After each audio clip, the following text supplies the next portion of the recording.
because I'm more survivable in my healing specs by rotating barriers than I am in my other AoE farming builds, personally. Gotcha. No, that's definitely interesting. Now, do you think now is that because you got the legendary version that makes that so powerful? I assume so, Curious. yeah. Yeah, I'm But curious which one I you're only got. increasing it by, like when I then max the skill, it only brings it to 15%. So the scaling is only 1%. That matters more when you're talking about max stacks, right? Because that extra 3% times 3 at 9%, Mm. blah blah blah. You know, it starts to scale really hard.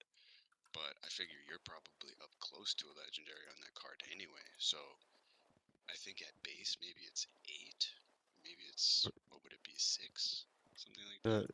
The rare is 8. The rare is 8, so 8, Yeah. 16, 24% for a 2-point investment, but you can keep the uptime on it cooking. So if you're at 8, that brings you to 11, 22, 33%. You know, Yeah, that's interesting.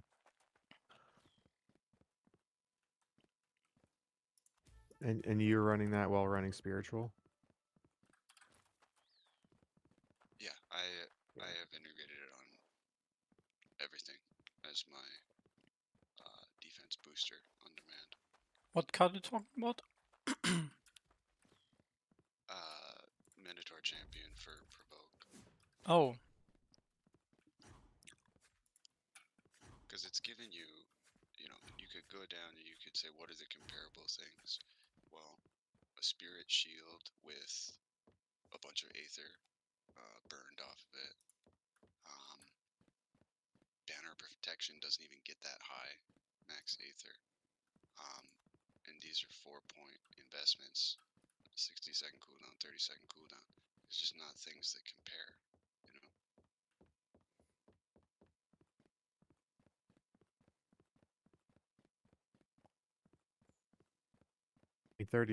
36% is pretty crazy. That's oh, I wonder how that impacts with the soft cap. Yeah, it could be that it's just not gonna, it's not gonna be yielding as much as it is desirable. But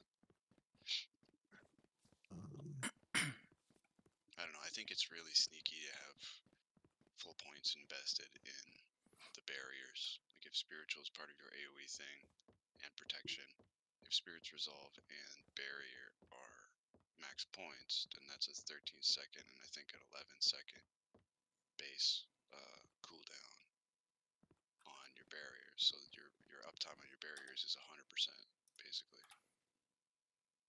If you have celerity, the passive. So in a pinch, you have your scepter passive, so you're barriered 100% of the time. You're taking 0 damage. You know.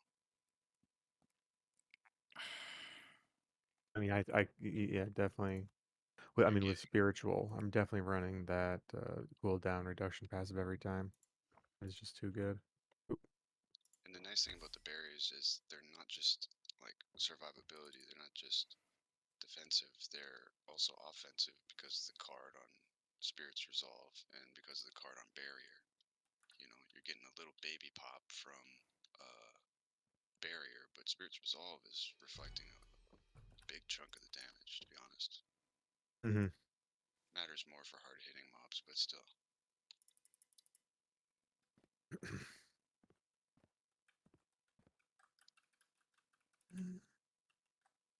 But I swapped. Michu was telling me to farm the Drakes and Iliad. But I want to get the journal entry for Atarax, so I swapped to doing that, and it is feast or famine when it comes to the rolling on those Ranger bot. ranger board tasks. Yeah, like yesterday I didn't have to re-roll for I think 2 or 3, and this morning I'm already at 5,000 silver per re-roll. Huh. Just trying to get one. Yesterday I was doing 10 ranger bots, I think in 30 minutes on the Saurians. Obviously sometimes I do like the small pools, right? But Yeah, it's crazy. Like I do the thing. Oh, shit. Oh fuck. Second one, I can't see you. There you are. I'm Fine. kind of trapped. You're fine.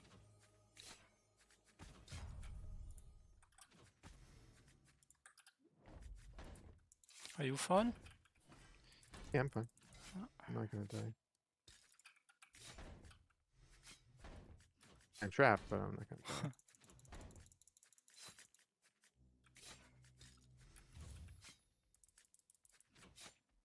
What do you guys find? The wizard dynamic.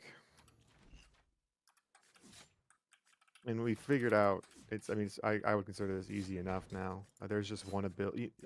One of the ether bosses has an ability where the red circle is gone within less than half a second. It just flashes, and this boss has that same thing, but its ability is so freaking strong.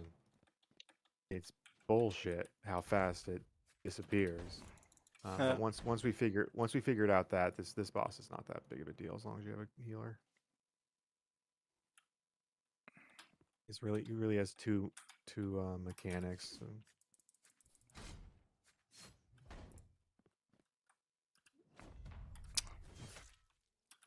There it is.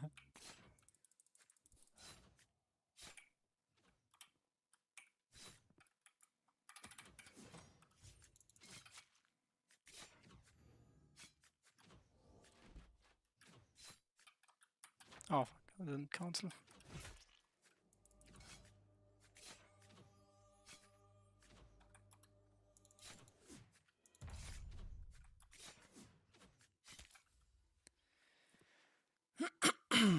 Nope. I got it. No, I Wait, didn't get it. Oh No, I got the ice shot.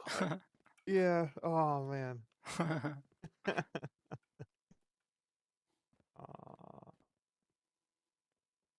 That hurt. Luck tomorrow. Yeah. Wait, what was under the horse shadow boss? Under the horse shadows? Is that the guy in the dwarf thing, castle? What are you talking about? Oh no, just player asked in guild chat if we're killing the horse shadow boss. Wait, I don't know what that is. Horse shadow boss. Oh, I have no idea. Shadow boss.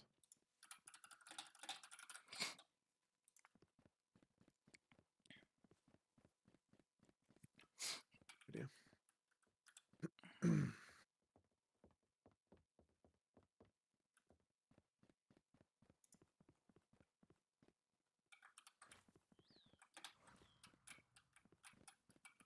It would be nice. Oh yeah, you're right. It would be nice to get you your Oh yeah. melting device so we can stop this dynamic. I think just because of the 10-minute cooldown. Yeah, it takes quite a lot of time. Wait, Where am I you- running the wrong way? Yeah.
Oh, dude.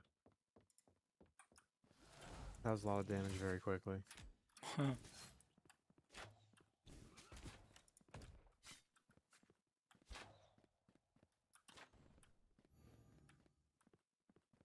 For 1,400, what was that? 4,400? That's what you did for Ah, damage. that's my coup de grace. It's my strongest.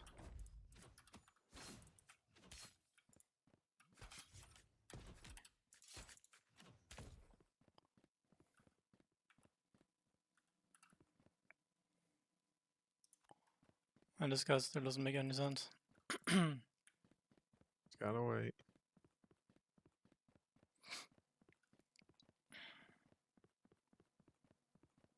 I also got my first trade pack certificate from a legendary. What? The first? I've got like 5 already or so. Yeah, Oh. I know. That's what people tell me. But you have so many enhancers, it's crazy. I got my second enhancer yesterday. But I'm buying packs to get them.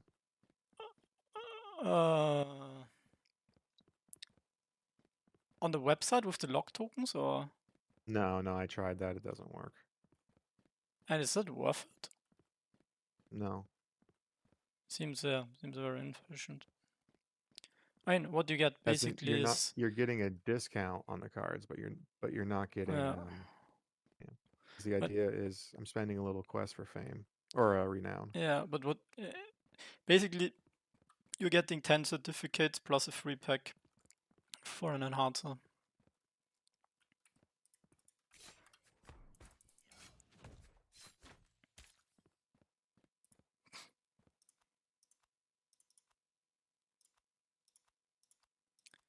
Not quite, because the silver isn't doubled.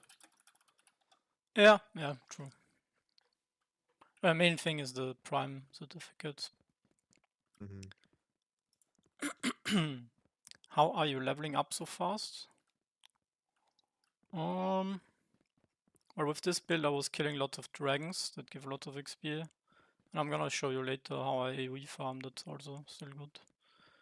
As long as you do your daily quests, you're chilling.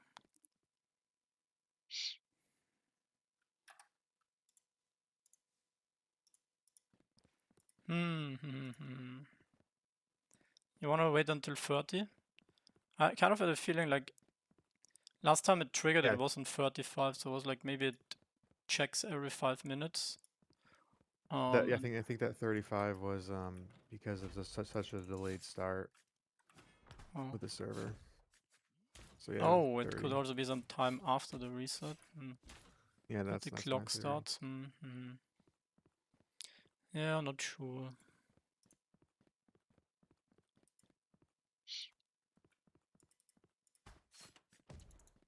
The thing is the longer we wait, the higher the chance somebody will come in and grief us. Yeah. Why did somebody do it on the other server?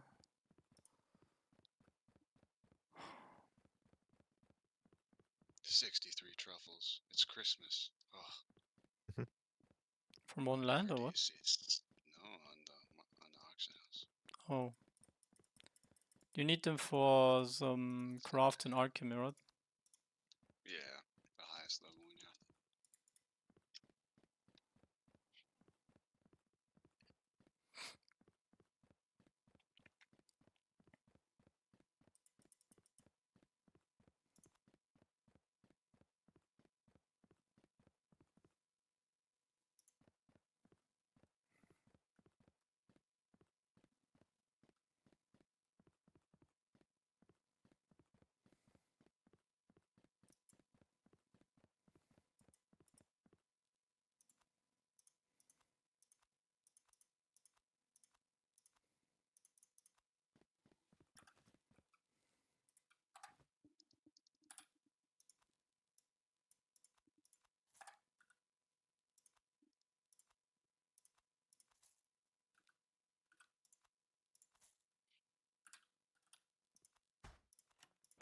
Ah, fuck. Ah, we have a problem.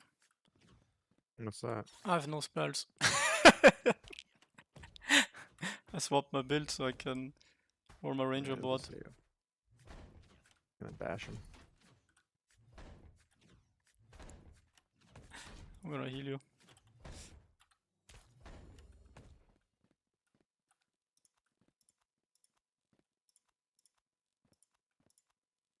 Okay, it's not looking too good.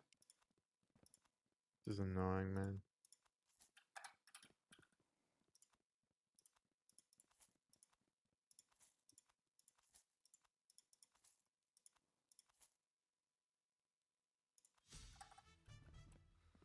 Yeah, I think we swap.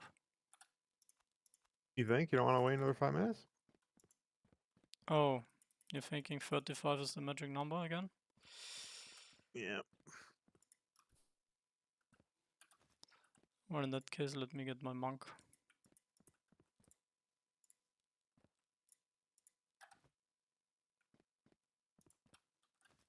Who says I'm in combat?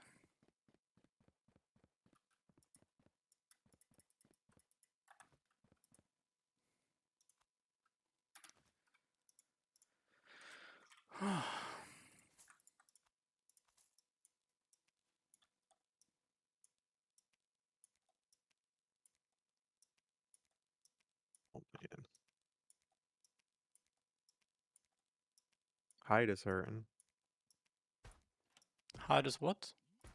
Hurting in value. Wonder if people are starting to be done with their tier 6. I feel like crafting materials are gonna go crazy in tier 7. If you look into how much you need, that goes into that. Should be Where the hell prepared these for guys it. come from? We got a crystal? Yeah. Maybe mostly you. I was not. Should have respect. Oh yeah, my bad. Well,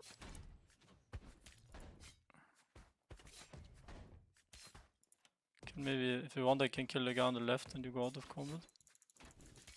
I'm just gonna Oh, that also works. try to spawn it. No. Spawn. Nothing.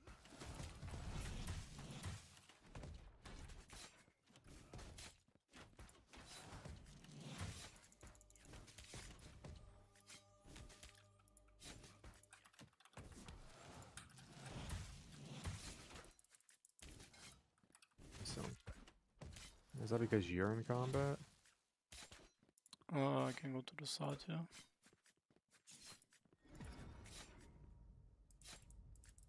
There we go.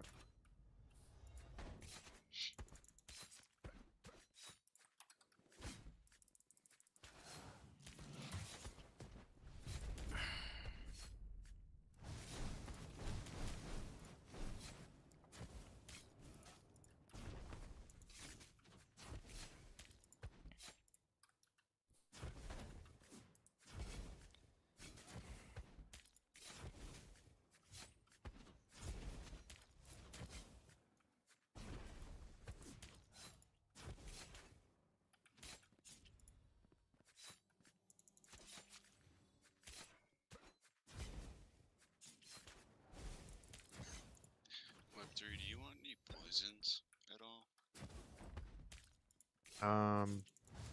Poisons? No. Yeah. I don't think so.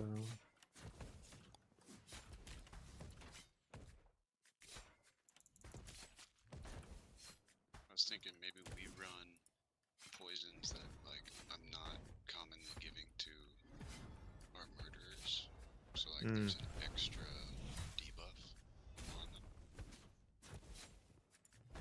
Like what? Pick your poison, pardon the pun. There's one that silences. What else would be good for us that I'm not giving out? Maybe the silence one. There's one that increases the enemy's global cooldown by a quarter second. Wow, that's crazy. Oh, you know what we should run? We should run the one that,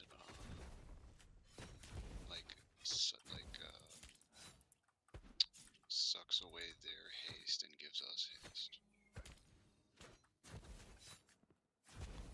What? Doesn't it just slow them? How do you get the haste from it? Or is it different for ranged? No, you get the haste. Crippling chill poisons as your melee basic attacks slow. That's not what I'm talking about. Oh, okay. That's a melee only one. Oh. Temporal disruption reduces target's haste and increases yours. That's poison. Yeah. Oh. It's about two items worth of haste. I wanna All right. check. All right, Haste value. Lou, I'm thinking a swap is necessary. Yep. Asia. Yeah, Asia.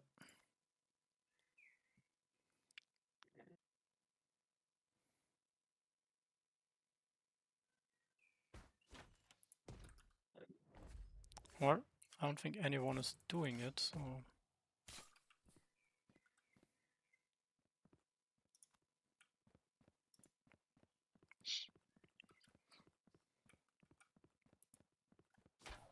This is stupid.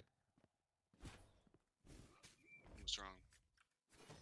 It's just this one dynamic where it's on a timer, but we don't know what it's not a server restart timer. It's one of the only ones that isn't. And then when you start the dynamic, it takes 10 minutes for it to actually start. And then if you even do the dynamic, it's not guaranteed, even if you cheese it, that the person will get the item.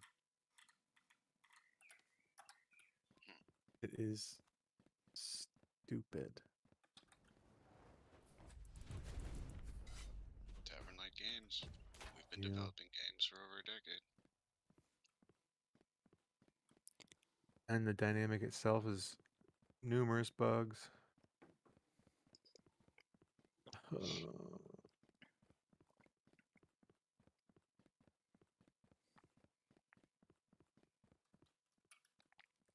Let's wait until 40, and if not, we try again tomorrow.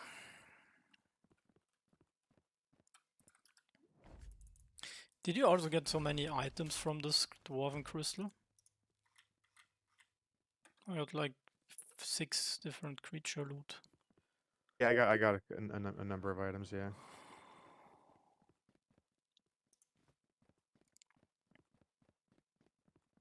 Got a rift charge. Oh my god, bruh. So how are we going to be doing the dynamics for the blotch or whatever it's called? Well, it's only this one is caught. The other one, the dragon, is like super hard to find. And there's like nobody knows. People only know that it's between a certain range of the in-game time, which is like 1 to 7 PM, I think. But there's no way to trigger. Man, yesterday I was actually doing the dumbest thing ever. In the journal, if you complete Haderach Desert, it says unlocks the last ancient door deep in the Rift's End. And it's some kind of demon cave. And in order to go even further, you need these demonic horns that I told you, which is one you get from unlocking something in the bog from the Deadlands journal. The other one, I don't even know where I got the other one. But basically, I did all of that, got all of that, and it's just like a huge area with lots of demons that are hard to kill. And then on one spot, there's a chest with like with a trinket, and that's it. I was like, ooh, there's gonna be like some epic demon boss or something, but yeah, nothing. What does the trinket do? It's interesting, but it's not too crazy.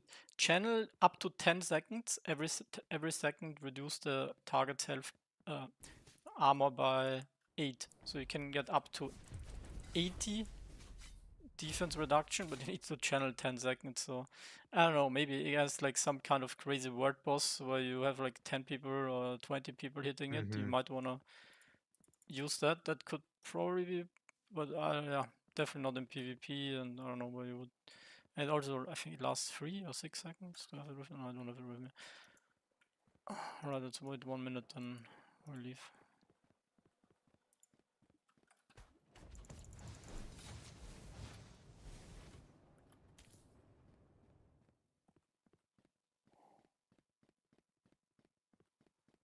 Okay, so I guess it's not every 5 minutes.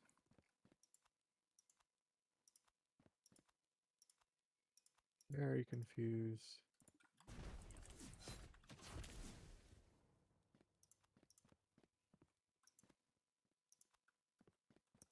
Ah, you can't TP here. I wanna do my mining daily quest real quick. Then some rifts.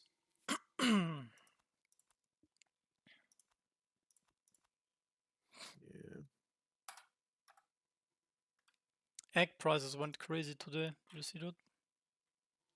I did not. As in, like, they nuked, or 100, no, 230, 240.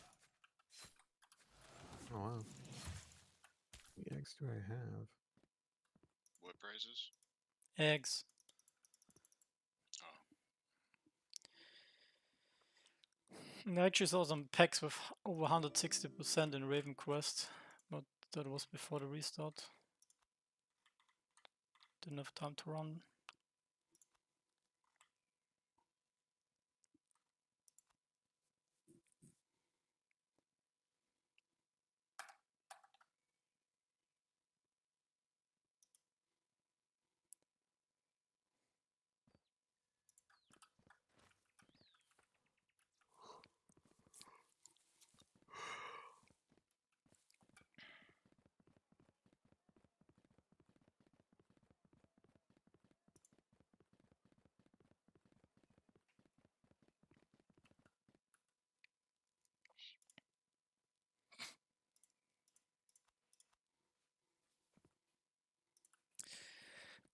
So besides opening packs, what did you encounter the most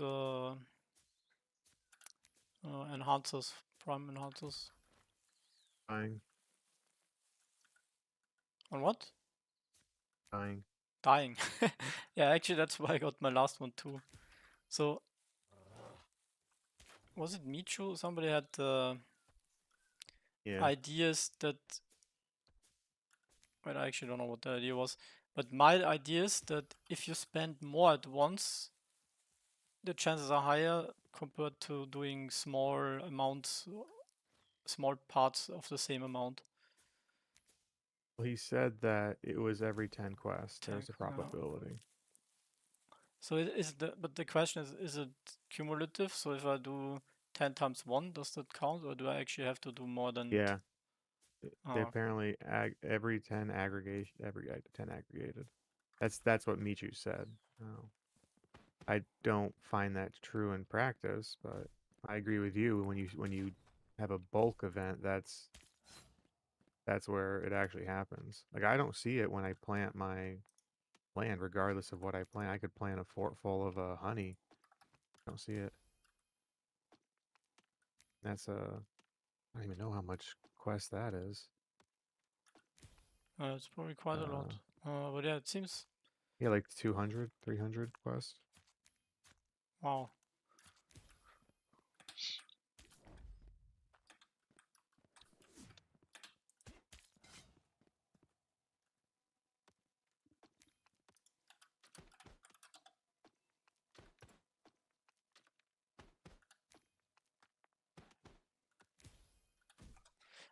Sandy 14, what do you mean by how do you hunt one by one? What is one by one hunting?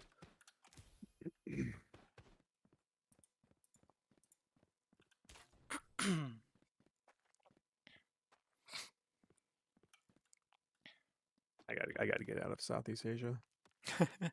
Can we already swap? It's killing. I don't think so, but I will wait. I can't do it. How bad is it for you? I have 200 ping. Yeah, it's me too. I have 75 seconds. I can wait.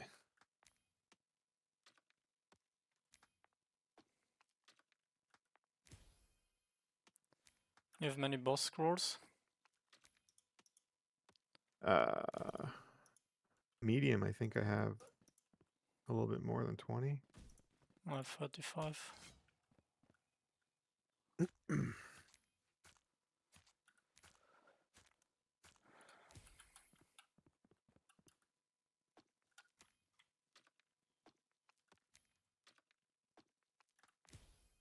It's actually crazy that I don't have a tier 6 item yet. Oh yeah, by the way, Lou, thanks for sending me the message about those pants. I have tier 6 pants already. Oh, damn. But I appreciate you sending it along.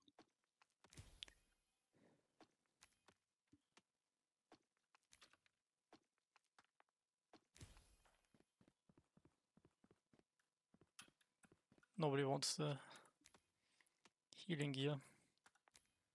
It's a great piece. It would be ideal, optimal, if I didn't already have a piece.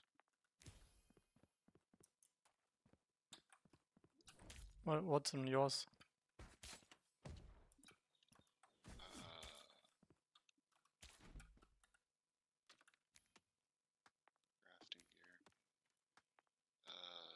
Wisdom dex, +3 on the wisdom. And then it's heal power +1, precision and haste. And Oh, okay. Yeah. some other stuff in the purples that I like. Yeah. Yeah, I think for tier 6 you really need all 5 primary and secondary to be good stats, and obviously if you want to min-max the purple ones too, but I don't think the purples are so important. I mean, it adds up if you have good ones on every piece, but yeah, I think maybe for tier 7 gear you really want to wait for the perfect stuff. Yeah,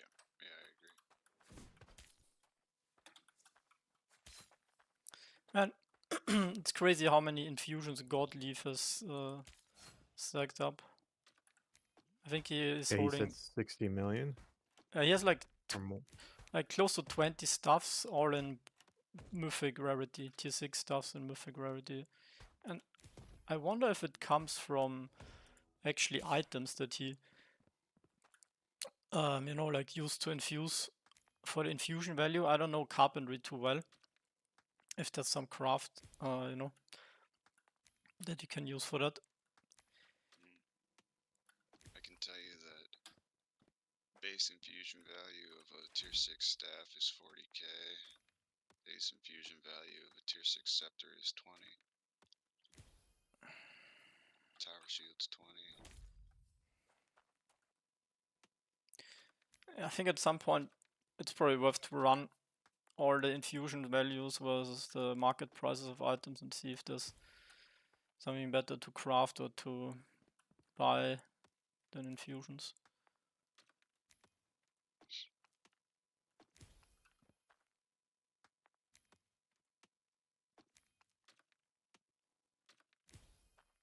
When do you think we'll see tier 7? What? Let me check how close. I think it's repitch. Mm-hmm. Yes. And I think he was pushing into oversupply when he hit the tier 6 stuff. Like he was going crazy. First piece is 93, right? For weaving. 93, I think. He's 84. Wait, he's not even that far ahead. Wow. Well, he's 12 million XP ahead. But it's only one level. So he's about to hit 85, I guess. But yeah.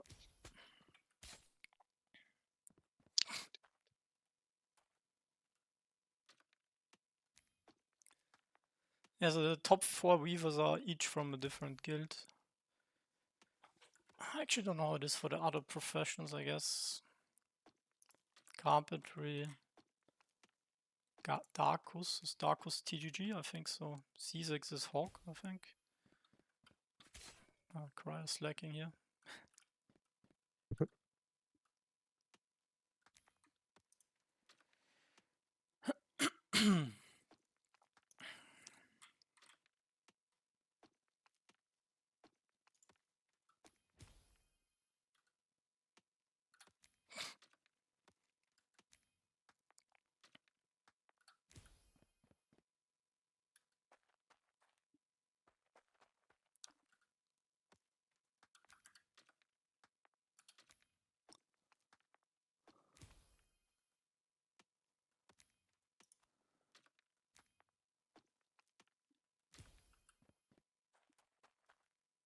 have been feeding the monk at all?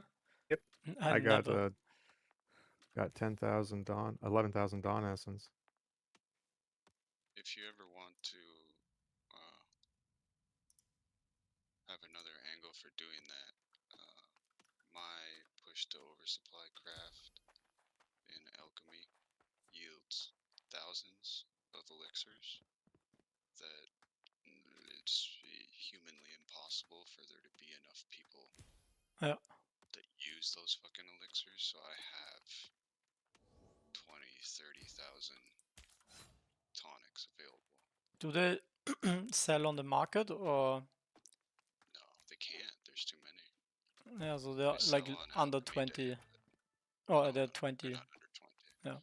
The value fluctuates, but I mean, I have probably pages of these listed. They only sell on alchemy. Alchemy stuff only sells on Alchemy Day, basically. Yeah. So, except for health potions. All right. Almost rift time.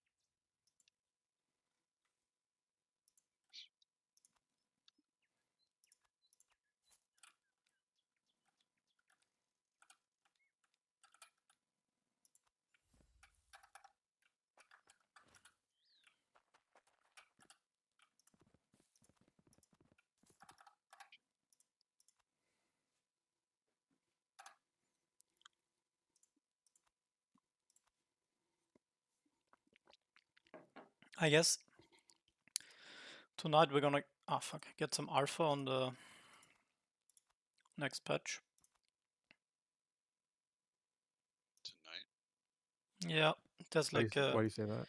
Discord roundtable AMA where Night Owls is gonna join, and I think they're gonna talk about the update.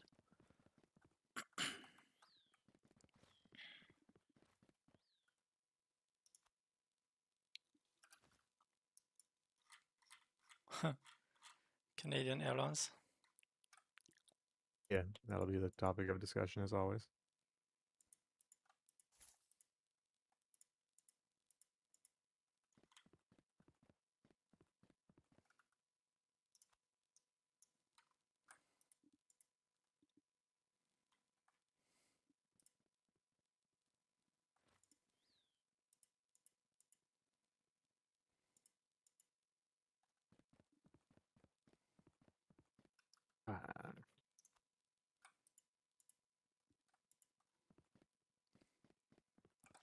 Journal looks hard to complete. Do you have any guide? Pooh. It's really hard. There's like, because there's so much content, so many different things to do. There's no complete guide. If you type in maybe sometimes like the event names, it actually there's some good YouTube videos. For example, like the sludging mess.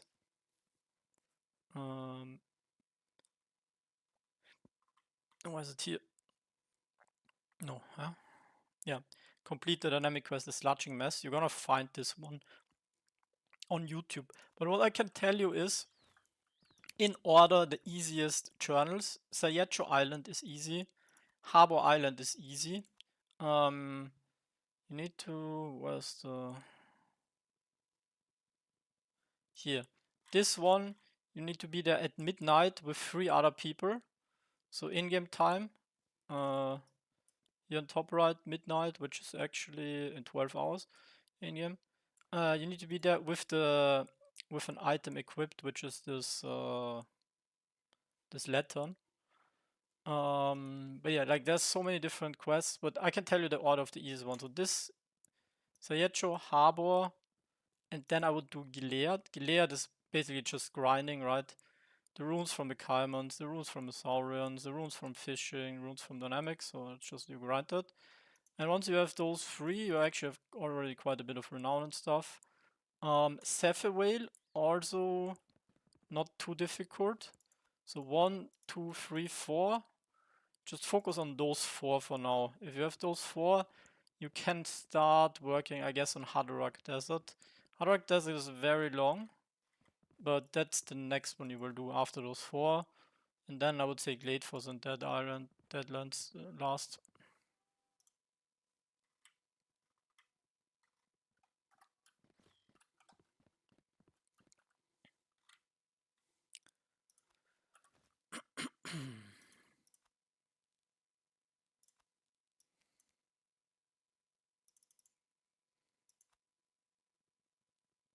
Boo, I already asked you and you answered, but I have no memory of it. So I'm going to ask again. With the blotched event, there's the escort. Do we have a group that can do that already? I think anyone can do it as long as you can access it. And I think the quest is level 73. I don't know if that means you need to be level 73. I think you can be lower than the level of the dynamic quest, right? You definitely can, yeah. Yeah. So yeah, anyone that can access the blotch, I guess, could do it.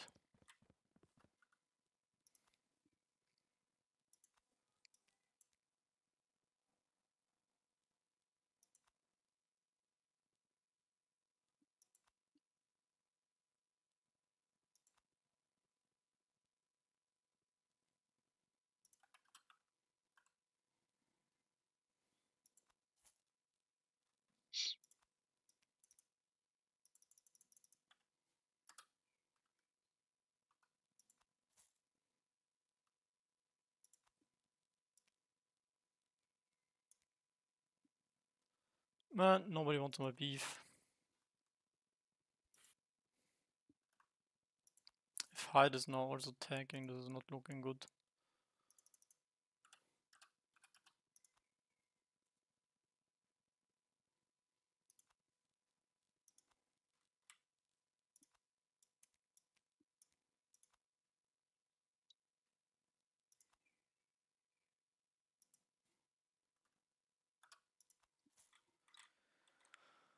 You know what they need? They need a function where you can downgrade quality of items. That would be so nice. Just for space issues. Yeah, like if I could just right click, turn into lower rarity or something. Would love that.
Alright.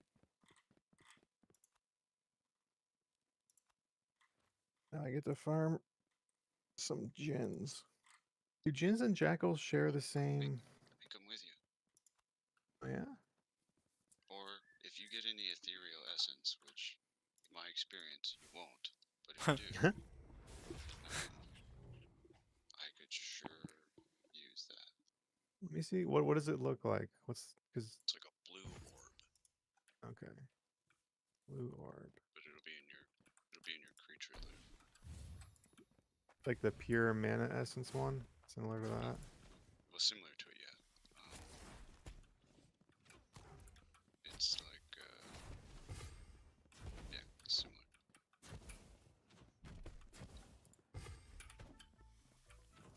Problem is my creature loot is full.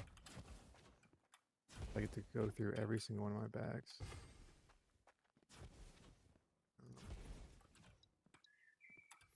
I have demonic essence.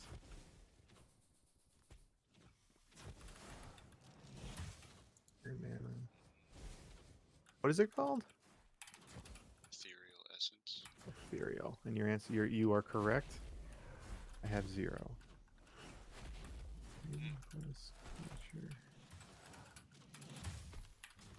Oh, actually, does it tell me on the ranger board? It should, right? It'll tell me on the ranger board what these guys are. Gens? Yeah. Outsiders. Okay.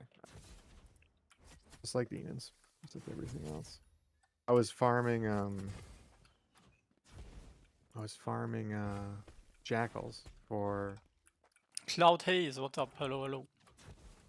without me knowing the area went hostile and I got a cold eye Oh, and I got so excited because it was such a similar color. Then I had to leave.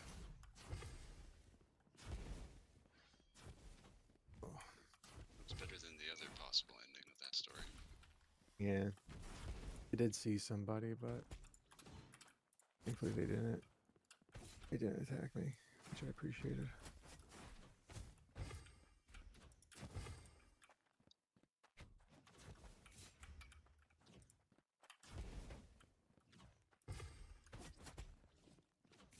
And Lou, I did for the Feast of Crows. I'm now at that part where you have to find the shrine or whatever. Is Ah, it dynamic? nice. Dude, you're grinding on the quest. Nice. Yeah, Masak, you just need the 2... Did you get 1 Eldritch Vestige from a chest? I think on this Broken Ruins Tower Castle, or there's another chest where you get 1 Eldritch Vestige, so you basically just need to get the second one from the event, and we could do the boss. I don't recall getting. Ah. Oh my god, Trench Warfare is up. I don't recall getting one, no. Do you know what they look like?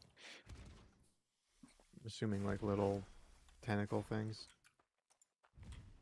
No, it's... I don't even know what this is. I can share my screen, so... Just so you don't put it anywhere where you don't find it anymore, it's... Here, this... I don't even know, it looks like a staff. The handle of a staff, I don't know. Oh. Yeah, I have not seen that. Yeah, you need 2 of those, and then 3 crow masks.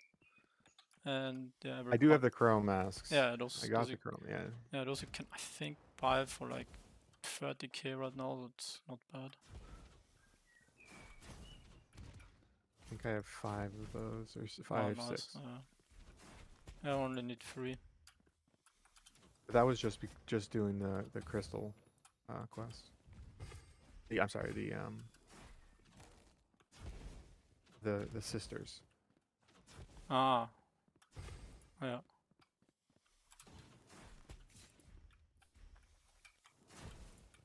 Yeah, this battle list has gotta go.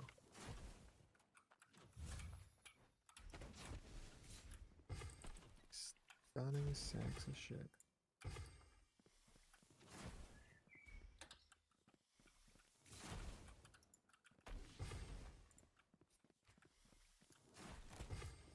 Died. Oh, I don't. Not buffed.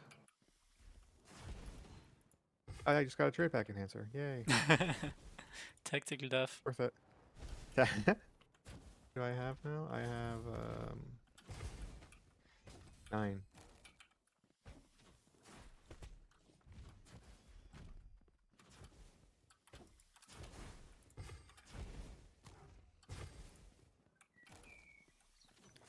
How many have you used so far of these? How many have I used?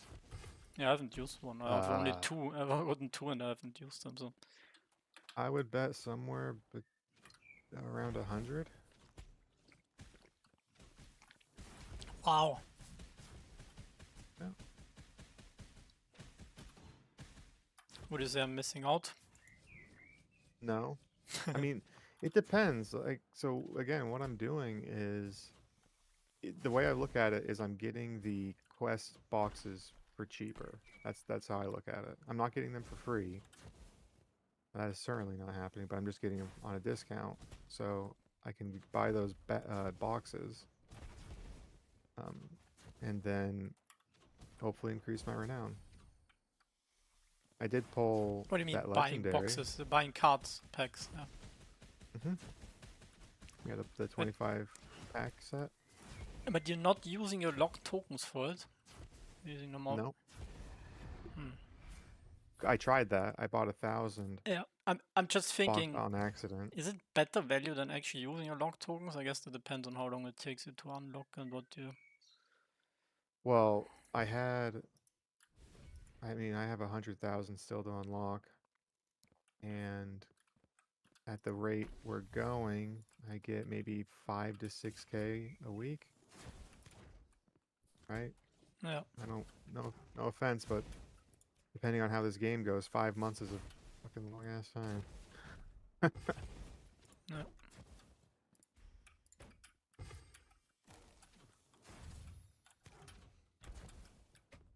Months is a very, very long time.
So Lou, when it comes to rifts, clearly some people are just fucking trash. Are you watching my stream right now?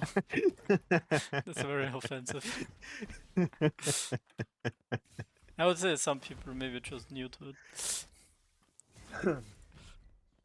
that poor bastard. I was so confused what it was. I'm always thinking like, are you doing some like secret special strat? And then I'm gonna get surprised. And you end the fight full health. I've seen some weird stuff.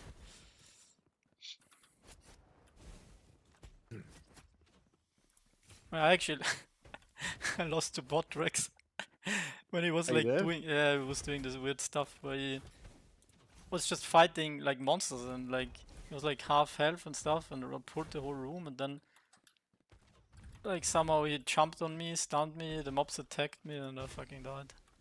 So I'm extra careful with this now.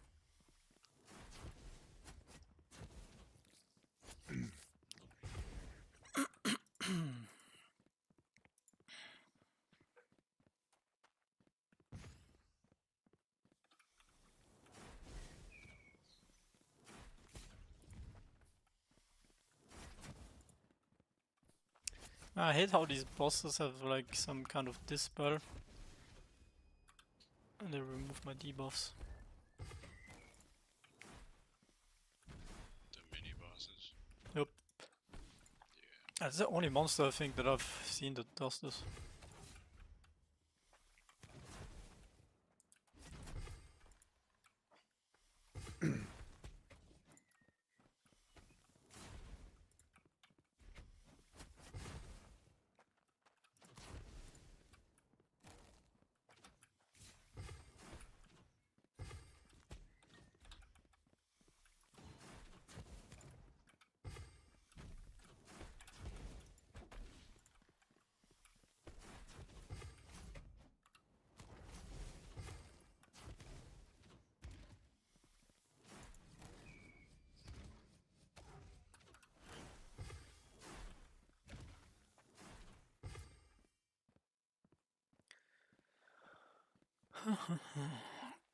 Yeah, I think it's actually gonna be important. Like, I don't know how else you're gonna get really high infusions in late game, is to figure out how to use incorporate crafting into getting infusions.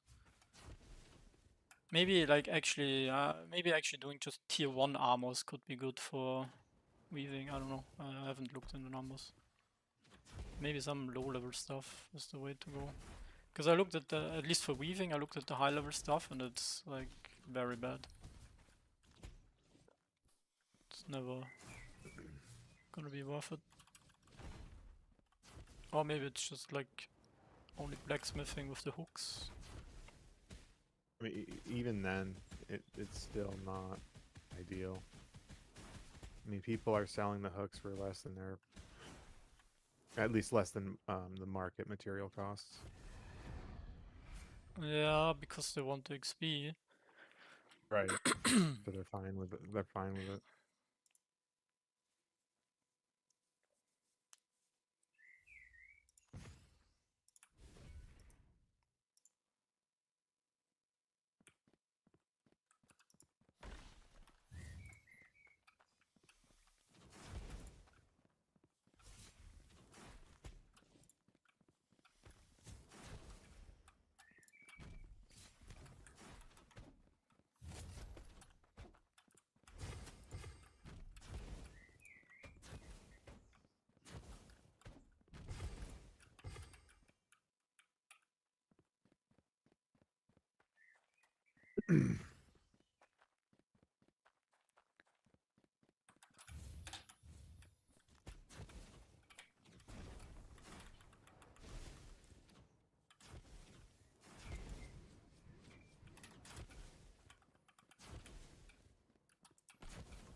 Who they're running the Eternal Worms. That is a no-go. It's just like too slow and it doesn't do enough. Yeah. Did they I know I ran the shit out of that on the second playtest. Did they nerf that? I fully reworked did I rework? Yeah. No, they reworked the death touch for sure, but I think Eternal Worms is also something different. I'm actually not 100% sure. Maybe the meta was also different, but oh fuck. Danger.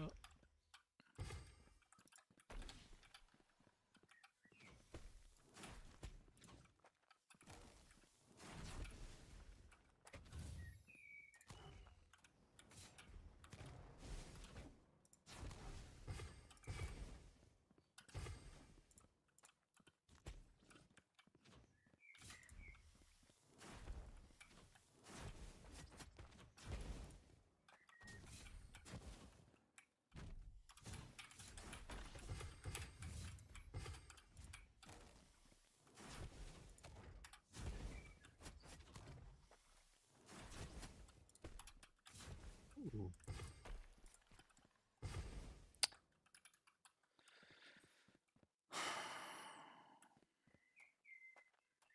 Oh.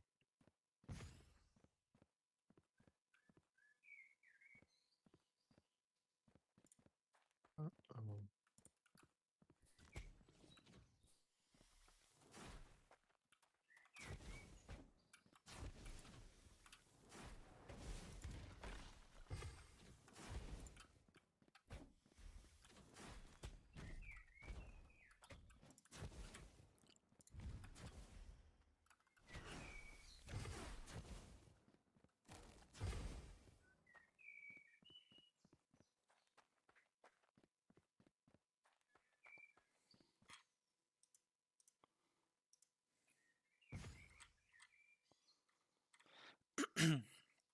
Alright, I'm only down to top 17 on the legacy leaderboard.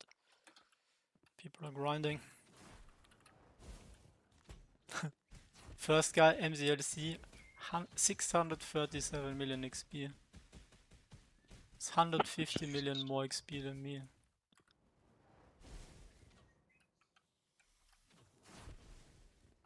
Christ. And like every single XP is earned also harder because you like, you know, I'm mainly doing the easy ones from the daily adventuring spirit and the adventure board. And getting those extra 150 million XP. It's a lot of grinding. It's like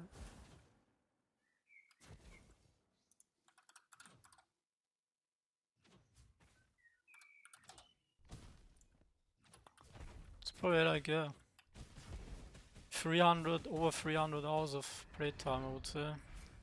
300 to 500. For what? I'm sorry? It was 150 million XP. Mm.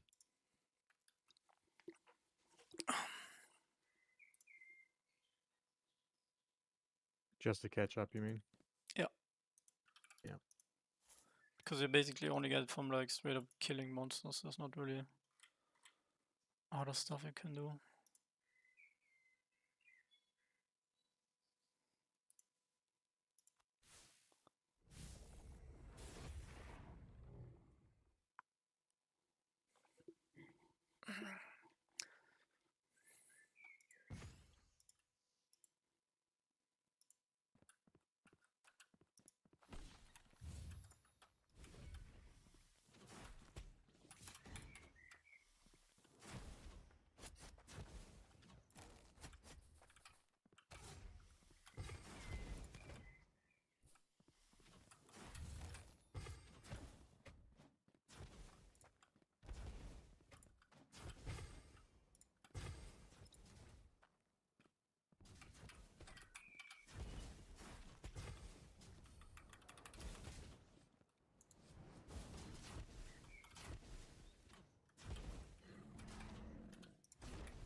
Oh no, man.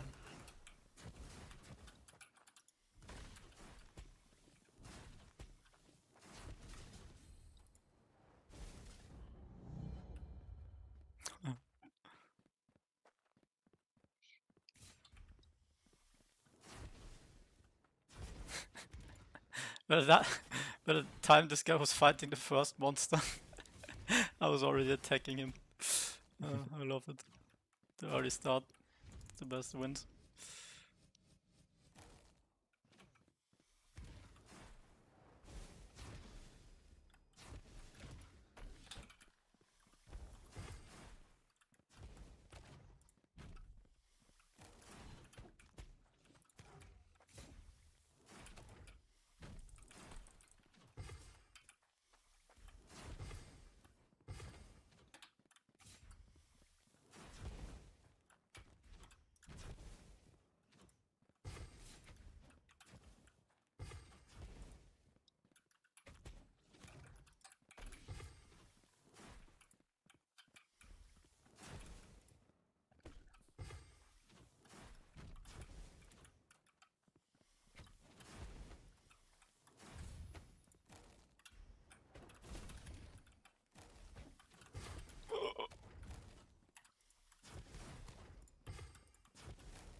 What's the best tank build?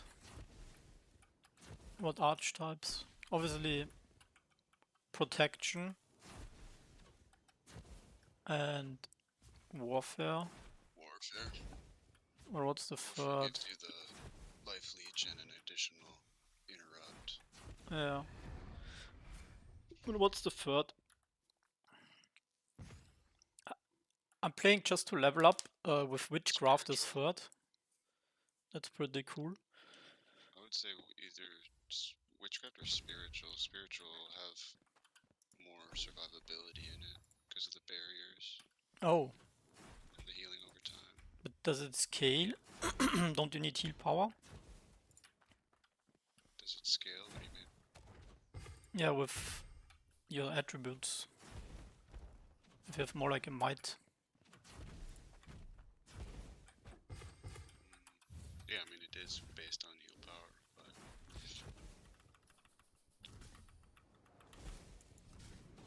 Witchcraft could be good because of the leech healing.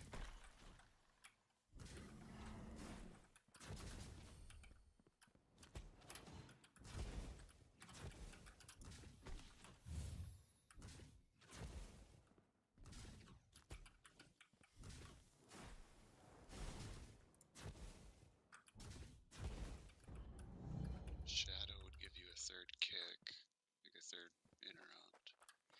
You know, what I like about Witchcraft is the exploitation. You actually steal defense, right? Yeah, that's great. That's It's a way to non-tanking, tanking passive. it's a way to increase your defenses.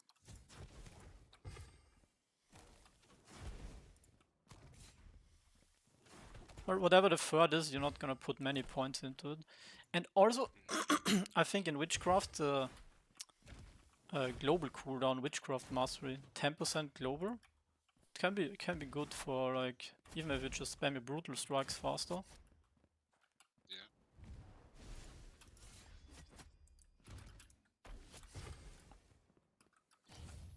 But if I want to play that against hard bosses, I need to level it to, I think 70 is the hard boss level.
I guess the cooldown is also nice in Spirit, the passive.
Are you looking to level up that tanking spec, basically?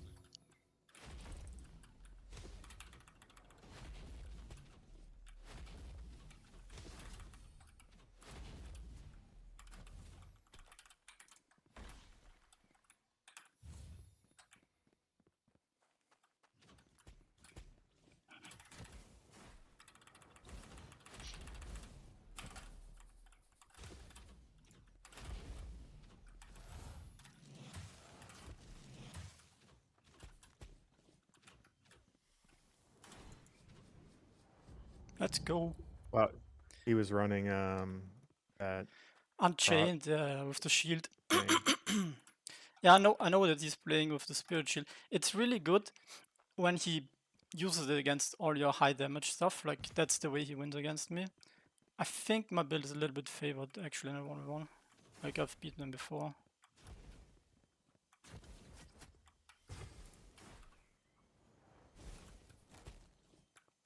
Like, Rift is all about identifying, like, the win conditions for each matchup.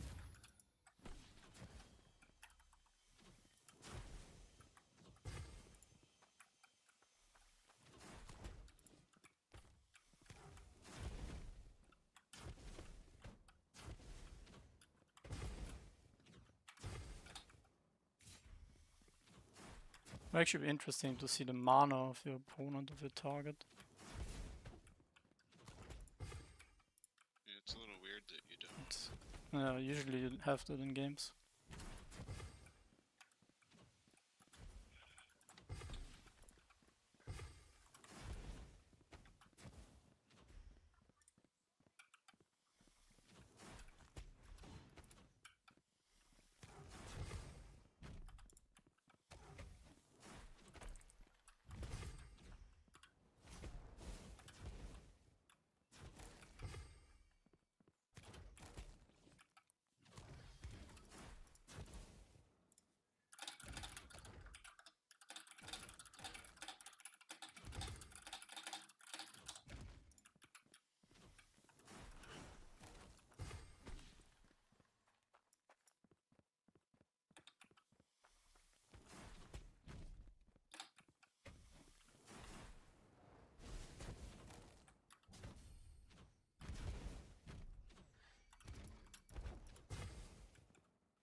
A price for the coin? What do you mean?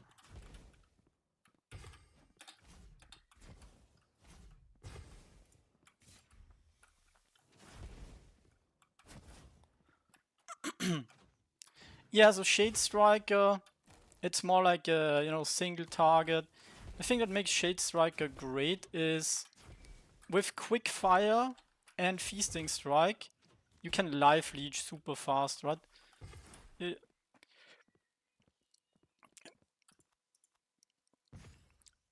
With any melee, it's basically what's your third archetype. And if you go for this instead of Dark Knight, with protection you have access to the quick fire and the passive, so it's basically just more damage. And this one, because it counts as auto attack, it also leeches from your life leech stuff.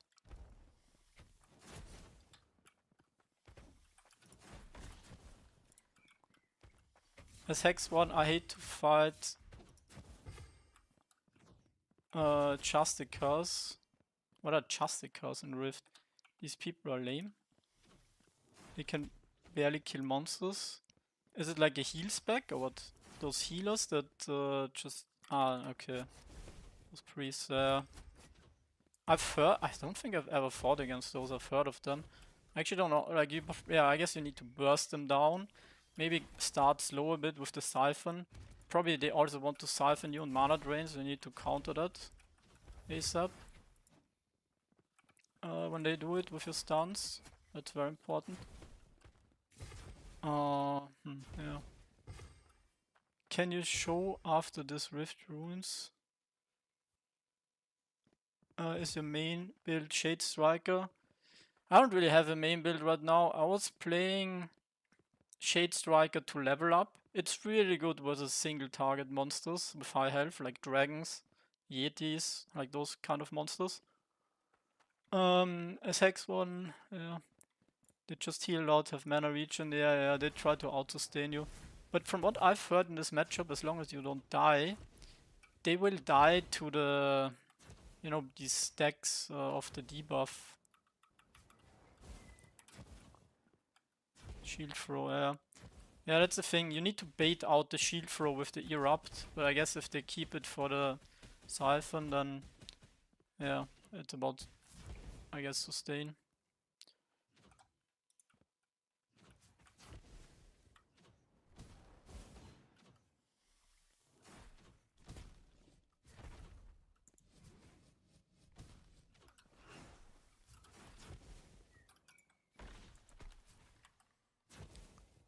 Oh, one thing I actually need to remember is, after I do my combustion, I have the buff on damage. Is it critical damage?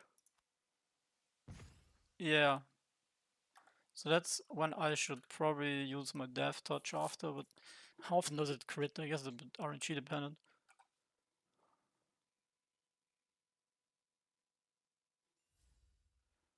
Yeah, and another trick with Erupt is, if it gets interrupted, you just keep spamming it. So instead of pressing it once, while you're channeling Erupt, you actually want to spam your Erupt button more, just so you can recast it instant when they counter it. And if you want to interrupt it, wait like towards the end of the channel and then cancel it, because then they waste more time.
Nice shackles, thanks. Yeah, shackles is actually very important when you time it. Like often your enemy doesn't even have that many ways to counter it, if you like kind of look at what they're doing. Yeah, Hex 1 definitely... You need to be deliberate with... You need to be more strategic, like in what order you do your spells, compared to Shade Striker or Dark Knight in combat. With like, if you guys remember me playing the one-shot build, you just need to be really quick with reacting, like you have half a second of time for most stuff. But here with this, it's more like strategic thinking, and like you have like always like 1 to 2 seconds time to think ahead.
How does the experience work from a rift? It goes into the build that you're playing inside the rift. I always Okay. thought it's the one that you had outside of the rift last selected, but no. And it's more in solos than in duos. Need more experience. Yeah, like basically in duos you split the XP. And you, it will use your T's, but it will not affect your adventuring spirit. Yeah.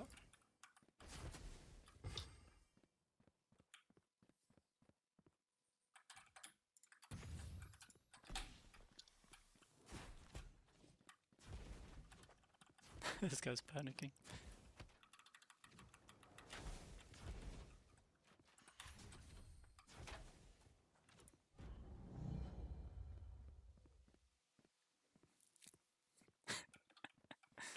Oh man. Just played against a guy who used his quick fire while he was running. He was not ready. Got blinked on him after he was fighting the first monster. I think I lost to an archer once. And he was actually really good. Like archer can win against Hex 1, but I think only if Hex 1 messes up a little bit. Cause yeah, if you just kite them and blink away and shit, and you dot them and then run away, they can't do anything. So if you play super cheesy, but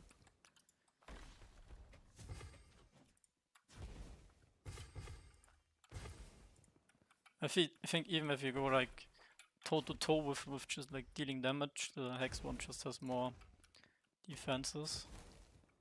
I guess the healing, if they have like some warfare sustain, yeah, can maybe compete with the Hex 1 heals. Oh, it's just more damage.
No, just block me.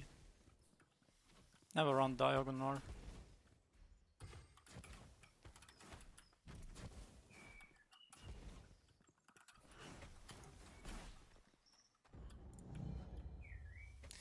The thing is, let's say this is my maximum range, right? And he goes up, I still have this range.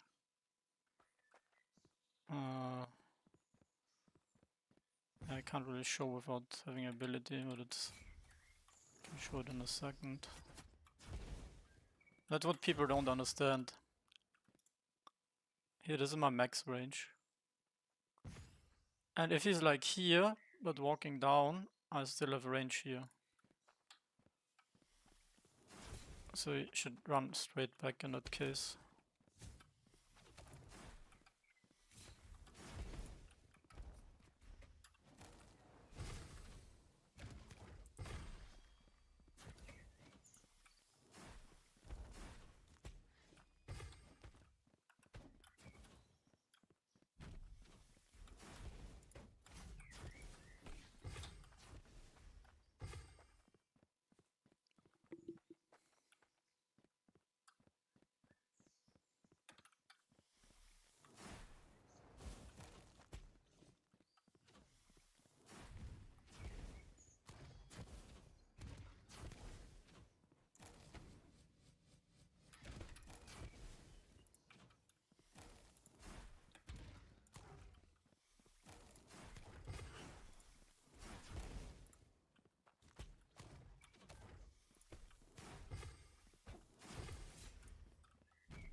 Let's see if I get this guy.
sometimes it's greedy, really greedy to play Erupt, because two things. When you use Erupt, you're standing, so you're not increasing the range for kiting, and they can interrupt. So Yeah, making it a double whammy of pain. yeah. Well, only if it fails, but yeah, it's so much damage, but you don't really need it against melee if you can kite them. And only really the hard counter kiting builds, like the ones where they have, I think, well, if they have net as well, it's over at GG. But if they have 3 jumps and Trickster and the interrupts, then it's also really annoying.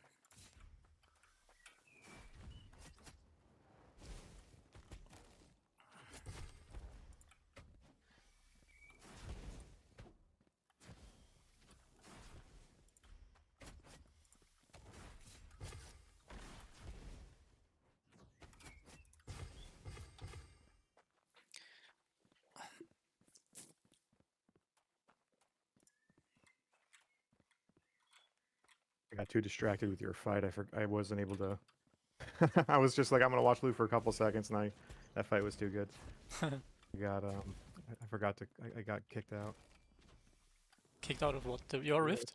The rift, yeah. Oh.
You hate when you join Rift's late leader?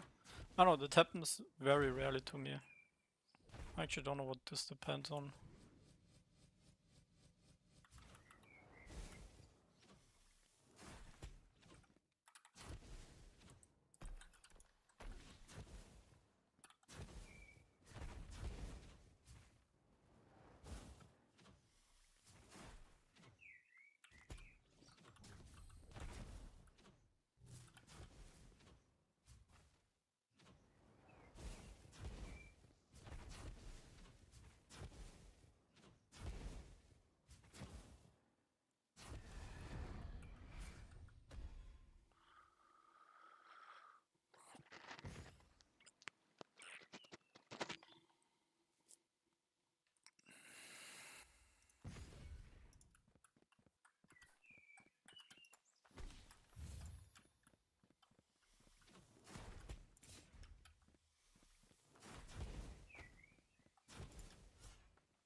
Oh no!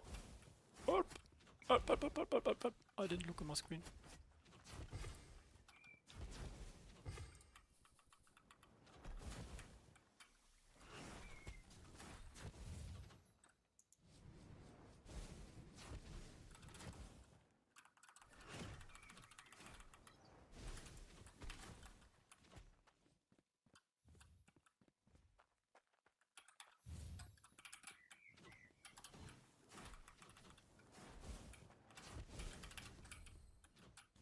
Oof! Well done, man. That was good. Yeah. That guy, I don't know what that was doing.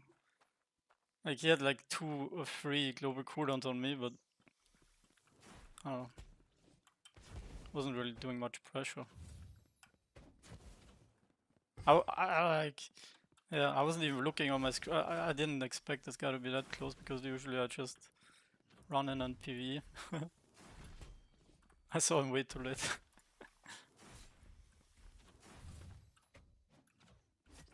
Yeah, I guess now nobody mean Glitter.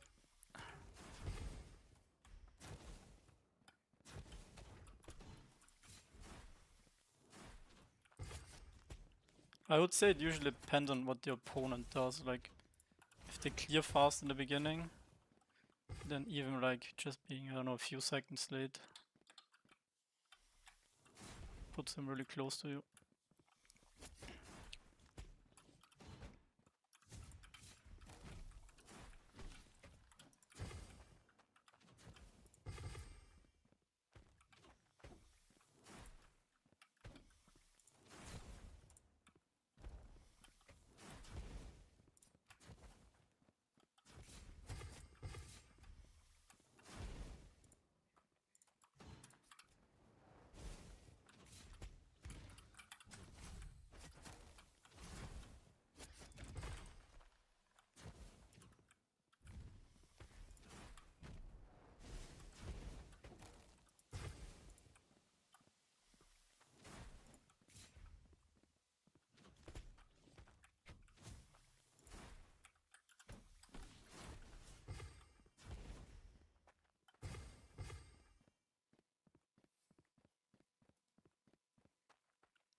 Or it doesn't mean much if he's from TGG.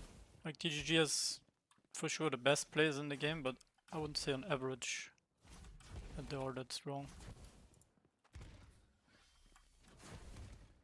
I think the average player from our guild is like stronger.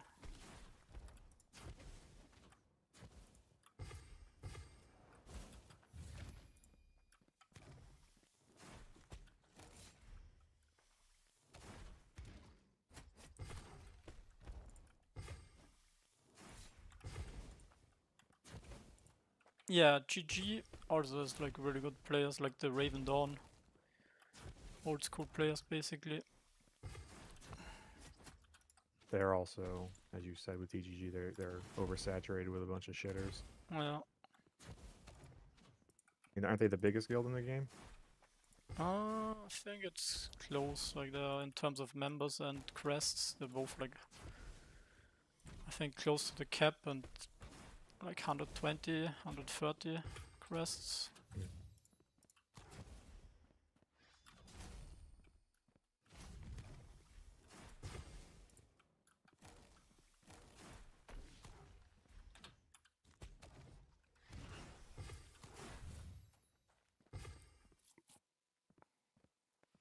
I think the guy that will be literally ultra maxed out with everything on tier 7 is gonna be Godleaf. That guy's already prepared with his infusions and stuff.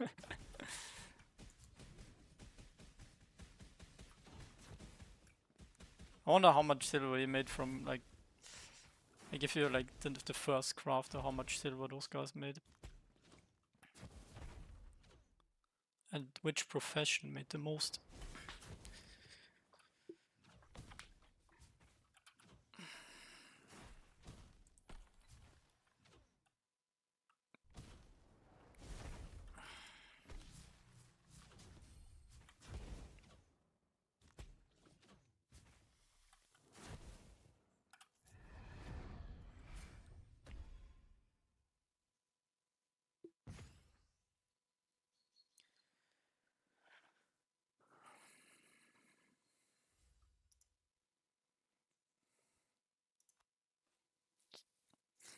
4 runs in 1 hour.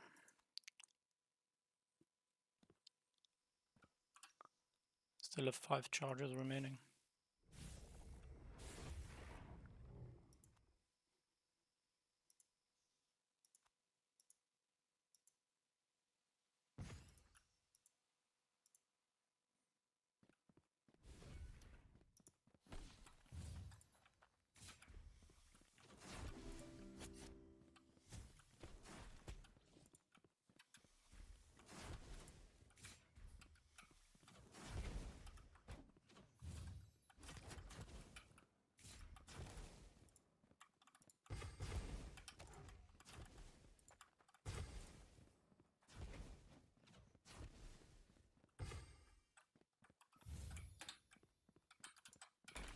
Oh, that was greedy.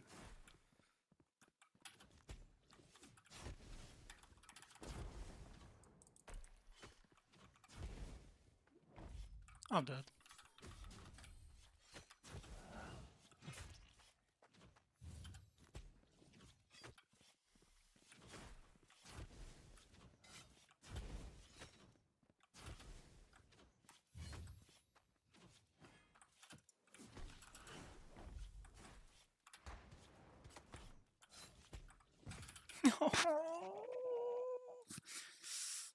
I think I could have played it different. I think I had my stun up or something.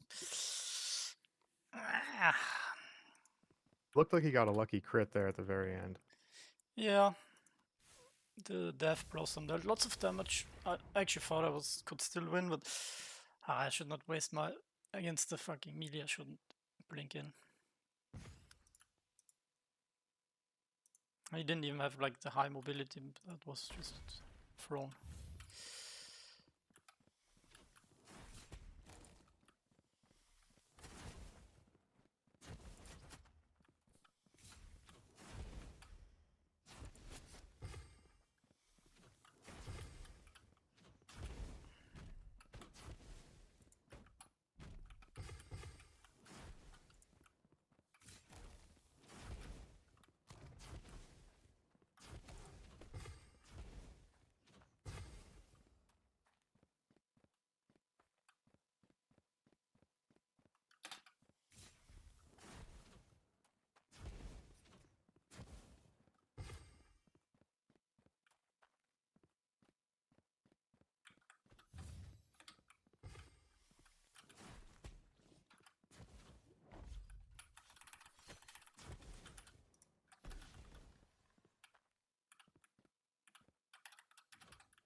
And I'm so slow.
Dude, the rubber banding is so fucking tilting. Unreal.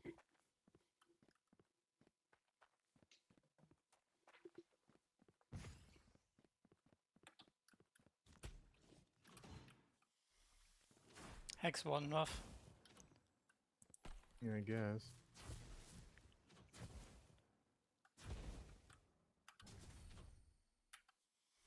I just got a monument to intelligence. Oh, nice. Do I have this? Nice. I already unlocked it.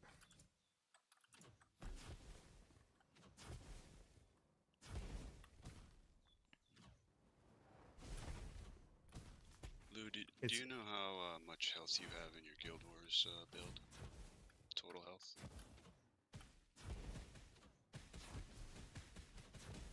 Or really either of you guys? Approximately 7.5. Close to 8. Like 7.8, 7.5. Yeah, I think I'm nearing 9. Nearing 9,000? Yeah. What the fuck? Well, this might make more sense. Actually, this could be pretty sick for you. So there's this new potion that they came out with. It's called a mixed potion. Have you seen these? Mm-mm. Is it yes Oh or no? yeah, those are crazy. No. The 75 ones, right? Yeah, so they have them for multiple levels, but it's basically like a restore over time. So there's like a base value, 725, and the highest one you can get for specking into potion craft is one that gives 20% of your max health and max mana back over the next 10 seconds. So I hit an artisan on that, and it gives 29% max health, max mana over 10 seconds. Just wondering numbers-wise if that eclipses the value of a straight health potion. It looks like it falls short for Lou. Does it share cooldown? Should be.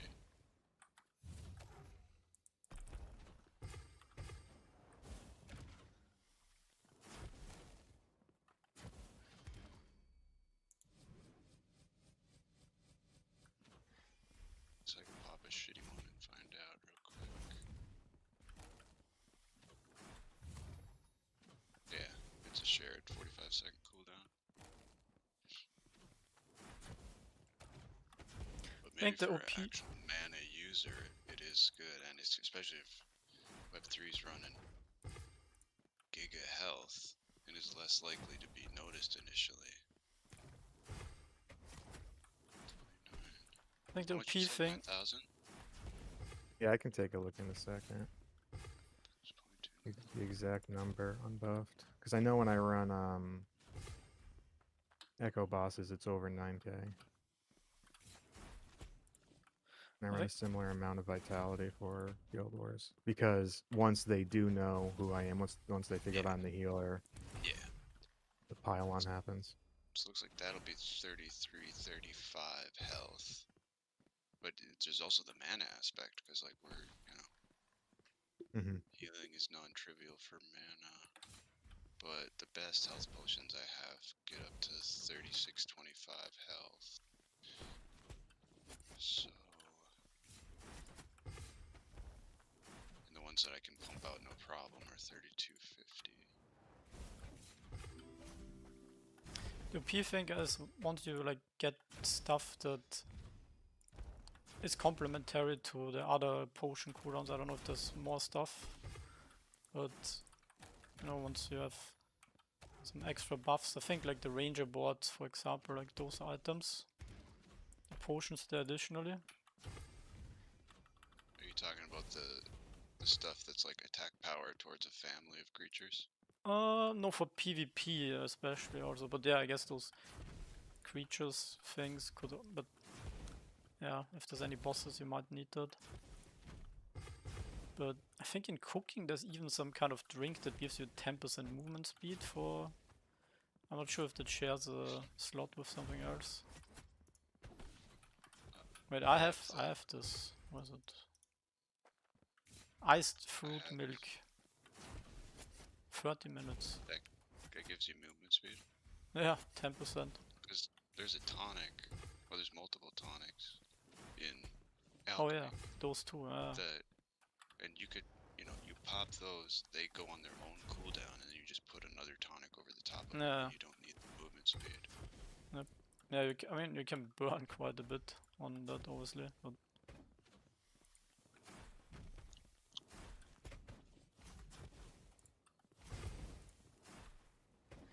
It would be nice if maybe we can talk about this with the other vice leaders, but I mean, I'm very willing to use my oversupply and use my land to help supply the guild with consumables for guild wars.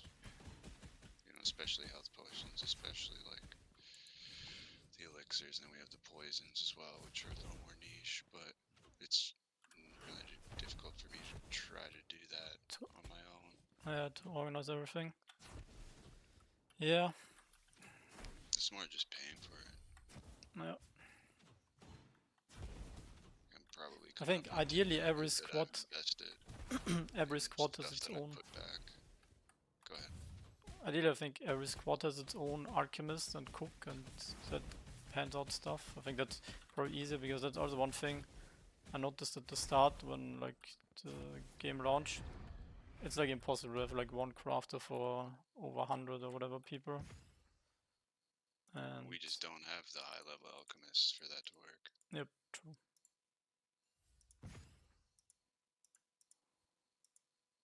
I think it's gonna be, especially when there's yeah, but Guild Wars is often, it's very rarely balanced when it comes down to those small details. It's probably gonna come over time once the MMR system does its thing.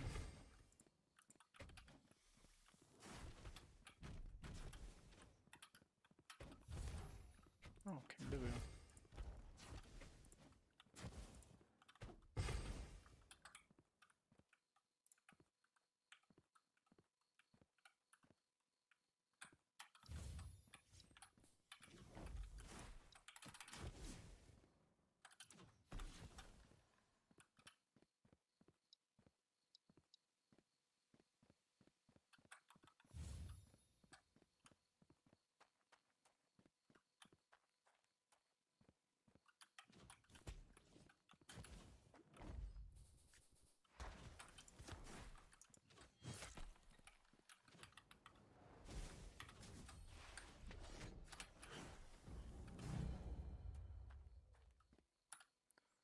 I can't link my build, but here you can see it.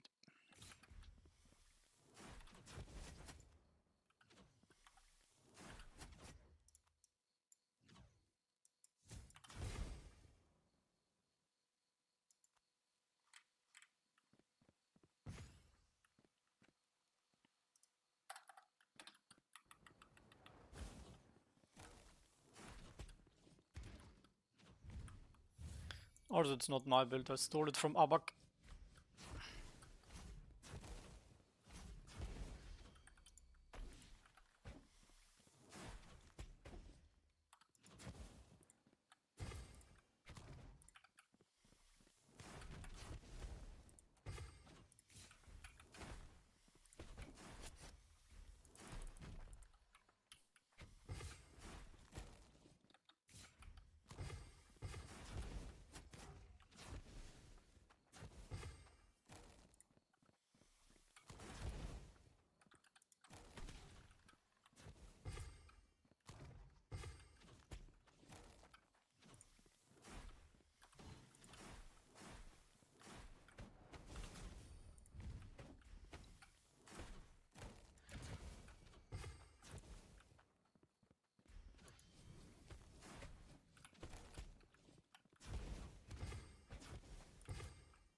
How do we get better runes in Haderach Desert? I have 5 Ankhs, but the runes that are sold are so bad. Do I need more Ankhs? Yeah, I think there's a lower rune shop and a higher one.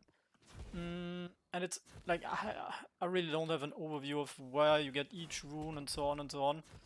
But there's also similar runes in different islands and stuff. Yeah, to be fair, like if you get more runes and unlock everything. Oh fuck. One sec. Then you also have access to all the other shit. Oh my. Let's not die here.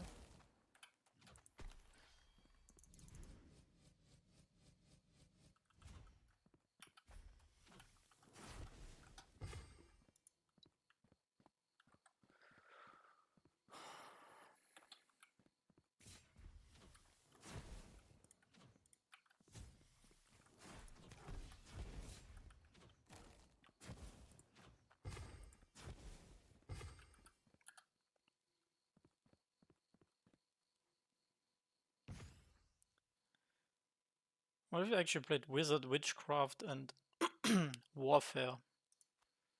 And then you have Bloodbath, or what's it called? Bloodlust for the Life Leech. I guess it's how long? 1 minute cooldown? Yeah, but you also have Feasting Strike. I think that becomes a ranged ability.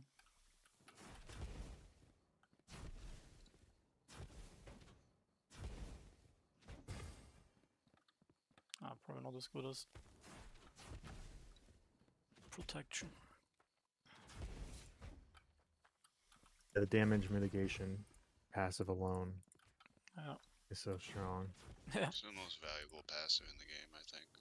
1 versus 1 for sure. In the whole game. You could maybe argue the cooldown reduction in spiritual, but 10% less damage. Where else do you get that?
No, that's the slowest self regen I've ever seen.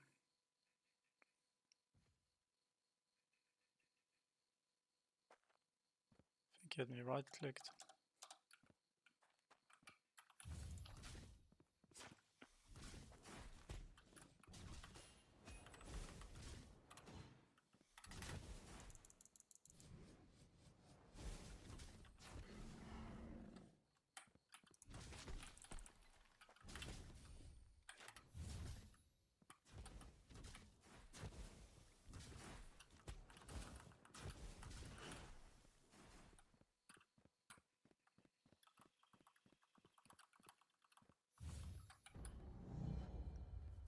Paolo. I think he was I thought playing you with were done. I thought you were a goner. I like his build. He's playing with archery and the spell damage on the Viper arrow. And then I think he has the careful aim, that's why I dealt so much damage. I think he pyroblasted my face and that was pretty strong.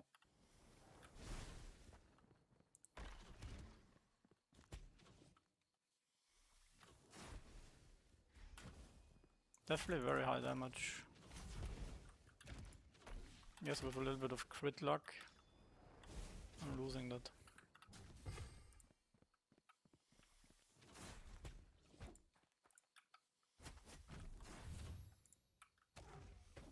Oh yeah, he's also playing the stuff, so even more burst damage.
No chance, man. I think I could have maybe ran into on some other monsters there. I didn't pay attention. I got trapped by the mobs. That's annoying. I think I had 2 chests on me. It was winnable.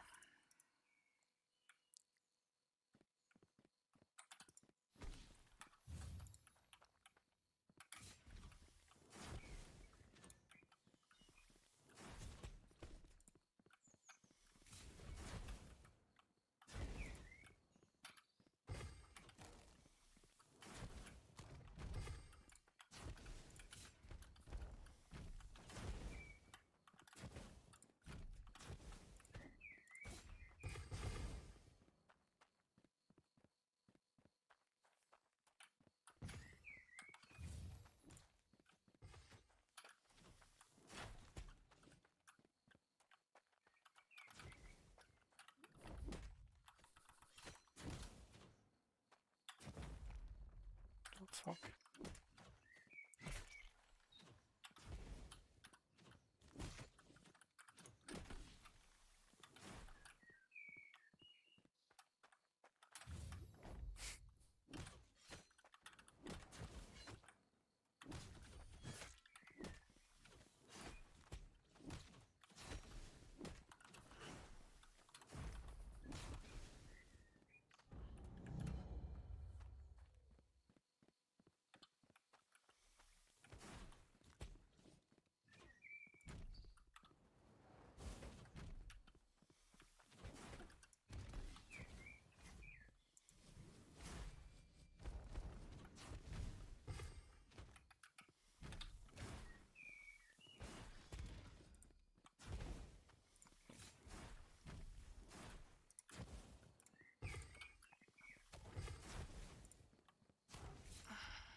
I don't know what this guy's thinking. No, he's trying to actually outplay me.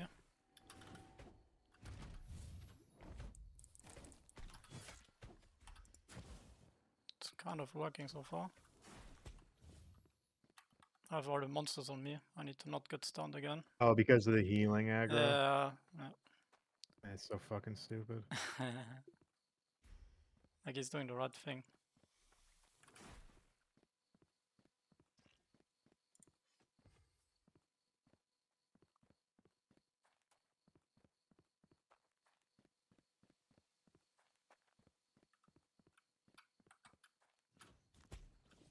Okay, messed up there, going diagonal.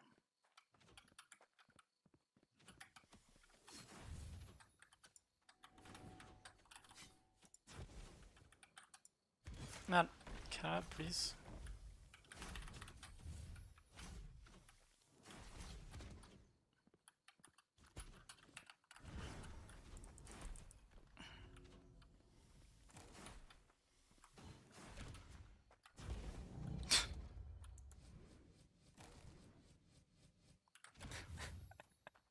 Fuck this guy's place then. Yeah, no fucking Only because of the net is why it got close. Like the net is so strong.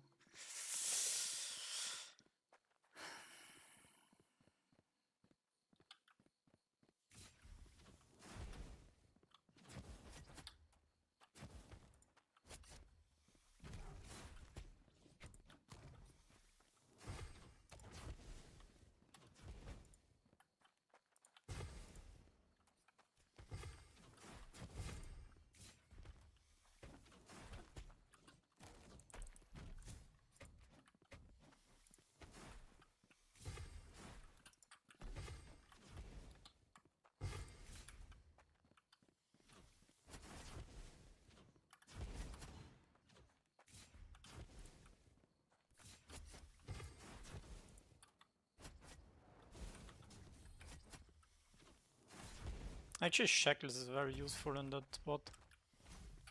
'Cause if I tank all the monsters and have a health advantage, then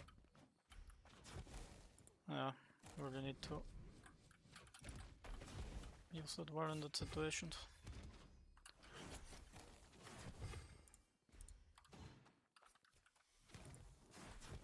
The thing it's also frustrating is when trench warfare spawns on you. No, and all the mobs immediately go at you. You can farm the things. Wait, where is it? You can farm the ones from the chuckers in the chests. And I got a scroll of Whispering Winds. So there's this one NPC that lets you exchange 30 of those stones, Night Shatter stones. Those here. With 30 you get, he gives you this. Well, actually I have no idea what this does yet. But somebody told me you can do another event with it. Not so sure.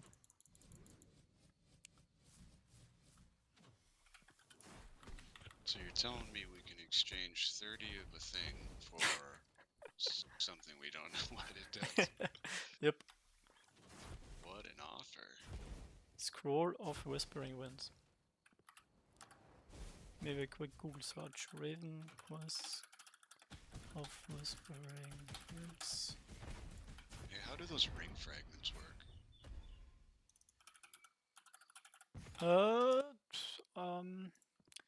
You need one of each ring fragment, and the ring you're going for you need 5 of. Then you need 100 ether bound echo marks, like those are the most expensive ones, like 500k each, so 50 million. And then you need the ranger board level 9 or level 10 item, which also costs 10,000 bounty marks. Easy.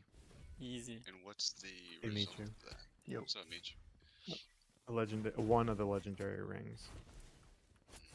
The thing is, you can trade them, so they're not soulbound. Doesn't the doesn't the rank 9 item also cost a shit ton of silver?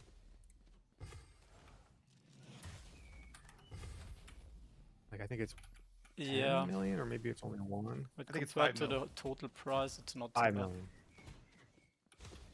That's fair.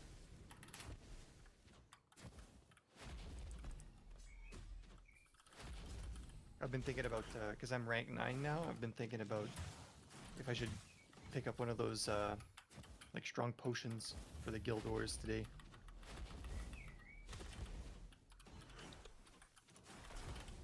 What did you win last week?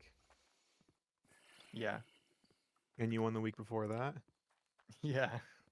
It's only a So matter of time 2 until DP? we get, yeah.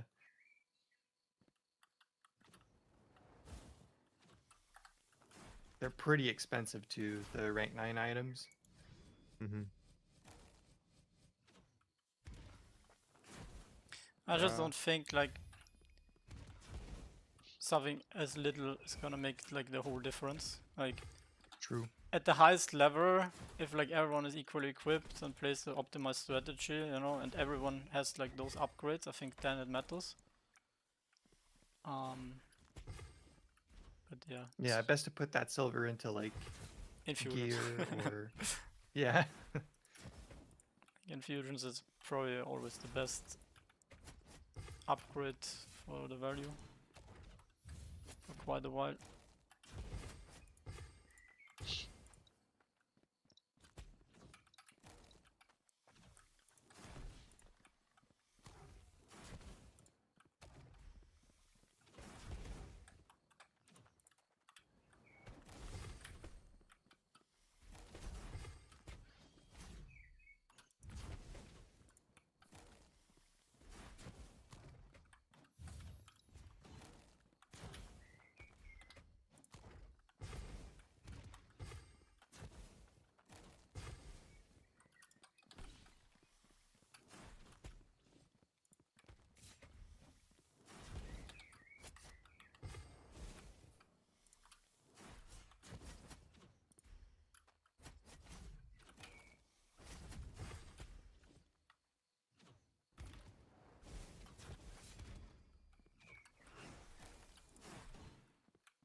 Hello Onyox, you ready for today?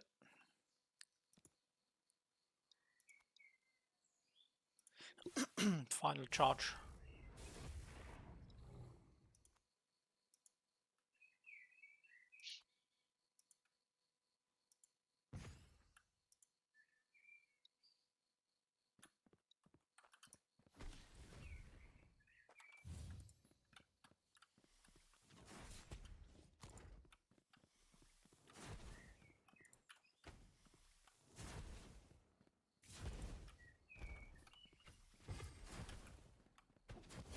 This guy again. Aha! Oh no, I missed it.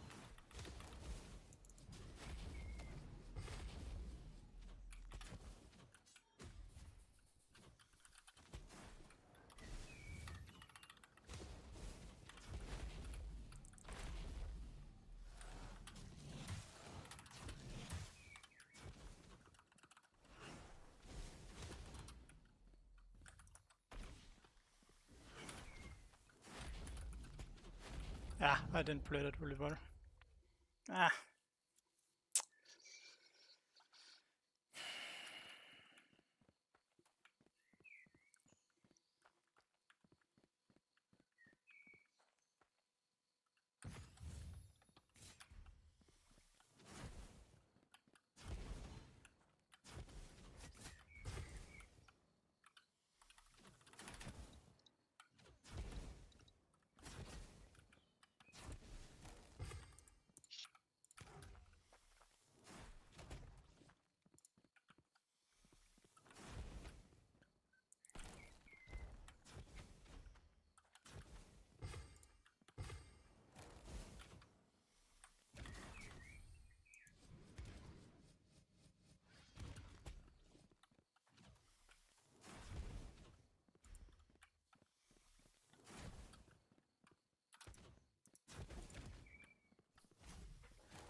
I should have kept this one up.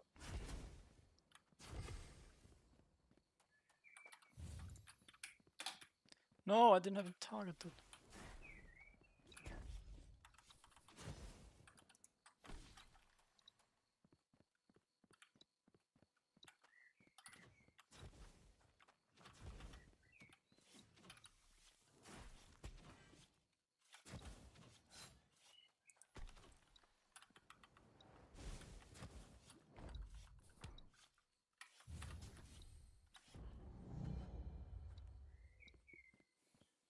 Yeah, put in the American Spanish squad on Yox.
No.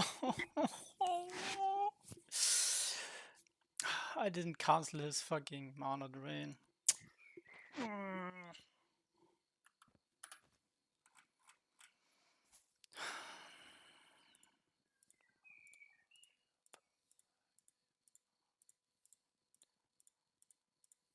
I just lost one as well. That would be my third win for this one.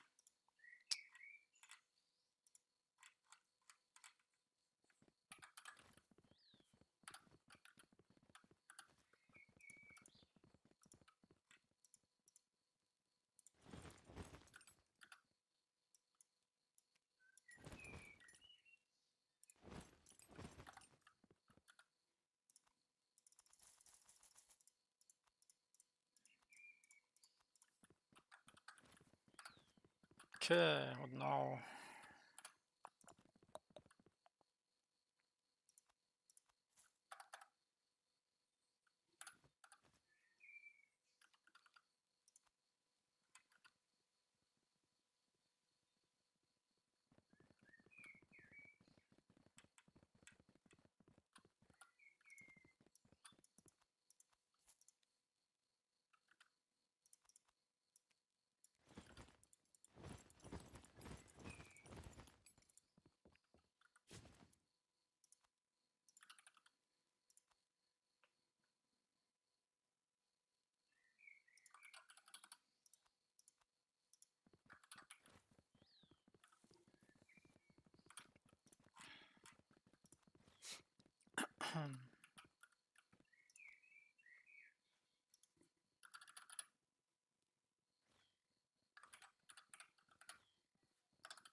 8 chests. That's nice, Onyx. Wait, so you basically 2 times undefeated and kill an enemy with a chest. Nice.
For the Hatterack journal, how much Aether Dust or Beastly Distillate do you have to trade to get that? The ether dust is 50. 50.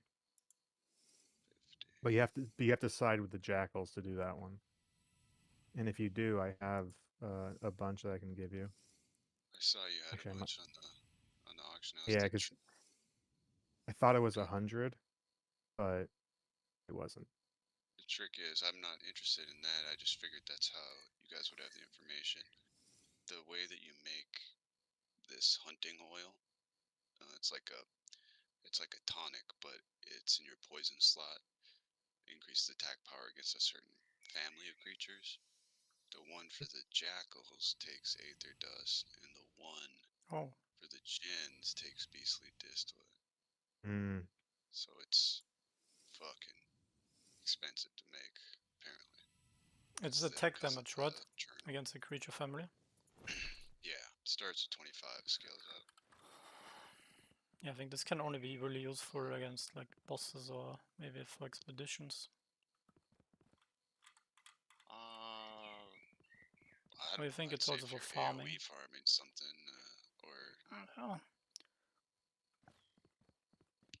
or like grinding for the super low drop chance, like Onks or whatever, like slaying the X might result in discovering a Y, that kind of thing. Most of the other ones that don't have a journal use, they're all min price or close to it. Less than 100 silver for the item it takes.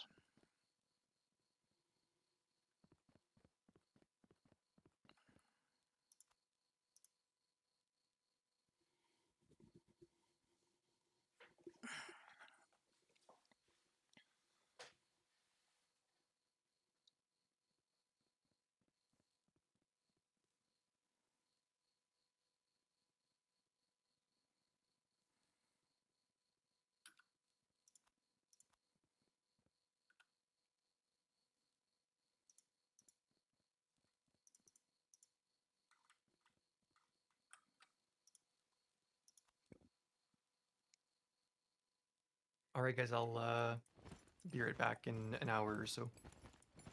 Hey, everybody. See it.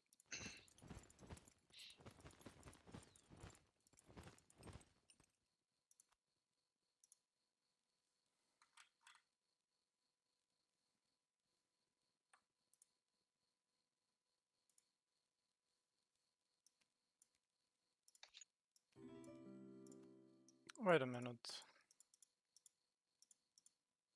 Oh, I have many of these wind-infused feathers.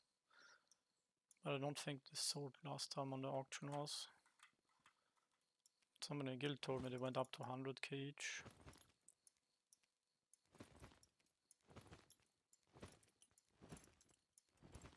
It had been accumulating cosmetic items like all along whenever they would dip in price, and they've just been sitting in my fucking bank. I haven't done nothing with them. Has anybody gotten one of the like rare dynamic boss only items yet? The cosmetic materials. Oh, yeah, that I somebody, know of. I didn't, but someone in the guild had, I think,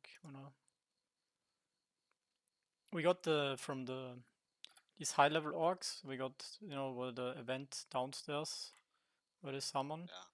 Yeah. We got that amulet, it's not that great.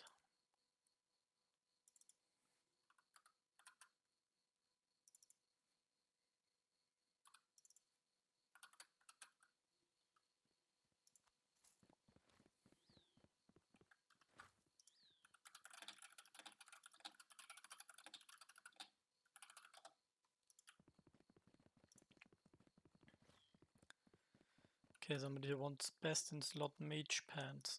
I think I have some. Nope. Only healer.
Man, I really have some shitty stats on my tier 6 here, but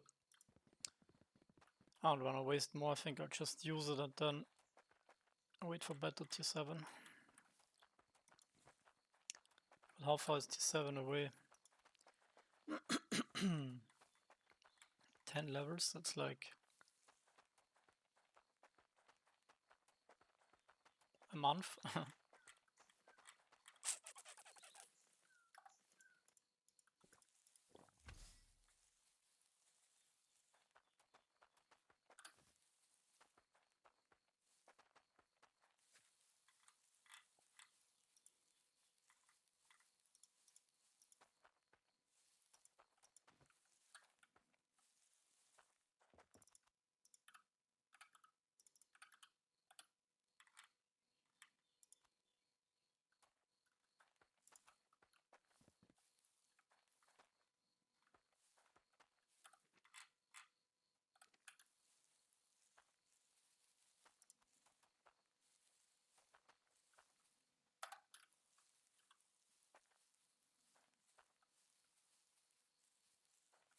Oh no. I'm too high level for Saurians. Fuck.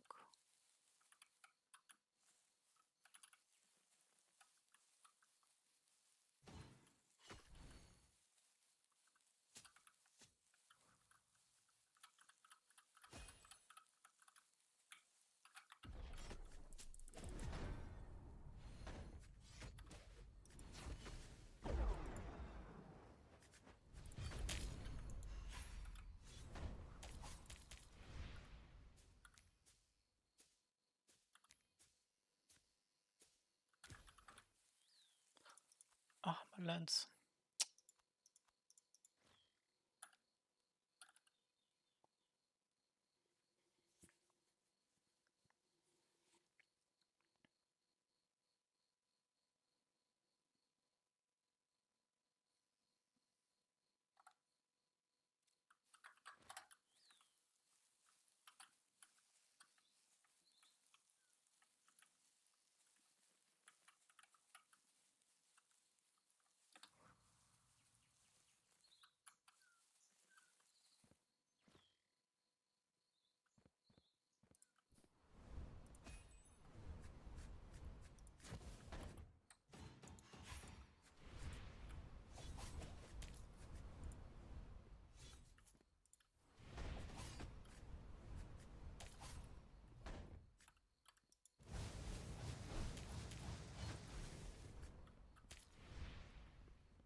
Yeah.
I want to be able to switch to different classes, so yeah, that's why I'm leveling everything. Also, once you reach 75, you reach the cap, so getting more XP is not gonna make me stronger, except on my other archetypes, right? So if I get the inactive, oh here, you see every 5 levels on an inactive archetypes gives you another skill point. So basically, even if I leveled up these, it makes my other build stronger.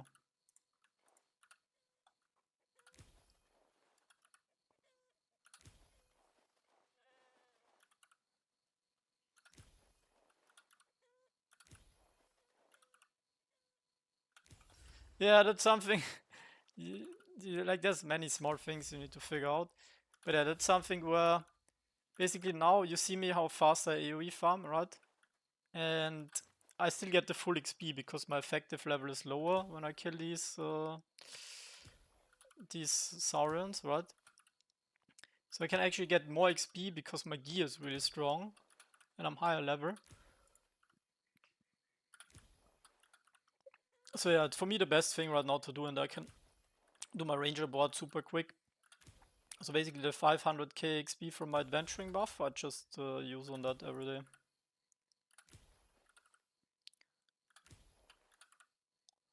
I don't even need to mage gear, the only thing I do is put all my attributes into intelligence, and that's enough. Because the attack power and the defense power from my tier 6 gear, tier 5 gear is so strong. I mean, I can go tier 6 soon as well. Probably upgrade today. Just have shitty gear, man. But that's okay. It's not a big deal.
When echo bosses,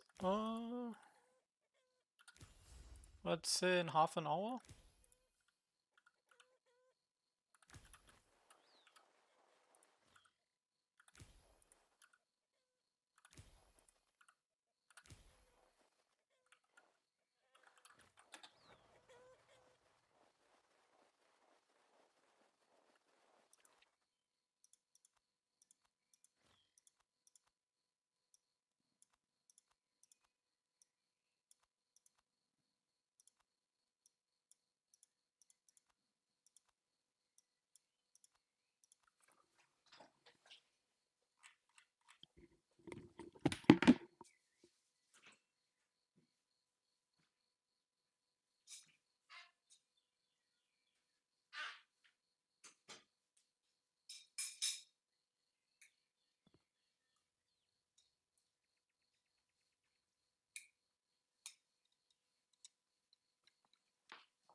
Giannis.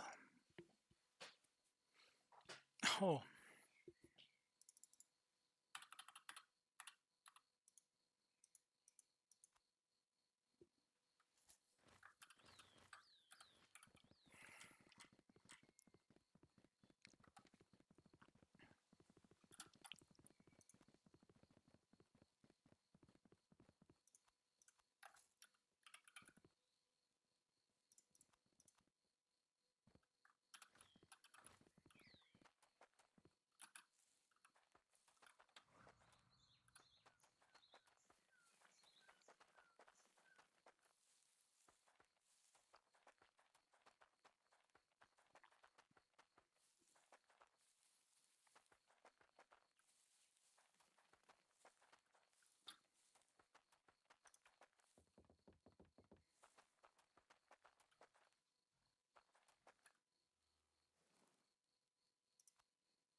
Hello.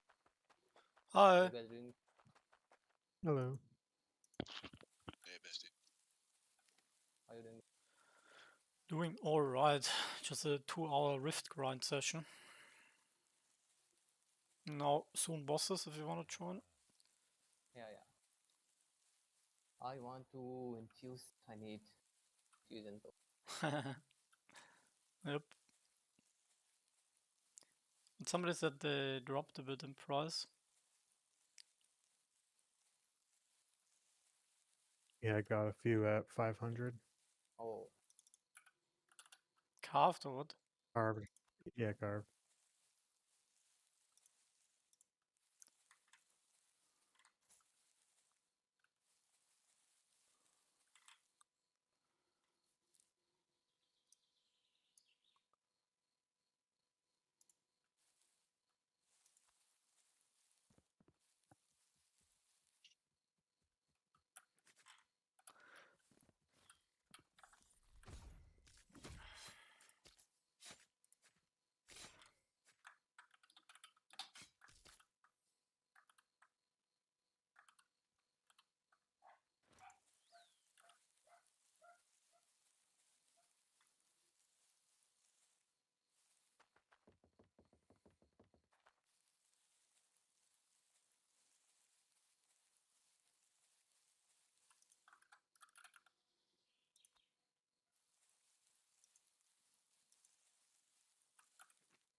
Max, thank you for the follow. What's up?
Mano Johnny, thanks for the follow.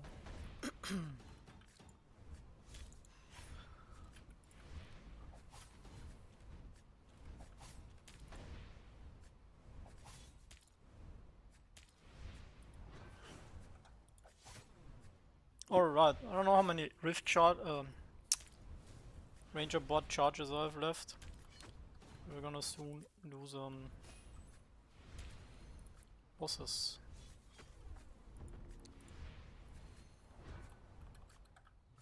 Actually 40 boss scrolls, yeah. Should get that in like less than 2 hours for sure. Okay. All monsters here cleared.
was What's up?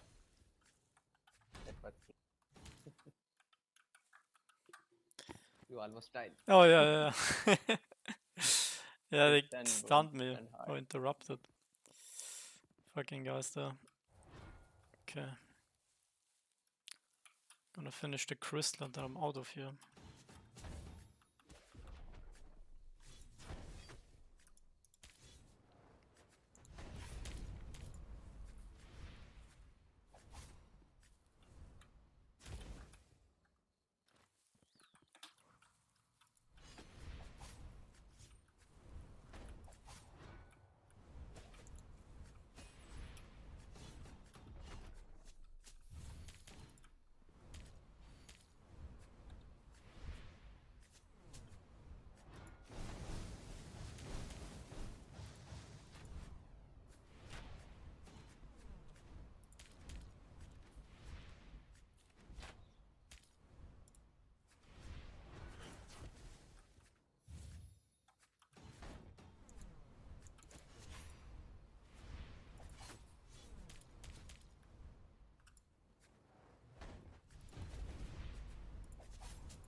So there is use for this draconic height.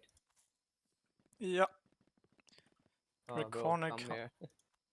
But I've I well, have so much. yeah, If you they're are I mean you like can give it. crafting, there's a lot. Yeah, I have a lot. they're not very expensive, but I'll Yep, take but it. still, bro, I'm You not need it. You selling. need it for the leather armors for the tier 6. I'm gonna go back to tier 6 soon. Nice, thank you.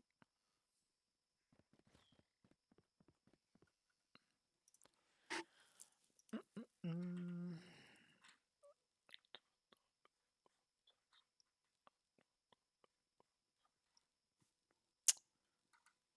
You're not going for cloth or going for leather? I don't know, Basti. I really don't know. I think I'm Just going like for cloth, but I don't have a good helmet yet.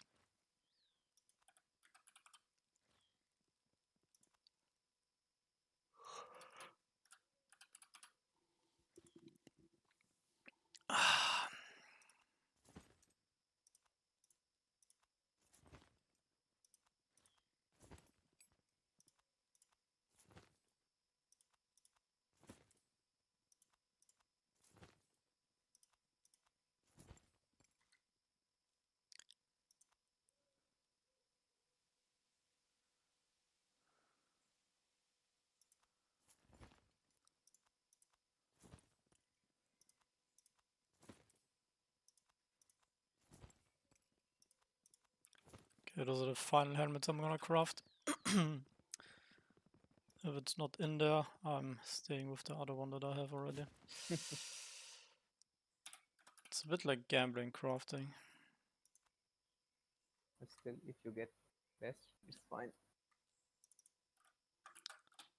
I'm trying. It's not easy. Oh shit. What?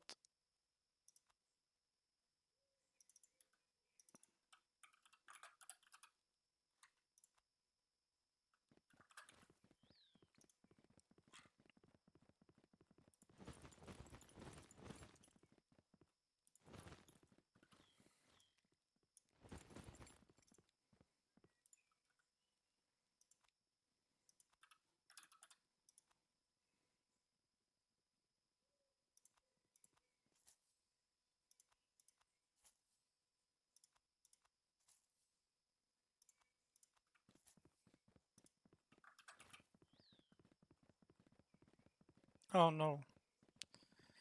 I'm not gonna have silver for my infusions. Gonna need to sell some stuff.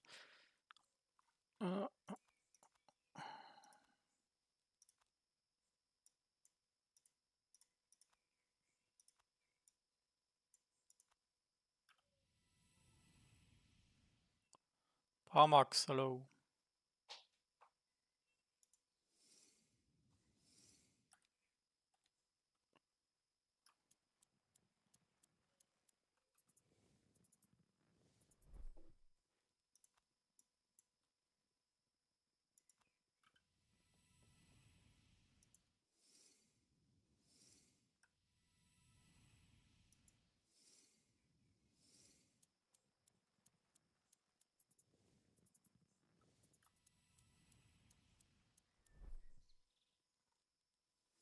No, don't worry. I can just sell some quests or some.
pixel to the moon. Oh, I don't know. It's looking a bit tough.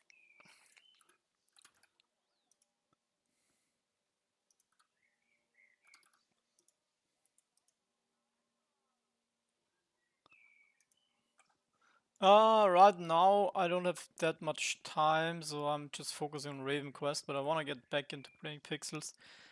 Please seek a level 30 blacksmith to create an item. We have a bunch of blacksmiths in the guild 30. That's where you met me? No, it's just any token is struggling right now. That's not Bitcoin. So, yeah. I don't know what it takes. There's just too many tokens. That's the problem.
Vero is future for Pixel. Well, I think the ecosystem play looks a bit more promising than the core game. I think core game is looking not so great. But let's see, maybe chapter 3 is gonna turn things around. What is this?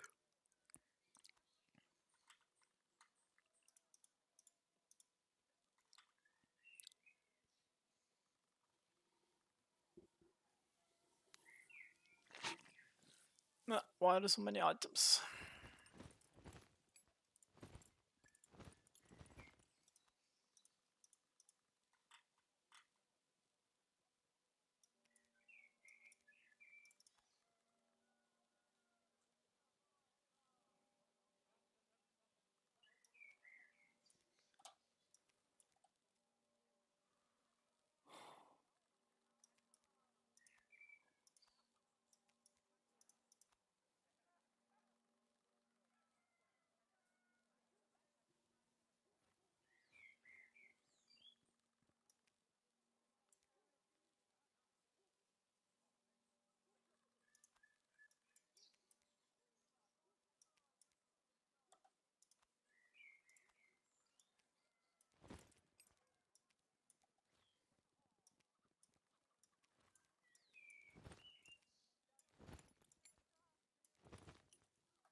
Yo, Lou, I guess no eco bosses today, huh? No, we're doing it now.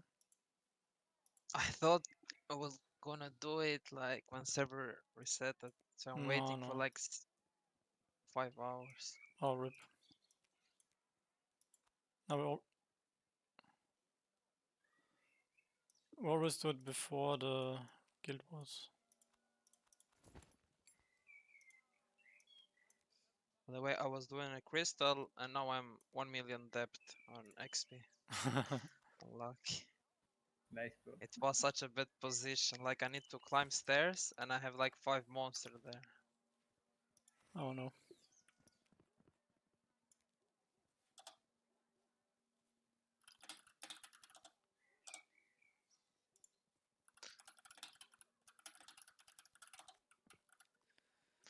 But was worth it, I got the rift.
What's up?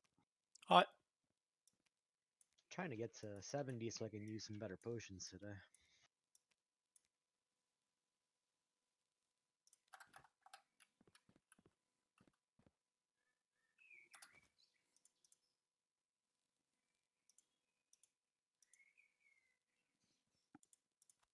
Just give me like 1 minute, Lou.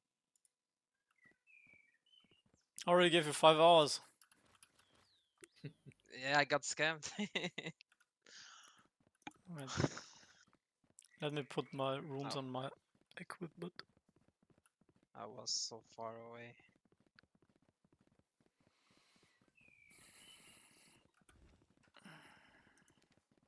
My build is such a meme. I'm I don't know why I stick with it, it's fun. always happy when I see an archer. Well, somebody just converted today, I saw in the chat. Who was it? Oh yeah, Ellison. He actually seems like he knows what he's doing, so what's going on Yep. there? Or at some point I'm also gonna go ranged. It'll be good again eventually. Okay, I need helmet and body armor. You know that musket class is going to be like super OP, like everything that gets released.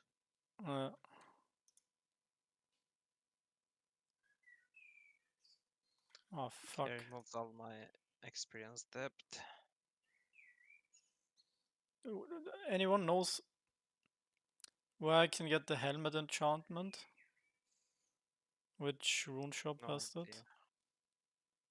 I think Hadarok, though. Hadarok? Yep. Oh fuck. On which side?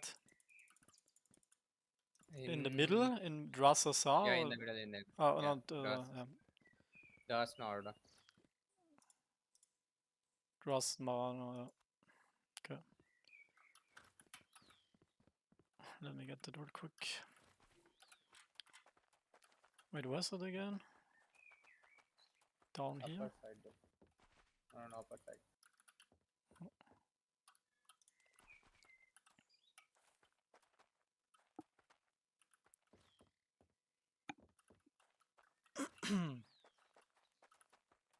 Oh, you said upper side? Yeah. Do you guys have this issue where like the emoji button gets reset every day and it's right in front of everything Yeah, you yeah. read? Still? Awesome. Nah, they fixed it now. Happens Since to me yesterday every it's day. fixed, I think. You guys need to like reset. Yesterday for me was so bad. My UI was messed up. I just keep it default 'cause I'm tired of reconfiguring it. Yeah, I have default as well, but I don't know what happened. Nice, Bestie, you didn't lie to me. Best never lies. Nah. Okay. I'm coming.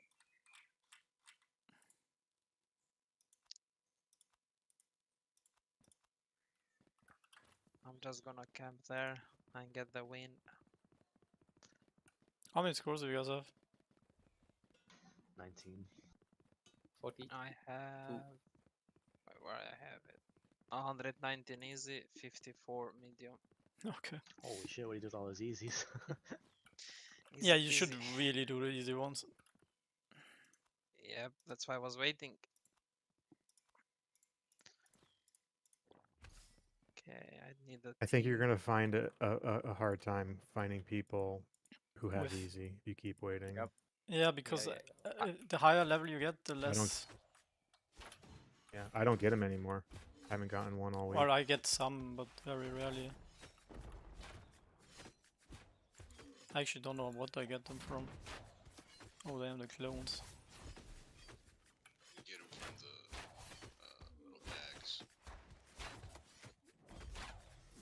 Yes, from stones, crystals. Oh my god. And Run. you say you wanted 70 potions? I'm not there. He wants yet, to get we'll to see. 70. Oh, okay. I think that would be helpful to be able to use those. It's effective 70, by the way, not Oh shit, then forget it. Not for today. Massive lag spike. yeah. Yeah, it's really laggy in here.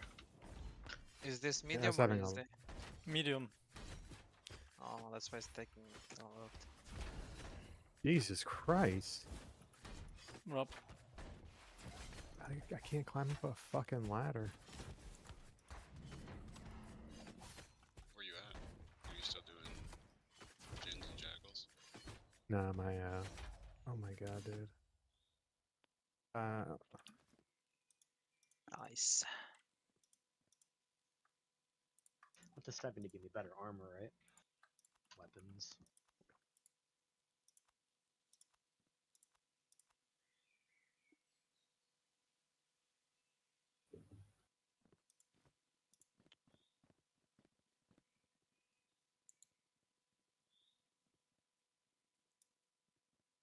You said it was 50 of the dust or distillate? it's 50 of the dust. I don't know how much of the beastly distillate. The beastly is is. less. The beastly is like 25 or something in that range. And you side with which one for? I sided with the jackals for the through dust, which was a mistake Why?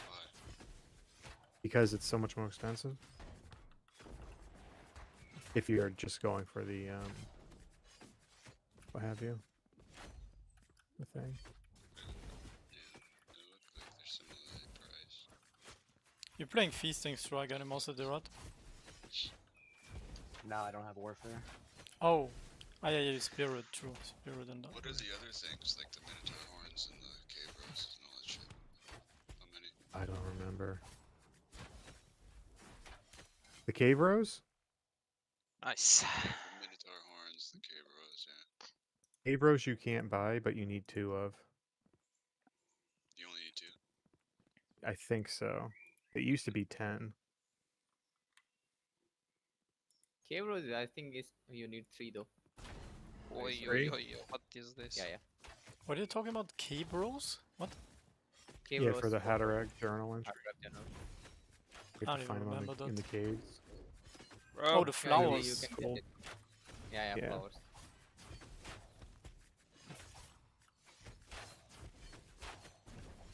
Like you can get 2 from Jackal's area though.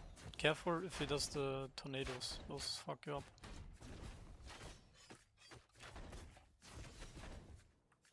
Vital.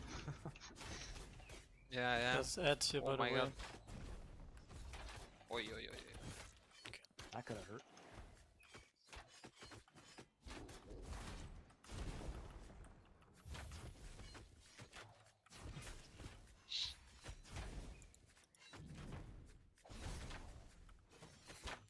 Last time we did the demon boss, somebody had like 3 or 4 of these tornadoes spawned on him and just died.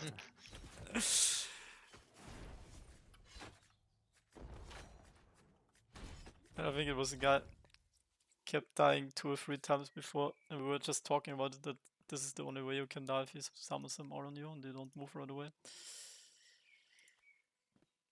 Oh man, why are people slacking so hard? Do you scrolls, guys? People out here with 92.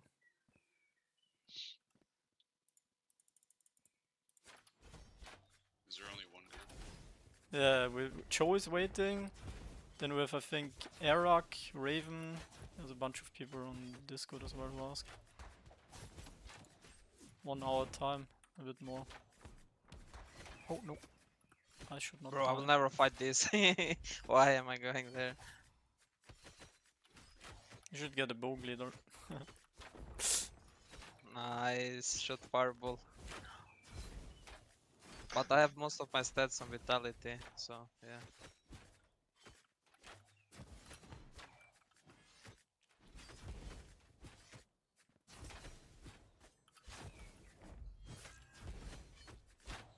Bro. Kill me.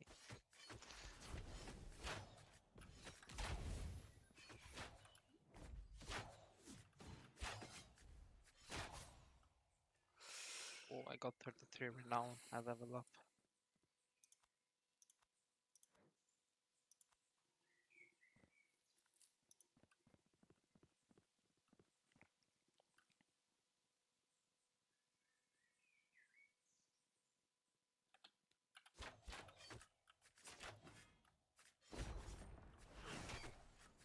Ah, these guys are off, I think. Actually, only these ghosts that come.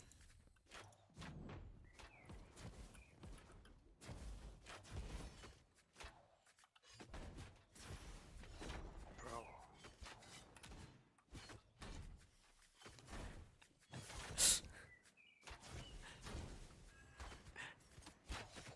Leader is fighting a Why different battle out here.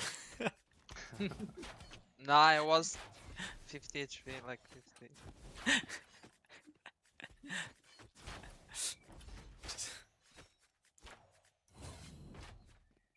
Bro, what should I do? It just keep hitting me.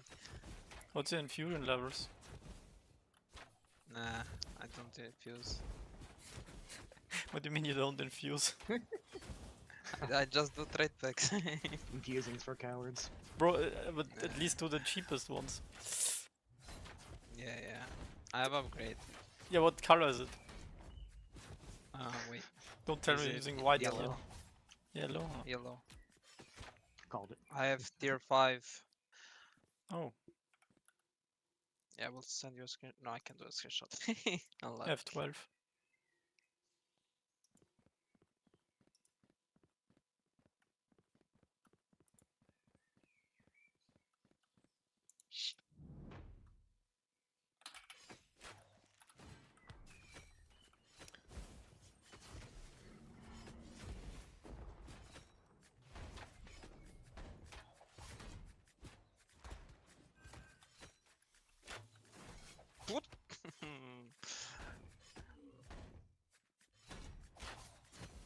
Was doing the screenshot thingy.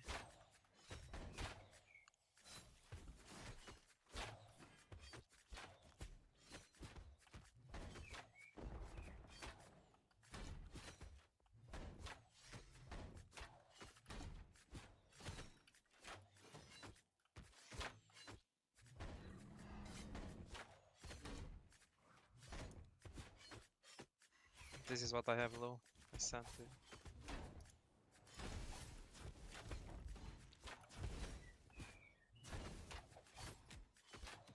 Wait, what? Is that the color before yellow on your weapons, or? I don't even... No, my weapons are. Dude, are these tier 4 or tier what? Is it? Is it daggers? The weapons are tier 3, but armor and those are tier 5.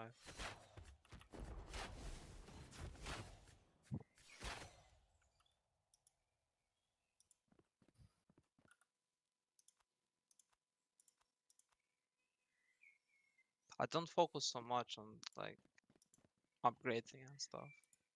I Should. don't think it's worth it to do it. As long as you can do the missions you're at, it's what I like care about personally. Yeah, I can do like what I need to do. I do it easily. I'm not just going on plunder and fight those guys. I just chill. I don't have the dedication to the game to be a top player, so I'm not worried about it. Yes. Yeah, If but they do like something, I will you are- do it. your upgrades are so cheap and. Like, Yeah, but it's- why should I do that?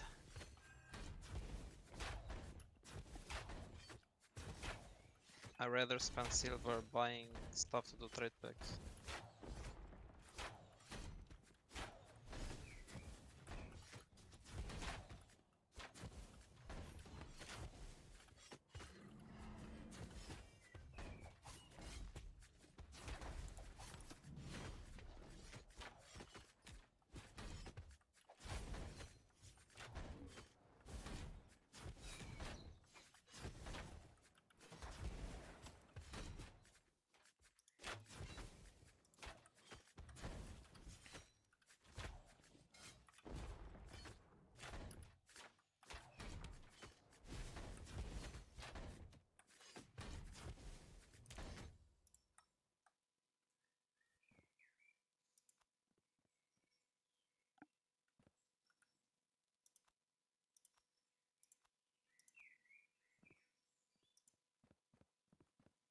So you're just trying to avoid aggro completely, man?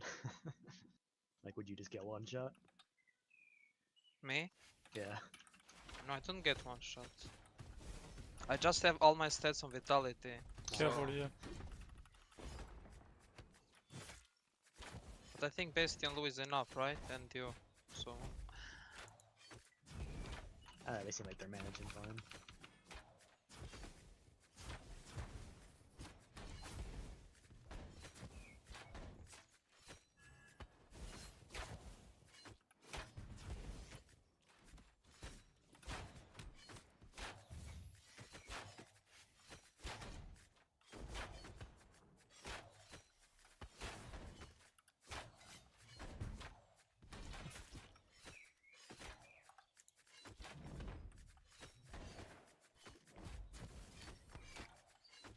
What level do we need for medium? Well, you get downskill to 55.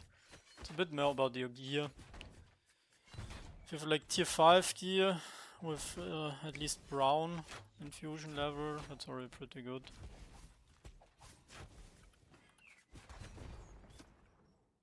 Yeah, since you get downskill to 55, it doesn't really matter too much the level.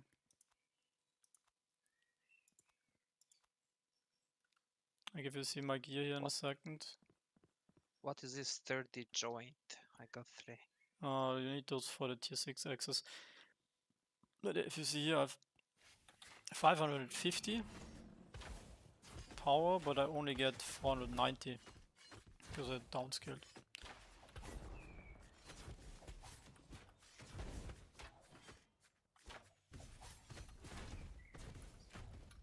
Oi, oi, oi, oi, oi, oi. This guy needs to relax, what the fuck? How that hit me? I wasn't even there. It's lag. Ah, unlucky. What? Oh my god. I was hurt. Those guys need to He chill a lost little this. bit. Come on. What's the use of the purple stone? Well, that's one of the main reasons why you do this. If you're talking about those here, the augmentation stone, they let you improve your gear. So that's why you see this here, the Roman letter 4, that's infusion tier 4 or augmentation.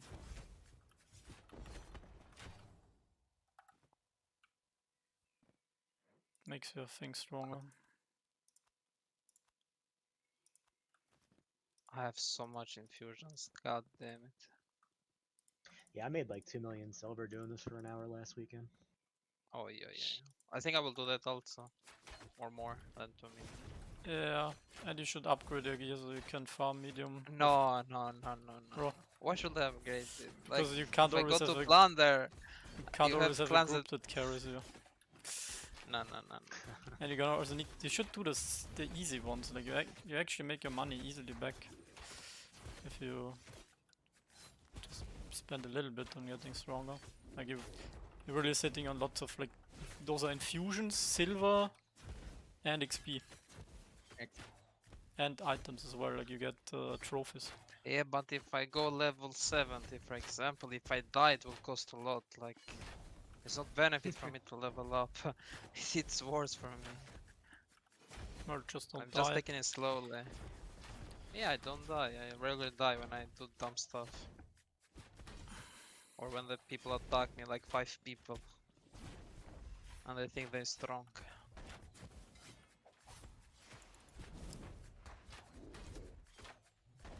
If it was worth it to level up, I will do it. It's not that easy. It takes a while. It's high invest, I take silver and stuff.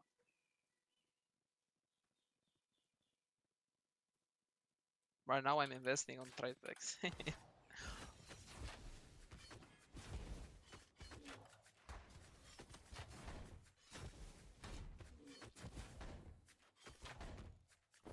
Today's the MA, right?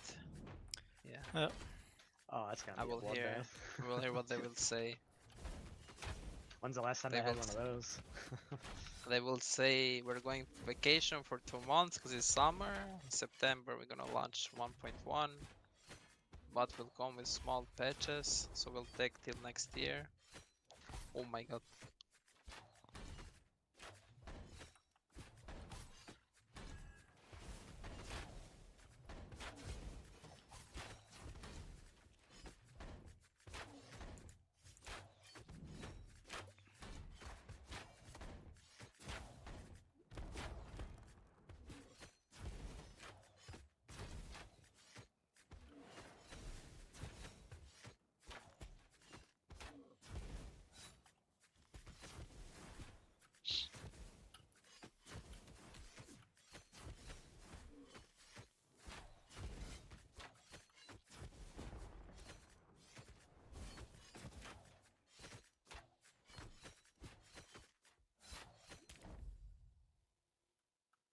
Nice.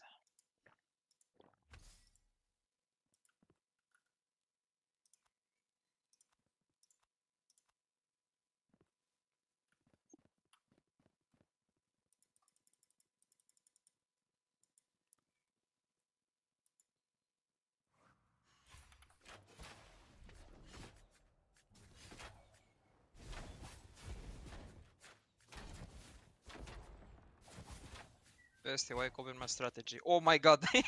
Smart Bestie. You can kill him solo though, if you don't go close. Yeah, I didn't know the thing. It bounces. It reminds me of a character on Brawl Stars. Oh my god.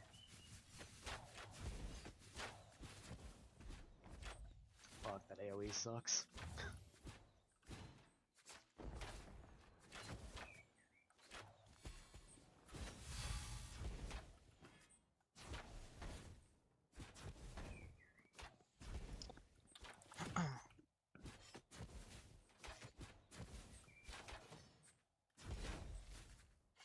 Let me heal you.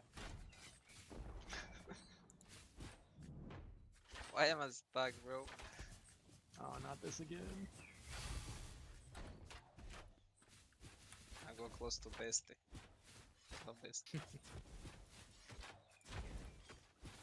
Every time I try to help, I just get fucking zapped by the orb. To be honest, it doesn't really matter for me. Oi, oi, oi, oi, oi, Look oi, at the Get away health from from me! glitter. Get away from me! What are you doing, Bro, crazy why bastard? that happened when I come? This is rigged, I swear. Just One stay in time one I go direction. there. Like I stay south, you stay north, you know? Oh, no, it's We're just watching Lou sweat here. I'm not even doing anything. Like I'm just falling asleep. Nice.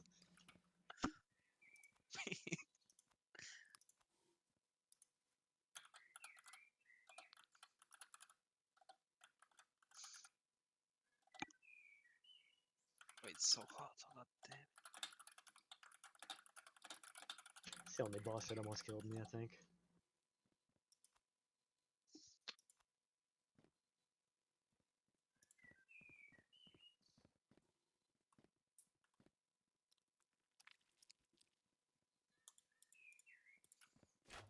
Oh my god.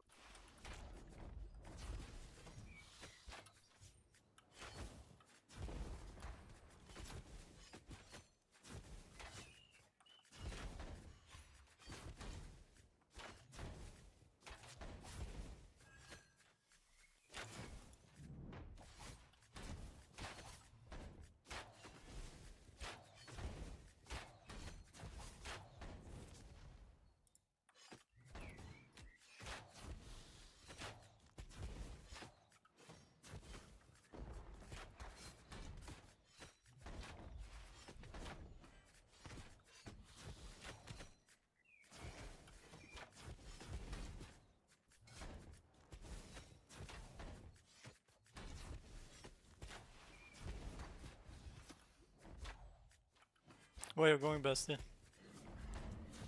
I don't know, bro. He got spooked. Get out. Oi, oi, oi, oi, oi, oi, oi, oi, oi. It always does something weird when I go close.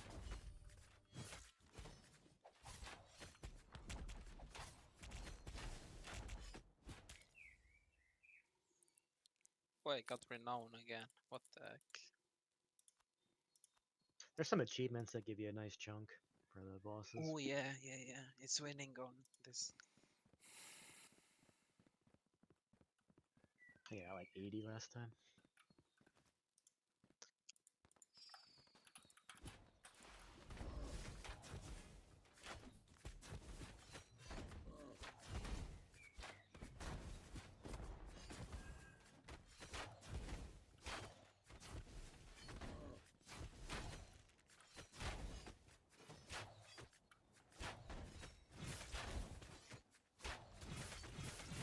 We need to kill the totems.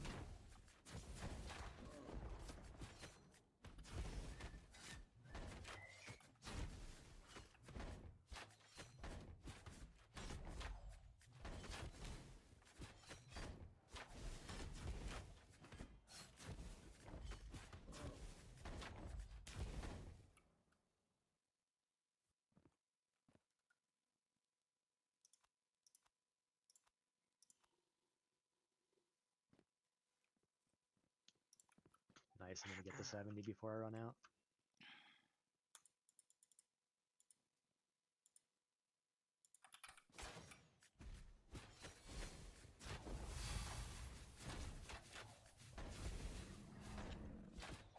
Holy shit. Stay the yeah. fuck away from me, Gladle.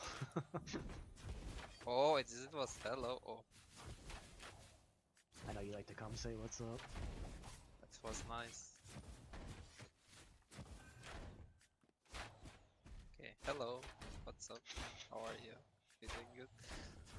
Oh no. I'll go next to door.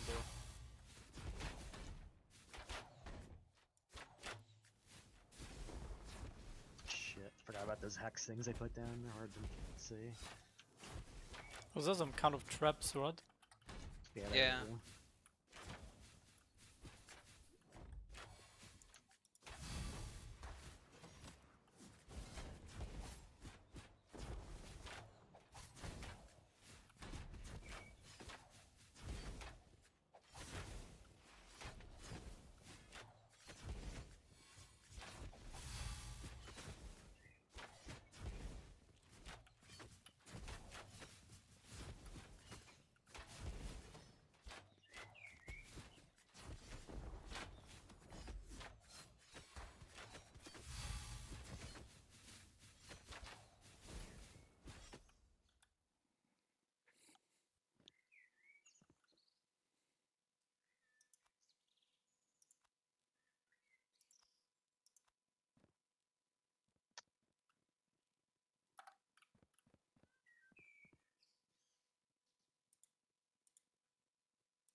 course. Damn, he got a cheap shot in right off the gate.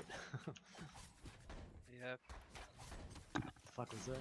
Did me 2k oi oi oi. So he does it to everyone, right? He's got like a shackles. Yeah, again, man. I need to heal myself.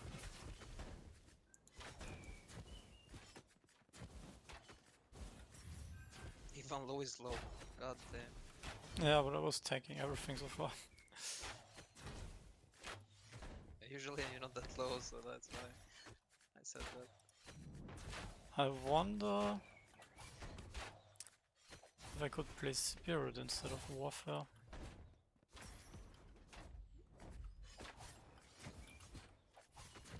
Just the warfare passives are so good though. Yeah, health but I pool. mean, I'm already max level on Warfare, so I'm wasting XP. True.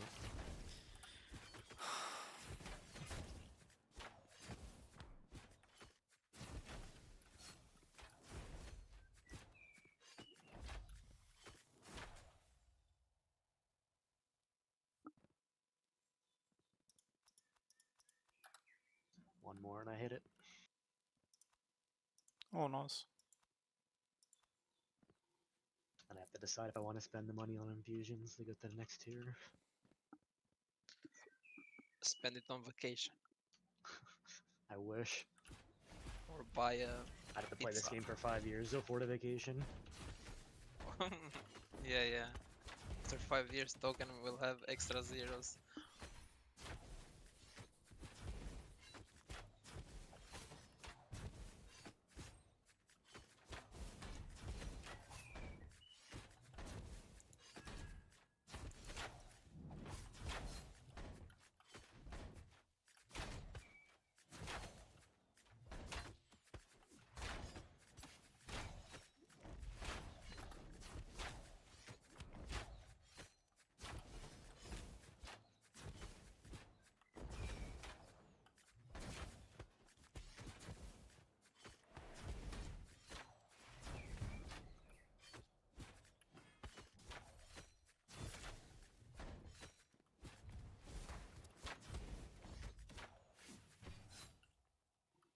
Let's go 70. Nice. Polish Damn, that's blade 250 scrap. renown. Nice, extra 1 quest per week.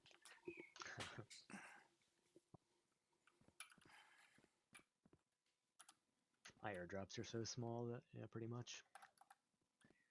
Maybe for you is a bit more. Oh, what's up, my friend? How are you? Watch out these traps in the ground. I'm gonna use you as a human shield if you keep that up.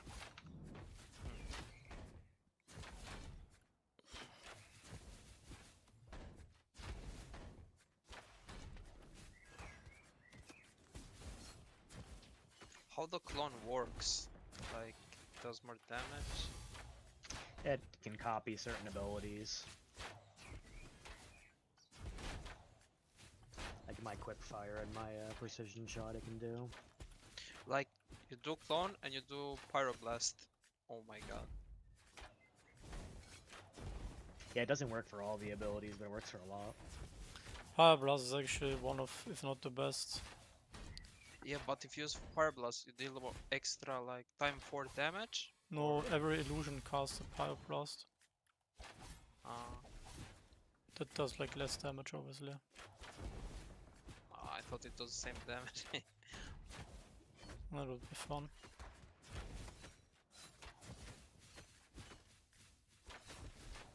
What if you heal? You heal.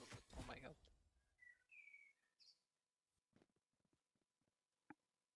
That might be out. Last one for me. No, I healer.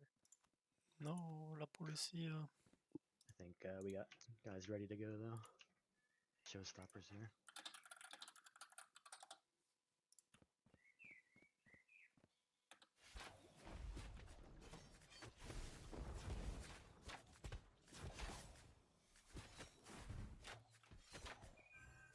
Lou, have you done that dynamic event on Sayeko? On the skeleton? Oh, the tower. That you need to Ah. open the door to do stuff and to Ah, walk in no, the no, no. I need to do that. That's also the boss. Do you remember how you get If- there? Yeah, you need a ring, a skeleton ring that spawns skeleton to activate the fire.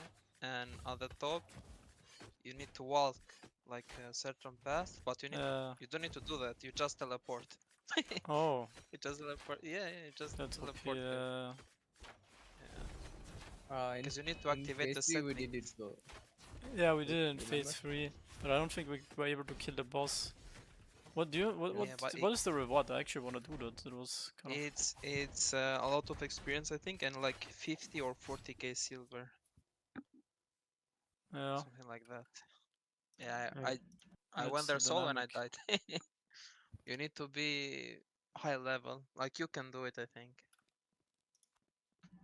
Let Showstopper hop on here, because I'm out.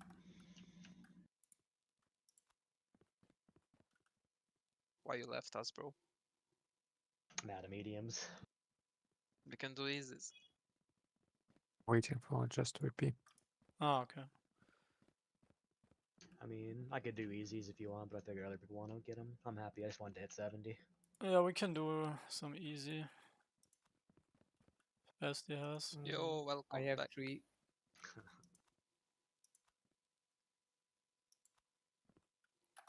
I'm just gonna be a dirty extractor and sell some infusion. The fuck? You see this AoE going off? Yeah.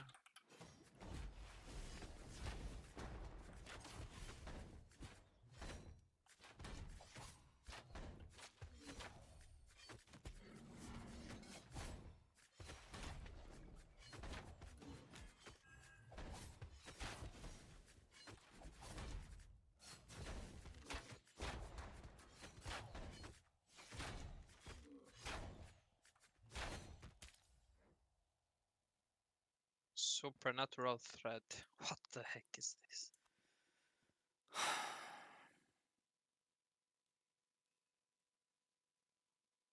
Winter wool.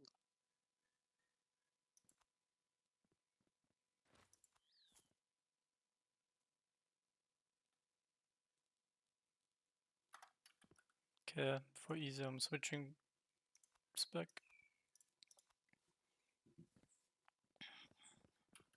Playing with my Best he AoE, can tank. AoE build.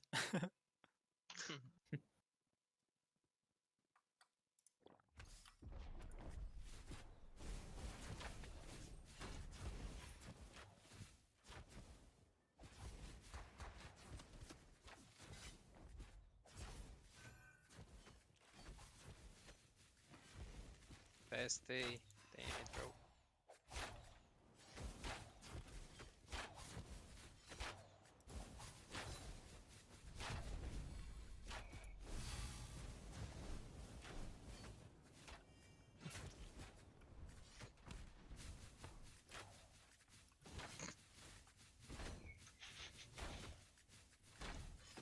Hello.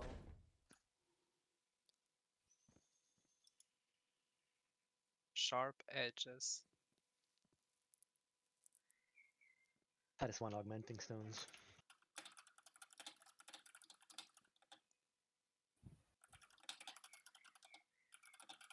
Yeah, I have like 2.2k infusion so far.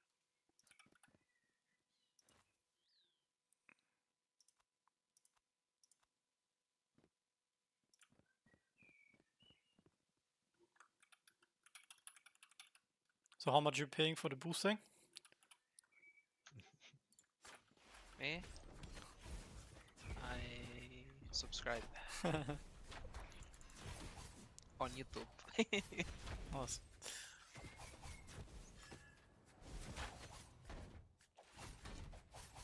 You should pay me. Wait, why do I have this wind? Oh, I have the wind strike myself. Oh. I casted the ability and I forgot that I did it myself.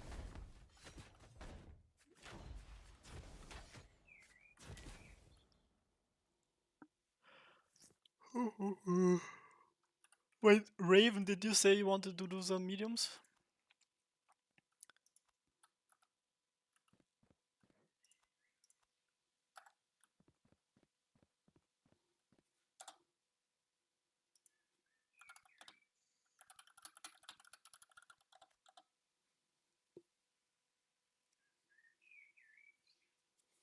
I think next week I'm gonna start buying hard ones because yeah,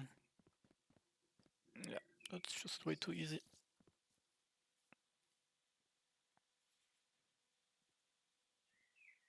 I mean, we definitely get our money back with the infusions if you buy them off the ranger board, right? Oh yeah, for sure. And then you're getting all the XP on top of it, so it's kind of a no-brainer. Yeah, Ranger board and buying infusions is really good. And buying Problem is the I don't run scrolls. ranger enough. Like I could probably buy it out twice right now with my marks.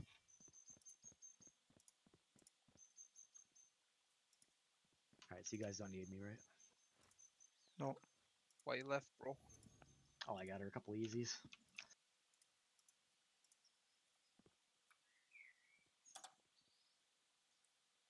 Do you need more for mediums?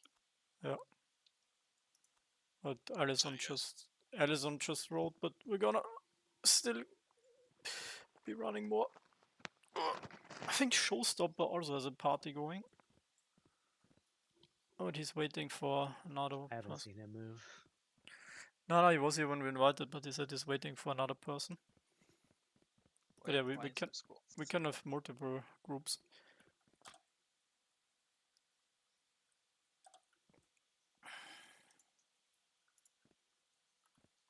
How many scrolls do you have, Bessie? I have 23 more. Oh, same, 23.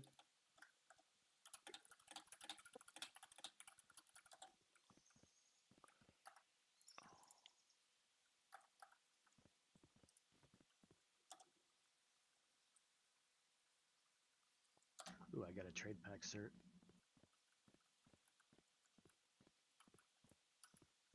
What 3 are you also running scrolls? I'm not running at this moment, but I can if needed. Yeah. I just know a bunch of people want to, so Large could land. probably get a second party. I think Onyx needs as well. Is the large land plot like guaranteed bankruptcy? At this point, I think so. I can head over to RavenQuest.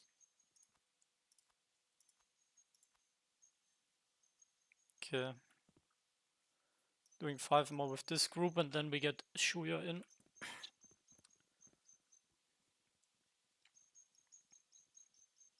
Oh fuck, I have my wrong build.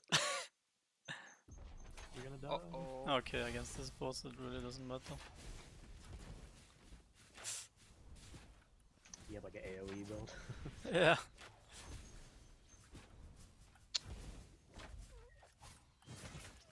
You guys just need to maybe pay a bit more attention. Not really worried for me, I'm worried for you guys. Scam,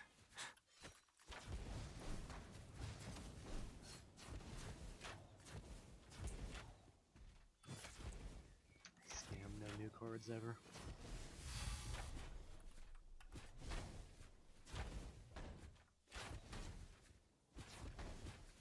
You can out of range him, I think, Allison, if you need to. Fuck.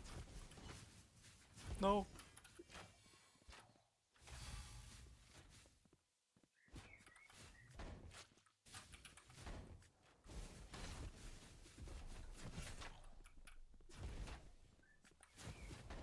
Joe, I'm sorry, Lou. Who needed a fourth?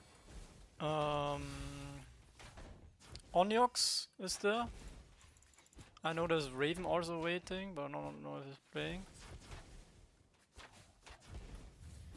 Onyx, Raven. Or maybe Showstopper +1, but I don't know what's up with Showstopper, but he was also.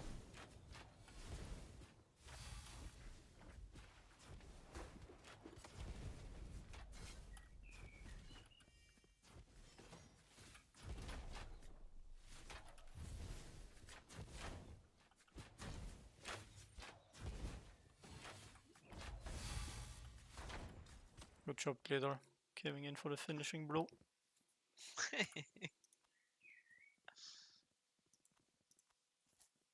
Hmm.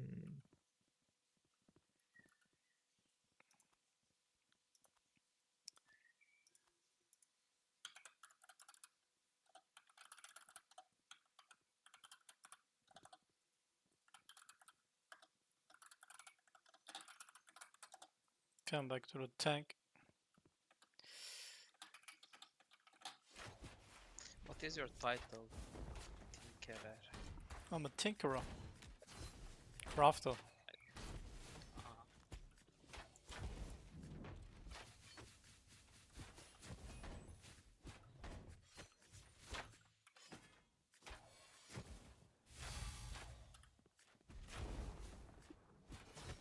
Oh man, this DPS here is sleep. I'm looking forward to this AMA more than the clan war. It's gonna be a bloodbath. just joined the MA 1 hour later. What time is it? In like 40 minutes it starts, but usually they listen music, they talk about airlines. I think it's 5 p.m. your time. Oh, it's several hours away. Wait, is it in 40? Wait, how many do we have? No, it's in. Oh my god. 4 more hours.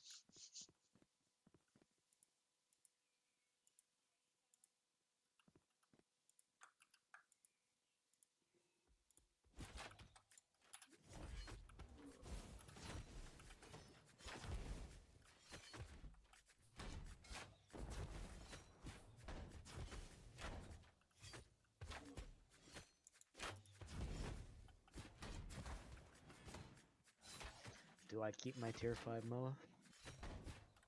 What else are you gonna do with it? Well, I can upgrade now, can I? Oh, you mean tier 6? Yeah. Tier 6 is expensive and hard to get. Maybe now they're getting I a did little get bit a nice better, deal. but yeah, it's a minor upgrade. I think I was tier guess- 3 and then I went tier 6, or was tier 4? I think and if you tier just stay like one level below like the latest and greatest Yeah. Payless, right? But it's gonna take a long time until tier 7 is like... Maybe get the tier 6, but... Yeah, wait for a good deal. Problem is I don't run trade backs, as like all the stuff I make I can just sell the market for what the pack would have costed to turn in. Do you have many locked tokens? Don't you have decent amount? Like 3k. Oh, Not okay. very much. Yeah, so you probably don't have to worry that 3k, much. just wait 1 week and you're done. How many tokens do you have, Glidar? Like unlocked or unlocked? Locked tokens. Like unlocked, I don't know, like 70k. 70k? Sheesh. 17. Oh, 17. Were you farming like referrals? No. Just grind it in the play to air with us. Goddamn, man. I'm Which a grinder, bro. Weren't you mining? I think I remember you being like a miner. Yeah, I was like cooking, mining, crafting. I had a couple leaderboards, but apparently we never got paid out for them yet. Yeah, they didn't pay the last. Out of all the Phase. things that people would freak out about, you think that'd be the one they were up in arms about? Wait, there were some leaderboards that weren't paid out? I don't Yeah, think any of them were. Yeah, The only Guild War. leaderboards that got paid out was gold from phase Yeah, that's 3. the main pool. Wait, I don't understand. They were not paid out like in locked tokens or not? And or- lock tokens, correct? So we're still Yeah. getting some Ah, locked tokens? Or Yes. Well, maybe. You're gonna get a lot, Lo. really? Even more? Oh my god. Yeah, because you Also- were in like many leaderboards. Lou's not even Also, the happy. He's like, quest- I'm about to play this game until I'm 80. The quest rewards from the phase 3 Guild War are also not paid out. Yeah, so they're like scamming. Is. Oh my Bugs. god. Yep. You dead, Glidar. Time to pay those repair costs. How much do you I'm lose on installed death? game if I die. Oh no. I like 600k experience. Oh, you're not even taking the... Man, No. you actually have max extractor here. Of course, everyone is.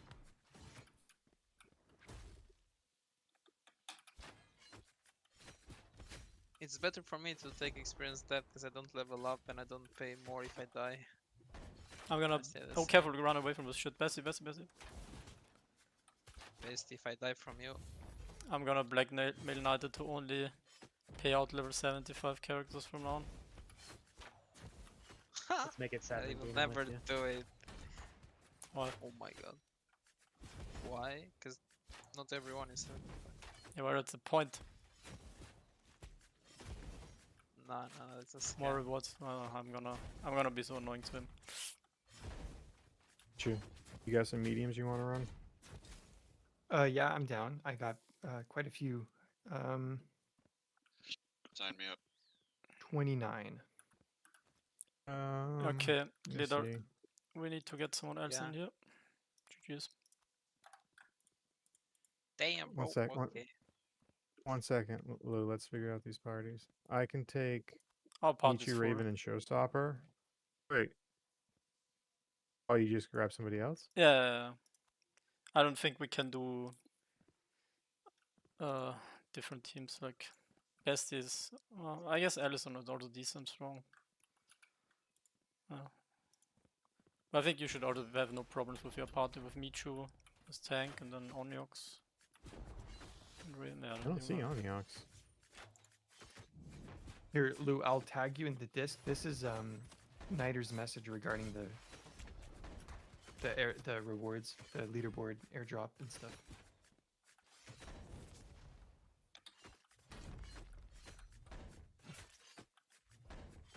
That was in February. Yeah.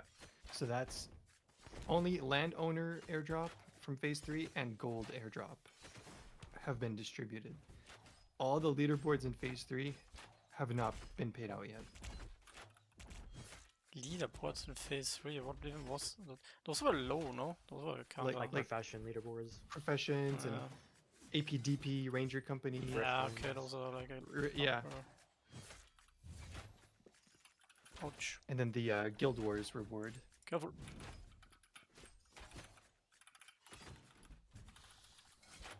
Oi. Oh, I have no buffs on me. You guys were like in the top 3 of some of those, so it's probably a decent amount. I was number $200. I was number 2 or number 3 woodcutter. I think number 3. Wait, Lou. Doc, did you want to run medium? Yeah, I would like to. Yeah. Yeah, then Lou, why don't you and I you take Doc and just give me Yep, we can do that. probably Allison. Yep. Yeah. Hold on, I gotta buy some whetstones.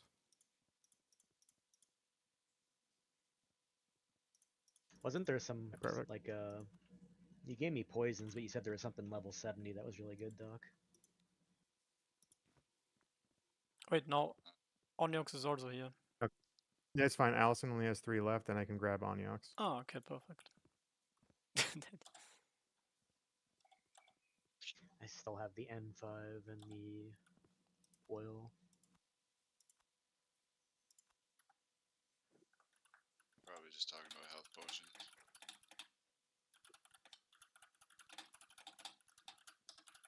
Yeah, probably. Where are you? On my way. Just picked up some supplies here. Is Onyx here? No. Michu, tell Onyx that we'll do 3 and then grab him. Yeah, I just wrote in guild And then he's chat. gone. Oh no, he said he's getting some potions. Okay. All right, we good? What's up with Raven? Ooh, that's hard.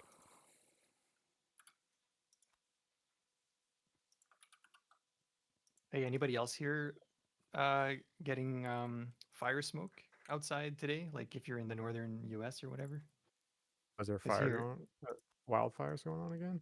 Yeah, in Manitoba and Saskatchewan, but the smoke is like all the way down to like New York City right now, I think. That's far down.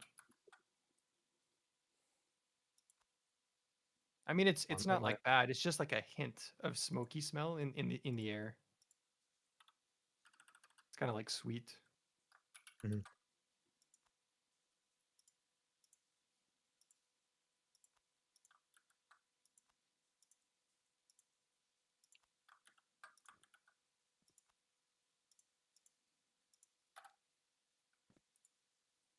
Oh, Doc is here. Yep.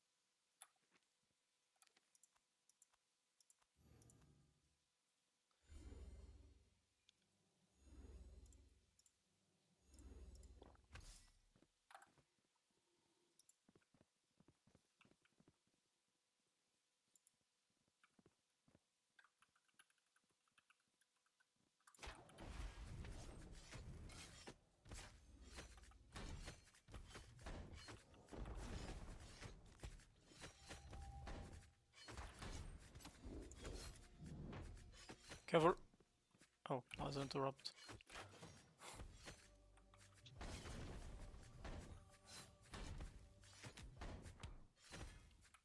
So there are tornadoes you can actually interrupt.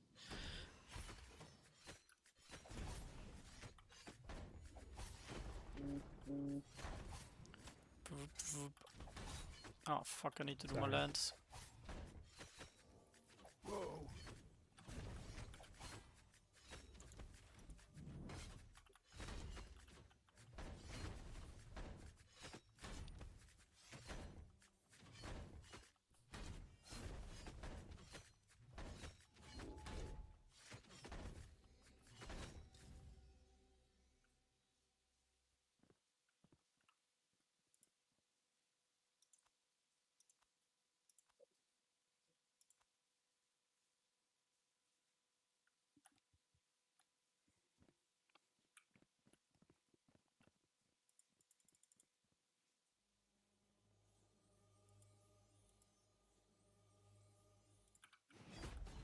Honestly, I could probably play Hex Warden for these bosses.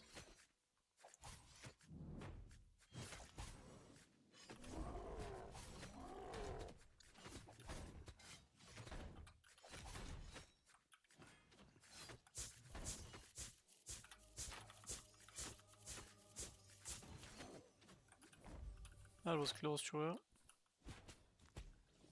I'm having trouble with my list here. Targeting.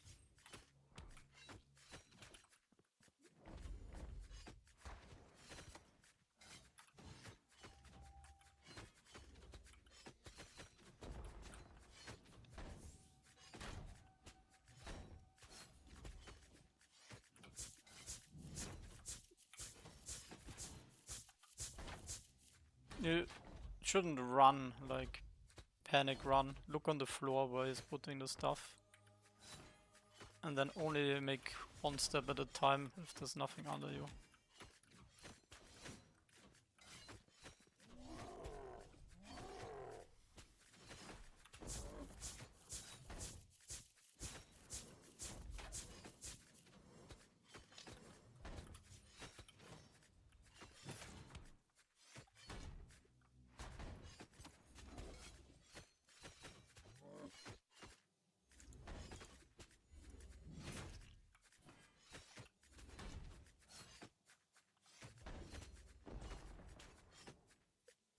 Oh, I'm lagging? Anyone else? No, just me. Yeah. Like huge spike. It's okay now.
Raven died.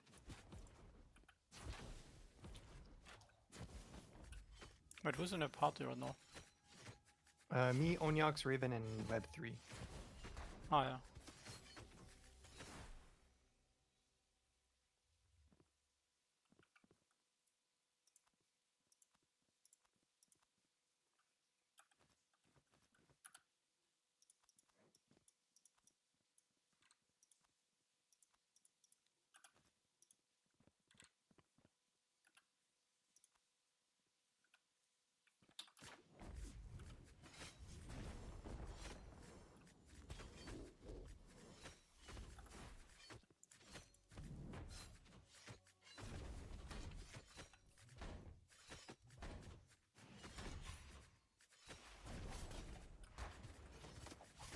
Careful.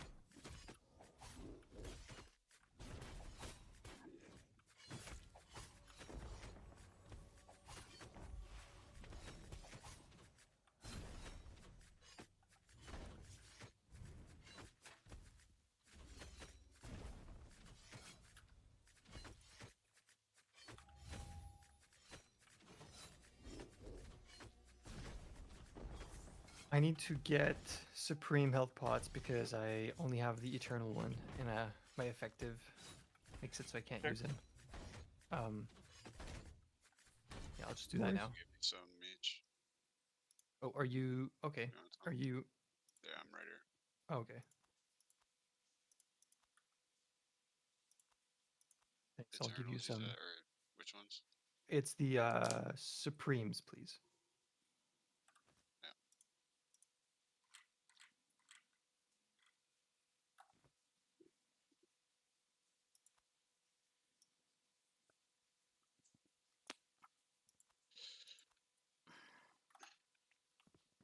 Yeah, I'm good. Is Raven back? Yeah, okay. Very nice healer, Dr. Vibe. True. Thank you. That's what Chuya said. I agree.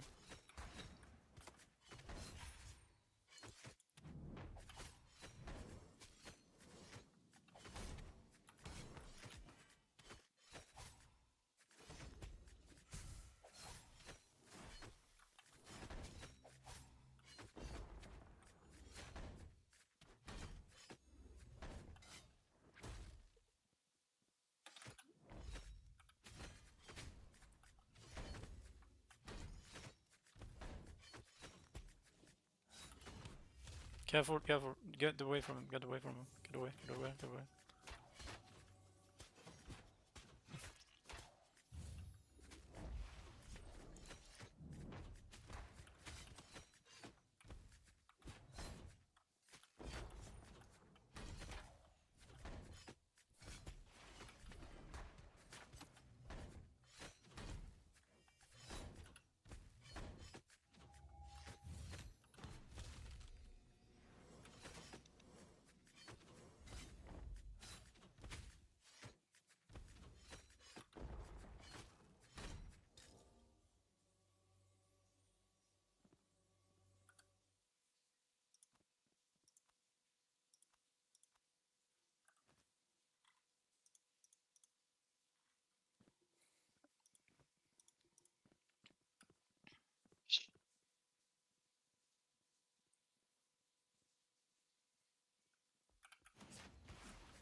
What's this healing air sphere that everyone has as a buff, Doc? It's a spiritual skill. Passive? No, it's on the same level as Typhoon. It's like the 5-point skill. Oh. Okay.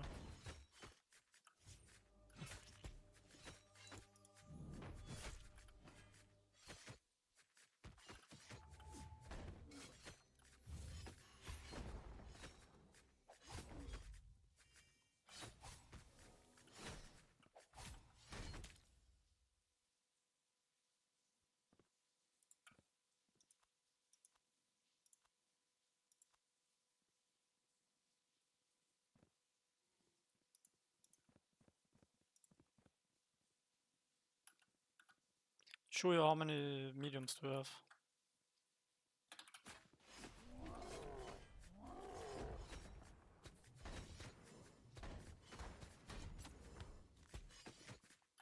Nice ego. I have 12 left. Ah, okay, good. I have 10. Raven, so- after this fight, reset your stats and put everything in vitality. You're getting chunked too much.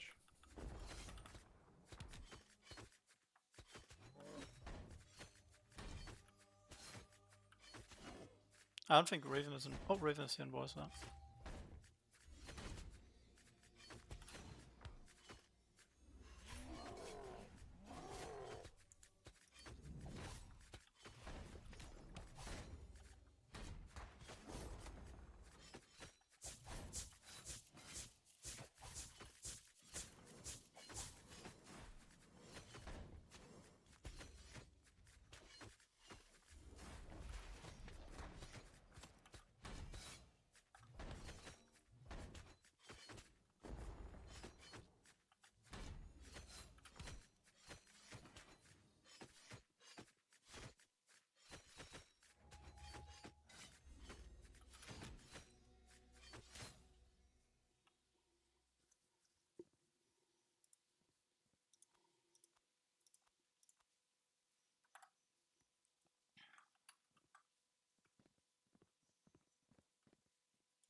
What?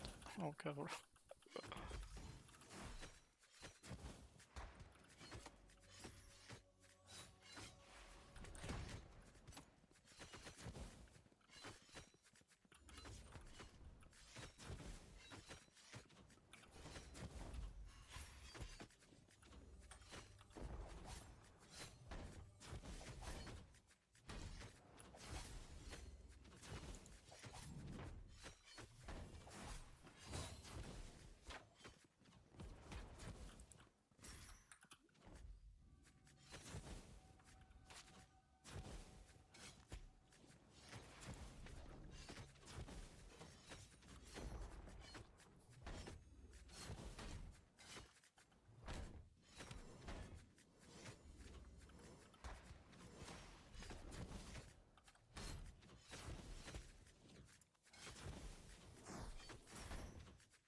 Monument to Subjugation. Oh, that's a good Which one. one is that? 4% spell defense. Yeah, it's like 8 million or something. I love you guys.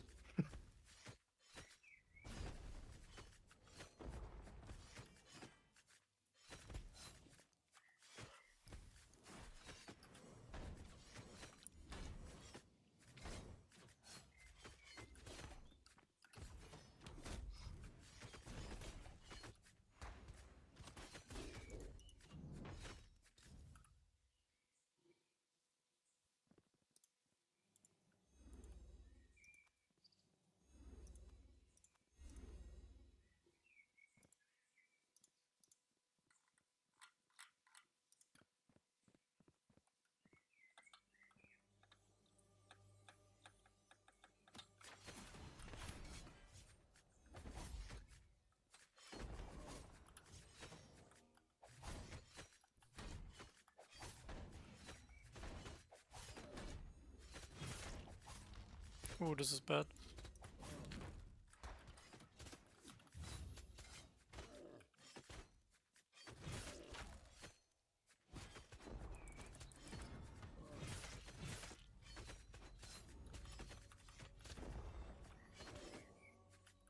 You guys need to get rid of the ads, please.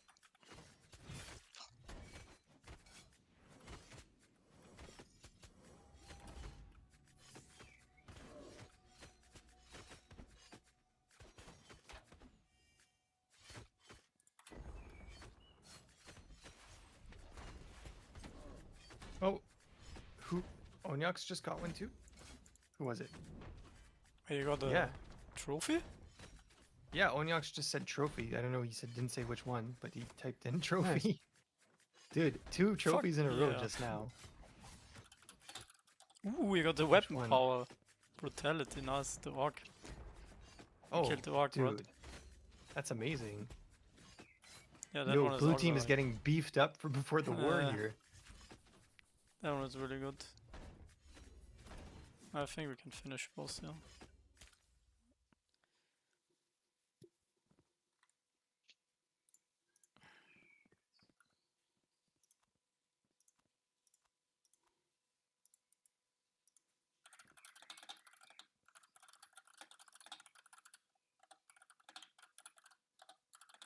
Lou, did you take care of the bidding? Yep. Did I? Oh yeah, I forgot to donate 200k Nice. for this week. I will do that after. Where do I see all the bids?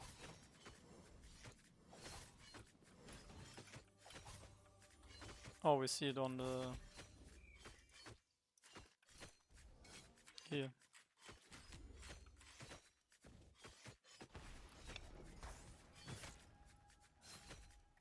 Maybe I shouldn't die.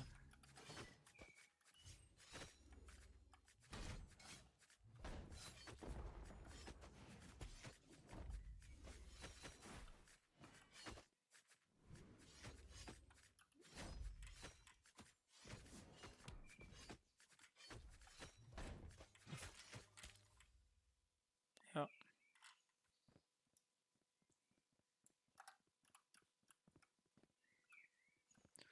Yeah, if anybody needs a range DPS and check that Venom is also looking for party. Okay.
Got 3 more scrolls.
Wait, how long can we make changes? 30 minutes before or 1 hour before?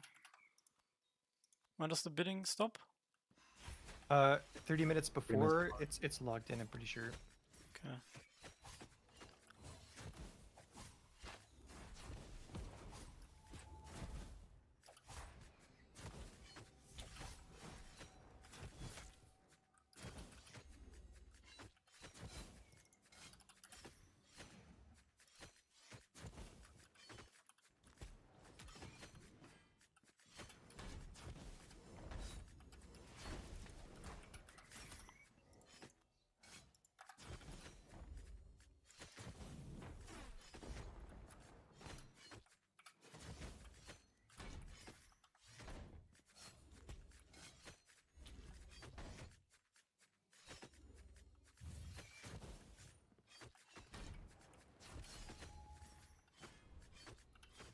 Last time we got like 50k fame or something for the wins, right?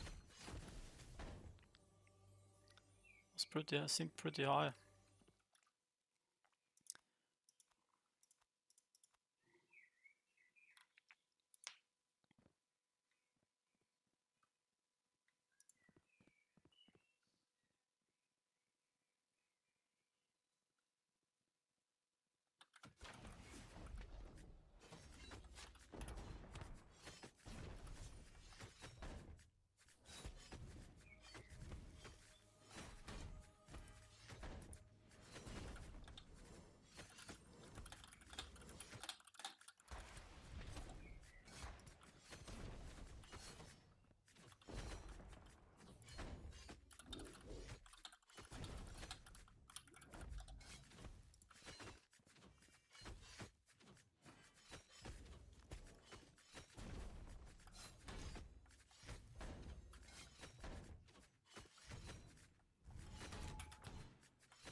Oh.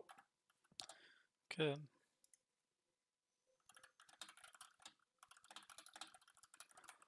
Who still has medium scores? I think Joe, Doc. Yeah, 16 left. Ah, Crazy and Venom as well.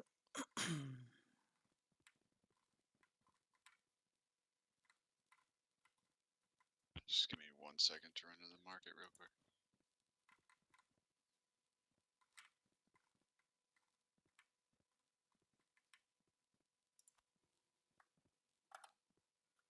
Wait, Shui, how many do you have? 2 left. Okay. Yep. I. Wait.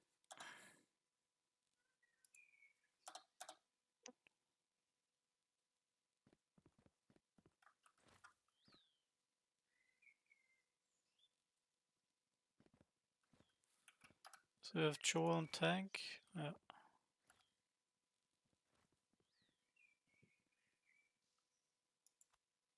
What is Spellblade?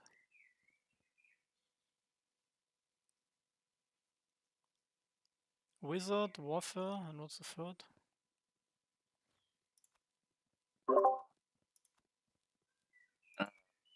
Witchcraft, wizardry, warfare. Ah. You're playing that as a ranged? As a mage? Yeah, right? Or as melee? Yeah.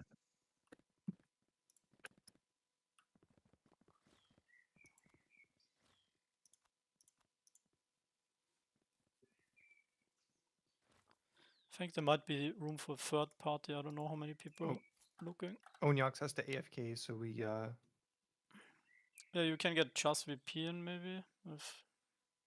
Or Shuya, I think Shuya only had like 2 or 3.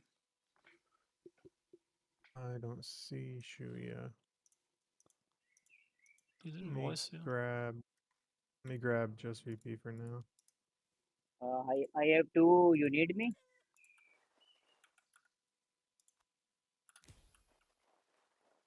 Hello. that's Shuja. Yes, yes. I invited just Okay. VP. He seems to be AFK. See if you want to pop over real quick. I'm coming.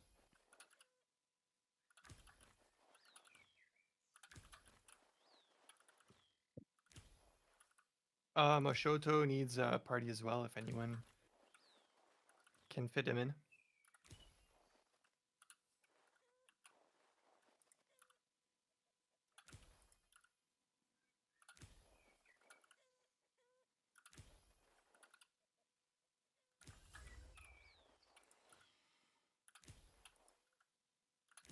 You get it? Right.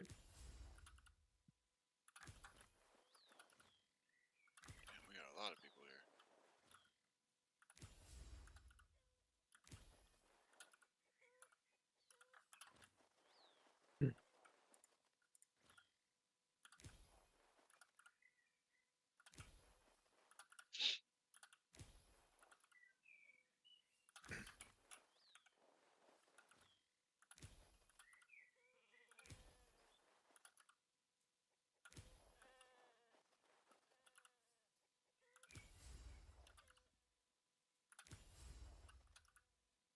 Two है 2. आ रहा हूँ मैं.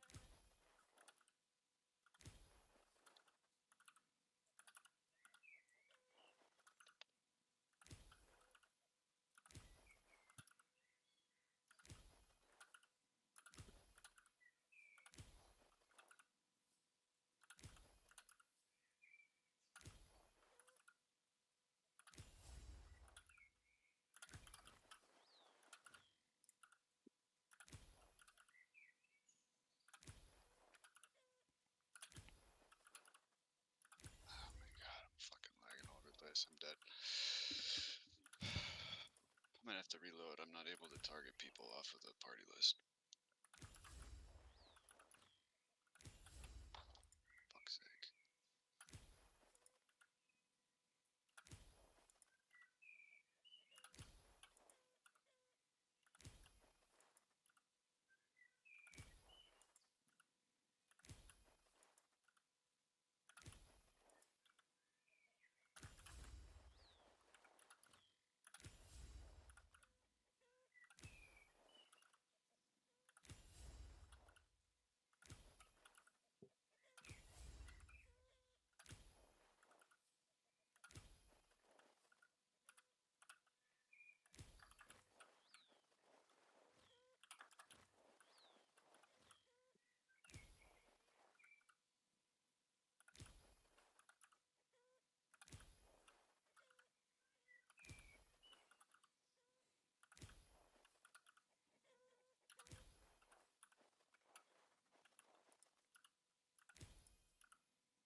We're gonna have so many skill points with the new classes coming up because of the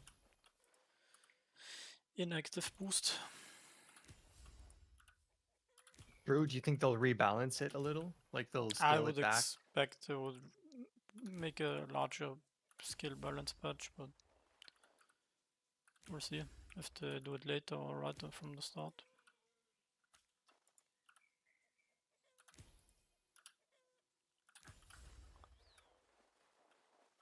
Well, I'm skeptical if it's gonna be balanced from the start.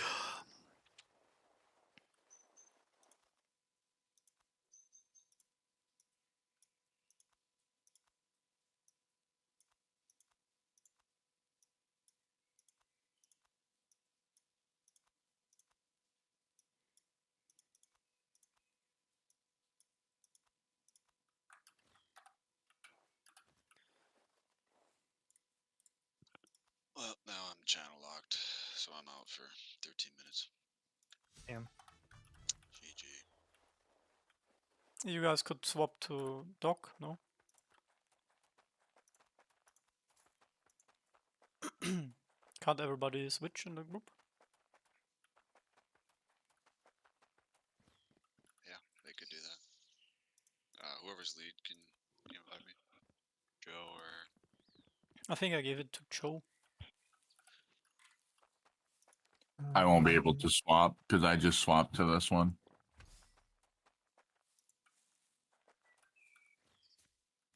Hey guys. Yeah. Marley in the house. What's up? Yep. What?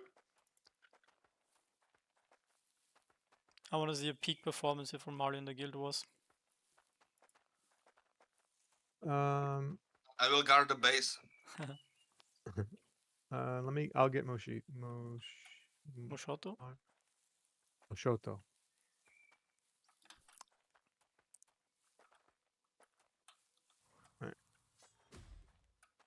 Moshoto was our best Pixels Guild Wars player. You can just replace me if there's somebody that can slide in. That's fine as well. Is Joe in here?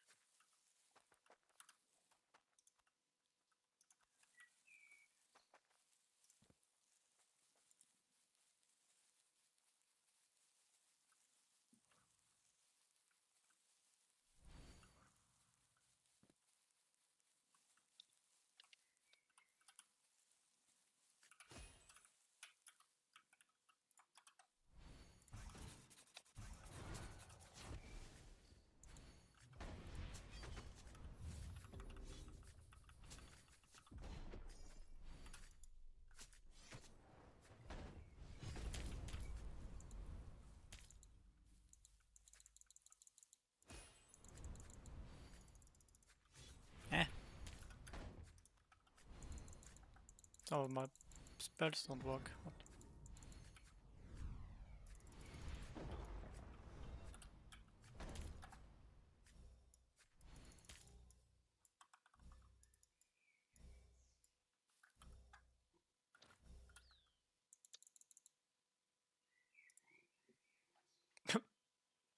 I have a keybind that's literally not active. What?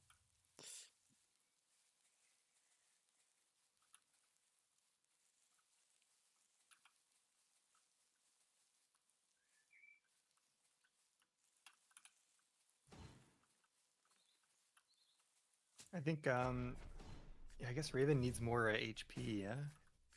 Seems. Yeah. I can't. That mechanic at least. It's very difficult to. Yeah, well that guy heal. also like hurts hard too, like big burst. Yeah. I mean, This he's guy doing as fine well. for the most. Yeah, he's doing fine for the most part. It's just when you have mechanics where you all have to move in like different directions. Difficult to.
Nice, someone's missing medium.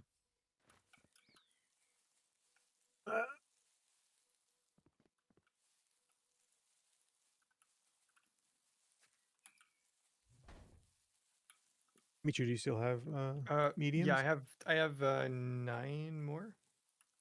10 more. I have two more. I think Raven's all set. I got some too. And hello. Hi. Hello, Crier.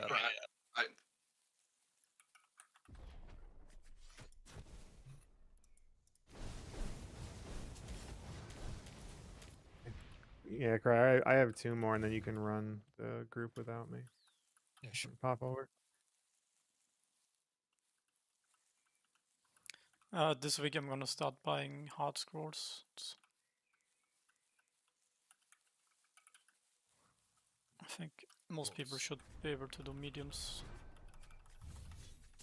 on themselves, on their own.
Should we place the bids for the other teams, Luke?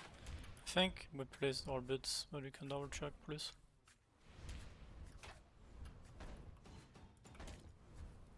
Is there a way to check other than looking at the Guild Wars, like No. all the guilds? No. Or are we? Is there more? I see purple. I think I only see purple. Ah, it only shows the top 30, okay. Or I just... I guess we have to add 200k, right? It's probably... But I can just check by doing the minimum bid, and then it's gonna say, oh, you need to pay at least 2,200,000k.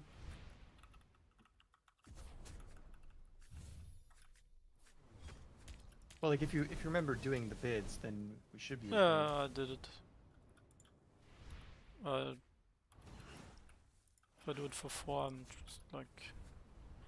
It's possible I missed one, but I don't think so. But I can check it in a second.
Gray, are you getting in, buddy?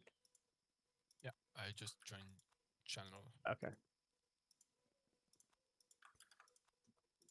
Are you not getting the invite? Nope. Wait. I was AFK maybe. No, I don't get it. Yeah, it says that I already invited you. Oh fuck.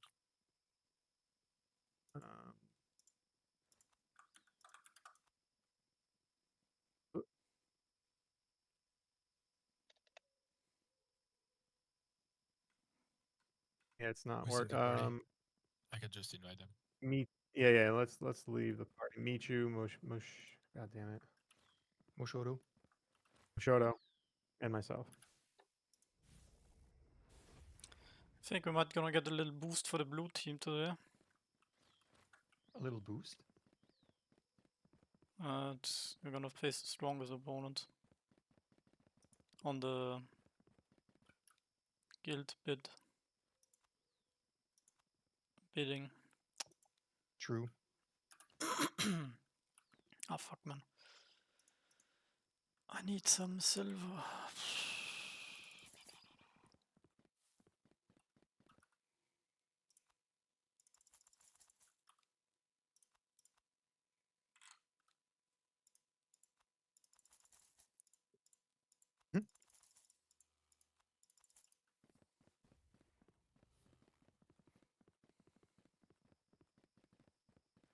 Maybe eating and playing is not the good thing right now.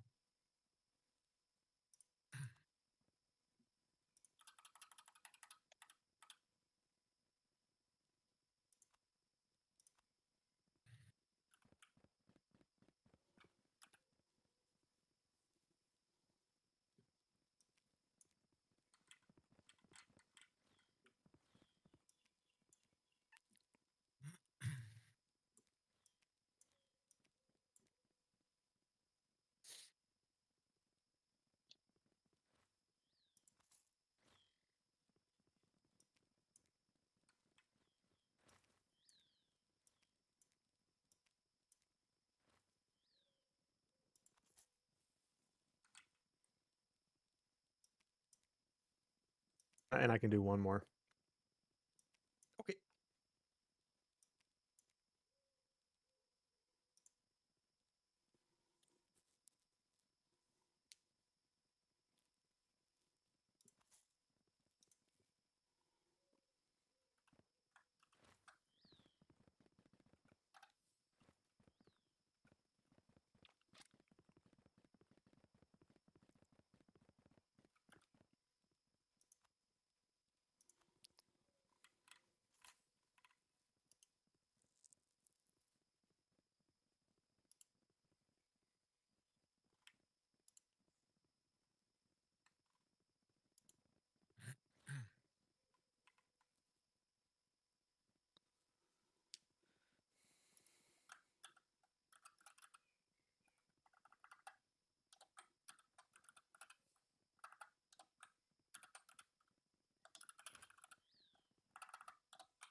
Alright, GG.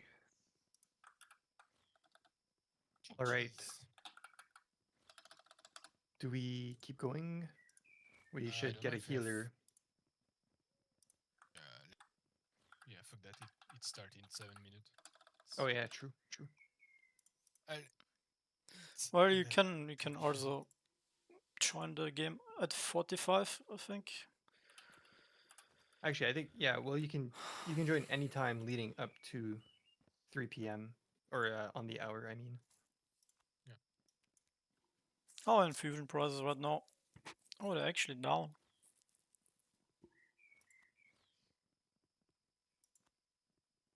It's Stramford.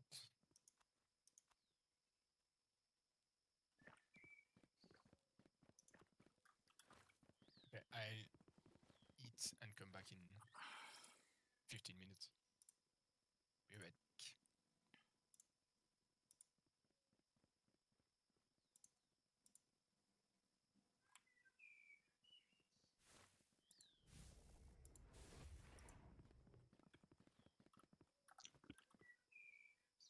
Crash. What is this guy's outfit?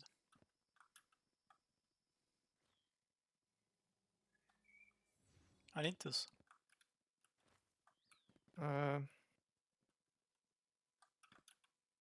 It depends. Like, probably looks different on the male model. That's the female model.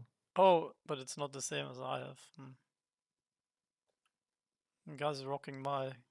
Oh, it's colours. it's the light blade outfit. See, you can see the blade on the side, Oh yeah. but it's the female one.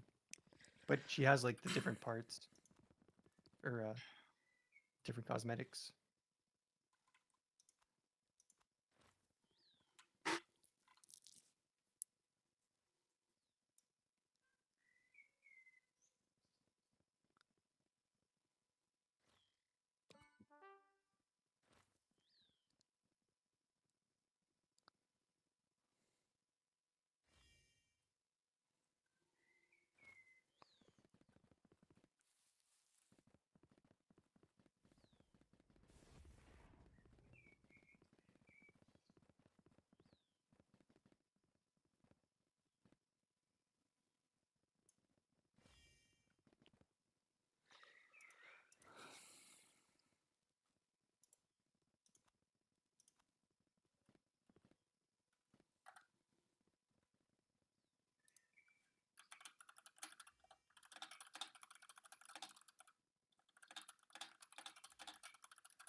I don't know if it's worth to bet here. Should we do 1 million for 5% bonus? Or 1.5 million for blue team? No, I'm not sure. 5% bonus? That seems pretty.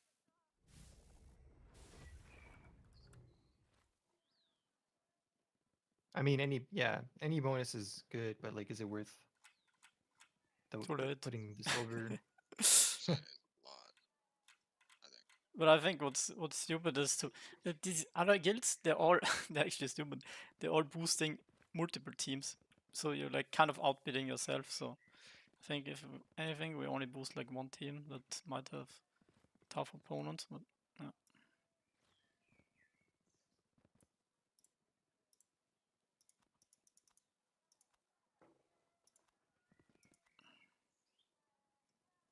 All right. Well, get in your channels, guys, and good luck, everyone.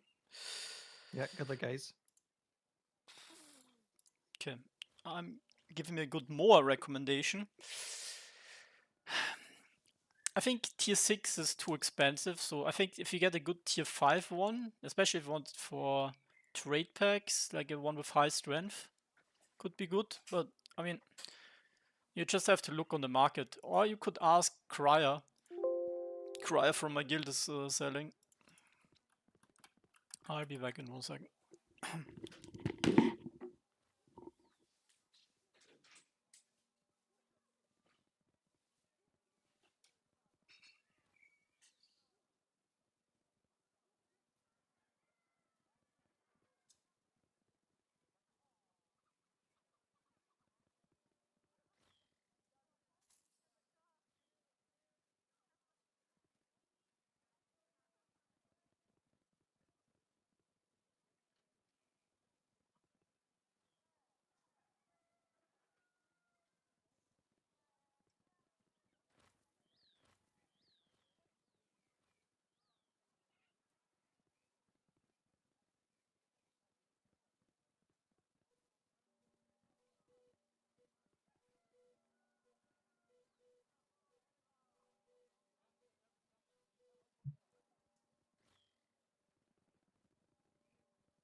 Yo, Hello. how's it going? It's going okay. How about you? Same. Got 2 weeks vacation now. Congrats, man. Yeah. Hardly anything can throw me off, except playing against TGG now. That will always be a problem, no? Yeah, I don't think I don't think I'm gonna have to worry about them for a little bit. Or Yeah. not even at the base MMR yet. Yeah, I don't think so as well. Like, I think I have won both Guild Wars so far, but don't think I'm even close to the main squad, because they just win way faster with less enemy points, so they get more MMR. I think that's how it works, but not sure.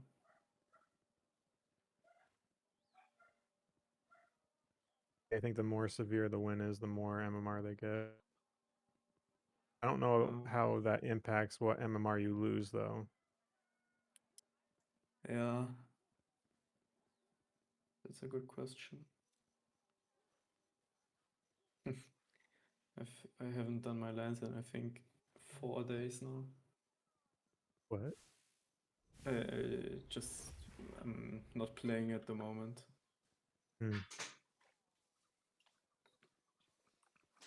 Luke? Yo. Hello. Hey, is Luke here?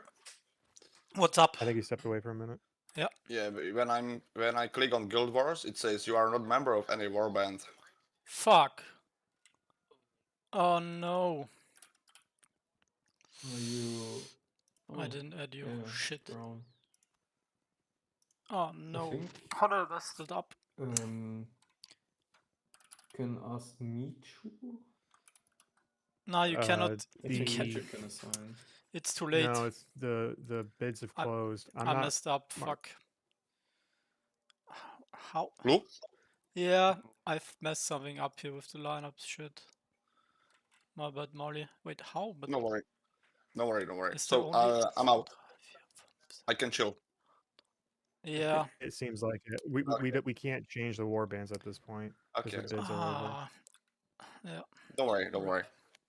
I was just checking if I'm on the wrong end or what's wrong. No. All I good, messed all up good, with the- all good, Lou, all good. Don't worry, don't worry. Good luck. Later, buddy. Later.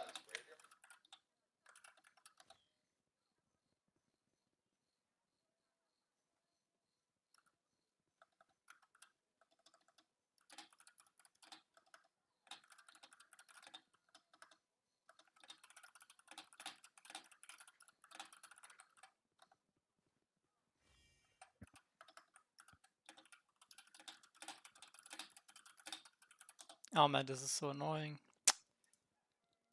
Ah. See the only. Yeah, that's the only fuck up I did. That's odd. Are we nearing enough people to get a fifth warband? or No, is it... no, we're basically like always with like 2 or 3 stand-ins basically.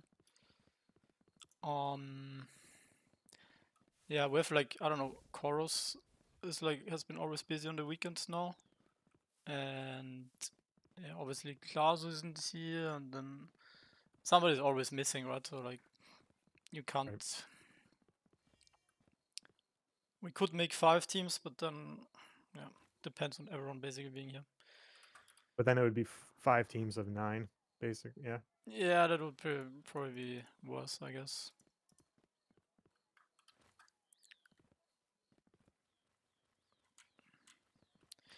Okay, let's see. Did I get some silver? Oh, nice. Can infuse my stuff.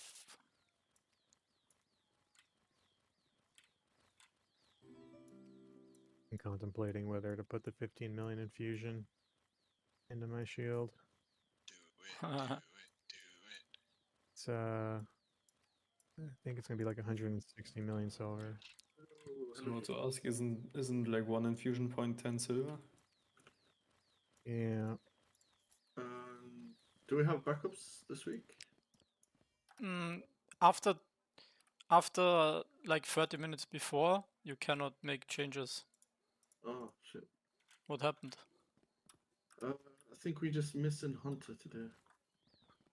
But he signed up. But it's possible that he's gonna be a bit late. Like sometimes people are only like here, I don't know, 5 minutes before, which kind of sucks. But yeah, just have to hope that everyone who signed up is here. I think this is the 3rd week in a row we got 1 person or 2 people missing. Well, our team is yeah. already weak, and we got missing people. No, I don't think anyone is missing. Like at least everyone wrote in the channel that they're here, and No worries, guys. If there's a bronze elo in RavenQuest, I will make sure I will gatekeep everyone there. Man, Okay, it would best be of luck, way guys. cooler to have ranks Good luck, instead good of only. yeah, ranks only could a be kind of number. cool. Okay, I need to upgrade my LPs here.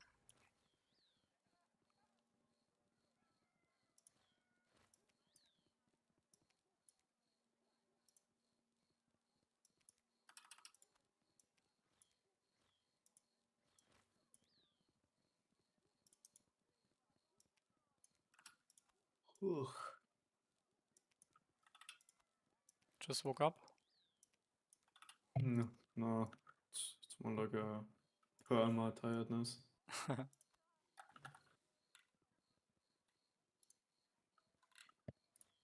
Just gonna make me another coffee.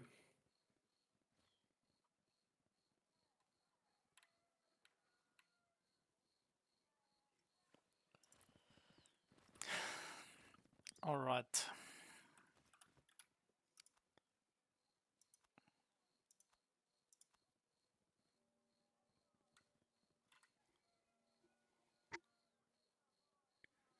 I'm actually lucky that the guy that I had, wait, yeah, it's 10 people.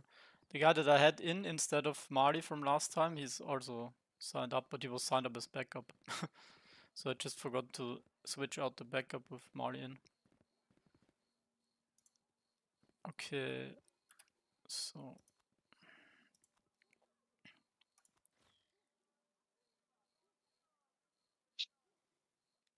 Oh snap! We're south. finally.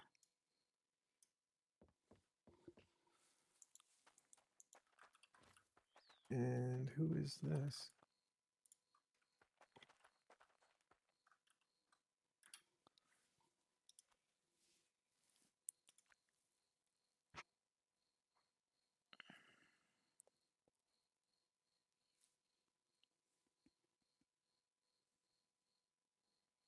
Be back in 10.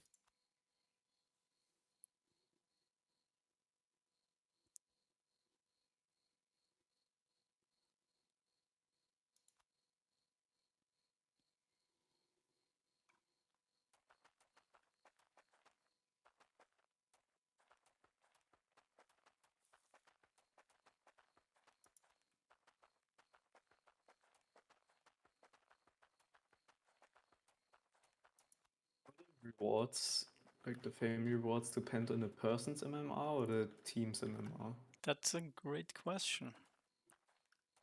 Actually, no idea. Sounds like we have no answer. I guess you need to compare it with a guy from your squad after you open it.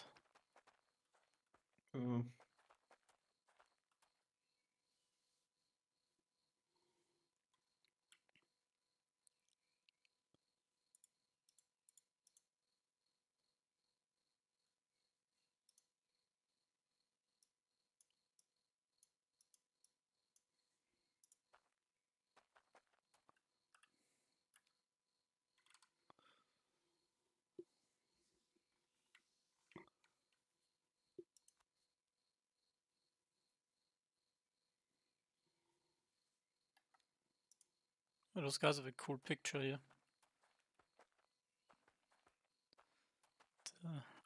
The Reaper in black with the sickle.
Alright, where's everyone?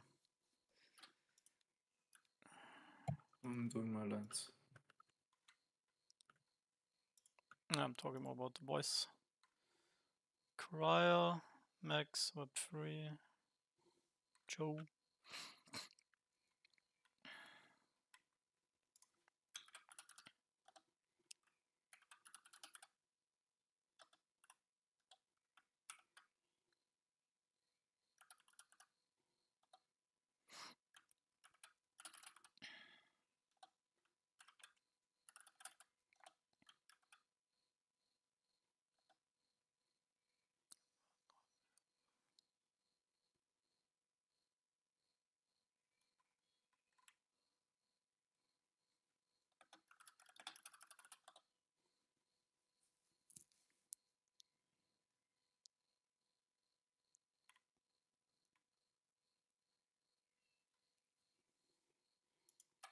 Hello guys. Hello. What's up? Chilling. We were doing some bosses. Ah, okay. Last seconds. Hello guys, hello. Can still make 1 or 2 runs if you want. I have a 5 medium and a Kidakos.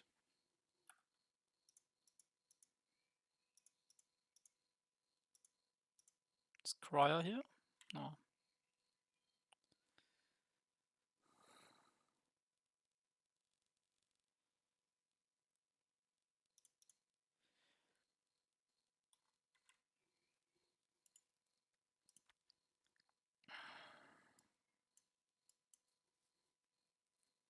Web3, do you have a whetstone?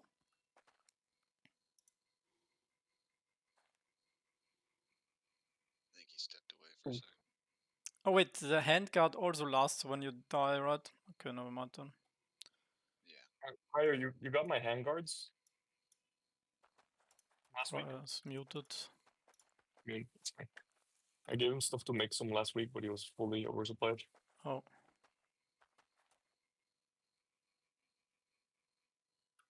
So does it look like a difficult matchup? Because I need like 1,000 more infusions, and I could get at like 6 more defense. I don't notice, like it's like a Death Reaper symbol, those guys. What's up, Patoga? Patoga stream sniping.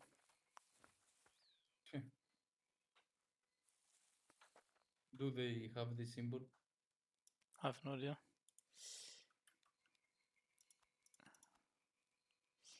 Don't know. We don't care. We're gonna win.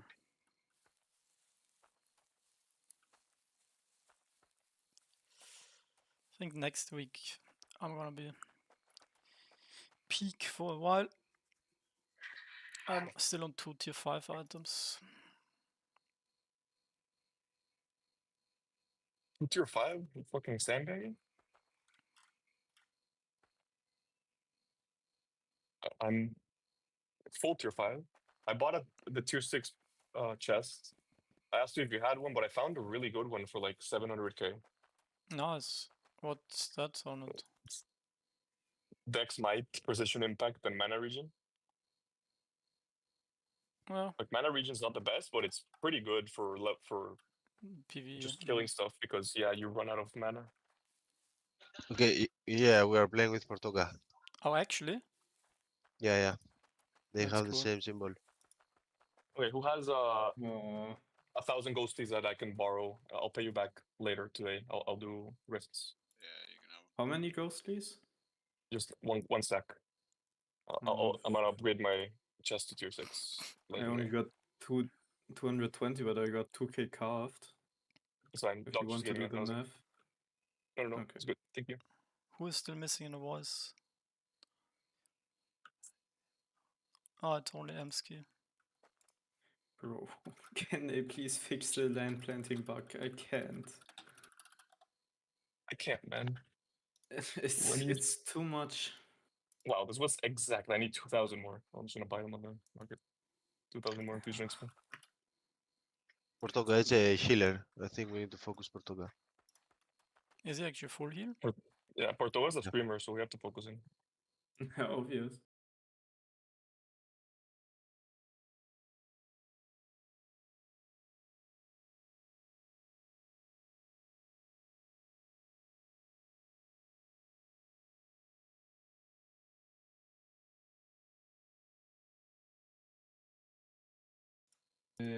Around about 70, but I see some 60, 63, something I can't read, 67, 66. Okay, there's no way it's the B Yeah, squad. seven. Because they should have lost one. We shouldn't be fighting anyone that hasn't lost a single Yeah, they match. lost last week.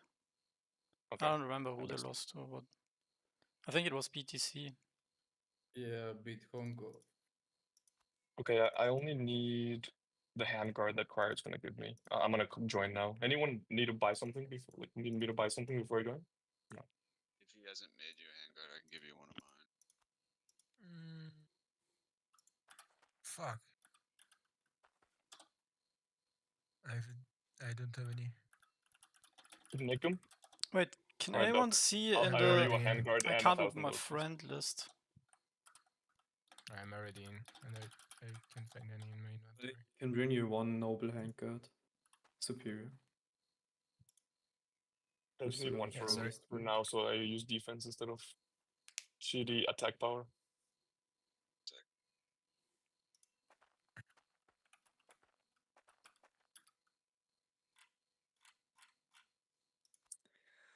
Do you have any news from Imski? Nope. We wrote 5 hours ago. You said yes, he's playing.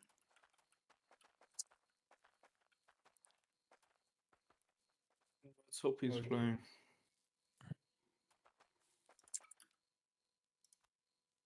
Just went two of my armors on V. On augmenting Oh, I have augmentations too. Yeah. one fail, second fail. Oh, you can't augment inside here? Oh, what? Three Yeah, I can't. times. I Let's had 2 go stones. three I could have times. Wait, RNG. can I? Oh fuck! Can I log out in the Guild Wars? Because I had a bug earlier. Wanted to Like, restart. I've always thought that you can log out and you can join back in, but people say that it's not worth risking it, so I don't know. We've never tried it, like, actually.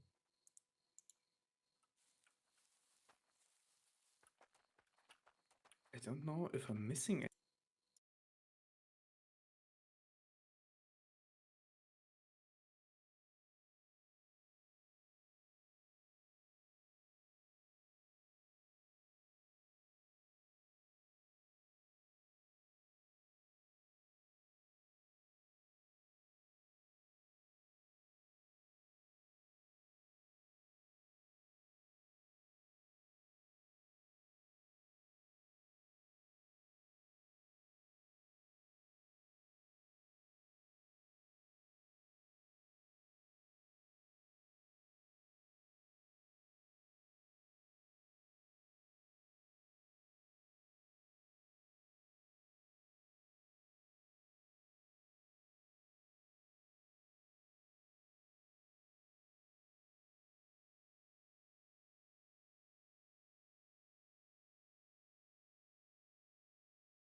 Okay, the silence is.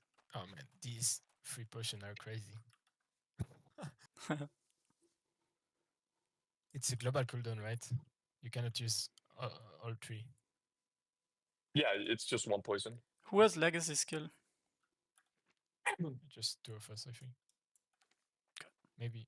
we have Level three? 76 is so fucked up. Like 55 million for.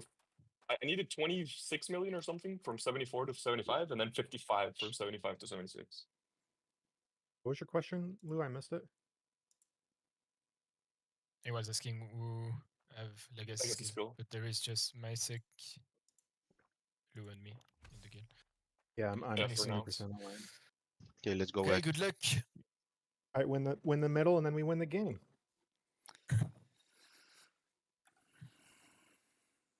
Okay, we have the bottom side. That's also nice. Yeah, I'll go take right side and then go straight to the middle. Just VP, can you take top left? I go left. Oh, they're actually don't go take top left, not yet. Let's just take both of our sides. Yeah, and then go to the and middle. then come middle. We're -1.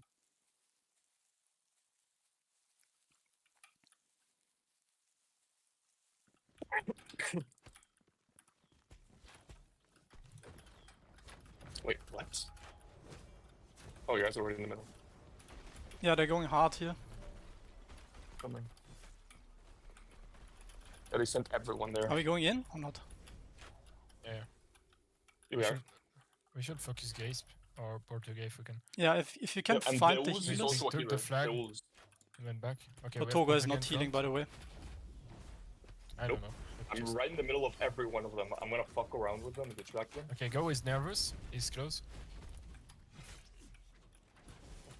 Can we spot And the they're all fighting. We have to Nervous, kill nervous, someone. nervous, nervous. Nice, good kill. The next one. Call out targets Yoshik? if you see something.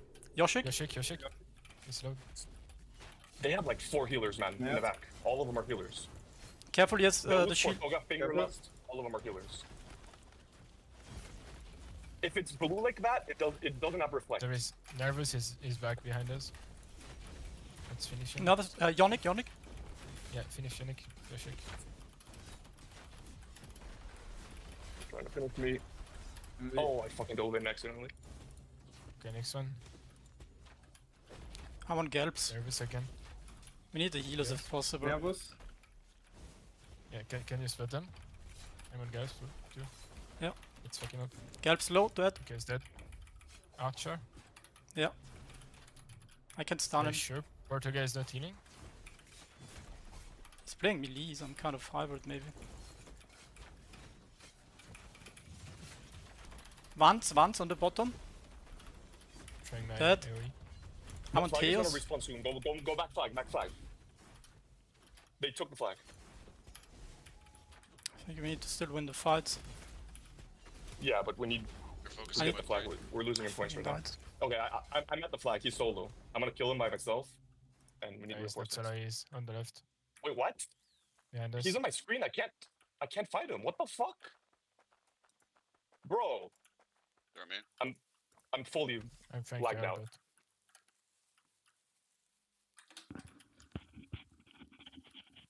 but I can't play the game. My name for him. If possible, try to team fight and focus on the targeting. 3 minutes until the legacy skills up. yeah, same. They got a lot of HP. Okay, I think we need to reset. Yeah. What's going on? Like Give close my comms. client and What's try to happening start with the again, flag? or what? Like it's frozen. Finger lost, but he's nice shielded. Bro, like I'm getting attacked. I can see myself losing health, but I can't move. Yonic? Oh fuck. Oh, now I can move. What the fuck is this game, man? I'm in the middle of all of them now.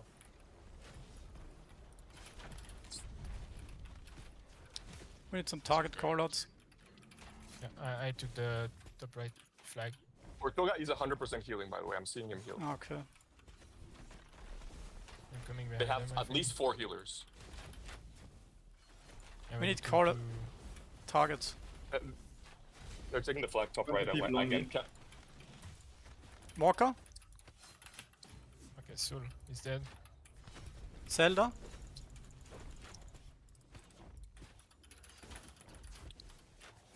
They My game's frozen just- again. I can't play the game. They just send Nervous? the fucking. Yeah, they're tank. suiciding for the flag, but we need to Yeah, yeah. win these fights this way. Like, just kill them and like focus on the game. Keep chasing. We just don't die stupid solo. Patoga, Patoga. Yes. Can we finish Zelda? He's close to us. Oh, fuck. Padoka frog.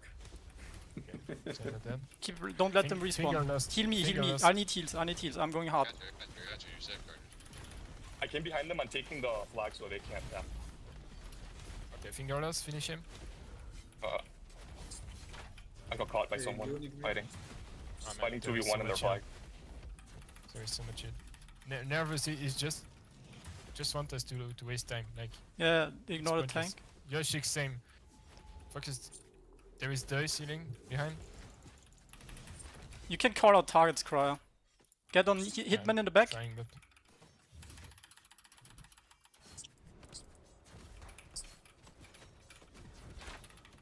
Careful, here's the shield, here's the shield. we need to get rid of the front lane. Like they just send. Cryer, you can fucking tanking. call out targets healing. Right.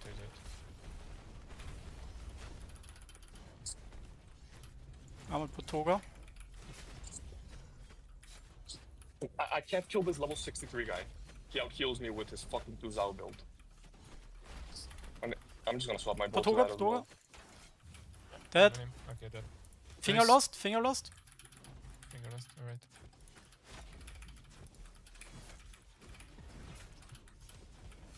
Careful, shield. I need heals soon. And this fucking flag carrier just going back and forth. We have more towers, that's good. Good job on the towers, guys. Yeah, we just need to Okay. constantly keep. We win the fight. Or is there not We have a fighting, few they're just people stealing the respawning. flag? Guys, make sure we Okay, have good guys. callouts. Guys, we need to ignore the fucking tank because they just have Yes, you probably have to ignore the 12k tank, HP go back and and kill the they mages. go on you. So we need to The go healers, I mean. behind them and focus the fucking healer. We Yeah. got finger Hey, lost. can we have in a front. prior? Can we Finger go lost. around? Okay, keep going on finger lost. He has no TP. I'm going in. Fuck this shit. What? Oh my god, I go on finger lost. Why is there so much lag? I can't see anything. my game crashed. Meteor coming in. Finger lost tank. I can't believe it. Maybe on Patoga. Let's see how it goes.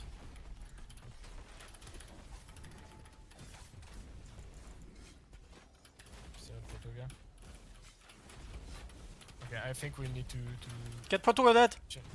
is that We can Okay, go on next, Galps. I think uh, Galps is weak. He's like low Galps? level. No, Yeah. Galp? Yeah, Galps. Oops, is their highest It's level. 75. No, no, it's the he's highest. fucking low level. Or is it Theos the low level guy? Theos is a healer. I'm on level. finger lost. The healer. Finish Two, it. To the right. two people on me. On the backside. It's Zelda. enemy tank. Zelda. This is insane. Like, Zelda 1 HP. Nice. He-Man. Nah, he's a flag. Ignore him. We need to first win the fight. Oh. Wait, where is he? Help Can I Cryer, get- help Cryer. Somebody heal Cryer. Yes, that's- Finger lost, finger lost. Finger lost on him. He's shielded. I can push him back. I can't move. Again, this game is. Oh, it I'm just. back. Cryer call the targets. Oh. Yeah, I'm still on finger lost. I'm not sure he's. You wanna go on finger lost? No, it's Hex 1. I need to get out. I see. Nice. I'm going on Vents. Yeah, get in. That's I fucking can't. Zelda?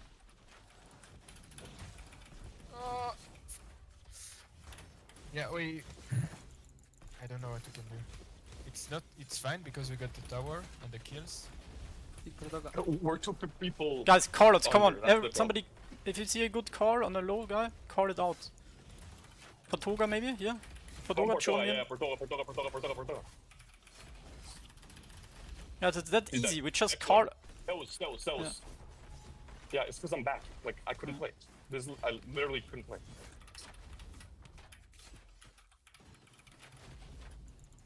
Finger lost low, finger lost low, finger lost low. Nice. Theos? We're going on Theos? Theos. On the right side, on the right side. I have the flag in the middle, but I'm fighting against. Yeah, they're all Timo, running but at you. we- There's 6 people running at you. Oh, lovely. I'm hyped Yeah, for like that. I'm running at them, but they're running at me. Safeguard. Oh, not kill this guy, man. Okay, I'm on Vance. Vance on the left side, isolated. I think. Lo, if Can we you kill want to be Him efficient, we and need is to also a focus the healer. same. He's right on top Yeah. of us. Yeah, we have Yeah, to focus the same healer. Yonic. Yeah, No, Inman. kill Yoshi. Inman, healer. No, Inman's a better target, Lou. Yeah, okay, you my need to bad. focus the healers. Yeah, I'm down to kill anything, you just need to call it out. Careful, it's gonna explode. Yeah. No, he's not gonna explode. Okay. Only orange explodes. Oh. Blue doesn't explode, blue heals him everything you do. Nice, you good also call, get one easy, damage, we but win, It we doesn't win. explode. Okay, keep going. Yonic. Yoshik, we don't give a fuck about him. Just leave him. But We what do don't we care. do? How's the flag? We need to get the flag. Yeah, Bottom okay. left. Flag is Okay, going go bottom. flag. Kill him. He's solo. Yeah. He's not solo. Oh, what the fuck? There's Yeah, there's not like solo 7 5 off with people. him. Ignore. fuck? Group up. Everyone ignore the target, Yeah. go and flag Group. together. Don't die stupid I'm now. taking the flag. I'm taking the flag right now. Oh, he's gonna stop me. Portoga's my gonna stop bad. me. Backup is coming in Are 5 you seconds. coming? Backup in 5 seconds. Are you I'm coming to the right flag, in the guys? middle of fucking Yeah. flag, but there's 5 on me. Okay, so we go back mid or? Okay. We're all on the bottom left tower on the flag. Yeah, I got it. Can we kill him or not? Let's fuck him. Like, Yeah, we we can. just have to fucking kill him. Right now. All the damage in Zelda.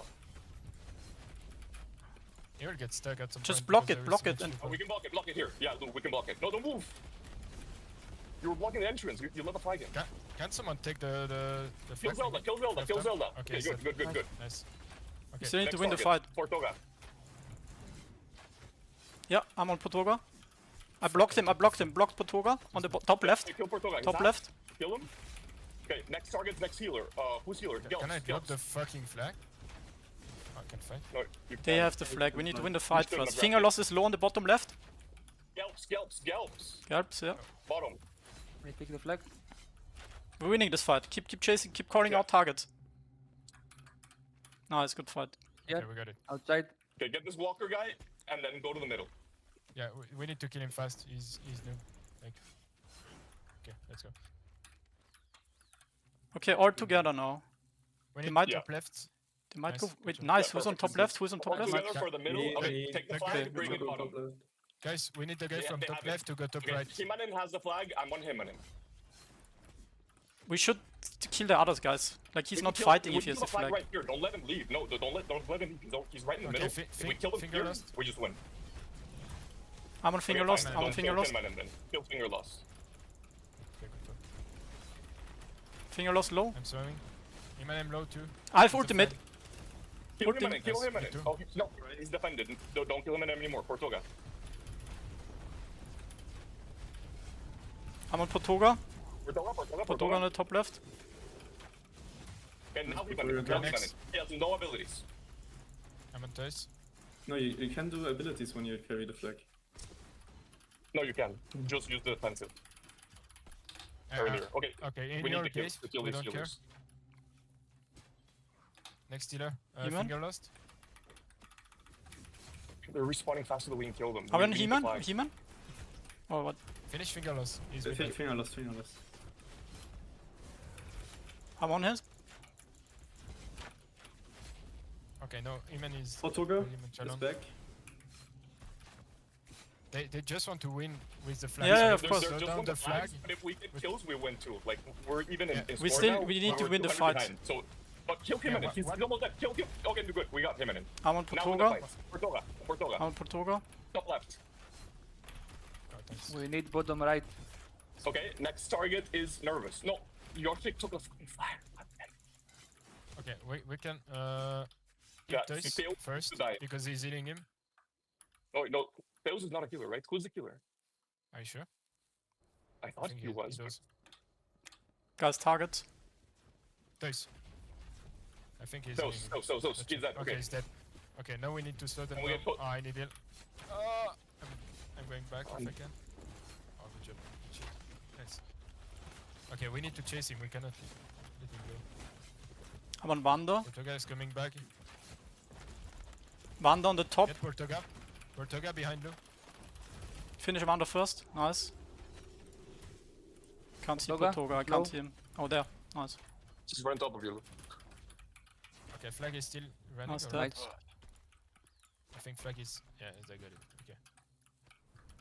Wait, to the middle, they're gonna grab the flag. We can't let them grab it. Once they grab it, it's really hard to take it back. Okay, where is that soul worker? Just destroy him, he's bad. Simon's sitting in the, like waiting for the flag in the middle. That's all he does. He's a tank healer, Okay, and he comes and grabs the flag. Fingerless, quick. We can kill him quick. I'm fighting him and him for the flag in the middle. Somebody comes, you can start taking it. He's already moving with it. What the fuck? He took it while I was hitting him. You can do that? I need help. He's just taking the flag. Like, we can't let Get him. Tails. How is he healing while carrying the flag? I thought you couldn't use abilities. Yeah, you can use abilities. Oh, you can. just can't Man, that's crazy. privy move Okay, speed. so we need a tank healer for the flag carrier. They have 6 people on the flag. They're going top left. So where's the team? Okay, Portoga, front. Soulwalk on the top is also low. Okay, finish Portoga first, and then we go on him and him. We need to kill the flag before he gets right to their spawn. That's why we can't finish them. I'm on because they're right at their spawn, they keep coming back. Portoga. We should maybe. Finish Portoga, Nice. now him and him. Yeah, I can jump in on him in a second. Oh, careful, we're taking damage. Can we send someone to the tower so they cannot? I'm trying to help you. I'll go to the tower if you want, but like. I'm going on the carrier. Okay, I'm getting bot We already bot have right. the tower on the top left. I'm getting bot right. Blame it. I'm gonna run to it. We maybe need someone to. No, but like, to we not need. fight. And just Can we kill this guy? Him and him. Yeah, I'm on him. Yeah, focus on the flag. Fucking Oh, hit fuck. him! Focusing what, sorry? I'm sitting by myself in the middle of 6 people. It's insane. They're trying to go top right. Yeah, somebody take it. I'll take it on respawn. You guys need kills. Nobody's calling targets. Okay, Crier, call a target, kill someone.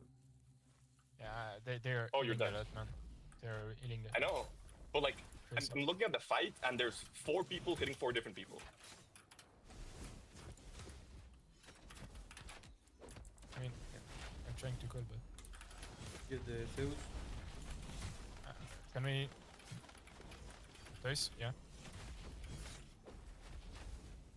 Like, you guys are fighting like 10v3, and you Actually, not the top right tower. Guys, okay. Do something productive. Tails low. Focusing. We really need to stop focusing the fucking. Everyone stop front fighting lane. right now, go to the middle. Stop fighting right now, go to the middle. Seriously. Like, they've already We're in had a this fight. flag. Are you with us or what? I know, but we need to get the next flag. They've had every single one in spawn. Dude, if we're gonna all die here, by the way. I don't know. Like if we Yeah, stop go fighting, we cannot stop fighting. Just regroup in the middle Like, for the it's- next one. We've lost this one. Guys, the only melee they got are just trying to distract you, and they just. Yeah, we do ignore the nothing. melees. They have 0 damage, so just ignore them. I have a flag, I'm going bottom left. Yeah, I died now, guys, because you I stopped have a flag, I'm fighting. going bottom left. We need to I have a respawn. flag, I'm going bottom left. I have the flag, I'm going bottom left. I have the flag. I'm Yeah, going they're bottom coming. left. They're all on me. I have a flag, I'm going bottom left. Wait. I require Guys, assistance. I'll be back in 30 seconds with ulti. There's too much harm. Why is no one in the middle? I called it 2 minutes ago. We died. We were fighting. Regroup, I know you're fighting, but Okay, chill, guys. Get out of this shit. Like we cannot fight that. I'm back now. With Chill, Crier. chill. Do we can we take the tower? wait, So can we can- regroup everyone in the shrine or something and go straight to the tower instead of fighting them? Like,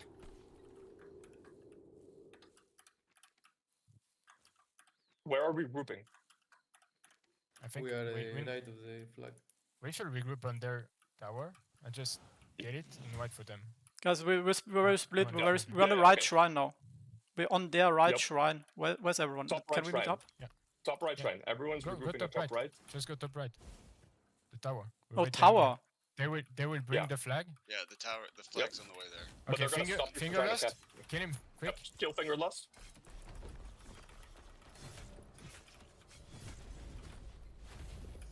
He has defensives. They just Okay, I'm capped. going- They already I'm going capped. on Like, we're twice. wasting our time. We should be in the. Oh, no, they didn't cap. They didn't cap, the flag is on the way. What? Yeah, no, I'm stupid. Sorry. I got a different message. Come on, we need DPS. Dice. Yep. The flag's almost here. Man, No, I the died. flag's here. Anyone that can live, try and live. We need to regroup. Guys, can you please play a bit more relaxed? I don't know why you're stressing out so much. If we're in a fight, just try to win the fight first. Like, Yeah, I but just We're keep never gonna win a perma. fight if we don't start it correctly. Like, The thing I don't like is that half of our DPS is on the melee guys. Like, just ignore them. They are not doing anything. We want you to jump in on the back lane. We want everyone to jump in on the back lane except for Duck and.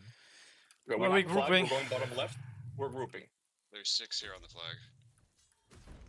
Doc, I think it's gonna die. Do we reset? That's alright.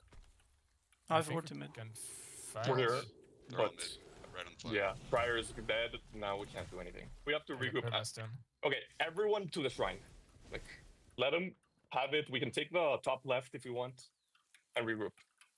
The thing is, if we fight on the tower, and they cannot take it if we keep fighting. So same, they are going top right. Exactly, but we just can't take keep the it tower. if they catch us. We got it. We got it. We just want the bottom right tower. We want to control all Kill of this them. guy. They cannot deliver the flag. We want Yeah, to fight on the tower. I like that. Yep, I like that. They So- want to just. They got it. We had no. They have it now. Are we going for this flag Let- still or not? No, we're going for the middle flag. Okay. Guys, in my opinion, we shouldn't even focus the flag. Like, Can we? just Can somebody keep cap the the bottom? fourth tower? Just keep the fourth. Okay, yeah, we I'm gonna- can try that if you want, but like we're so split if we are trying to They take 4 took the towers. bottom left. There's somebody bottom left. Maybe we can get that guy before we have the big team fight in the middle. I have my ultimate, Cryer, if you want to combo something. I don't have. I Group use up in the middle, guys. it. We need. I'm gonna go Solo- cross for bottom left. We need Solo to control every tower. Can need we meet somebody south to of the roam. flag spot? South of the flag spot, everyone come. Yeah, coming. Oh, they're already here. Can we flank them from the right side? Like go around on the right, go south, and then Guys, that's just the can melee. someone go Ignore this guy. and get bottom left and top right, please? Oh, That's I have the- bottom left. We're in the middle. Fight We have on the the middle, big team guys. fight on in the the middle. flag. I'm ulting. I'm ulting. That's one. Because he Portugal, shields on the right. himself.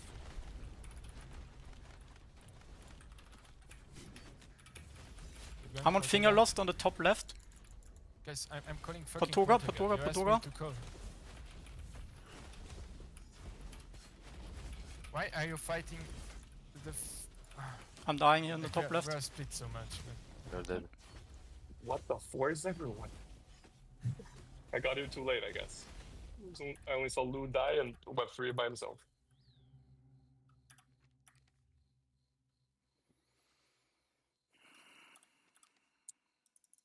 We were doing fine when we were focusing healers. We tied it up, Yeah, and we- then We for some just- reason we started ignoring the healers again. No, we're not fully fighting together.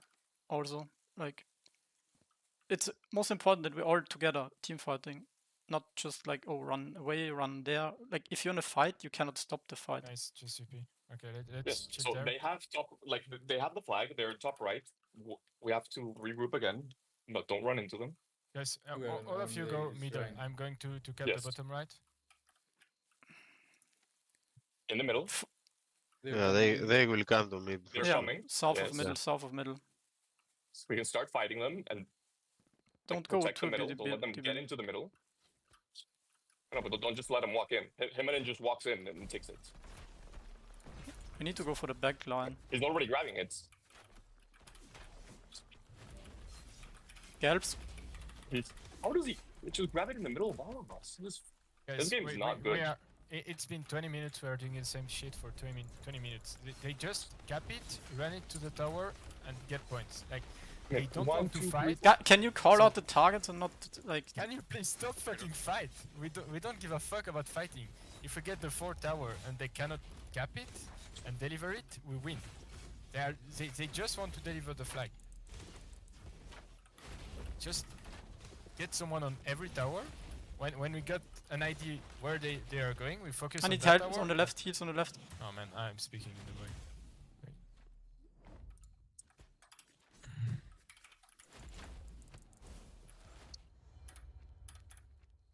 If you guys come top right, they are bringing the flag there. We can just fight on the flag. They won't be able to deliver it. Yeah. But you're just fighting in the middle for Get the flag 20 done. minutes. And yeah, that's pointless. Flag is top right still. I will die.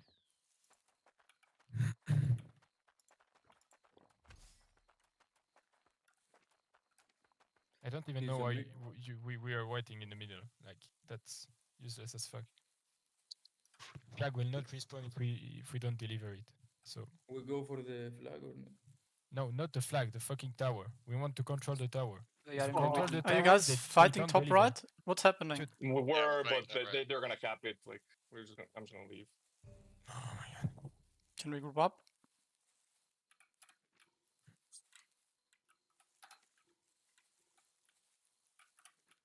They're just abusing healing and Can you shields. just listen It's over. 30 seconds? Can we have one people roaming for the 3 tower on our side, and everybody stays top right? And we don't want to let them deliver the flag. We stop fighting for Okay, where nothing do on we the meet? flag. Top right. They always go top right. Okay. We killed that bitch, Soul Walker on us.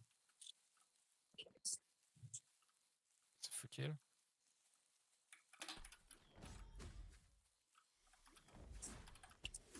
And Get we- out, we get need out, get some- out. They're coming, they're coming, Come on coming. Go top right, Come on top in. right. Get on the flag. There's big Go blob back, coming. go back, go back, go back. Go to the tower. We don't want to fight there. We need heals on the guys on the front line. Yeah, I'm stacked. Fuck.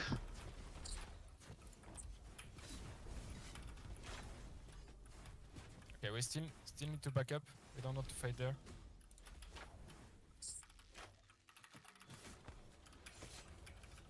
We are not enough, I think. On the bottom left, Vans. If somebody can help.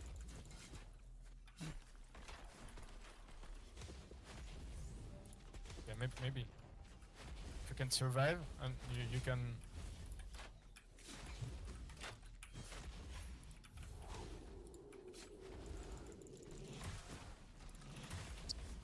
Like I understand the strategy you wanted to do, Crier. The problem is I'm there's with you, Block. I'm with so you. I close need to their heals. spawn. We can't No, win the you are fight wrong. at their tower. You are wrong. It's working. I'm just You're- with it sweat is? 3 Okay. next to the flag, and we can Okay. just win. Yeah, we time just like need that. to stay alive though. Like, I'm coming.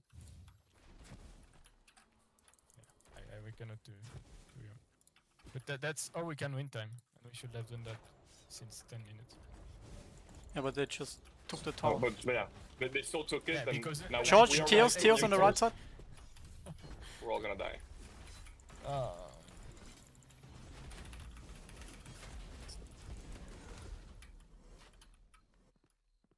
Just Fucking let melee them is carry. unplayable. Let them carry that fucking flag. We just want to wait on the tower with every tower controlled. I'm taking the tower top right. Okay, let's. What are they doing? Can we get some info They are cards? going mid. They have the flag in the middle. They're going Okay, top they right. got it. They got it. They will go top right. Let's go all around and we wait on the tower. If they are not going What top side? right, we need the info. Maybe they will try top Okay, left. top after left tower. is capped. Should I take it? Top left? Where are they going? They're Yeah, going top. Running let's top left. let's I'm bet capping on. I think I'll try to scout, but Are we fighting do you have any anywhere? info on What's the going flag on? or not? No, I had to No, we don't leave. I want had to. to leave. I was solo. They're probably gonna get Okay, we it can- back soon. Let's go Yeah, top right. They're all running with the flag here. They're all running Top with the right or flag. Where's Top right, here? top right, top Where's right. here? Top right. Okay, let's go. They're all top Ah, right. they got But it. they got the flag. Yeah, but It was called that it was top left. and We then need to someone fight else on the top middle for right. the flag, guys. Yeah, This yeah. is the all the guild war. Yeah. no, that's not. The guild war is to. Can get we to discuss this 25K. later? Like, let's just Yeah, we please can fight. discuss I don't know what strategy we're later, doing. Crier. Like, Just I understand Later, what we're you're trying gonna- to say. get Patoga. but It doesn't matter. Like we've already lost this guild war. We're 100 points away from losing, and they have 700 from them losing. So we can talk about what we can do better if you want. Yeah, I don't know. there is a lot that we can do better. I don't know. Man. Like you guys are fucking scared. Why? Like we were winning the fights and you guys are scared. Like I don't know. We were winning nothing, Lou. It was. We would it never win a fight. 30 seconds to kill someone. We kill him. Yeah, and they come respawn back in after 10 15. seconds, and it's like doing nothing. That was pointless. Killing them was pointless. They were doing the same shit for 15 minutes, taking the flag, bringing it top right, and we were doing nothing about that. Yeah, but you are killing them in the middle for you just to take the flag. That's the point. You kill them and you have access to the flag easier, and then you take it, you go to your tower. That's the we game. were fighting 9v10, we kill one, 9v9, we keep fighting, maybe 9v8, and boom, the first one come back. And it's pointless. We probably did 40 kill, I don't know. Yeah, 40. It was all of them were pointless. Useless as fuck. Like you cannot do the same strategy 25 times in a row during 30 minutes and hope that it will change anything and that we can win like that. Like even if we got better stuff, they are way more prepared than we do because they got 5 fucking tank going on our front lane trying to make us waste time, and we just focus them for 10 minutes. When we stop doing that, we ask for focus, we call the focus, we see that it doesn't work. We cannot keep doing that for 30 minutes. It doesn't work. We need to change and adapt to them. And it's pointless to fight for the flag. The score was 1,100 versus 1,200. I don't know, like how.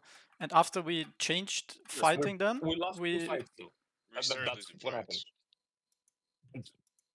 The thing is, even if we win a fight, it's because it's 10v9. We kill one guy, it's 9v10. We kill 2 guys, it's 8v9. But then the other guy will respawn, and it's already back to even 9v9.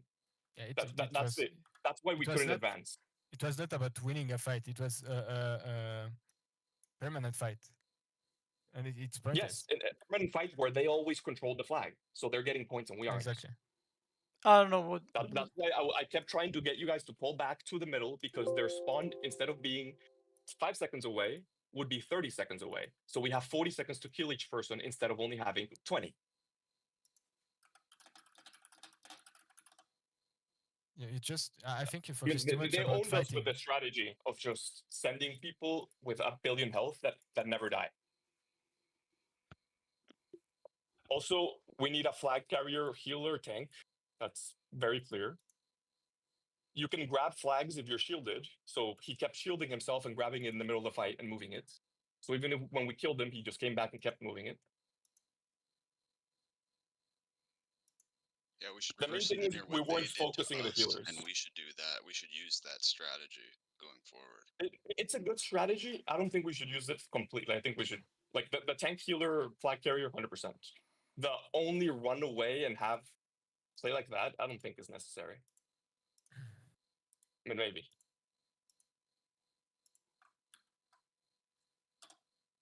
We maybe had too many melees. I couldn't do anything at a lot of time. Like I just got fucking permanently kited and dive into 5 people, like 10 people. You have someone's health and die. They had multiple people with Typhoon, I can say that for sure. So that's a long cooldown, and they were ripping that in every single fight multiple times. Yeah. And a lot of control. Almost every single one of their melees also had ranged abilities, so they weren't useless. Like they were at least doing something. Yeah. The Soulwalker and the other guy, they were playing the Witchcraft version. But they also have protection, so I'm guessing it's just Warfare, Witchcraft, Protection. So they were dropping dots on everyone, being at least doing something. Tough to analyze since we're a man down the entire time. You were 2 men down for the first 10 minutes too. I had to close my client. It didn't work. Yeah, that's why I got so tilted as well. I couldn't play. Like the only comps we had besides me or sometimes Cryer calling out targets was Joe complaining that he can't play for 10 minutes. Yeah, we need to like not analyze what's going on and talk about what could be done better. Or Yeah, worse like inside our the comms guild. are It's our comms pure are really call out. our comms are really bad. Like if you any DPS, if you see somebody that's weak, that's a good target, just call him out and everyone focus it. That's but you know, like you can't have one guy do all the call outs with like, especially with the targets when you're not always there, when you need to try to survive. And we need more info calls as well. Like you need to call out. There's I don't know. With 5 people here in the middle, there's 3 enemies or something like that. Because I don't think info was an issue this game specifically because they were doing the exact same thing, sitting as 5 people, as like a group of 10, with 5 people not even fighting, just running with the flag. I mean, I think like if the fights Joe we were wouldn't have had winning, those issues, like Joe's one of our main callers. He's really good at calling. yeah, So, like yeah, our organization kind of started to fall apart more when he was having the computer issues. So I think that our top, especially our top damage dealers, should be giving information about who they're going on. Yes. Yeah. When Cryer called out targets, when Cryer called out targets, it's really good for me. Then I can just like jump in and finish them. Our problem is that we focus too much on the fight because we have really good gear, really good damage, but fight doesn't win the game. Like it's helping a lot because if everybody is dead, you can run the flag. But we need more strategy about how we can get the flag, deliver it, because all the team we meet, we saw it with the first week with TGG. I mean, all the real Guild War we did, we saw it with the first team of TGG. They were doing something similar with a flag carrier with probably 12, 14 KHP. And they not just that, like 12, 14 KHP and like spamming heals and shields on himself, spells, and another 2 or 3 healers healing him. Yeah, but that's like a strategy and preparation thing. Like you can't during the guild was say, oh, yes, let's I don't know, try something different that we don't even have the skill builds or anything for. Like what's our strategy? I don't know why we don't have any. Yeah, but if you in a fight, you cannot in a fight say, hey, stop fighting. We have strategy. Yeah, but okay, today, what was the call about the strategy? What was the goal? What were we focusing on? Yeah, we said we want to focus on hitting the right targets. That was very important. Okay. Whenever we did that, we actually and preventing the flag from moving, but we couldn't do that. No, but I mean in terms of preparation, except having melees, range, and support. What are we focused? Oh, team composition wise, yeah. No, yeah, team composition. Just how we play it. It's not about focus. We have no idea. No, guys, it's about our builds. What I mean we faced a team. They got a lineup with a big tank, healers, and they know exactly what they want to do. They want to get the flag, put some fucking annoying tanks on everybody they can, and run it to the top right and do it all over again. That's their strategy. That's. But still, Cryer, I don't know. You're saying the melees are doing nothing. I don't know. I never was in trouble myself, but how is it for they're not doing nothing. Yeah, you can't have a guy the melees like diving in had legendary gear. They would kill guys that aren't you two. Yeah, if you let them. That's just a stupid call. Like if I sit on a guy, I'm melee. I like fuck him up if he's ignoring me. Like yeah, but Lou, we need more defensive guys. Our individual builds is too aggressive. Yes. We have everyone of us a lot of damage and defensive. We are low on defense. I can assure you, Lou, that the guy who were coming melee to annoy us were they are full defensive. The same build as you. Like they have no damage. Yeah, just they distract us and they heal the other. They have sustain. Like eventually, like they were doing a decent amount of DPS, but you're right. We should ignore them. Like I'm not saying no. My point of view is that we need to get... our build is wrong. We need to change our build. We're playing too aggressive. That's the point. Yeah, we shouldn't focus. We are dying from. That's my point of view. They had only 4 healers, and we are dying for what? From 6 DPS. We are dying from And we we can't damage kill in their middle. their healers or their DPS with our We are DPS. slowly So losing the that's fight. definitely- We are slowly losing the fight. Probably interesting to also watch the game from their POV. You're gonna feel very sad when you do, because like 5 of them or so weren't fighting most of the time. We're losing fights or going even on fights 10v5 or 5. They had like 3 people always sitting on the flag carrier doing nothing, like riding, waiting, protecting him. Yeah, walk around, distraction. And don't put Emski again in this lineup, please. Like I cannot, like, it's crazy. You cannot say 5 hours before that you will be there. for me, that's unacceptable. Yeah. Like, just don't say anything if you're not sure. It was super close. One more person or even no computer issues might have swung it, but Yeah, just we need to work a technically, lot doesn't on our matter. coordination because people weren't going down when they should. We should be able to one-shot a healer if we coordinate. I think that we should adopt like a loose framework similar to what they did as well. So in times of confusion and in the heat of battle, we know that we are going to be prioritizing clumping on the flag and running it to one spot. One spot is our spot unless we get Bottom left or pushed top off right, of it. our closest spawns. Yeah, I think the fights where we were like trying to AoE too much, it was a bit bad because we had less legacy skills. They only had 3, right? Yeah, 3. We had 2 or 1. We had 2. Okay, that wasn't really a problem then.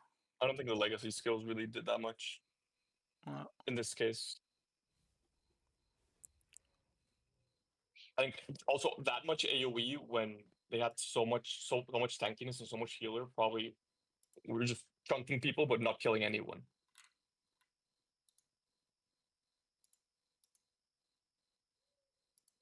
The only time I ever saw people die was where both Crier and Lou and me, all 3 of us were on the same person. But I guess that's confirmation bias because a lot of time I was dead, so I wasn't killing people.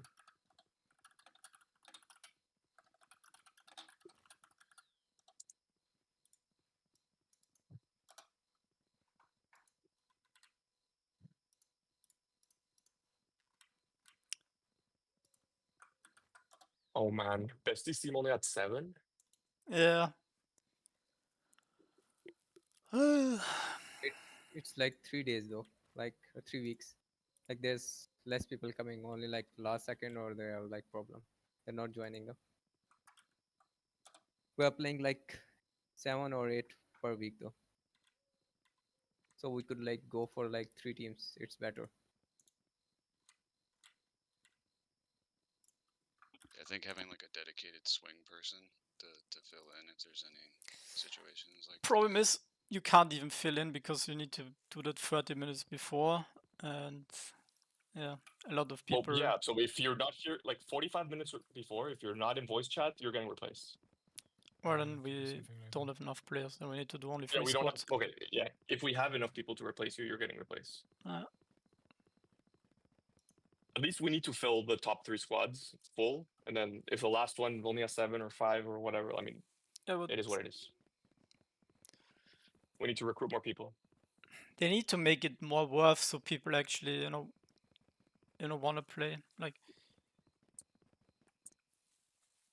yeah, you get some fame. Decently worth now. Yeah, the fame is nice, You but get like 100 quests for playing. 100 quests, no. Roughly. If you win. Yeah, and what do you- if you lose, probably like 50 or something. I don't know. Ah, okay. Depends on how badly you lose.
I'm gonna work on a little bit of a write-up on what their strategy was, and what I think was good about it, and what I think we can adopt, and what we should do. I don't know if you're up for it. Is Web3 still here? It's not. Actually, Web3 might be the fucking beefiest flag carrier tank if he wants to try it. True. That's actually a good idea. Off cap on all Like his defense, and he has 9k health. I know he has the tankiest gear, and if he goes the tank healer build that him and him had, I think he can just walk through 4 people, like get it halfway across the map by himself.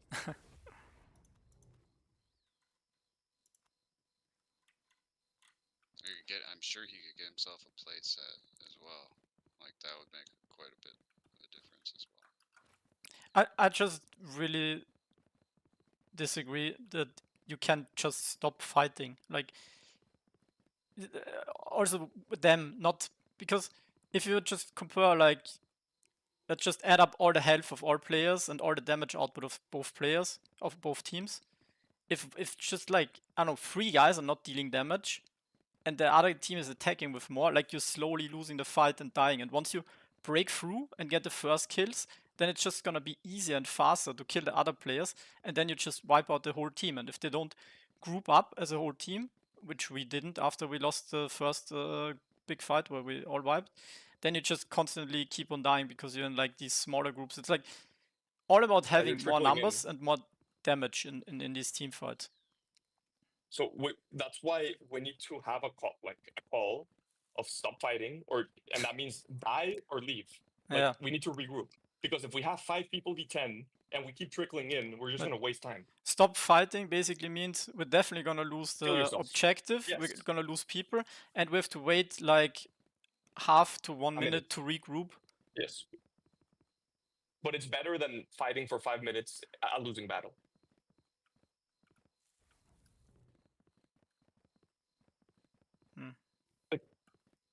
Especially when you are on their base, like the difference in respawns is huge. Yeah, but that's why I didn't like. That's why I didn't like the strat of sitting on their tower and just trying to stop them from collecting the flag, because like if just one guy from us dies, we have a way longer way to run there, and we're already less people, so we're gonna play 8 versus 10, and like that strat only works if they don't group up and push us. Like if they keep trickling. That works if we have 5 healers, then yeah, maybe. Potentially with 5 healers, but then can't they just then abort and go on a different fucking tower? Well, then we follow them, but yeah. I know, but like they will stall you and slow you. Like they will send 2 melees to slow your 5 healers, and then they'll go around.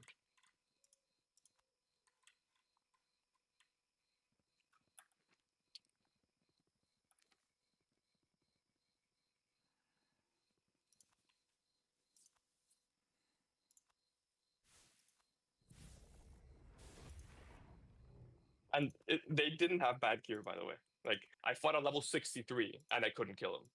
He had at least 400 defense power. Yeah, that was just the effective builds. They respect, apparently, I guess.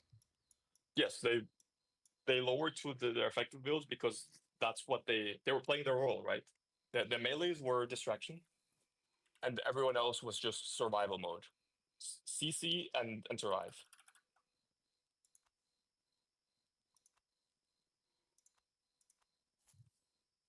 Portoga's build is full spiritual holy. I really don't get Portoga's build. I think he just doesn't have the gear yet. Or why is he... Like, that was so troll. Like, No, why... that's what's strong in this mode. But why is he playing... It wasn't just him. Why is he playing healer? Because playing Axis. I guess he doesn't have better weapons yet. Can you send me his build? Oh yeah, he's playing Axis because he probably hasn't bought the other stuff. Yeah. I don't know his build. I'm just looking at like his. But it wouldn't make any sense on his stream. In my view to play this as melee. Like, I don't see the benefit. I guess it's lower. No, it's obviously it's better to have a scepter and shield, but it shows how it doesn't matter. Like the game's not balanced. Yeah. If you have AP and DP, the other stats don't matter. I can play Hex Warden with my might, and I'm still stronger. I'm doing I swear my level 64 Hex Warden is stronger than my level 73 Dark Knight with Dark Knight gear. Yeah. It is stupid. Oh, I didn't have my augmentations put in my gear. That's why we lost GG. I think if it was 10 guys, we could win the game. Yeah, I think so too. Yeah, no, I agree. And one guy matter a lot of 10 people. Yeah. When we are 15, the one doesn't matter that much, but Agreed. 10 Agreed. And people 2 of us had matter a lot. computer One issues as well. target, So one at distraction a more. point it was 7v10. Yeah. Who was the other guy? It was Joe and It wasn't Chalice. computer issues. Like I just saw one guy standing AFK in the middle of the fight. I think it was It Chalice. was me. My game crashed and joined back. it And was you my game as survived. well. Like my game didn't even crash. It was just I could see everyone moving, but I couldn't do anything. My game just closed and opened it and I joined back. Eventually, I ulted forward and got back in, and you can. So now we learned if your game is bugged, you can close it, and you're still in the guild war. Yeah. I just don't like this mindset when it's like close and tough fights, and we're like, ah, no, we can't win, we can't fight, bro. Like, that really makes me angry. Like, just we're so close. We were like, to me, we were slightly winning the fights. We were getting more kills, only because they are getting the objective. Like, if we just do the targeting a little bit better, we kill them faster. Like, it's all about getting those first kills on like the healers or anything, and they like we run through them unless they respawn fast enough. If we are like switching targets and grouped, and we did it like a couple fights, we won like 2 fights like that. Yes, like, but for the me, issue is, like, it once we really start helps out tackling- when people call out targets like that. Like, for me, makes it a lot easier. Like, then I can just know, okay, I go in, I use all my cooldowns, all my nukes, and like usually they die because I guess my gear is no longer that good, but I still deal good damage.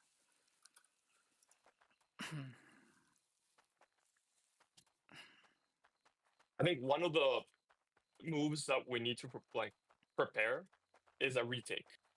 We lost the fight. We need to be able to disengage or die, regroup, and go behind them between the tower and the flag and fight them again. Yeah. Also, I think in the team fights with targeting the right players, we need to be ready to dive behind in the back line, because like those are the guys you obviously want to go on, like the archers or the healers, the guys that are not so tanky,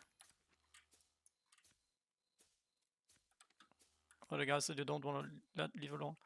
I also feel like I was interrupting them a lot. Like they're casting many channel abilities, and just with kick and pummel, I was interrupting so much.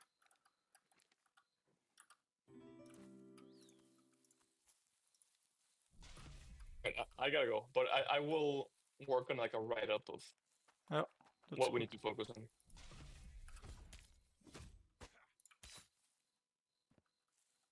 GG spot. See you guys. Bye bye.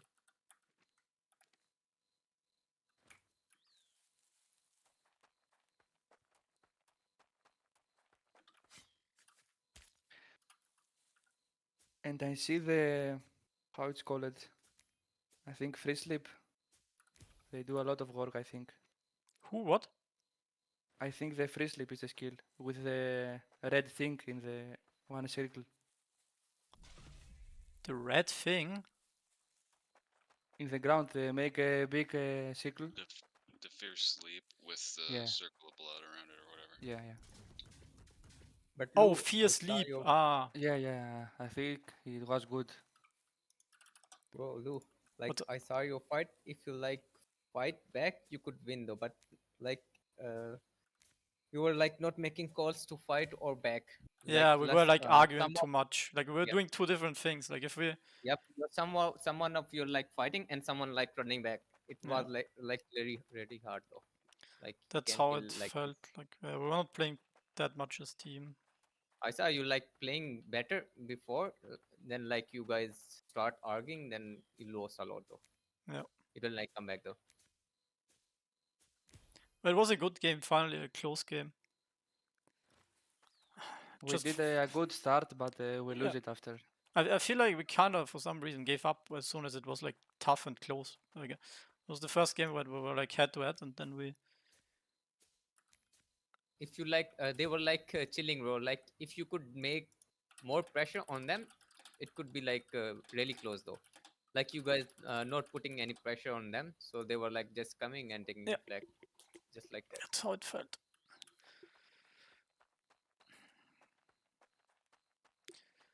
But yeah, obviously, like we also don't have specialized gear yet. Or builds. I actually don't know what I should do or play. I actually feel like if I went like protection, I would be weaker. Like my effective level would be lower. I can't kill it But I easy. think you still can like good though. Yeah. Like if there's like one healer with you, you are with protection. Like it's really crazy for like you can like survive a lot. It's better though. Like I see today, like guy playing, he's like not even dying, bro. Yeah. He's like with one healer plus we're like 5 people attacking him. He's not dying. He's like healing himself plus a healer, bro. He's not dying though. Yeah, today for us was really nice with Web3 and Doc in the team. Like, yeah, heals are OP. I think they had 3 healers though, no? Yeah, I felt like I was able to keep people alive, and I saw Web3 obviously doing the same while also being like the Eiffel Tower statue. Of Yeah, like you guys were carrying like really hard. I feel like like Dark Knights, Max obviously like he was doing a great job with like the towers and stuff, but like his gear is obviously a bit weaker than the others. Cry is always doing a big impact with his gear. That's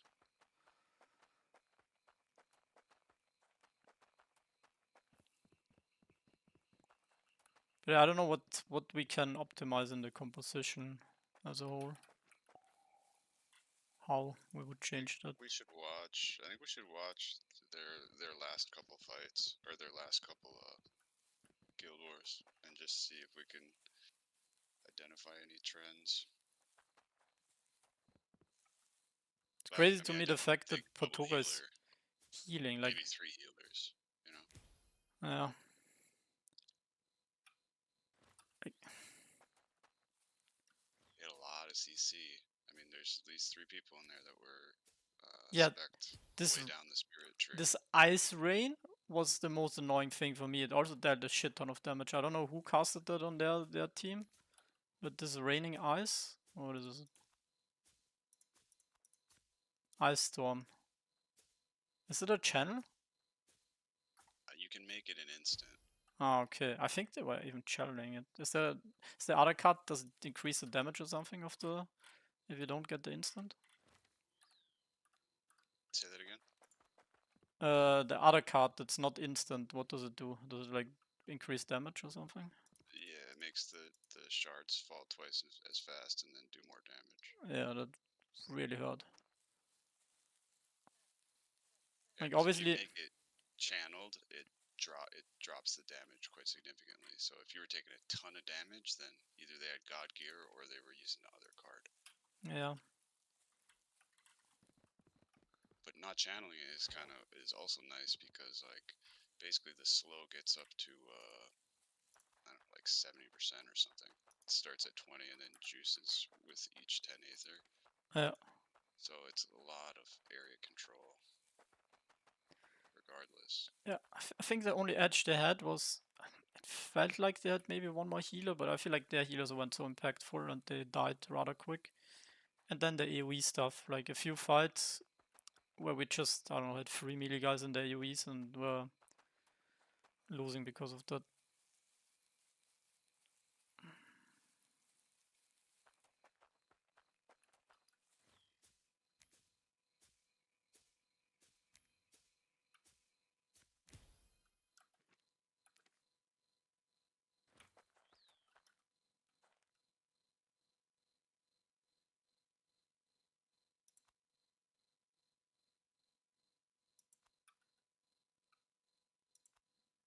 If only there was a way that we could get some team PvP practice. Oh, we could actually. XP wanted to do some scrims. from our alliance. Maybe tomorrow or sometime during the week. But we can only do 6. Well, we could do open worlds, or we can do 6 versus 6 in the party. I don't know what you think. What's better here? We should definitely, yeah, open world, two parties of 5 maybe. Practice could just be really immense. Yeah, true. But if we do 5 versus 5, we might as well like do duels, like but because then we don't lose shit, I think, if we die. Sure, yeah. But even just practicing calls. You know? Yeah. So what would you do? Like 2 healers, 2 melee, and 2 ranged, or? 2 healers for sure, yeah. Yeah. And then you definitely need good targeting to get some kills. I don't know how effective target switching is.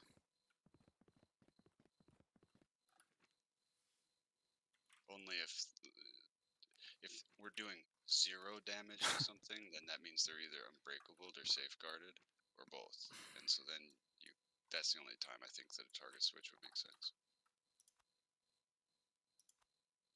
Yeah, I guess if you're having a harder time killing someone, you need to do like minus armors or like shield bashes and debuffs.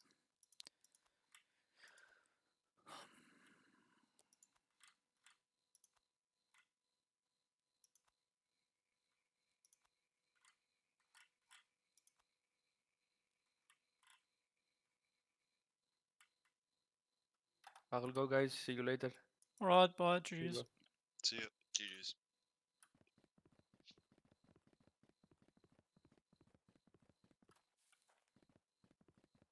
Oh no, it extended.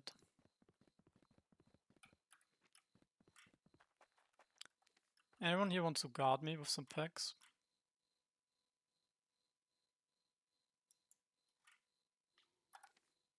Where are you? Outside Bastion. I don't know if it's too risky when I'm streaming. Maybe I can go somewhere else. I can come too if you want. Nah, it's not worth it. I'll go somewhere else.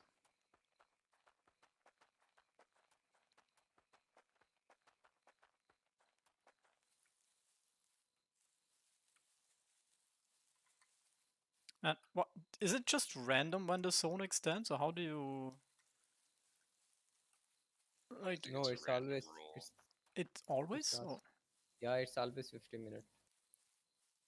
always? Yep.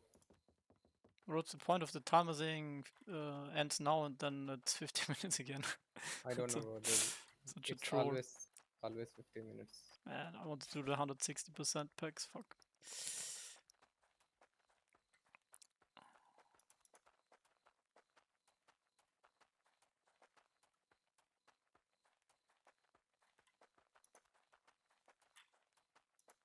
It's in conflict. Where you want Yeah, I deliver your wanted to go Defiance, but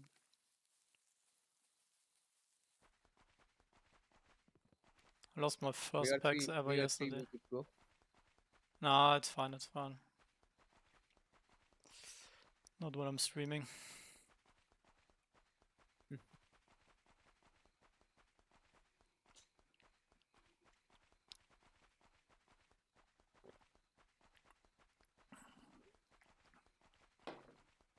I feel like 10 men is still too big of a party size.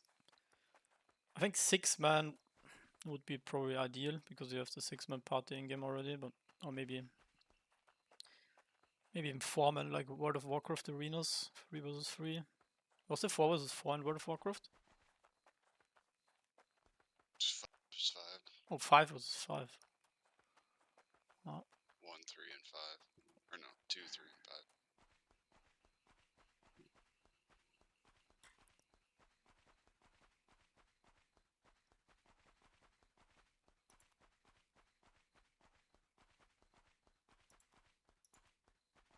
Oh. Covers omelette.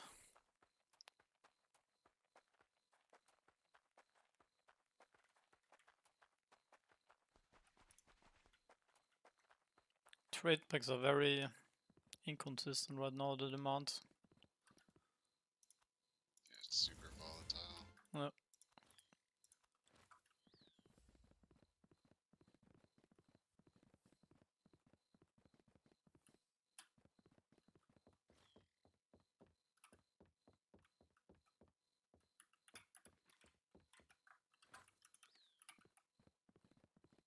Once the VOD for today gets posted from Bertoga, I'll take a look at it. But his build last week was real weird. Dude, I also felt like whenever we went on him, he just died so fast. Like,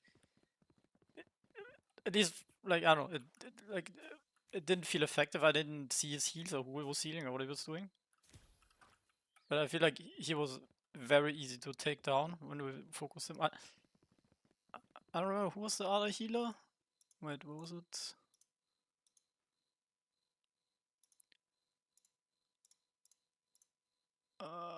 I think He-Manen.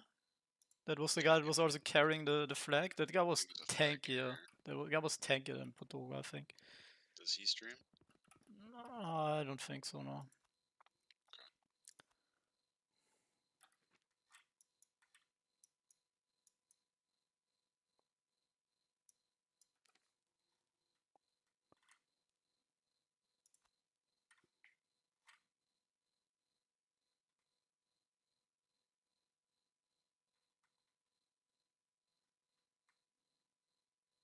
Phew.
Man, these demands are so confusing.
What's your herbalism, Doc?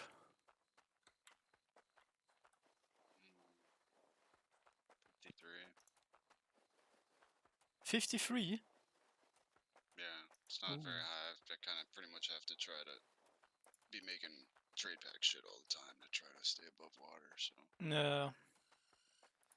Are you trying to like get the last unlocks? I think on 55 you can.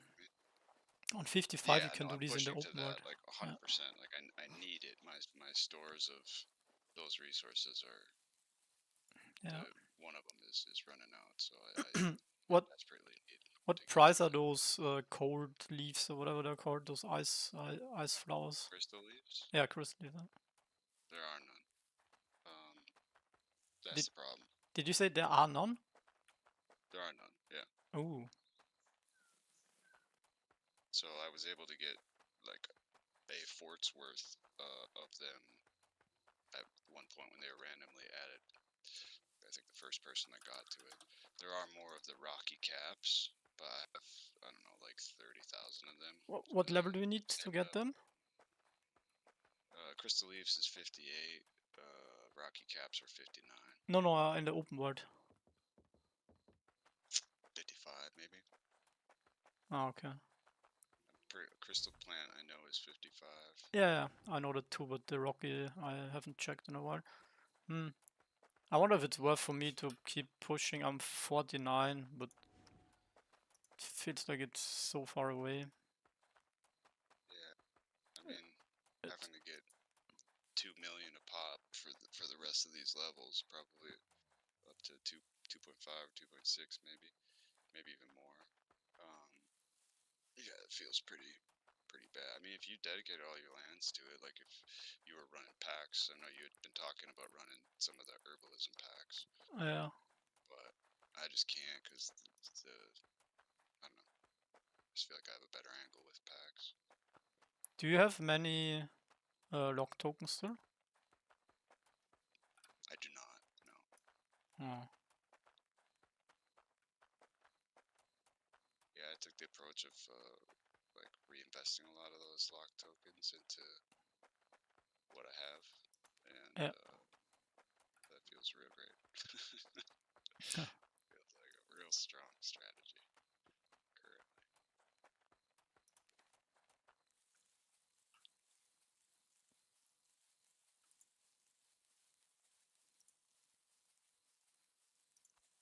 But until they switch the cost, like once they recalculated or whatever the herbalism plant cost and then added the packs, like obviously the things have been better since then, but it was just such a nightmare. Dude, yeah, getting to that point must have been horror. It was, yeah. Like,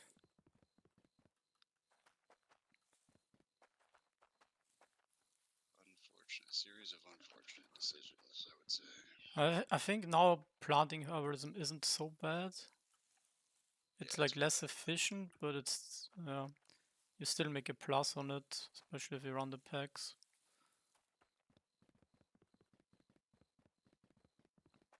What just bothers me is that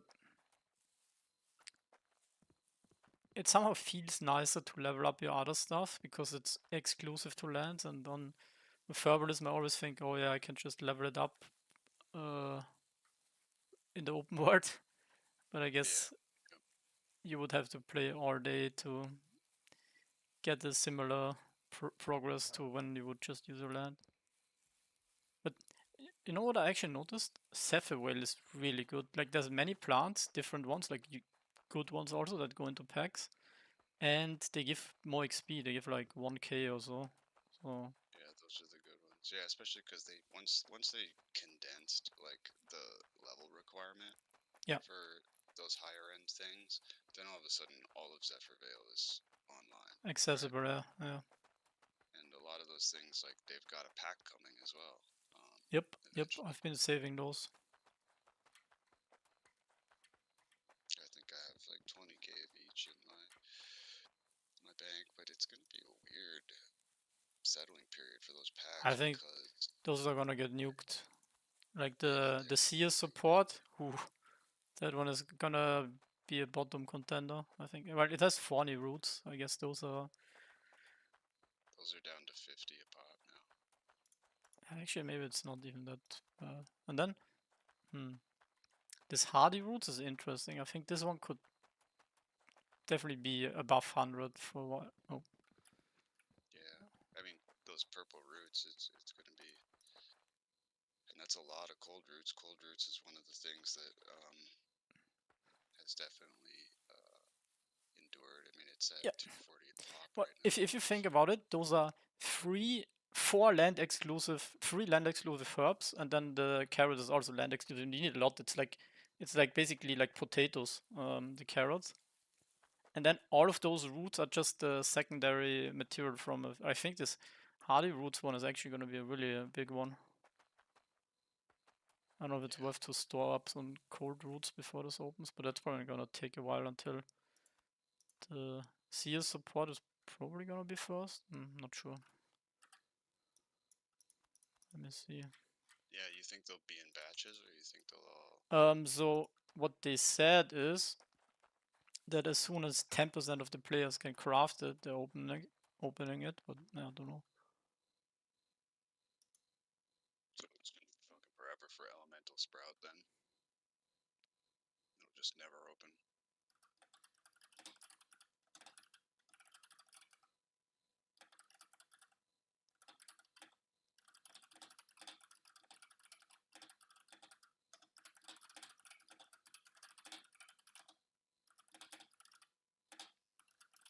I'm really tempted to go plate now. I just think it would help. Plate. Yeah. I guess the gear is gonna be cheaper to get, right? Like compared to other plate items, or many healer. Wisdom stuff is usually cheaper, I would say. Yeah. Mm. And for whatever reason, I mean, the floor price on tier 6 stuff is like better than the floor price for some of the other ones when they come out in the first couple weeks. But I just feel like I have a lot of room for extra defense and survivability. Like my stats are all. Well, the only thing that's more important as healers than healing is to survive. So. How is it for you? Are you getting like targeted a lot, like often in trouble, or like is it depends on the position or how the fight goes? Eventually, but I swear I noticed them notice me and then switch off me. Like what I noticed is they were killing some of our like clearly not our best DPSs way more frequently. Like I was healing Giantaco and Just VB and other people way more. Like when they would focus you, yeah, then I would throw a shit but about you, and I would safeguard you, and then we're fine. Then you're not gonna die, you know. But like it seemed like dedicating more focus to some of the other guys. I don't know. I could be wrong, but I was running out of mana more than I was having issues with keeping myself alive. You know? I have a lot of mana regen, a shit fuckload. So for me, I feel like I made it hard for them to target me because I play like a build with high mobility, so I never went like really deep in, especially in the fights where it's like even, only when we're winning. But yeah, it didn't seem they were trying to target focus me in like a default battle.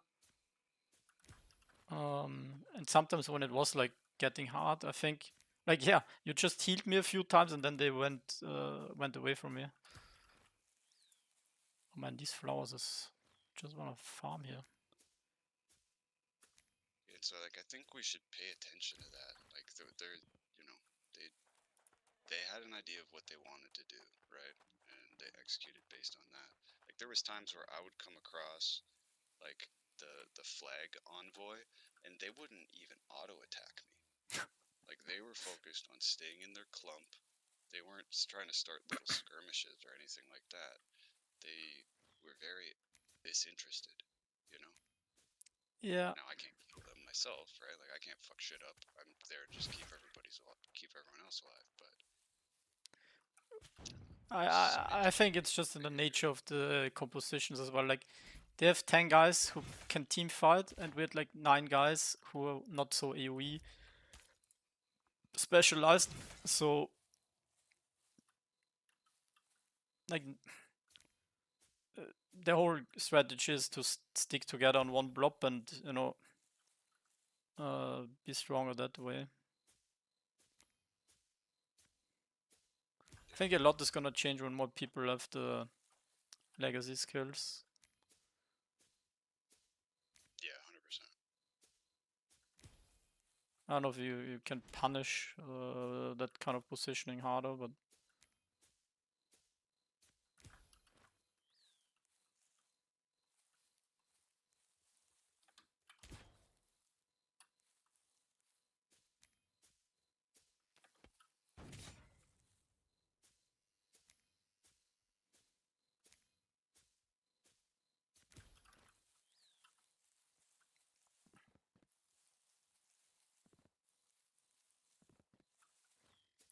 yeah, I don't even know why I'm planting herbs on my land for XP. Like, there's just so much more here. Except for whale. Wait, my land's already. What am I planting?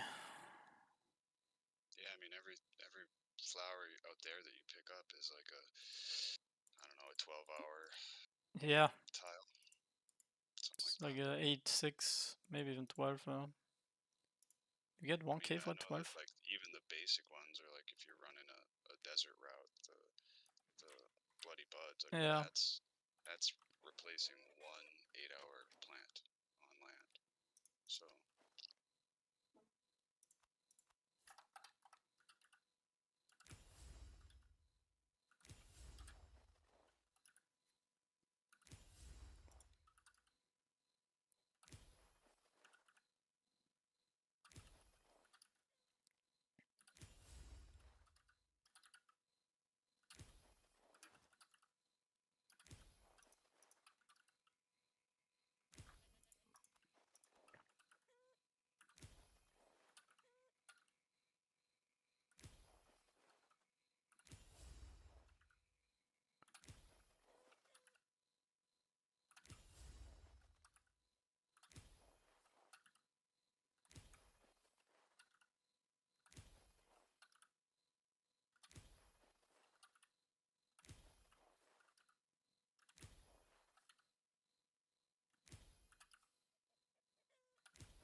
I moved this down here.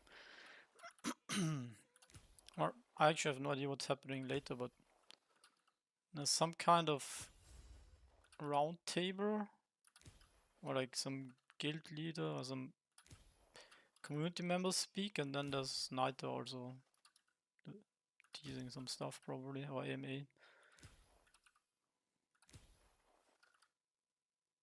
Did they delayed or it's happening soon? Oh yeah, it's happening in 30 minutes. 6 minutes.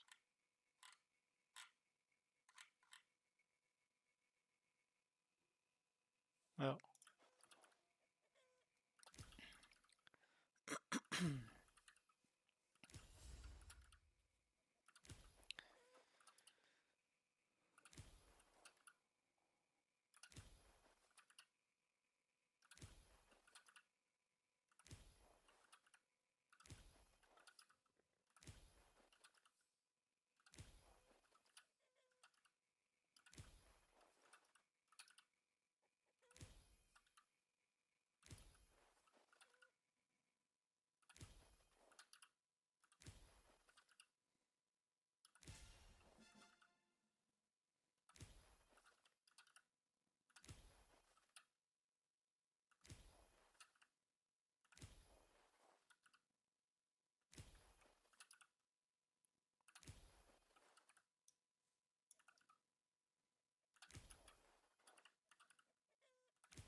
What do you think of the balance in guild versus guild of the archetypes and the skills compared to like rifts?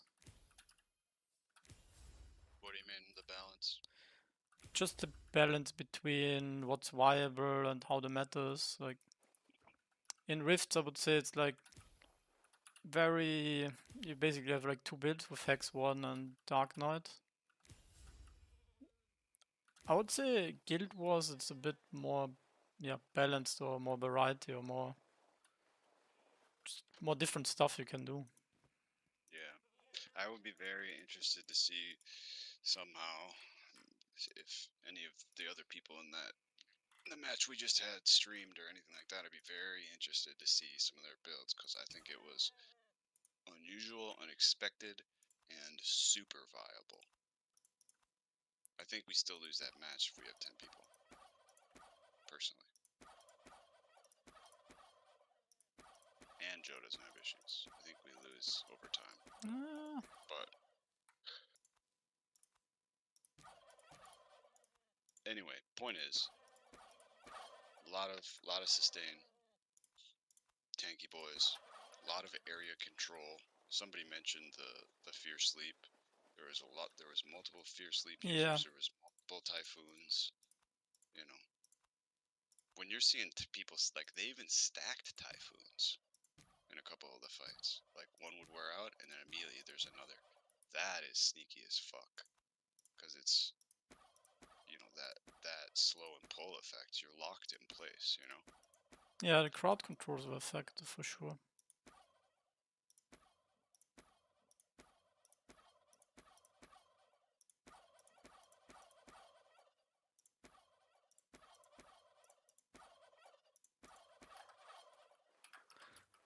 What did they do? They basically had the melee guys with the leap and then the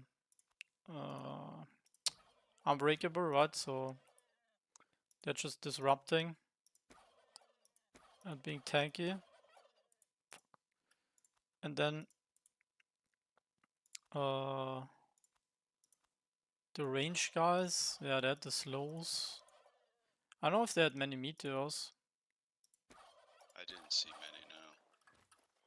But their melees could definitely, a lot of them had range attacks I noticed that as well. Yeah. Well, that's what helps me a lot with the quick fire. And also play the routing shot and wind arrow, like, depending on the situation, I like can do a lot without having to go in. But if you play Dark Knight, you obviously don't have access to that. I wonder if they're trying to.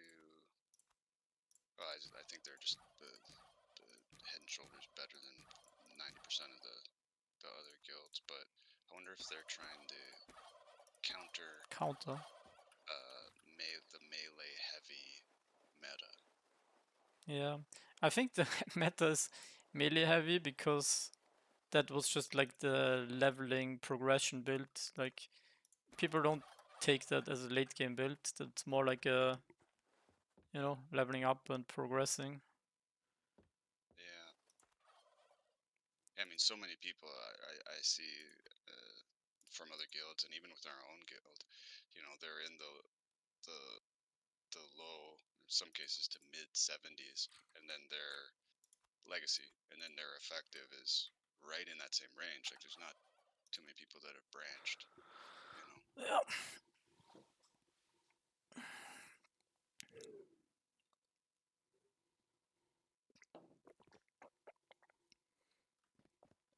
I'm also not sure yet what I should do. I feel like I'm most effective with the build I play right now. I kind of want to play ranged, but maybe just also going Dark Knight could be the way. But that only makes sense if we like have like a follow-up as well on the you know, like on the initiation. Like you're basically playing an initiator like in a MOBA game, right? Like tanky, chop in, stun, disrupt.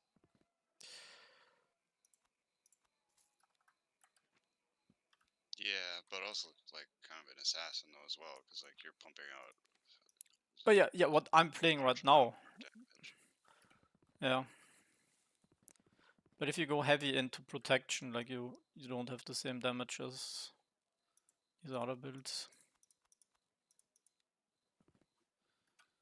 Like if I even think about my current build, what you could optimize is like, wait. Yeah, like the There's blood an awful buff. lot of reflect that's possible if you were to go heavy into protection. Yeah. I know, like when we saw that video of, this was a while ago when it was TGG versus GG, and it was like fucking 20v20 in the open world somewhere on Plunder. That seemed to be what a lot of them were doing. You know what I'm just thinking? What about anti-heal? Like a venom grenade or something? Like you can kill anyone with that.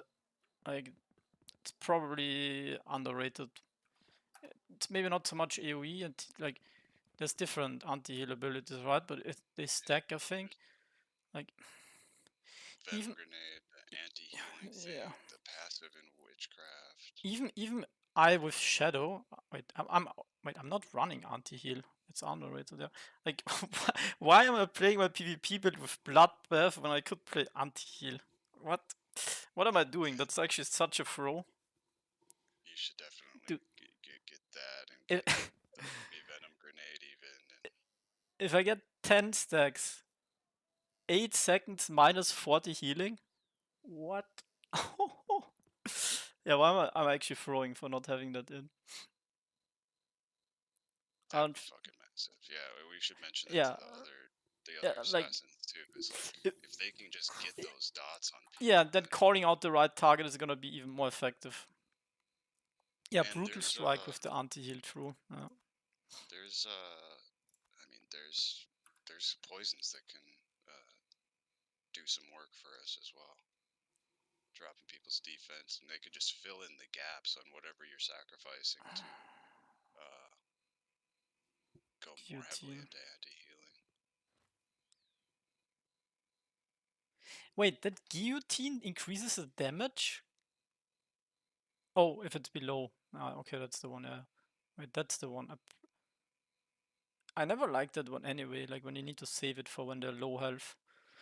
Applies wounds to the target, reducing all healing. That's also better than fucking shield break. Man, why am I actually throwing? I can make this build so much better, huh? Like if I just remove Bloodbath and get the anti-heal here and here the anti-heal too. Oh boy, that's gonna be a lot more effective. Like there's the first two poisons that you get, they seem like they're not that good because it's just a dot, but they also, let's see, I have a superior one here, reduces healing received by 39% here. I guess it gets up to 43% healing received reduction. What, the alchemy poisons or what? Yeah. Oh yeah. I actually ran out of my slowing poisons that fight already, like mid battle. Like I never need them, and this because we were like fighting a lot. I actually needed them really soon. I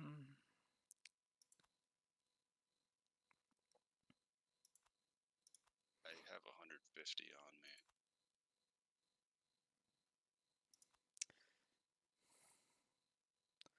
I don't even know if I like Bloodlust.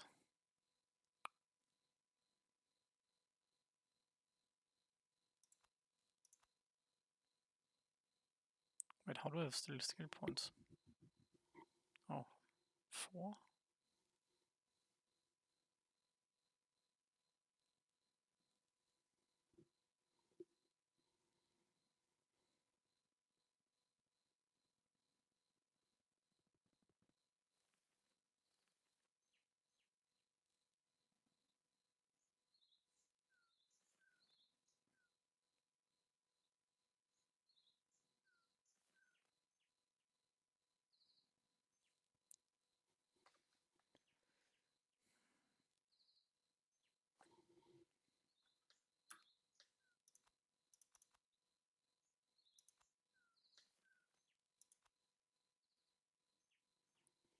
Phew.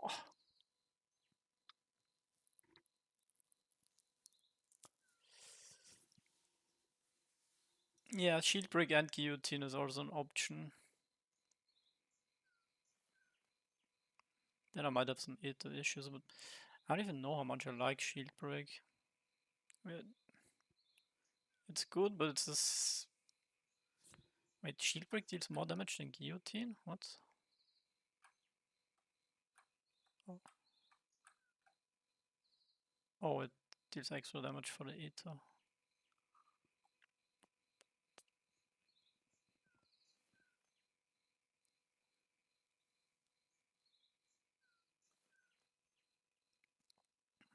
I think Fissure is also a spell that can be huge in a team fight. But what are the other guys? Were not really playing that. Oh, were they playing Fissure? I saw a couple fissures thrown out Oh. in the guild war.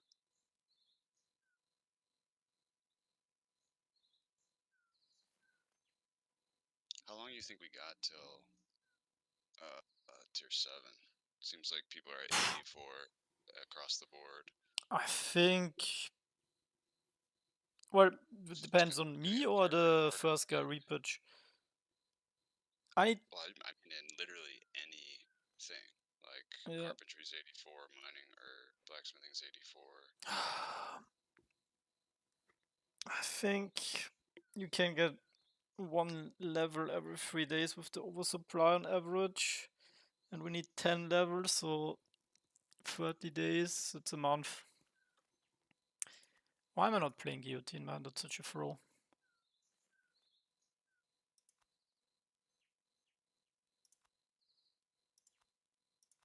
Should even max this one. I could play the shield break too. I don't know if I need more buttons, more abilities or not.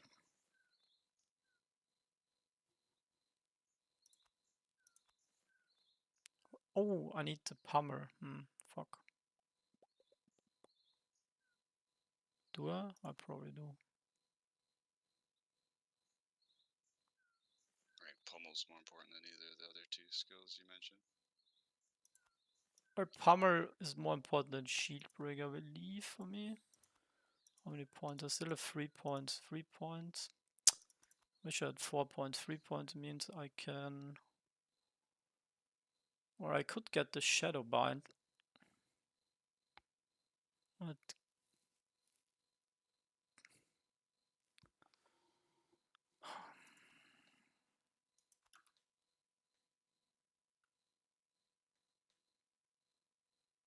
like 30% more crit damage taken. Or silence. Silence if you use it on a healer? If you use it on anybody. If you use it on anybody.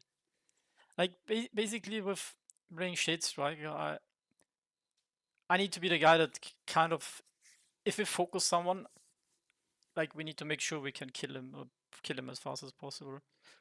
So that's why I want to have those supportive spells. Bloodlust. I don't think Bloodlust is it. It's good in a 1 versus 1, but it's like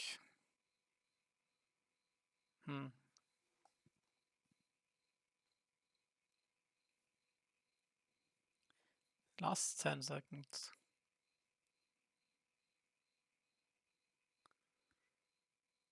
Guess if I'm below 50% health, I'm running anyway. Or I don't know. Would have to redo my binds here.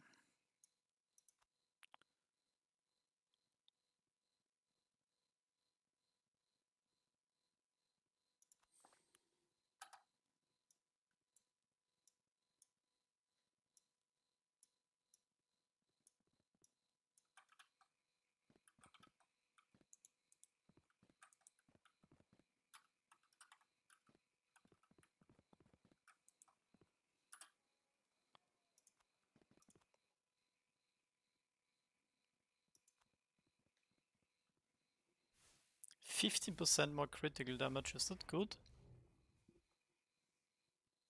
Compared to what? Compared to silencing for 2 seconds. I would take the silence. Yeah, I guess it also prevents them from doing any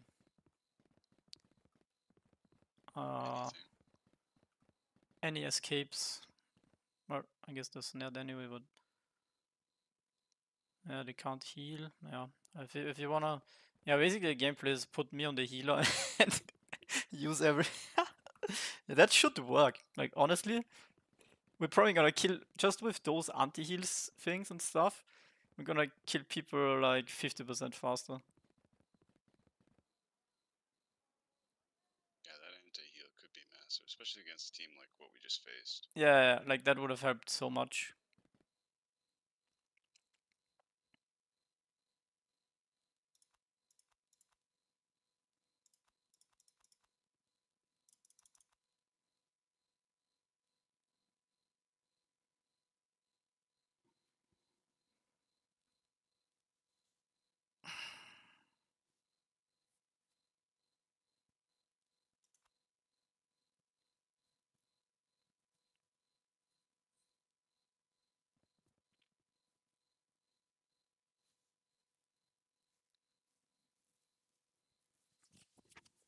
I don't even know if I want to play Bloodseeker. 20% health healing from my damage.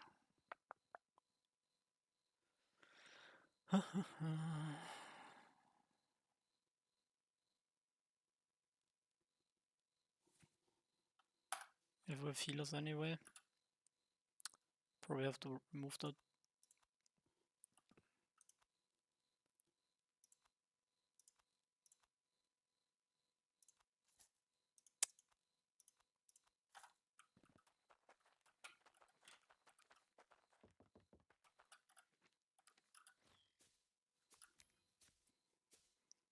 Okay, guys. See you tomorrow, GG. Alright, good night, best GG. See you, brother.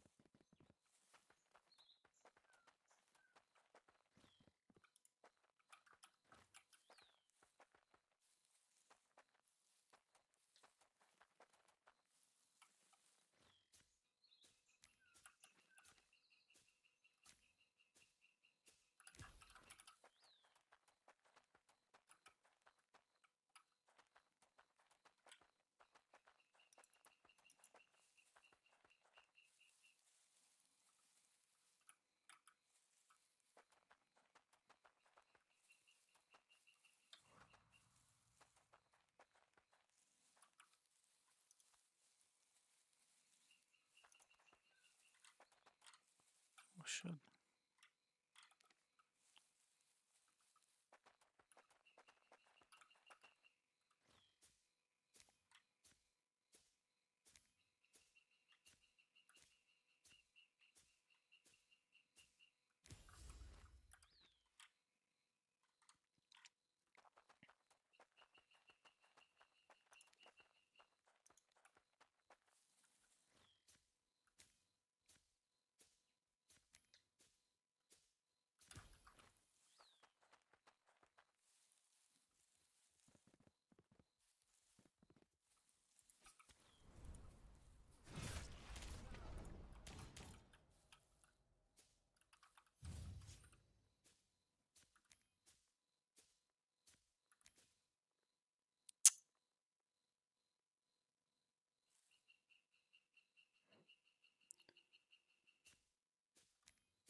Packs are actually pretty good right now.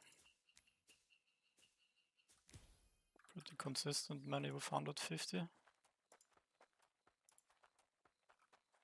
usually the Guild Wars day is rough for packs, but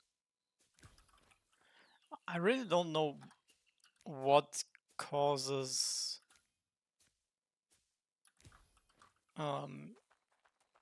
high-level packs being good, doesn't it mean that people run more shitty silver packs to push the price up, right? Like, it has nothing to do with how many people run packs, because there's always like it only matters what kind of packs people run, right? Because it always balances itself out otherwise. Sure, I understand.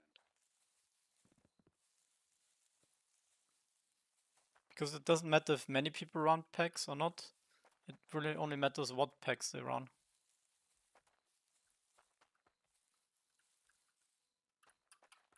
Yeah, it's a confusing thing because like if I deliver a set of packs, it'll drop demand 5 to 6% in that location, but I don't see that like happening. Yeah, not many.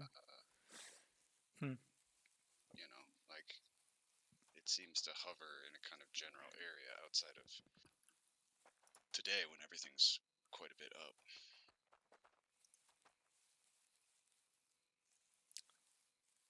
What's more distance to river and Caravir or Drush Asar?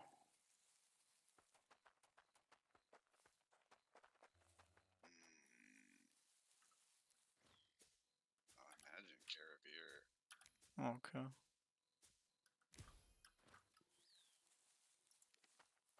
But you can just check at the trade posts. Yeah. I should do that because whenever I generally I just make packs that are good if I deliver them anywhere in the middle, like Margrove until Zephyr Vale, like somewhere along the line, or the RavenQuest or the other thing.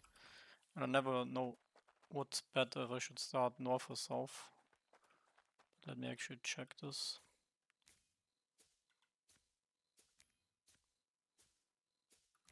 Shouldn't they all kind of be the same? Let me check first in Defiance what's closer.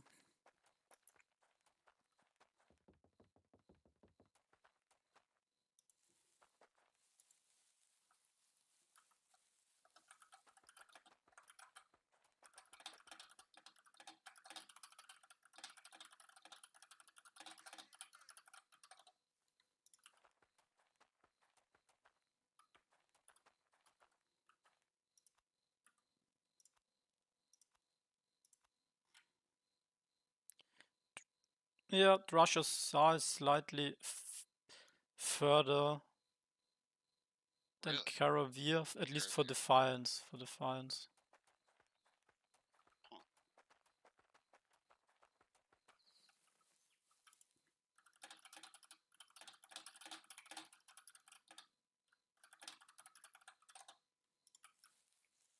Oh, because it's accounting for the actual route, not like as the crow flies, right? Yeah, it counts the distance. Or the steps, like the pathing.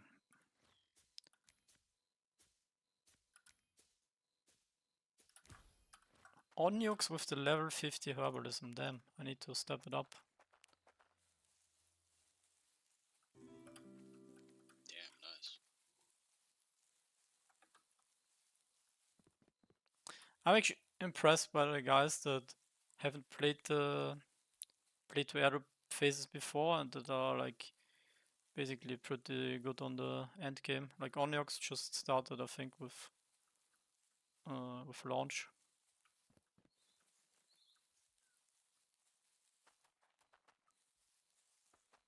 Even in phase 3, I feel we like learned so much. Yeah, and there's just a ton to learn in the game.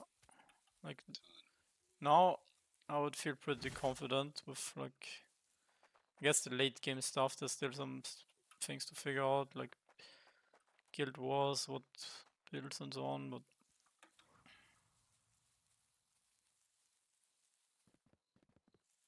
oh, you swap build? Well, I think it's good in this game to swap builds, except with the gear where you're a little bit locked.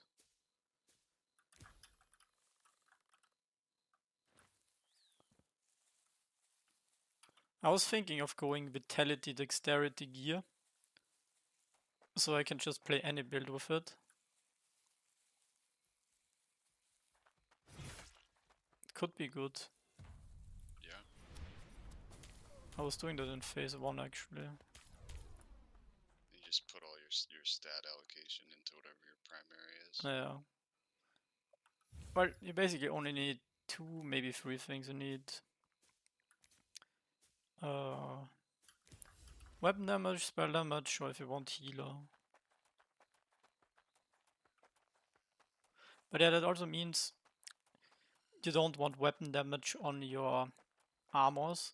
You want like crit and precision and all of that. Like, I might actually end up doing that for tier 7, and like that's the only advantage of having weaving. Like I can basically get crafts until I get this very specific gear. It's gonna be fucking expensive. Like they need so many mats, the tier 7 things. But is it really so much worth it to be able to swap between builds when you're probably maybe even a little bit weaker than if you just had this one where you specialize on? I don't know if you're weaker. Question is, what's the benefit of being able to swap? I guess in Guild Wars you could play... I could play, for example, a Hex 1 ranged. It's probably pretty cool if you can have like armors that work for everything, and then in your weapon you only obviously need weapon damage or heal power or spell power.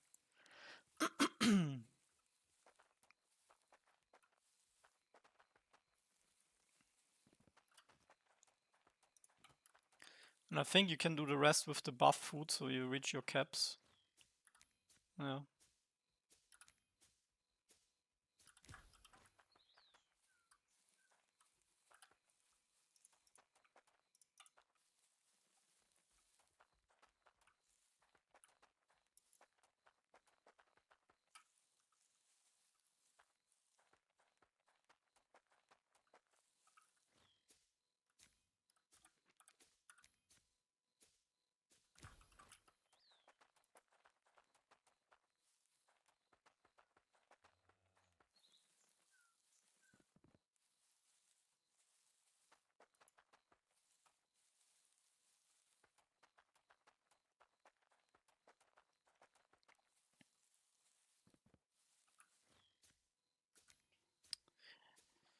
Have you been doing some open world harvesting, gathering for herbs? Like just target farming in Era? Are you talking to me? Yeah. Just Zephyrvale, not really for anything else. Okay. I have like an extreme amount of. I have like 3 bank tabs full of herbs. So,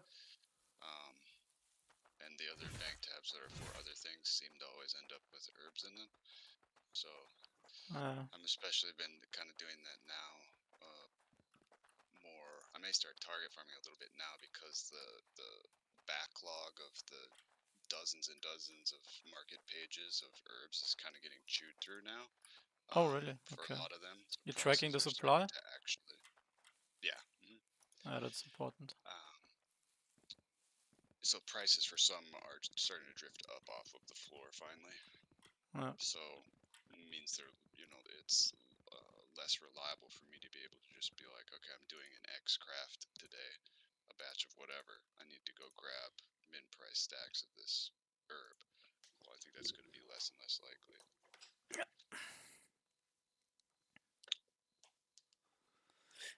What do you think of using the shop as a bank? Basically, like just listing stuff, and I guess it's expensive.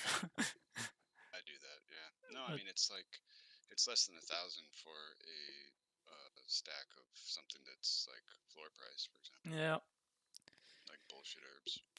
I think I should do it with all of my armors because I need them anyway in 30 days, and I could get so much space.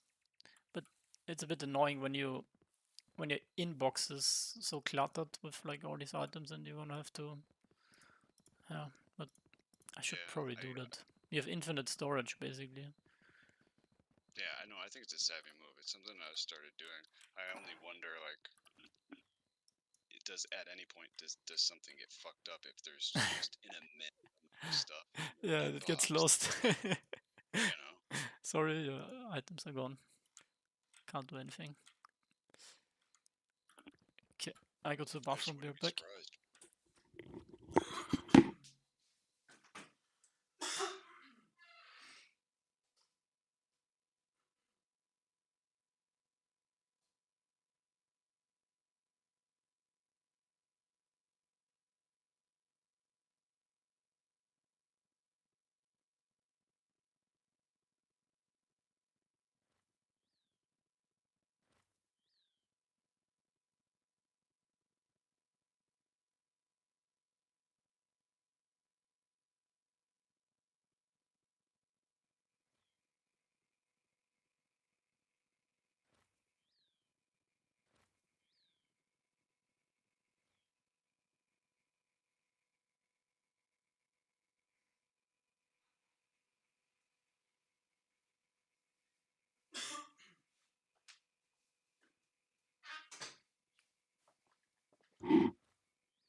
What stats should I look for in a bow? Well, just like any weapon, it doesn't really matter if it's a bow or if it's like all items are part of your build, and so you need to ask yourself the question, what stats do I want for my build? So basically, if you're playing bow, I don't know how good it is, but there's a card here for wind arrow. Wind arrow. Where is it? Here. 50% of your haste increases the damage of wind arrow. So if you really want to play that build, and you get haste everywhere on all your gear, I don't know how much haste you can get, but it's probably a lot. Let me see. Do I have a haste item here? I actually don't have that much haste anymore. I don't even have any haste. Here, 50 haste. So let's see. Say I have 1, 2, 3, 4, 5, 6, 6. So I have 300 haste just from this. If I upgrade a little bit more, maybe I'd say 400 haste. And then from Dex. Yeah, you can get 500 plus haste. I actually don't know if it's worth to fully go all in on this build because you have diminishing returns. But yeah, basically, the question you're asking yourself is, do I deal spell damage or do I deal weapon damage? So those are the stats you always want to go. Go damage, and then anything else that's useful, like crit, haste.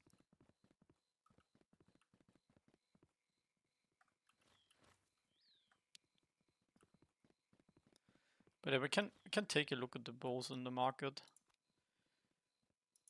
I don't know what the bow is called. Oh shit. Actually, this RavenQuest thing is round table starting. Yep. Alright, Doc. I'm out now. See you. Imperials, Nemos, was it you? Yeah, just for one right back, just to show I'm here. Okay, okay. Hold on. Let me divvy it up. Get you a winemaker's kit. Hello, guys. Should have. What's up, Blue? Hello, Hey, what's up, Blue? Well, the 90s. We're actually kind of friends with the 90s. Dawn. We're friends with everyone most of the time. I've noticed, yeah. You're a friendly group. They are indeed.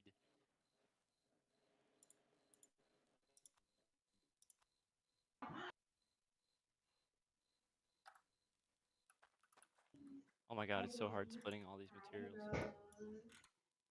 Alright, let me start sharing my screen.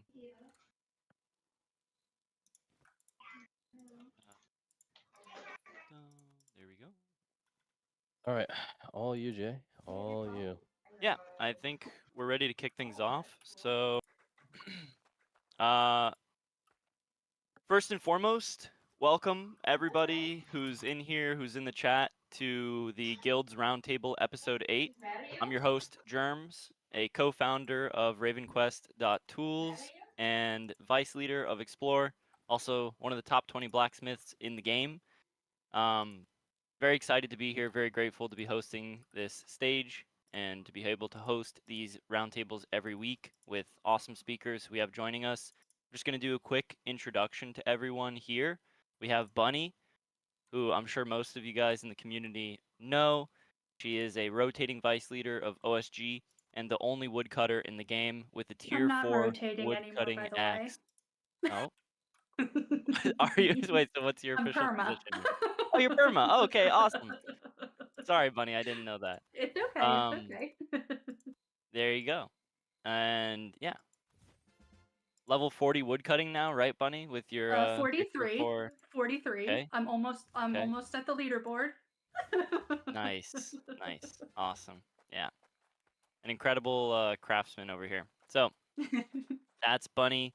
We got Nemos, who is from what I've heard, an absolute legend of spreading positivity, spreading smiles all around the community, a member of Golden Dawn, and just an incredible person. I'm very excited to chat with you, Nemos. We've never spoken before, but we've had a lot of talks about the game and stuff, so I'm excited to have you on the stage. We have Lou, who also I'm sure everyone is aware of, is founder and leader of 90. If you checked the APDP leaderboards recently, he's in the top 40, so really strong player in the game. We've got Billion Football representing Fam Guild today as a part of their leadership circle. Also the voice behind their newsletters, podcasts, and one of the strongest storytellers and strategists in the scene. Thank you for joining us, Billion Football. And we've also got Nova joining us, who's one of the contributors of RavenQuest.tools and a member of Laughing Coffin, LC Guild. Thanks for joining, Nova, last second to pop in for Mr. House, who could not make it today. How's everybody doing? Thank you guys for coming in to speak. Are you guys all excited? Yeah, thanks for having me. Yeah, of course. And then, of course, we have Niter, the man, the myth, the legend, the GOAT, the Yap King himself, CEO of Tavern Light Games, and the mind behind what many of us believe is the most fun Web3 game out there in the ecosystem. With 1.0.0 on the way. We're honored to have you with us today, Niter. Are you here, Niter? Like, can you speak? I haven't heard you. I want to make sure. Can you hear me? Okay, awesome. Yeah. Okay, Okay, good, yeah. okay. Just wanted to make sure. Thanks for having me, guys.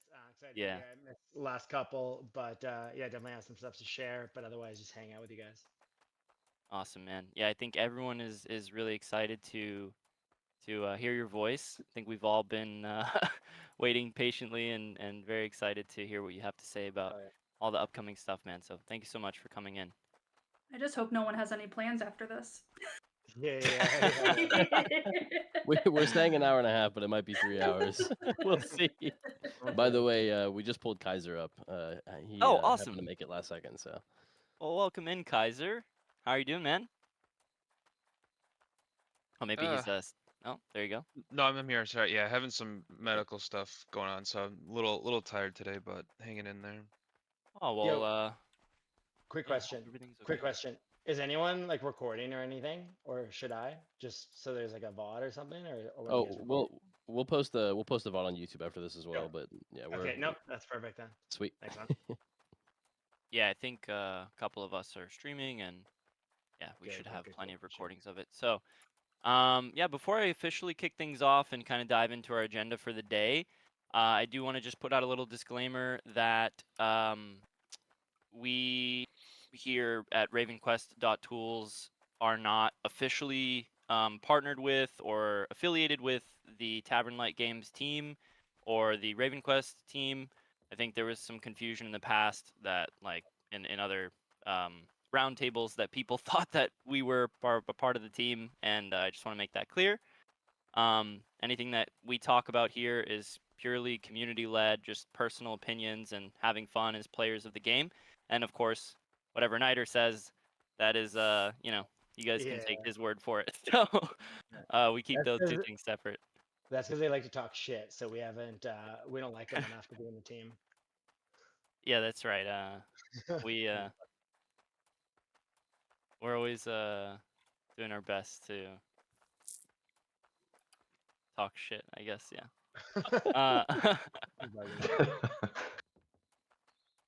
Yeah. So with that being said, let's kick things off. We for the agenda today have a couple of topics. Oh, go ahead. I was using the wrong mic. That's why. I think it sounds better now. Yeah. Yep. Much better. Yeah. Yeah. Way better. I was using my headset mic, so rip. All right, go ahead. So for the agenda today, I have a couple things that I want to touch on. The Guild Wars, just check in with everybody. I have a question for you, Niter. Not going to say what that is now. And then, of course, want to let you talk about 1.1 and 1.0. We can have some talks about that, a little bit of discussion around that. And then some things from the community that I want to bring up and discuss if we have time. And then some fun questions at the end. A pro tip from Bunny herself. And then, you know, of course, closing remarks. And we could call the round table a day. So You've got like 30 minutes, Bunny. You better figure it out. Yeah. He said it was a joke when he said it yesterday. No, it's fine. If you don't want that, it's okay. Oh, and hey, we are gonna be running trade packs in the background. I'm getting myself situated here with that, and gonna be handing out some materials to a couple of the speakers. But I do have like a fun little surprise for all of the listeners. The first 2 people who join us on this trade pack run, I'll be giving away free trade pack materials to you guys. So I have 4 trade pack materials worth of material ready to give away. So feel free to come on down if you can find us and join us. We'll wait for the first 2 people who show up, and I'll be giving away 4 free trade pack materials. First 2 people. Not doing it in Plunder. Hate to play. No. We're not going to Plunder, bro. I'm not excited to see 20 people roll up and try to murder us all. So, yeah, we will be in the normal channels. Yeah. So without further ado, let's quickly talk about the Guild Wars, and then we can kind of dive into the fun stuff, which I'm sure everyone is excited for to hear Niter talk about. You know, all the things he wants to share. So, Lou, why don't we kick things off over on your end? Because I think you guys over at 90 probably have a couple Warbands in play. How did it go on your end? Oh, Yeah, so Petronix right now- is already here, bro. Right Sorry, now go we're ahead, man. competing with 4 lineups, and yeah, that's been pretty fun for everyone. Guild Wars is kind of the thing that people right now look forward to the most, I would say, on a weekly basis, because it's only also just 1 day a week, right? And yeah, it didn't go very successful for us. We actually played against Portoga and lost, but we were also only 9 people today. But yeah, I just wanted to throw in some feedback right away. I've a lot of feedback actually prepared. I don't know if this if you guys have that much time, but for the dump it Guild in my Wars, DMs. For the Guild Wars, I feel like it would be nice to get a bit more game time. Like, I don't know if it's possible to have more than 1 session per play day. Like, are you thinking like best of 3, or are you thinking of like playing 2 different teams? Yeah, playing 2 different teams, because we put in so much time to prepare and get everyone ready to set up, and For then sure. and then it's just like a 15 minutes game, and we have to wait another week. Yeah. that's. But yeah, overall having lots of fun in Guild Wars right now. So that's why we just want to play more. Yeah, I mean, there's like very easy ways to do this. Like one is obviously just making them longer is like a couple of value changes, and that could already be nice. But then there's also like making it best of 3 would also be on the easier side. The trickiest part would be making it play against like multiple different teams. Just in terms of like whenever we look at this stuff, it's always like scope, right? So if there's some like a problem that players have, can we solve it in like an hour or will it take a week? And if it takes a week, suddenly it goes back on the priority list, right? So, but I agree. Like prepping all that time and doing all the pregame and stuff to have like just a 50-minute game feels a little flat. Okay, cool. Awesome. Yeah. Definitely rough only having 9 out of 10, but you know, I hope you guys had fun, and I'm assuming like no bugs or issues or anything there, so that's awesome. Not going to go through every guild that we have up on the stage, but does anyone else want to share how their Guild Wars went? GXE, how did things go over on your end? I think you guys have had like a rough go of it maybe the past couple of Guild Wars. Were you guys able to secure a W this time? No. So this week it's unfortunate because I was actually in the hospital up until just like an hour ago. So I actually this is the very first time I've missed a Guild War since week 1 of Guild Wars. So unfortunately Warband 1 went with 9 people since I'm our healer. So I don't think it went super well, unfortunately. But we did win like the very first week. The MMR system came up in one of our warbands. So it's not like we're winless. It's just one of those things that like obviously as the MMR system gets more balanced and as people of ours level up and you know get a little stronger, it'll balance out and we'll get more wins and everything. So I'm not super worried. It's just that's kind of the nature of the game of us, right? Is we were always a little more casual and getting going and everything, right? So most of our members are just now hitting level 70 finally. So we're just a little bit behind, but catching up slowly here. Yeah, it's rough. I hope everything's okay, man. You know, it's not fun dealing with health issues, and so you know I hope whatever's going on, you have a smooth recovery, and yeah. I can share a little bit from a fan perspective as well here. Yeah, go for it. So last week we did our first Guild Wars. I don't know if Miss 369 touched on it, but we have quite a few people climbing rather quickly. We only have a handful of people that have hit 70 as well. Most are in the 60s ranges that joined our first warband. Hopefully the first of many to come. And they ended up winning last week. We had a full group of 10, and team that they went against, I was trying to get a name before hopping on here, but nobody responded with what the guild was that we took down for the first week. The second week, though, a little bit more difficult. Matched up against a team that was all 70 plus and having only 3 70s and the rest in the 60s. It ended up being closer than they thought it was going to be, but I try to put perspective in there that I think their strategy may have changed a little bit when they realized how easily they could control the fights and not necessarily risk having to feel like they were in any concerns of losing either their positioning or what their goals were in that guild war. But it was very exciting. Everybody, even though they lost, everybody that was a part of it was just so amped up and excited and happy with the coordination. We've got a fun kind of leadership setup where we have half of our team speaking all Brazilian, half the team speaking English, and then we have translators on both teams that kind of help with that coordination. So it's kind of nice to get that global sense and everybody working together there. I think one thing we're taking from this, though, is that even though we're a relatively new guild, being in the space for maybe a month, maybe less, we're able to compete right away, and we've got some work ahead of us. But I think everybody is optimistic about the future, even though we're 1-1 right now. I think we're very optimistic about upcoming weekends and do like the idea of potentially having like a best of 3 or maybe even a little bit longer, so more people could be involved or engaged a little bit longer, because the time has passed now, and then they're all just kind of coming down from their high and going back in and doing some other like Aether riffs just to get, you know, their challenges and their sense of accomplishment achieved for their day. So that's kind of what happened last week and into this week so far.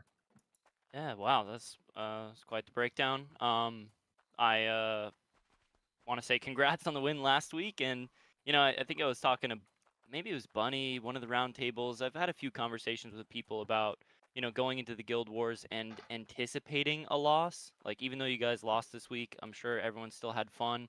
You're still gaining the experience of practicing comms. Like, you never realize how tricky the comms can be and the coordination of everyone can be until you actually step into the ring. So I think it's, you know, it's really cool that you guys still went in there and had a lot of fun. I think that's what it's all about, right?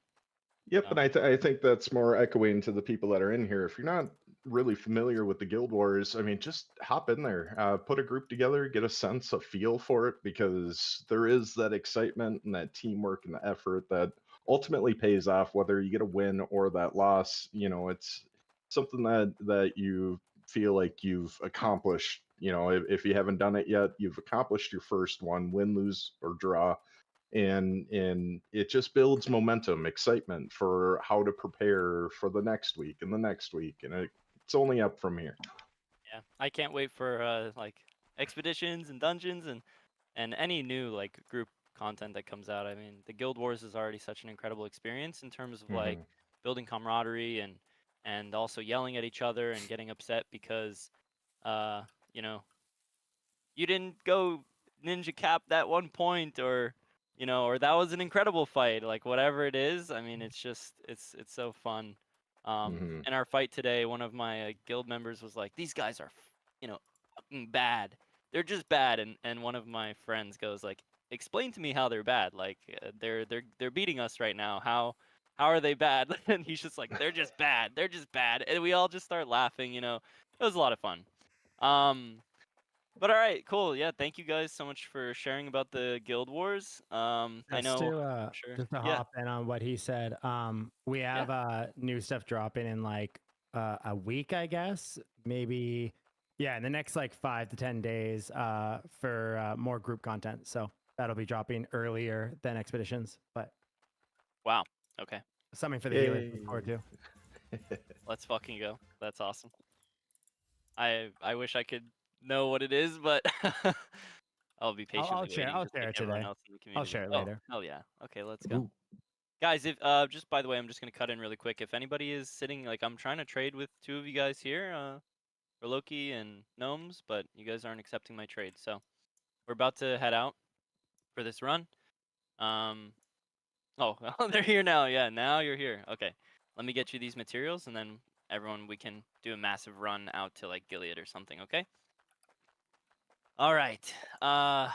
Cool. So yeah, glad everyone had a smooth experience in the Guild Wars. I will say, on a personal note, it does seem like the MMR system is starting to balance out a little bit, at least on my guild's end. Felt like we had some fairer fights today than we did last week, which was pretty flip-flopped. So cool to see that coming into play. Jeez, excuse me, I've got something stuck in my throat. Let's get a quick sip of water. I do want to move on to the next point, which I actually have a question for you, Niter, personal question, or not personal, but I want to ask about the Archetype contest. Foolish, who is on the RavenQuest.tools Discord account, I know he submitted like a bunch of different builds, and we've been super excited to kind of like see the outcome of this. And I'm just curious, like, how's the review process going on that competition? Is that still in the back end? Like, have you been having fun reviewing all that stuff? I mean, what's going on that? Yeah. So for anyone who doesn't know, like my favorite thing in game development for over a decade, kind of how I got into it is class design. I love anything when it comes to like classes, archetypes, stuff like that. And so I've been geeking out over reading through all of them. It's been taking a while as we literally had like hundreds of them sent in. And majority of them are very well done. Like there's not really, I'd say maybe like 5% are just kind of like throwaways, like they didn't really like put any time or energy into it. but at least like 50% of them are actually like really, really solid ideas. And that's been almost the hardest part. Is a lot of them have like interesting elements to them that I've kind of like put over in notes and stuff like that. But a lot of them are just very, very good. And it's almost causing like decision paralysis where I keep rereading through so many of them because I'm like, shit, this is like so cool. And now I'm like, okay, there's like 20 archetypes we want to make that are based on these. We want to go through every single one of them, and I'm going through every single one of them, just because it's something that I love, but also I think it's good for me to go through all of them and really pick the top ones. But ultimately, there's a lot to go through, so still kind of chugging away at that. The team's like really aligned now on all the kind of final steps for patch 1.1.0. So there's not too much involvement on my side anymore. It's kind of just getting everything shipped and done. So I'll have more time to kind of go through the remaining. I think I'm like 50% through, but they're incredible. Like the community, not only very creative, because some of them are just really unique, but still very much fit our world and our lore. But then at the same time, way too many people in the community that actually are pretty good game designers. Like a lot of these, I'm like, holy shit, like this is like really well thought out and done. I assume a lot are from like veteran players and stuff who just really know the game well. And it's going to be so exciting to actually like build out some of these archetypes that the community created after Naturalist and Ballistics. If I may jump in awesome. here.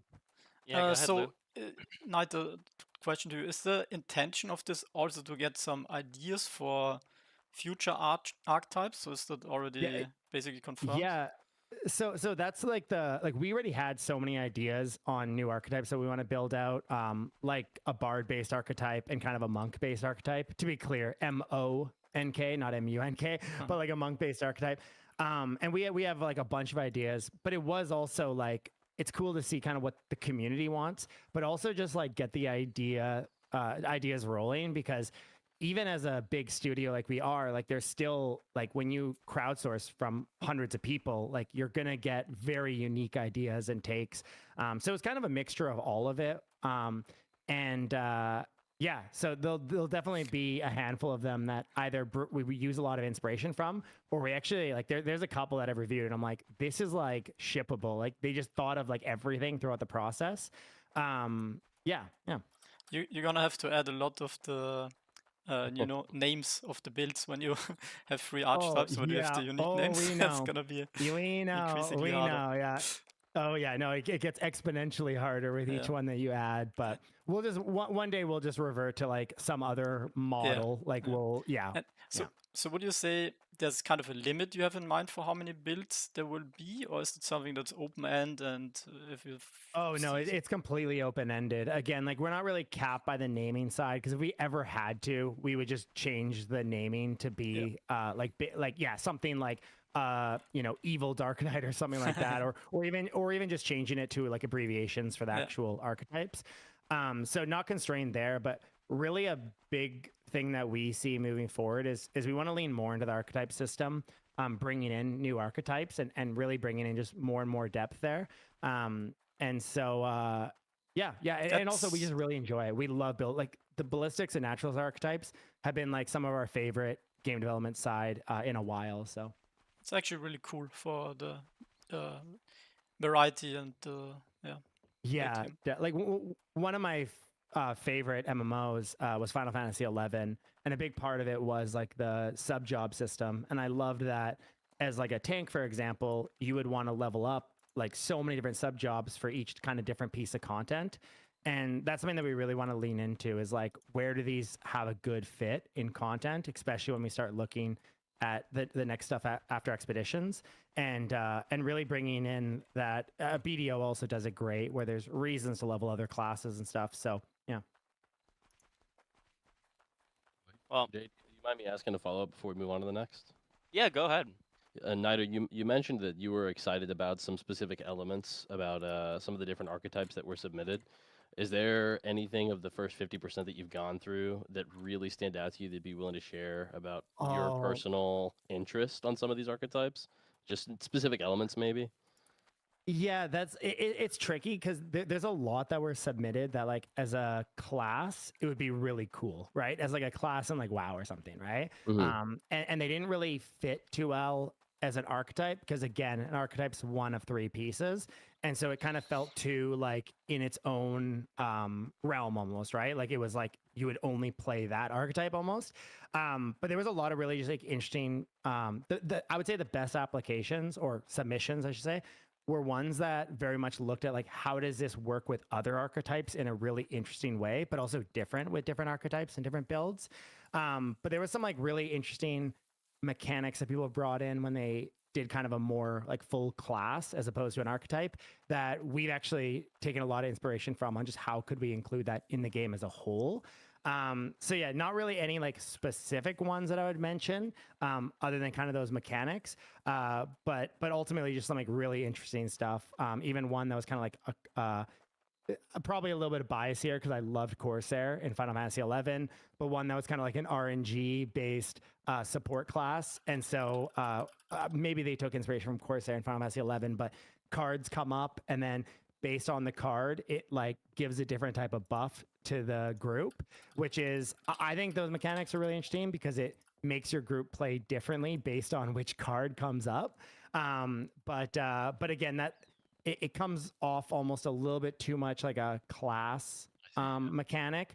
But I think there's interesting ways that we can tweak some of those really interesting ones to fit as an archetype as well. Like Twisted Fate from League of Legends. Exactly. Yeah. And it's very much like that. And I think that's it can be frustrating to play. Like we notice many times when we introduce things like that, players are like, oh, just let us like select it. It's like, well, that's kind of the fun is you have to adjust, right? But I still think those mechanics can be really cool, especially when it's an archetype. So it's like optional. You don't have to play that archetype, you know? That's Beauty awesome. of RavenQuest. Well, yeah. I'm really excited to see the outcome of the competition and who wins and what you guys end up choosing. I'm glad to hear that you're having fun, Niter. It's gonna be I wish a very hard I could choice. read. Yeah, I can imagine. I wish Yeah, I we'll could probably- read some submissions myself. Are you Yeah, gonna we'll share prob- like more than the top? Yeah, go ahead. Yeah, sorry. yeah, definitely. We'll publish a bunch of them just because I want to share like what the community, because again, so many of them are so well done. And bonus points, by the way, to the people that actually add like concept arts and stuff. We always love that because it just gets our mind in it. But we'll definitely share more than just like the winners because ultimately there's so many good ones. It's going to be very hard to pick the winners. I already know it's going to be like picking 1 in 10 of like really solid submissions. So, but eventually, yeah, I'll make sure to refine it down to just the top ones. So Awesome. Well, speaking of archetypes, why don't we dive into 1.1.0, which is including 2 new archetypes, Naturalist and Ballistics, which I think the community is all super hyped for. I'm super hyped for. Niter, I know you're here to give us a bunch of alpha, talk about, upcoming updates. So I think this is your time to shine, give the community what they want, and, tell us what it is that you came here to say. yeah, it sounds good. So just so you guys know, like I'll do a full like RavenQuest official AMA and live stream and stuff to share everything. Right now, we're putting together a bunch of videos on so much of this. One of the big ones is the Quest 2.0 ecosystem because it's a very long video and we want to do things right and high quality instead of just dropping like, yeah, we want to have a nice animated video, all that kind of stuff, because there's a lot that's going to be coming with that. And the same kind of goes for patch 1.1.0. Tricky part is when it comes to like a trailer or a showcase, you want things to be as polished as possible before recording it. So there's a few things that we're still finishing up, primarily expeditions. And but I'll kind of go through. So ultimately, patch 1.1.0 turned into something significantly bigger than we ever expected. You guys will see, we'll be posting an updated roadmap, and a lot of the stuff that was planned for like later this year will actually be coming already in patch 1.1.0. And with that, I've kind of mentioned that we've essentially dubbed it a mini expansion. At this point, I would actually just slap on expansion there. It will have its own kind of update name.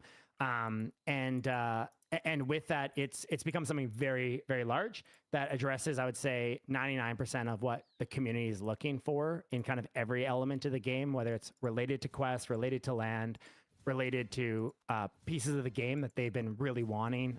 Things like repeatable, like late game PvE content with expeditions, arena, new spawns, new archetypes, new weapon types, new reward pool structures, all that kind of stuff.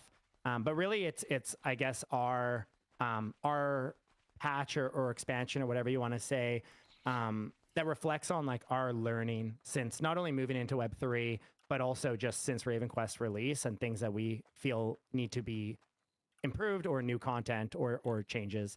And so ultimately, because of that, it will take a little bit of time here. I'm not talking like 3 months time or anything like that. All the wheels are in motion and a lot of it is done already. The biggest thing is expeditions, which are not done yet. And it's a very, very, very big system. We were thinking about like trimming it down quite a bit to ship it earlier. But ultimately we love the full system so much. And we feel like it's something that will like stand the test of time. And so we really want to like fully cook on it. But with that, we're excited to share that we will be releasing Raven Idol quite soon. I believe it's 17th, or maybe it was, I think it was the 17th. It'll be accessible to all landowners to do early play tests of it. We've already done like private invite tests for QA and all that kind of stuff. So it's already a very polished product, but ultimately giving you guys a chance to try it out before anybody else. And then Raven Idol will be fully releasing before the end of June. We're planning pretty soon after the landowner playtest, but just to give landowners a chance to try our next product out before. And ultimately, this will be the first expansion of the Quest ecosystem. I'll be doing a full AMA and video and all that on what we've envisioned for the Quest ecosystem, because it's become something quite significant.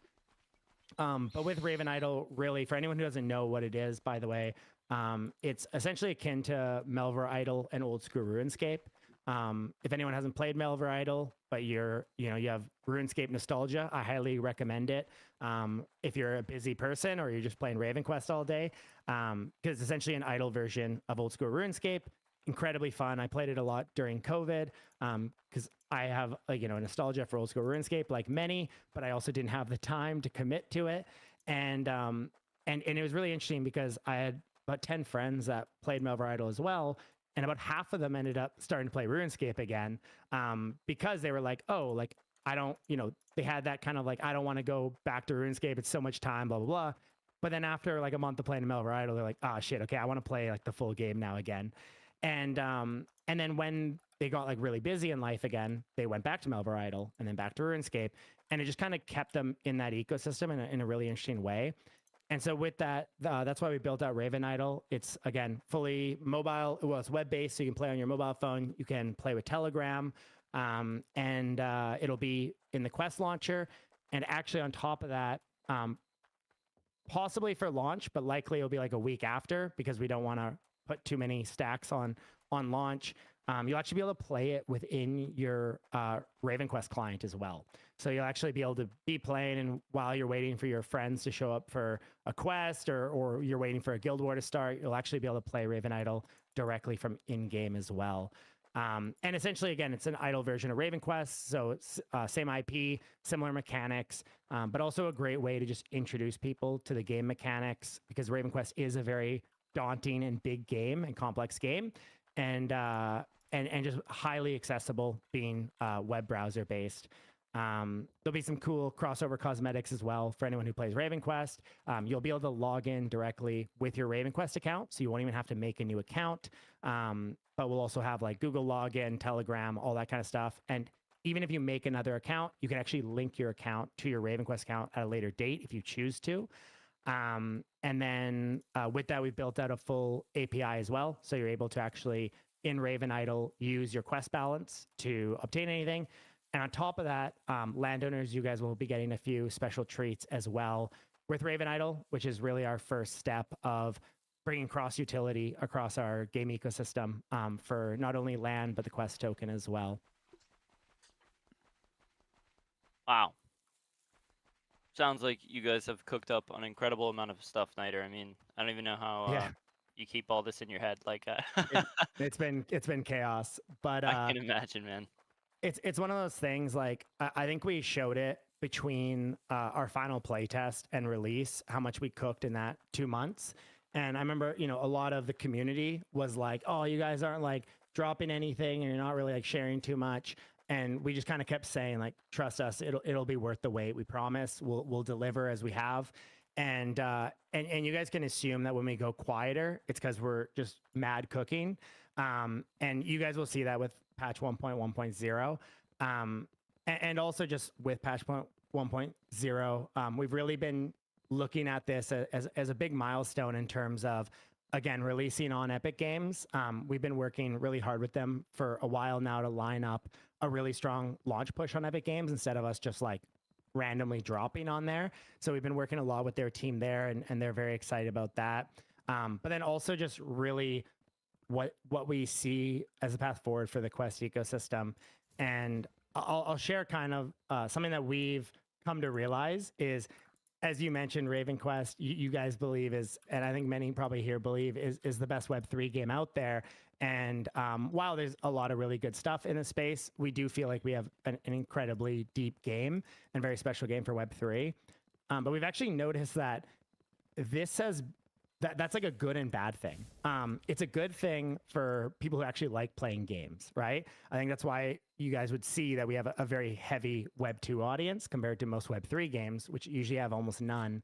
And this has a lot of benefits to it. But ultimately, RavenQuest is like almost too big and too deep of a game for a lot of Web 3 people. They want something really degen. They want something very simple. They want something that they can just hop into in a second and understand, you know, simple gameplay loops. And so that's been something that we've been looking at with growing the studio and how we're growing it, in putting a lot of focus on, with that growth, on our kind of ecosystem titles being a lot more accessible, but also being a lot more like palatable.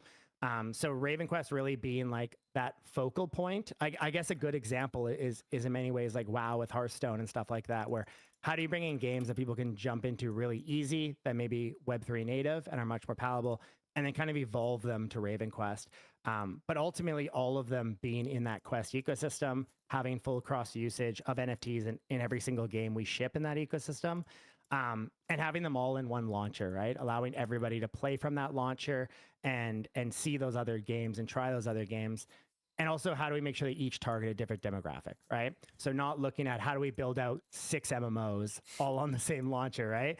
Where they're all cross-fighting for each other, but how do we bring out titles that each have something that's interesting, hits a different demographic that they can cross over from.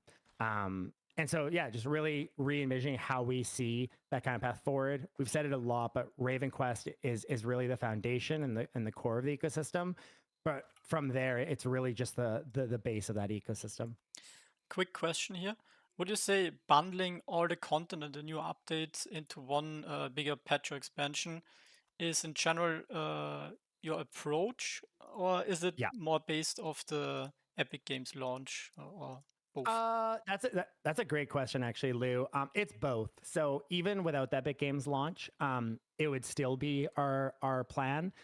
The reality is, and when we've learned this now took us maybe 10 years to learn it. But the reality is doing one big update is way stronger for bringing back like veteran players and also bringing in new players. We now have more than enough data to see this. But doing like pushing full steam ahead and doing like weekly updates and stuff, it actually doesn't it doesn't achieve that goal very well. We're doing one very large update, achieves that much stronger. But then on top of that, also with Epic Games, that kind of just ties in really well. And that's also something that like if they're going to push us really hard on that platform, and while it is Epic Games, like the amount of users they actually bring is actually pretty insane, especially when you're like, if you're on Steam already, not so much, but we're self-published, right? We're just like literally download our website. We're not on any platforms. So it's a very big boost on that side. But but that was something that they also were really looking for. Like, hey, if we're gonna like push you guys hard and we're gonna really do something big here, they were, you know, wanting it to be around a big milestone update. So I would say, respective of both, we would have taken this route. But it just kind of works out well that it's beneficial for both. Yeah, I agree. The impact is definitely like more effective if you bundle it. But also one more question: what do you think is the ideal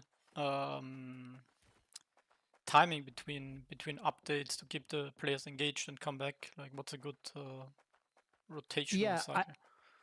I think what we've seen works best. Like, I think WoW does an interesting model where they kind of have like, okay, every 4 patches or whatever, we're going to drop a content update. And then every 2 patches, we're going to do this. And every 1 patch, we're going to balance or whatever. I think they have like an interesting model there. But ultimately, I think when it comes to like content and stuff, dropping those in larger patches works better. And what I think works better in very frequently is like adjustments to the game, right? So whether that's like changing the balance of certain systems or adjusting a certain part of the game, I think that you need to be much more proactive on, and but also like careful on it. It depends what it is, right? So obviously, like certain economy balance things, you generally want to be quick and address right away. But then certain other balance parts of the game, you need to be very slow and calculated on to make sure you're not pushing in the wrong direction. But so like with that, like before patch 1.1.0, we obviously will still have updates and over the next weeks here. But included with that will actually be some new content. So some things I can share already, actually.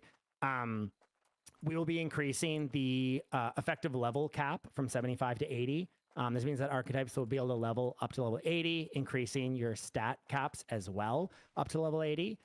And with that, we'll also be dropping boss bounties. So essentially, Maxer now will offer the ability for teams to group up and re-challenge like the iconic bosses around RavenQuest for additional rewards. So with that, RavenQuest emblems, a big amount of fame. And on top of that, we're kind of bringing that system in, one, because a lot of veteran players have been like, hey, these bosses were so much fun. It sucks that we only get to do them one time. But then also a lot of new players, they have a harder time finding a group for it, right? Because there's not that high of a density at that level as there was in the first month, right? And so with that, it allows you to actually have an easier time for newer players to find groups, because we noticed that was a big retention point for newer players joining the game, where they're like, I can't find a group for this, or it's just hard to, like, if you need to find 10 players for a certain boss, as a new player, like, while they definitely can, a lot just don't have the effort to go through that.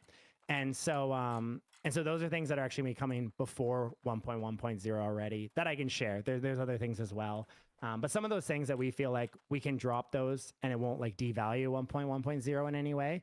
Because 1.1.0 is said that way too many times now, is packed. It's honestly packed. When you guys see everything that's coming, and it hits kind of everything. It hits the PvE players, it hits the PvP players, the competitive players, players who want new archetypes and new weapons. Yeah, all of that. So just so I can clarify, Niter, like you said that, I mean, first of all, that's incredible. Like I'm still processing what you've just said about Maxer offering, bounties to go back and kill new bosses. I think that's an incredible thing. I was actually one of the few players, I guess, who would like look in the global chat and find new players who are looking to do Shark Boss. I would just say, hey, I'm gonna go do Shark Boss. Feel free to come in and join. Like I can solo it.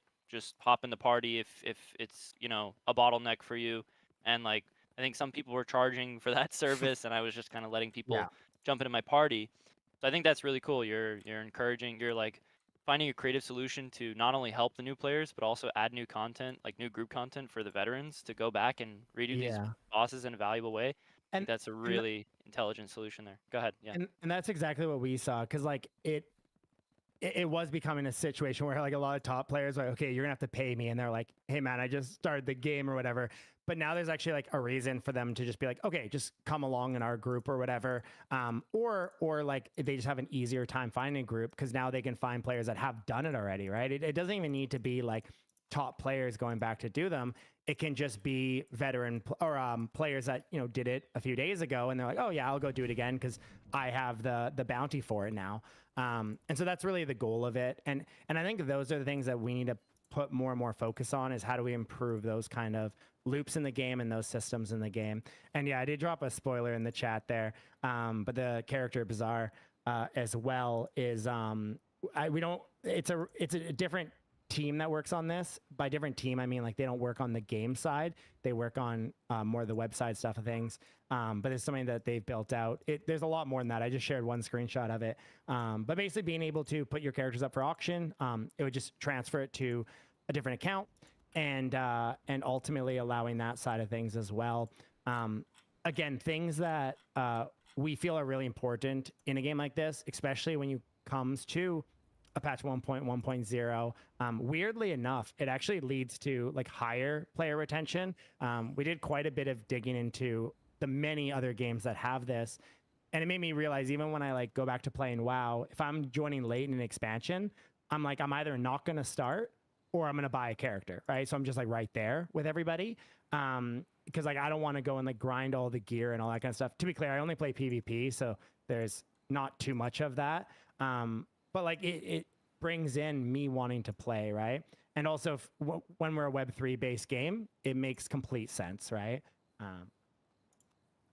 Wow, that is insane. Wait, so I don't want to ask too many questions about this, but I do have one go from ahead, go earlier. ahead. If you want to move Yeah. on to the next subject, more than welcome to. But Niter, what was the reasoning behind the pick behind moving to Epic, and is there possibility of going to other platforms in the future? Absolutely. So the reason why for Epic is, again, we like to we want to build up instead of go to the peak and then kind of have not much after that. And so with that, like that's why we wanted to self-publish. We came to a really strong agreement with Epic, and that was part of it as well. We feel like the push there will be very significant, and it's still it's not an exclusivity thing or anything. They offered us exclusivity, we turned it down because we of course want to at some point be able to release on Steam, etc. And just any other platform as well. But we feel like Epic's a really good next step, and keeps kind of future milestones ahead for us as well. Okay, beautiful. Thank you. Oh man, I forgot my question. Oh yeah. Niter, I don't know if you can share, but the details. But I'm curious, like a little bit of the details about how this boss hunting is going to work. Is it going to be something that utilizes ranger bounty charges? Is there like a separate reward group? I'm assuming that's like exclusive to these bosses. That's a little bit different from Yeah. How do you? Yeah. So it's not. It uses obviously same NPC and lore, but it actually will be separate rewards. So it won't be tied to the Rangers Company rewards. You will. Right now, there's no really consistent way to get emblems, and emblems will be used in more and more stuff in the future here. And there's already a lot of players who they can't upgrade everything because they don't have enough emblems and stuff like that. And so this is basically a consistent way to get emblems, but also it'll give a pretty large amount of fame.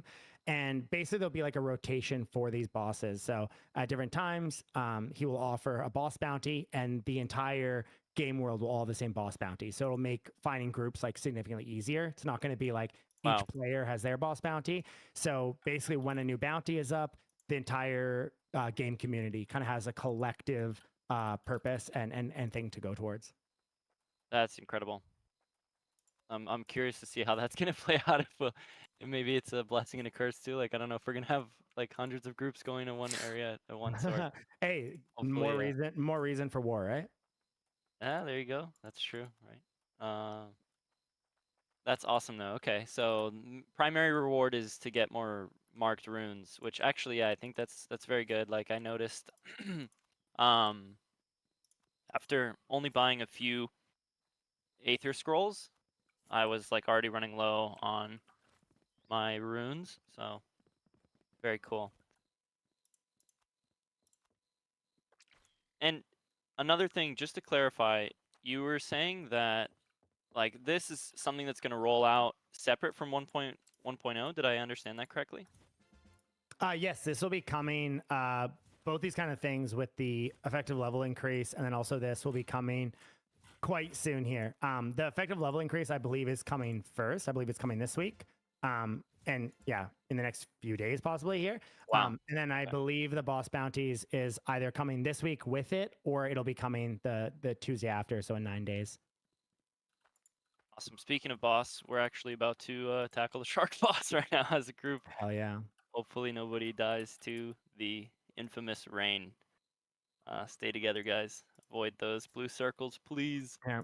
I can keep going, drop a little more alpha. So some things we're working on. I shared a teaser of the character bazaar in the chat for anyone who missed it. But some other things that we're also working on is we've talked about the death debt for a while on obviously how we wanted to change it. The reality is the formula has been a nightmare to try to adjust to achieve kind of all the things we wanted. And so we've actually taken a different direction on it. Instead, we're actually changing from the death system to a durability system. So instead, you will lose durability on equipment when you die, and then there'll also be some level of damage to durability just from playing with that equipment. But on top of that, ships and wagons will also have durability. That will also actually go down based on usage. This is something that we feel is very important to address because, and I think everyone here agrees, of people who are kind of just farming, running trade packs, and they're not really taking any risk or anything like that. And they're not really having any reason to not just keep spam running them. So we have a full new system coming with that. But then also we shared a little bit about adornments. These are basically new custom health plates that you will be able to unlock from different parts of the game, like being the top in Guild Wars. Everybody in that Warband will have different kind of tiers of health bars. They're really sick. I can probably drop a teaser in the chat in a sec here. But then also like expeditions, arena, there'll be many different areas in the game that you unlock these by being in the top percentage. So it won't be like an achievement. It'll be like if you're in the top, you will then have that custom health plate when you're running around. And then another couple big ones. We're building out a staking system right now. We worked really, really hard on this because we didn't want to just follow the mold of staking systems that are just purely inflationary and just cause long-term harm. If we haven't shown everything, every action we take is a very long-term focus. And so we built out a really, really unique staking system with a few other groups. And so look, if we don't have a date on that just yet, but looking forward to dropping that as well. And then a big one that I know many people have been asking for is around basically reasons or ability to have more than 5 lands. This is something that we've wanted to tackle the right way because we don't want to just, like, we could just simply increase the cap in a second, but it can create an even bigger like gameplay imbalance there with how much EXP you're getting from it, etc. So we built out a really cool system around that, but basically just bringing a lot more incentive for people to have lands. And yeah. I got a couple more things. Hold on, let me just write Oh man, no way. We've been rebuilding the currency exchange. Right now, while the people that use it a lot understand it well, it is very daunting for new players, and a lot are just super confused by it. And so we've actually been building out a new currency exchange where it's liquidity based. So not on the side of like where people add liquidity and stuff like that, but it'll basically have both sides of a pool, as one side is used more or put up more. So for example, people exchanging silver to quest, the prices will automatically self-balance based on what's remaining on each side. And it basically means that players, it's still technically peer-to-peer because as people are taking one side or putting in more of one side, the exchange amount changes, but it essentially allows players to get it instantly, which I know is a big thing for a lot of players. And also it's way simpler. So it'll behave just like the WoW token. So that's how the WoW token works. And basically you just click a button, want to exchange your quest for silver or silver for quest. So it's much simpler. And then something that we're really excited about, we don't have any TA on this yet because this will not come with patch 1.1.0, but we're expecting to drop it soon after. Will actually be blueprints on cosmetics. So this was an idea. He's probably actually in here, but from a community member. Actually, yeah, I see him right now. The idea around blueprints for cosmetics. So essentially what we're planning to do is future cosmetics are going to not simply be like purchased or obtained by players, but players will actually be able to fight to get a very, very, very, very, very rare drop of a blueprint for a certain cosmetic. And then everybody will be able to create that cosmetic, but there will be like a cost associated with it. So instead of it like being purchased and going to us, it'll be purchased and then part of it will get burned and then the rest will go to the person that holds the blueprint. And so that's something that we're also cooking up. Can I just get one clarification on that new model for the currency exchange? Is that going to be an instant, like you were talking about how it's a little bit complicated? I myself, when I was starting wanting to convert over so I can push forward and get the silver that I need to do all the crafting and all the fun stuff, there was this lull, like it was like, I don't know, 5-10 minutes before it was fulfilled.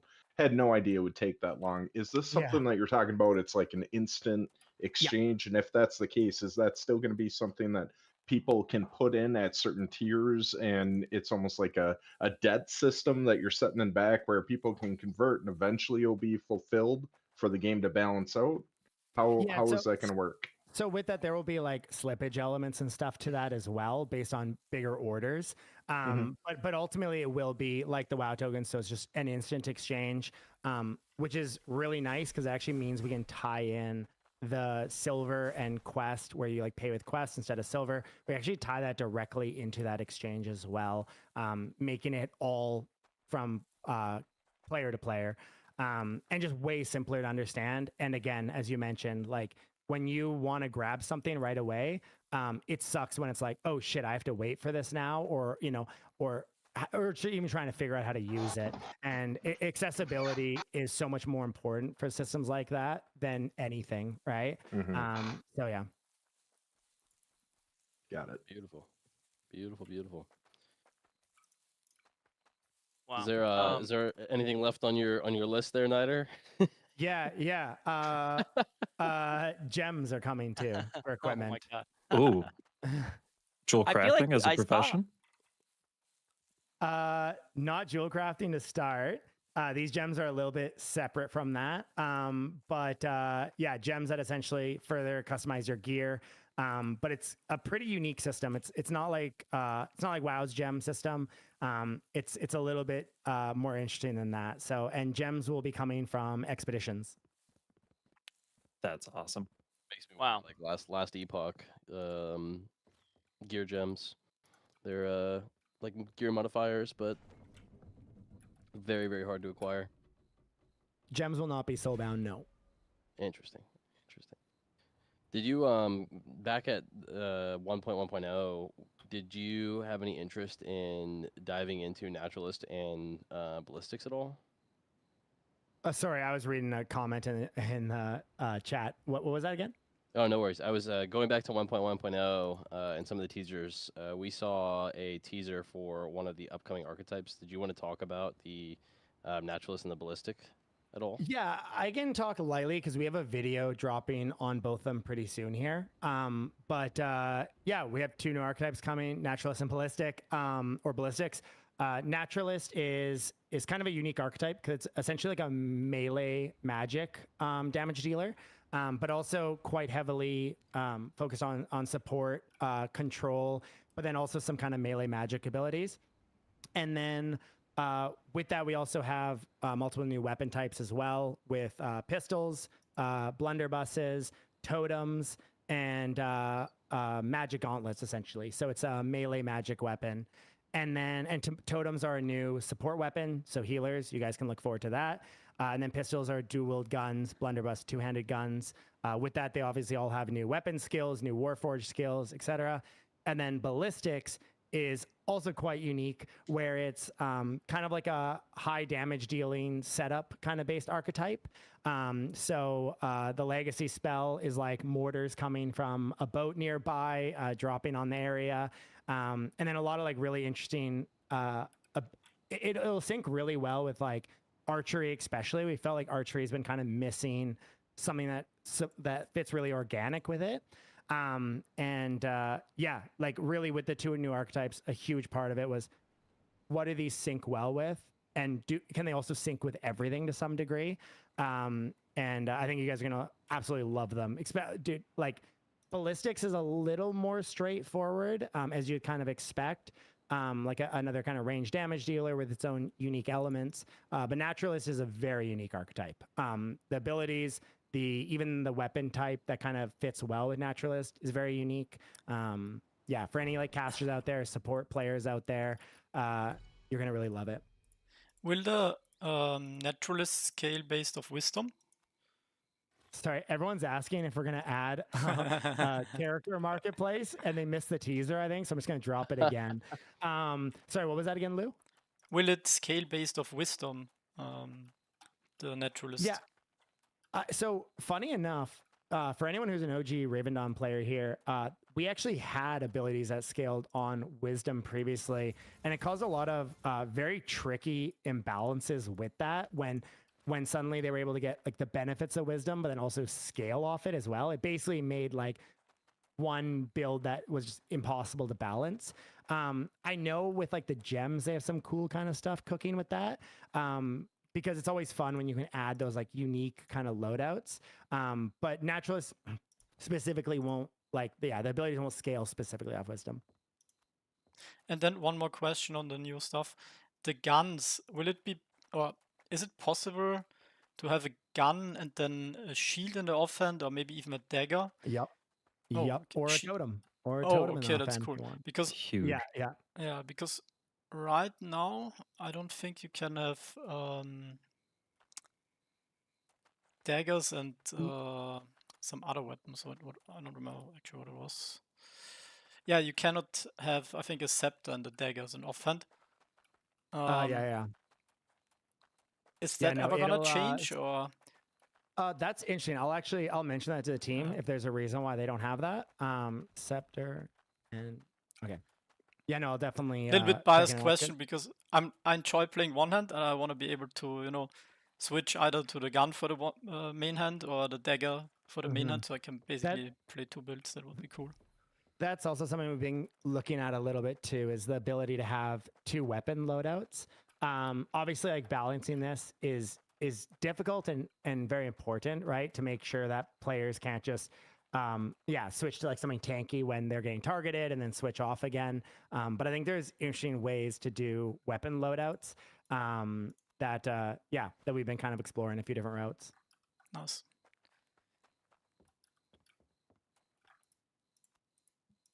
Well, speaking of loadouts, I got a quick question for you on expeditions. I don't know if you're keeping this tucked away or not, but are we going to be using open world builds like our current character in expeditions, or the Aether Rift build type Yes, setup? sir. You'll be using your open world builds. So the cool part about expeditions and why it's taken so long to cook, I'll share a little bit about them. So basically, they're randomly generated runs. So we have like I think close to 100 now different cells. And then essentially these cells randomly load out to make every single run completely unique for the player. They all interconnect perfectly. So each like room that you go into, or what we call cells, feels completely unique. But then on top of that, from within those cells, they also fully randomly load out depending on like different creature loadouts for each cell, traps, different puzzle mechanics. So some rooms will also be like kind of puzzle based, so you have to go through puzzles. But then on top of that, when you actually join, the dungeon or the expedition won't scale like automatically on your level. So basically, being a higher level, it's not like a wash in terms of your character strength. There will be a big benefit to it, but you're actually able to scale the expedition harder and harder, or not harder if you don't want to, as you go through the expedition. So as you clear cells or rooms in the expedition, you will, and also the path is random as well, so you won't know like exactly the way to go or anything like that. But from there, you'll actually select keys throughout the run, and each of those keys come with the pro of a different key tier will allow you to get more rewards at the end of the expedition. But it will also come with a random affliction, which will buff all of the creatures in the run as well. So either giving them like when they die, they explode, or they now start throwing daggers at you throughout the run. There's like, I think we have like 40 different afflictions. And then those tiers of afflictions are actually based on the key. So if you're going through a run and you're a stronger player and you're like, okay, I want to like make this harder, or i.e. get bigger rewards, you can pick those harder keys as you're clearing cells, and you're actually able to kind of control how hard you want the run to be and basically how much you're going to risk during that run. So obviously as it gets harder, you have a higher chance of dying throughout the run or to the boss at the end, because each run has a boss at the end as well. And all of those keys are buffing not only the boss, but all the creatures to the run. But then also you'll have a monk companion through your runs. And by doing kind of side things in the expedition, so whether it's saving prisoners through the expedition, there's also a bunch of like profession checks. So if you have like 75 wood cutting, you're able to cut through a log that's locking off one of these rooms or different paths. And by completing those kind of like side quests or side checks, you'll unlock new abilities for your monk. So your monk will be able to buff you in different ways, whether it's making it so every third attack you do will shoot out magic missiles to all nearby creatures, or making it so that you do like lightning strikes around your character. Something we really leaned into with the expeditions was that roguelike feeling. We wanted every run to feel not only from the environment and the map to be completely unique, but your experience in that run to be completely unique. Like, what do the creatures do well? What are they bad at? What do you do well? What like new things did you unlock? Because it being like an instance kind of run experience and not something that's permanent, we realize like we can cook and get a little crazy on this. So if you're like a PoE fan or Diablo or just any roguelike, something we really leaned into was like, we want to make it so like you're going to have those god runs. You're going to have those really hard runs. You're going to have those bad runs. But then on top of that, you're going to have those runs where you're just running around, blowing everything up around you. And so, yeah, it's a very deep system, a very big system, but one we're very excited about. Could Quick be question. some really fun content around that. Yeah. Is there a party size out yet for the expeditions? Yeah, so we've mentioned it before. Expeditions will drop originally just as solo content. However, you can mark my words that we absolutely will have party content, or we will have party support for it as well. We're going to roll it out just with solo to begin, because balancing around party is obviously like another element. And we know when we drop it, like there's going to have to be some balance changes and some tweaks and adjustments. So we want to drop it out first as solo, get it in a really good spot, and then we add in, we plan to add duos and trios basically to it. Is there also a cap to in what frequency you can do expeditions?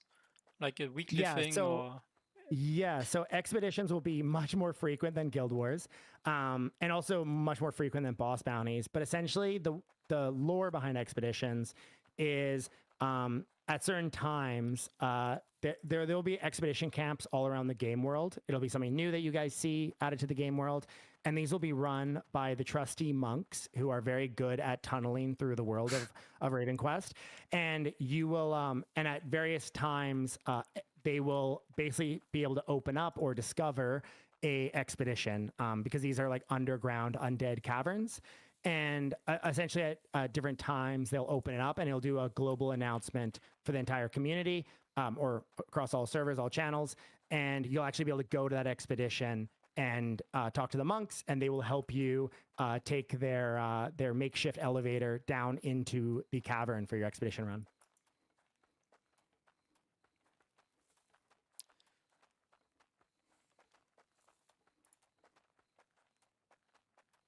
Jay, you're muted. Oh my goodness. I was like, I know this man's talking. Is this is it going to be something that we have to compete for, or like since it's individually based, when you is it like entering a rift, you know, you kind of like enter a new instance of the game? Yeah, so you won't have to compete over going into an expedition or anything like that, but we will have like many competition elements to it. So we will have adornments for the top expedition players, but also we will have a leaderboard that resets based on who had the largest run. So basically who had the highest key value. Because again, throughout a run, you'll take more and more keys, making expedition harder and harder. And so we will have like a reward pool structured around that as well. That's something that we've talked a lot about, how we're going to be heavily changing the reward pool structure of RavenQuest. And really that's all around not like right now we have a very socialist, I guess, approach where everyone's getting a little bit. And we're very much going to be pushing significantly heavier into the players that are really elite players and pushing their character to the max, that they are going to be getting the biggest amount of the rewards. But also we have actually a couple new reward models that are going to be coming in 2.0 that we're very excited about. And you guys have already kind of seen that a little bit with the change of the guild war structure, how the fame now is much higher for the top guilds, which obviously brings more rewards there. But we're also going to be adding more reward structures to guilds as well. So a shit ton of stuff to look forward to there. We've been really happy with the Warband system, and it's now at a position where we're not like sweating 2 minutes before Warbands start. That shit's gonna break and go to hell. So now we're pretty excited to be able to share that we're going to be starting to move forward now with the Champions League, which will not only be based around Guild Wars, but also there'll be PvE elements of that with expeditions, and then also Arena, which we've shared is Arena is similar to Rifts. You go in with a build, however, it's just straight into the fighting. No PvE side, no boss, nothing, just straight into the fighting. So Love it. Love it. Yeah, I mean, honestly, it was you know, I think a lot of the community was a little bit frustrated, honestly, you know, with the like the reward structure. So it's really actually reassuring to hear that like you guys are pushing it in a new direction. I mean, it's been incredible. Like, don't get me wrong. You know, I'm not trying to talk shit. As you said, we've done so well but lately. you're totally right. No, like But- the thing is, like we can do a lot right, and like we still want the feedback on things we don't do right. You know, because no game is ever perfect, and it'll never become perfect. It's always a moving target, right? It's always like, okay, we solved these things. These things are much better now. I mean, the Guild War system, people are way happier with it now. And then it's on to the next thing, right? It's like, okay, what's the next thing now for us to focus on? And with those like reworked reward pools and stuff, we see that coming really strong with 1.1.0 for a lot of different reasons. Also, this is a bigger piece of alpha. But I shared it recently that it did get approved on the legal side, because again, we are a Canadian-based company. We have to be very diligent with how we implement things when it comes to Web3. With that, the landowner thing, it was approved recently, and it's in full Steam development now. But I probably shouldn't share too much in case it changes a little bit. But lots of things coming for landowners in 1.1.0 too. Awesome. I you know, I don't want to make this like an AMA because I know you have your real AMA coming up, so I'll probably, you know, open up the floor to like any final questions here, maybe from us to you, Niter. And I have one of my own personal questions, which is just about the expeditions. Like, if we're gonna see, and it's okay if you can't answer this, totally understand, but if we're gonna see any like exclusive, like you mentioned the keys, right, where you can get different levels of keys in the expedition, if there might be some unlockable content, you know, by owning land or owning a certain amount of cosmetic or like some sort of paid aspect, right? Not that, you know, paid to play should be prioritized in any way, but if you guys have any plans to introduce some form of content down the road that's like exclusive unlock in-game content. Yeah, so it's a really good point. Like, funny enough, something that when we did the model, like we wanted to make a Web3 game that wasn't like, okay, you have to kind of pay to get anything, let alone having to pay in the first place, right? Or own an NFT, just like play the game and stuff like that. It's just not the model we wanted to lean towards, and I think that's why we have so many more Web 2 players than most Web 3 games. But however, with that, there's also definitely areas that we feel do need to be leaned into more in terms of the reality is we also are a Web3 game, and there's also certain models that do work really well. And while there's a lot of models that we love that other games do that we legally cannot do, unfortunately, because we just won't take those kind of risks, there are some very cool models that we've built out that we're, again, very excited about for not only for land, but also just for players and especially players that play a lot. And the reality is, like, we try to take this approach of everyone gets some quest and whatnot. And that's been fine in some ways, but it's kind of put us in this weird purgatory where no one's like, oh, I'm going to play RavenQuest because like I'm doing great over there in terms of like earning quests and all that kind of stuff. But also we're not like benefiting from that flow over, right? But then at the same time, we are giving quests to everybody still, right? So people that are having fun, they're getting that. And so with that, like leaning much more into ways that we can kind of bring people into a bigger part of the ecosystem, because the reality is too, like most of the biggest earners that are like not like hardcore players or doing whatever, it's from selling silver. And that's part of that's kind of like a good and bad thing. Like the good thing is we have a Web3 game that people actually give a shit enough about the in-game progression and currency that they're actually wanting to spend just real money on. And it's also partially because our currency exchange is just way too complex for like 90. We did a kind of a small poll, and it was like over 90% were like, yeah, I tried to use it, I just didn't like, I couldn't figure it out, so I just kind of dropped it and I haven't touched it since. And so that encourages like a lot of real money trading. And we obviously have a lot of data. We currently do allow it, and I do think that's kind of just part of a Web3 game, but making better ways to facilitate that I think is really important. So that's not the route that people think they have to go down, so that they can just do it directly in game through the Quest ecosystem. But just based on like the data that we have from like very, very conservative data, there's been over $1 million made by people just doing RMT with silver. And so we've kind of like, we already have a play and earn game for those players anyways, that we don't really need to lean into giving everybody quest as a reward, right? And that's been something that we've realized over the last bit. So I'm actually very happy to hear that you want to reward progress more, because just today I was doing some bosses with a guildmate, and he hasn't really done bosses yet, and also he hasn't really upgraded his character yet, because he said, yeah, why would I spend silver on anything if I'm I'm better off just selling it because I can't exactly earn. And so like you at least want to force the people who want to make money to also reinvest in the character and progress. And that's a big part of like expeditions and other changes to different pieces of content that we're doing, is like, how do we make it so like a player wants to progress their character, like if they want to make more, they have to push into their character. And I'm not saying like spend quest, just spending silver itself is already a good sink, right? Because the reality is it just makes quest more valuable as well, tied to it. So yeah, I totally agree. I actually think the bosses are a good benchmark, like where you have like easy, medium, hard, and madness, where I think on the lower end everyone should be able to do the content, but if you really want to be at the top, then you also need to spend to be able to be competitive and get rewarded the better you are. Great way to put it, Lou. Yeah.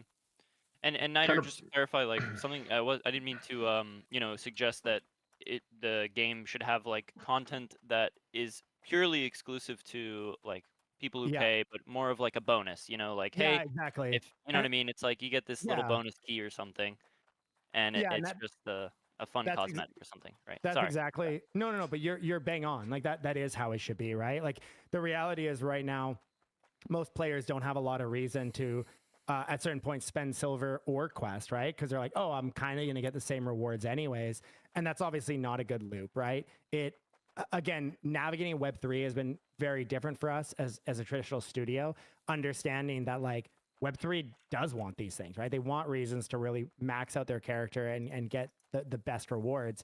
And so that's been something that we've had to adjust our approach to and understand better. And that's really why with patch 1.1.0, we have made it into something so big because we want to deliver all those things at once.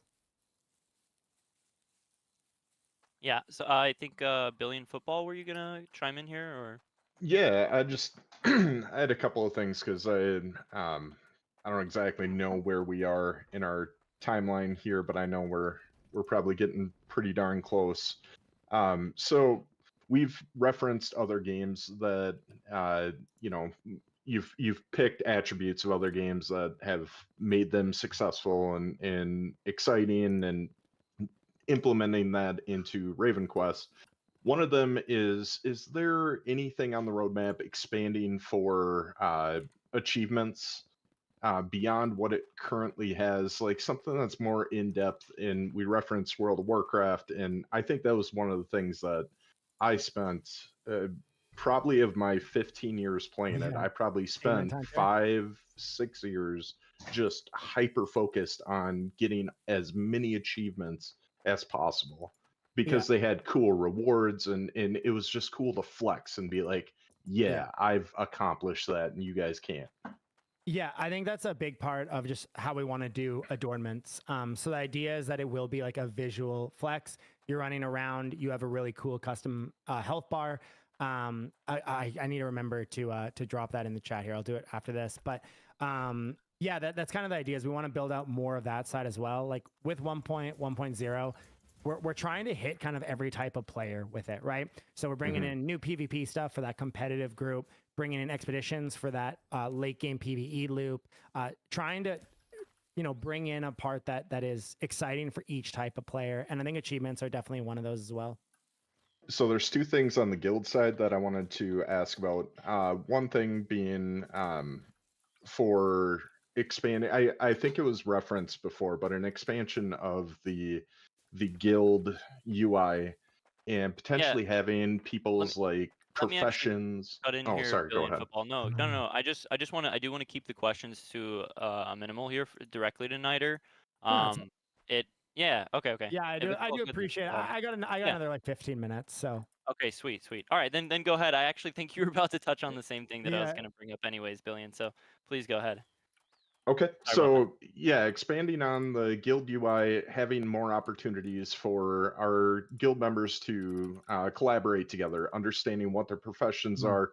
We use external tools like Discord to try to keep that in place. I know other guilds and other people in the space, they have like web UIs that they're creating that people can put in, and it would be nice to just have that collectively in one game, so you're not having to open or have multiple screens in order to accomplish this. So that's number one. And number two, you kind of really touched on like having these multiple events, like a specific boss and specific this and that.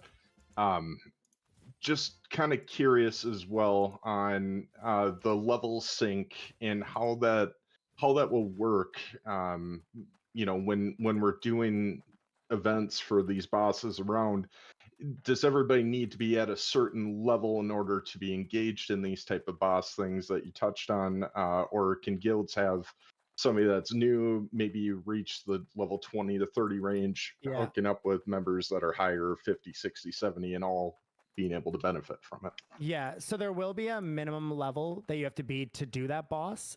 So like we still want to encourage people to want to level up, because certain bosses will be higher level, so you need that level to unlock the fame that you get from it. But then also higher level players will sink down to make it more challenging.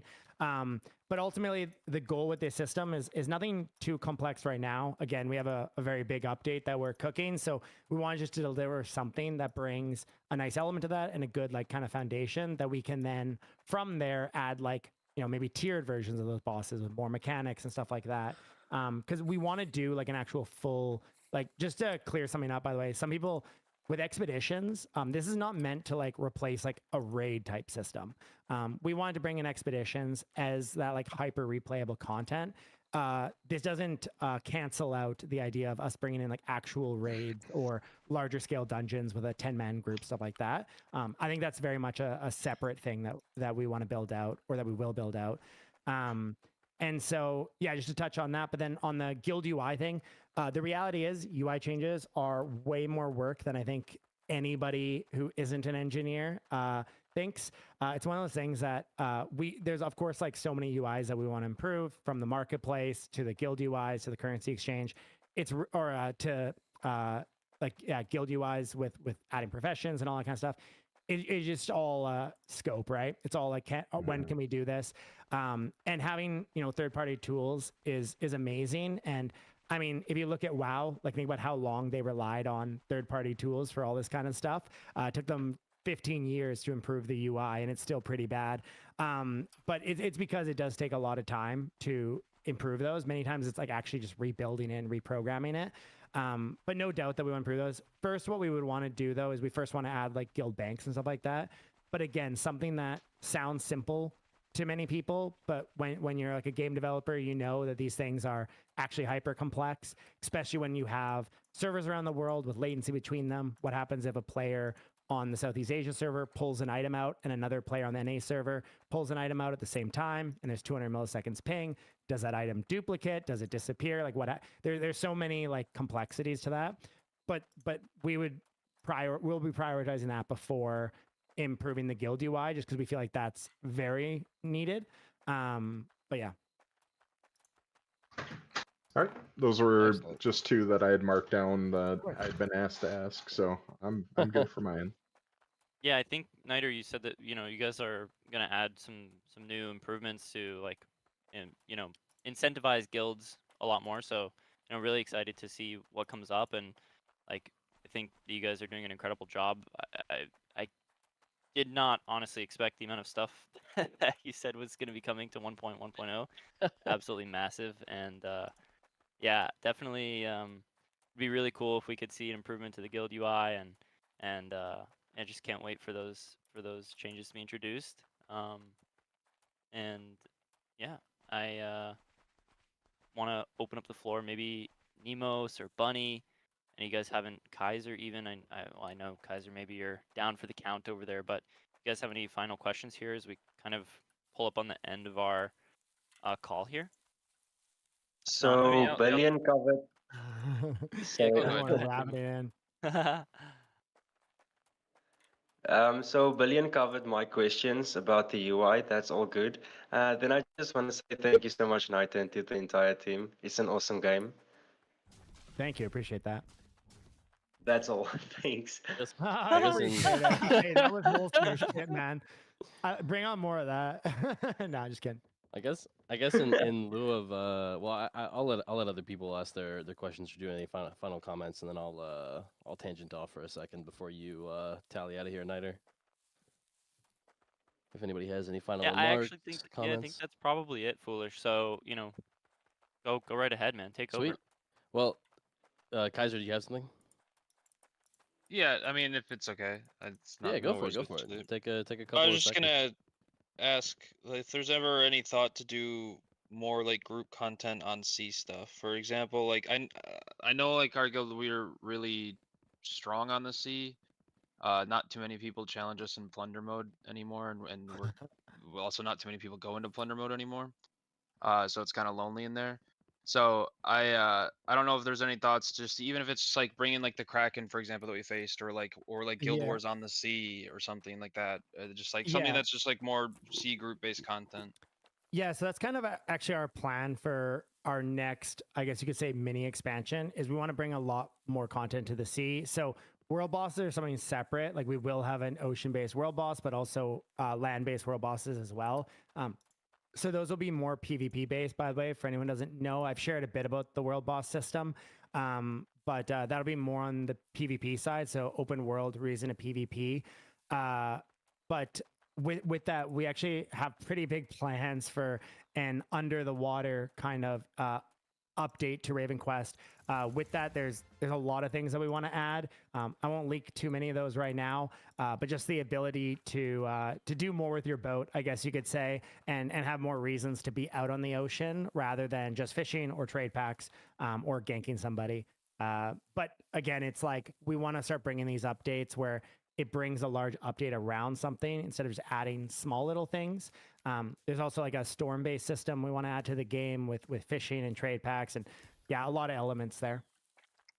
Yeah, that'd be great. Just because, like I said, for me, for example, like I'm a healer, so with expeditions being solo lately, like there's not really much for me to do, to be honest with you, right now. And Yeah. it'd be just kind of nice because I just build a lot of ships. That's pretty much how I spend most of my time.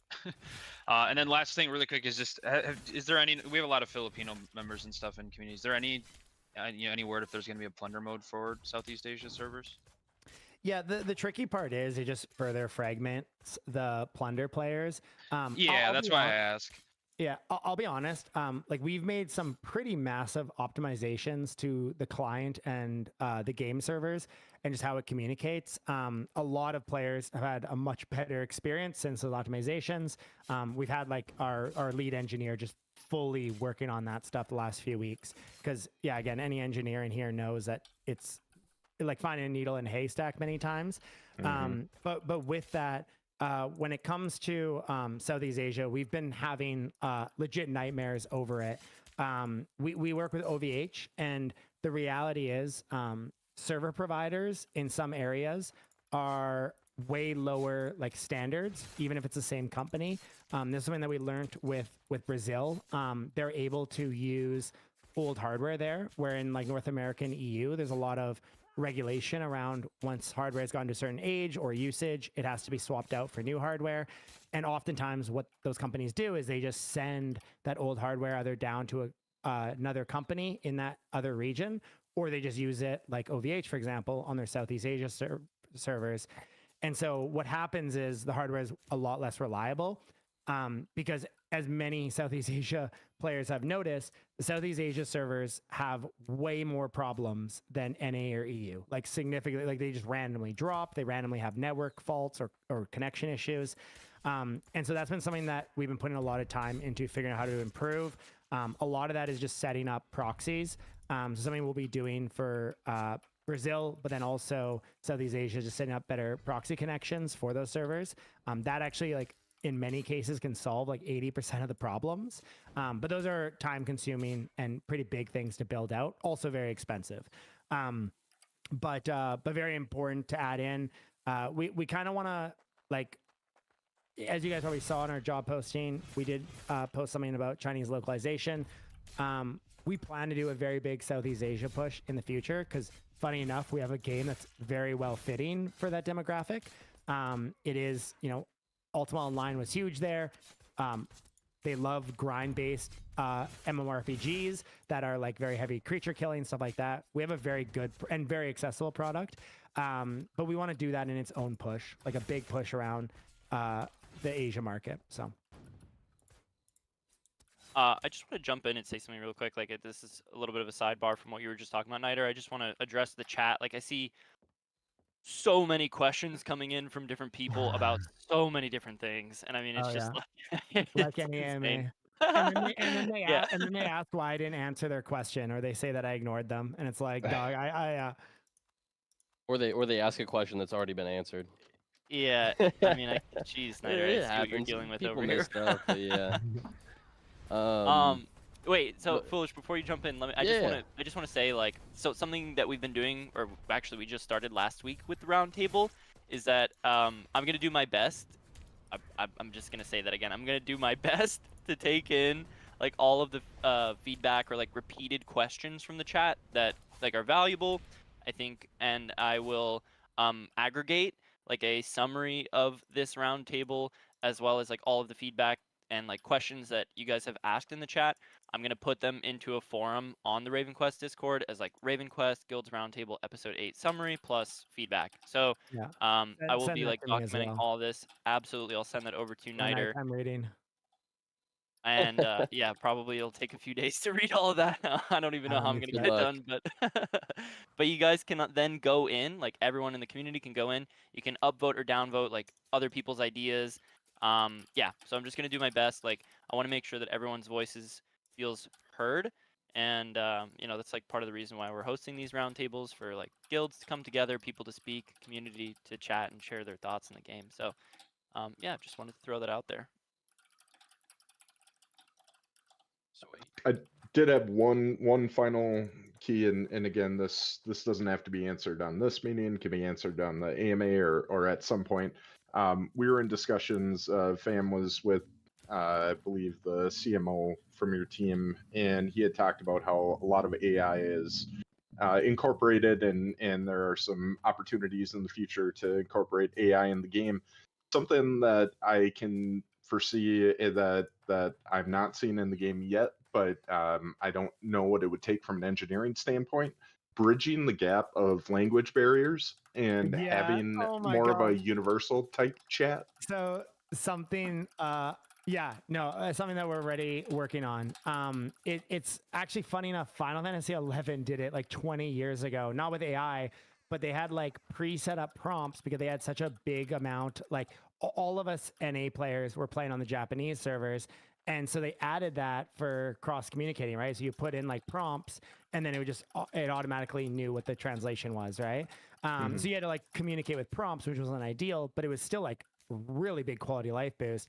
And you're 100% bang on, like having just AI, like you type a message and it's like we already have language support, right? So if you're using Brazilian language on the client, all English messages could just be AI translated into Portuguese and vice versa, right? I think there's like huge opportunity there. Again, it always just comes down to scope, right? There's like a billion things we want to do, and it's always like, okay, put it on the roadmap. We'll add this when we want or when we're able. But I think when you have a game that has so many different cultures playing together, things like that are incredibly beneficial. Whether for recruiting, for communicating, or even just maybe a little bit of shit talk, right? So yeah. Perfect. Love the idea of incorporating some of those elements. I mean, 20 years later, the technology that we have access to today makes those things a whole lot easier. But it's what is important in your roadmap, and how do you get those things in the hands of players the fastest without feeling burnout or building too much more than your hands can handle. Oh, we're always doing that. Yeah, it's such a hard balance. We experience that over here too. We've been struggling with that balance. I guess I'll jump to that segue for a second, and we'll try to wrap this up as quick as possible. But Nider, you said earlier that WoW was super reliant on some of their external third-party tools. Speaking of third-party tools, I mean, we have us, RavenQuest Tools. If any of you don't know who we are, we operate out of RavenQuest.tools. We're not here to replace your beloved community wiki. It's been around for a while, but merely just an extension of RavenQuest, trying to find ways to make your player experience a little bit better. Provide you guys some necessary tools and some cooler third-party experiences, whether that's different calculators we're putting out or other things we have on our roadmap. But I wanted to kind of put out an update on some things that we're working on and some stuff that we've been doing that I think would be great to keep pushing. Is we actually just started pushing our YouTube channel out, where we will do recaps of the entire VOD of the roundtable. We'll link that in the chat here shortly. And we have our community blog, where we will actually be putting in a form submit button, so the community can go in and they can actually submit their own blog ideas, whether you have an idea for pushing out a guide for your other members. We're also going to be accepting guild stories, kind of like our own forum of being able to tell the story of how your guild got started, maybe some experiences, some other things you have going on, just kind of integrate the community a little bit more. I know is with family. I'd have him talk on this a little bit more, but just some different bug fixes. Something we're doing right now is a quest calculator, so you can calculate your daily earnings and hopefully your monthly or potential yearly earnings, depending on how much you're playing, your current level, XP. You can kind of like archive that and watch your metrics day by day or month by month.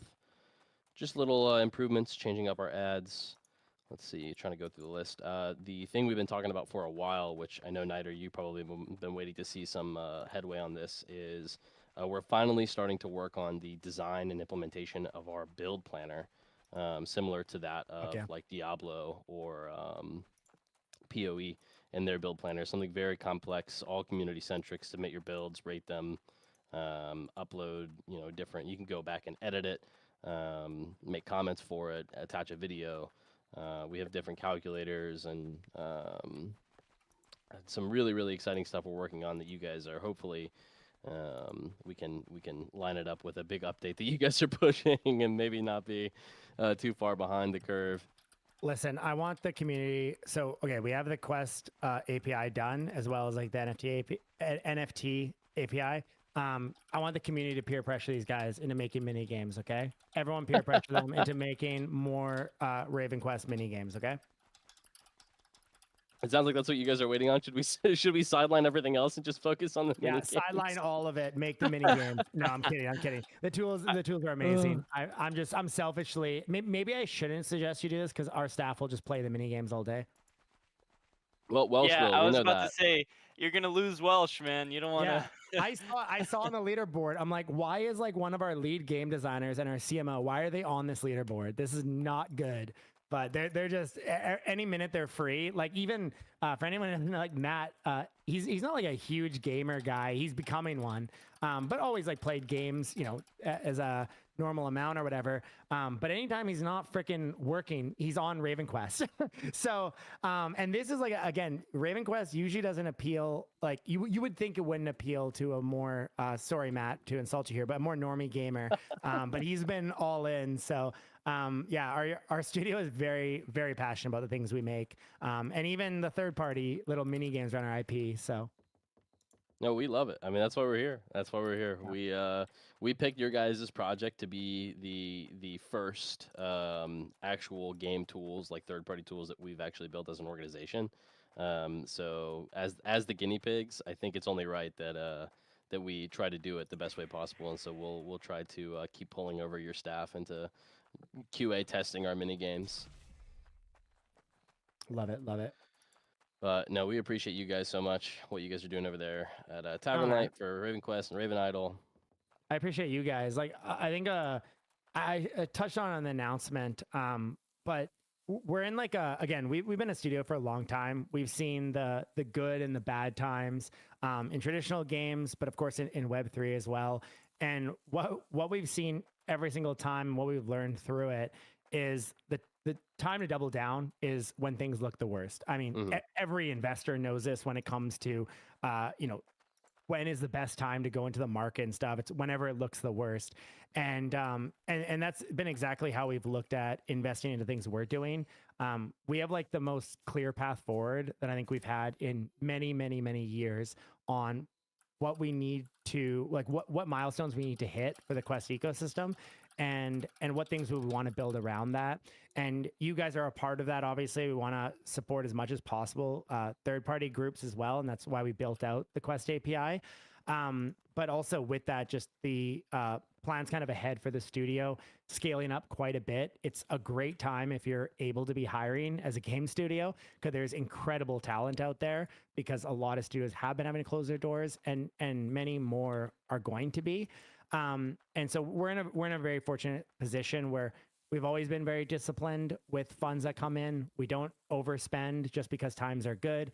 We understand that times are good and bad, and if you can weather through the bad times, you benefit from the good times proportionally more than anyone else. Like again, when the boom in 2021 happened in traditional gaming, tech, in Web3 and everything, a lot of people had like they kind of just started then, right? They raised money then, and then when the tough times come, they assumed that it was going to be these incredible times forever, and they didn't prep for that. And that's why we're seeing so many studios now closing their doors, unfortunately, and projects that just can't finish. And again, we've spoken with many studios that have come to us for kind of advice, like, do you have any ideas on what we can do, or we're gonna have to shut down in the next month? And unfortunately, it's one of those things. Like, it's like, I mean, we can go back and look at what you spent on frivolous stuff, but there's not really an answer now anymore. And but it positions us in a really strong spot. As sad as that is, because we have been very smart with that, and yeah, have a very strong path forward. So always comforting to know is that you guys are as probably more confident in your guys' roadmap and your vision right now more than ever. Yeah. Which I think allows not only third-party builders to feel confident and a little comfy that we're continuing to invest in your guys' project, but That's why I wanted to do the announcement, because obviously there is just a lot of panic in all markets, to be clear. Again, it's in tech. Like, I have a friend who's management at DoorDash, and they're, lots of these, it's not just Web3 gaming. It's not just traditional gaming. It's really a lot of stuff. And I just wanted to make sure that people can have a sense of comfort knowing that while there's a lot of chaos around, many groups are actually doing really well, because and it's gonna purge out the people that probably shouldn't have got that funding in the first place, or shouldn't have had that support from the community in the first place.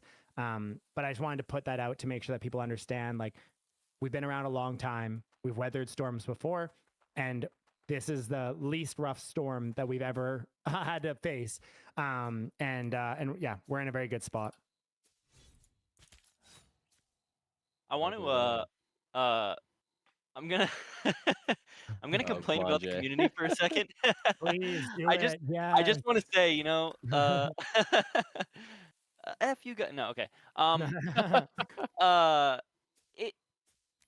Where was I gonna go with this? I see like a lot of questions coming up in the chat, and I just want to say, like, if you guys are, anybody in the community who's very passionate about the game, about adding new things into the game, about providing feedback for the team, please come tell us. I mean, over here at RavenQuest.tools, like, we're hosting these roundtables every week to talk about the game, to have like valuable discussions. I'm somebody who just loves, like, you'll see me in the forums on this Discord, like running around and providing feedback on other people's posts. Like, go make a post on the forums. Let's talk about it. Let's, like, DM me, DM us if you want to hop in on one of these roundtables. Like, us over here at RavenQuest.tools, we'd love to hear your voice. We'd love to, like, get, all of your ideas out in the air, discuss them, and put it in like one clean summary that we can then like push out to you, Niter. Yeah. Like, I'm sure it'd be way like Yeah, I think you would 100 appreciate it, right? Oh, absolutely. And like, I don't think a lot of the community understands like how much stuff we go through. Again, I've shared it before, but like the community managers are always preparing like update pretty much daily on just like what are some pain points for the community, what do they want to see improved, what do they want to see changed or added, but also like the guardians, like they're always pulling in those like kind of most commonly things mentioned and sharing with me as well. There's so many eyes that we have that are seeing the things you say, even if you feel like it's not, or if I can't, I get dozens and dozens of tags, literally hundreds of DMs a day. I can't respond to all of them. And I realize that trying to just slows my work down and the much bigger picture that I need to focus on. But they get to me. Like, I promise you that. They do get to me. And it just sometimes isn't going to be me responding directly. But you guys will see that with patch 1.1.0. A lot of ideas from the community are cooked into that. Yeah, we're always listening. And to us, it's very important to do that, because while a lot of ideas from the community can be really bad or really not well thought out, there's a lot of huge gems too. Yeah. Niter, can I ask you something before you go, please? So, what do you think of the idea of the remaining XP buff from Adventure Board transferring over to the next day? So maybe you have like a week to finish all of that XP buff. Yeah, I think that's interesting. It would be a little bit difficult to implement because obviously Rest EXP, yeah, if it converts over, Rest EXP is for all EXP. So there'd be like a lot of parts there. I think it's also okay that there's some things in the game that players just need to capitalize on it, or they miss out a little bit on it. Sometimes, like, something that we've learned as a game development studio is focusing too much on quality of life and stuff. It feels important, but you come down to a loop where you spend, let's say, 2 months just doing all the quality of life things and making the game, flow better and all this stuff. And then suddenly players like, well, okay, but now we want content. And you're like, well, guys, we've been doing your quality of life requests for 2 months now. And so, there's a lot of quality of life stuff that we want to implement, of course, but it's also just like making sure that we do that symbiotically with new content, new things, new archetypes, new weapons, stuff like that. The other thing was, it doesn't necessarily have to turn to rested XP. The main thing is just that people want to have more chance to finish this buff. It feels like 24 hours a day is not enough. For sure. Yeah, that's fair. That's fair. The day is not long enough to not touch grass. Yeah. But okay, I get what you're saying. It's going to take a moment to implement if it does happen. Yeah, just to address Reapage's comment here, like I absolutely love what he's saying. You know, like I'm too passionate about the game, and you know, some of my messages may sound offensive, but it's because the project is amazing, and I hope you know. Yeah. Like we have high hopes and all this stuff. Like I think that's awesome. You know, I think that's what it's all about. I mean, I just would say, you know, to everyone. I mean, it's not just you, Reapage. Like even to myself, I've been like a toxic gamer. Like I think there was Oh, I another have project. too. I'm not gonna name any names, but there was a project I went into, and I was like, "Fuck you guys!" You know, I like was going in the chat and getting really pissed Yeah. off, and I realized it's just it all comes out of passion and love. So just try to Yeah. find ways to give your feedback in a constructive fashion, and like I said, I'm right here. I'm like happy to bring you on to like you or anyone Reapage like onto this roundtable, like have a discussion with us, and you know, let's see if we can like help provide feedback in a positive way. You know. Also, I'll say on that, like, you're preaching to the choir with me as well. Like before I did this as a profession, like I was also the most annoying gamer ever in the games that I was passionate about because I just wanted it to be perfect. I wanted everything changed to make it as perfect as possible. So I would be like very vocal and quite aggressive as well. When I moved into the industry, I realized, oh shit, like things take time. Some of the things are not as easy as I thought they probably would have been. And so it's why I've changed the way that I give feedback to games that I'm passionate about, because I understand that it is also still a person on the other side. And it's sometimes hard to know that, but like keep that in mind. Like our CMs, the Guardians that volunteer to support and bring forward ideas to us, and they're, you know, a huge part of what we do and getting ideas to us. Like they're all still people, right? They're all still people when you're, you know, being either aggressive or even passive aggressive, like they're people. They know when you're being passive aggressive and a little shitty. When they're dealing with that all day, it can really like, it sucks, right? And also will make them probably a little bit more hostile because again, they still are people, even though their job is to work with the community and be helpful and all that kind of stuff. When you're getting battered down all day, it can be tough. Not to say that you guys do that. I'm just saying that in general, there's going to be days that they have good days, bad days. Maybe they have, you know, personally a really bad day and they might be a little bit more short-tempered. There's still, and same goes for me. Sometimes I'm very short-tempered as well to you guys, but ultimately like know that we do understand that it's coming out of a place of passion. Anyone who's talking in a Discord, in a game, or in an AMA like this, they love the game, right? They're not going to be there just to be negative all day. That's like a 1% of people, right? The reality is 99% of people just want the best. Just remember that there is a person on the other side of your message, right? When you send a message and it's like, hey, I think this would be a really cool idea. What do you guys think? I'm going to respond way better to that. A CM's going to respond way better to that. We're probably going to value it higher than you coming in all caps saying how shit something is. That's just how human nature is, right?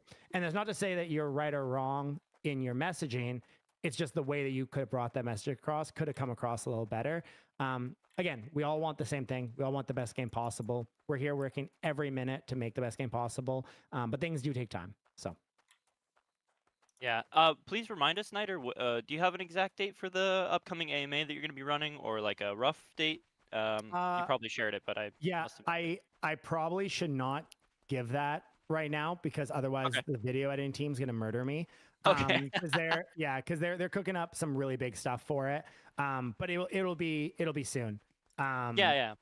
So okay. So soon. At like maybe less than a month, if I don't know if you could give us like definitely less than a month. Yes, okay, cool. I don't know if you can go any longer without a 3-hour AMA. I mean, come on. No, I know. I'm jonesing. You're probably dying. This gave me a taste. I'm relapsing on this. Yeah. Well, you can go back and listen to it afterwards. Don't worry. Yeah, we are. Yeah, go ahead, Niner. I'm gonna hop out. Yeah, you guys wrap it up. Again, thanks so much for like not only doing this but having me on again. You guys are always like super welcoming and let me do all my rambling, so I appreciate that. To the community, we'll have a very big AMA. It will be like a live stream AMA to share all about 1.1.0 and the Quest 2.0 ecosystem because things are changing in a big way, but also just expanding in a big way. The things that we're building around Quest, land NFTs, Raven cards, monks, everything. It'll be integrated in everything we do, but also we have some outside of our ecosystem stuff that'll be coming as well to the Quest ecosystem. So we very much believe that consistency is king. Continuing to build, continuing to have a path forward, and really what that looks like long term. So appreciate all of you guys' patience, trust, belief, support, every single thing around that. You guys are the lifeblood of this, and also third-party groups like RavenQuest Tools, building cool tools, doing stuff like this. It's amazing. It's so cool to see. Yeah, appreciate what you guys do. And building more mini games. Have a good one. Mini games. Build mini. Yeah. That's awesome. All right. Well, now that the CEO is gone, let's talk some shit, guys. Let's yeah, get okay, let's in. have a party. Woo! Trash game. No, I'm just kidding. Oh yeah. Rage. Go.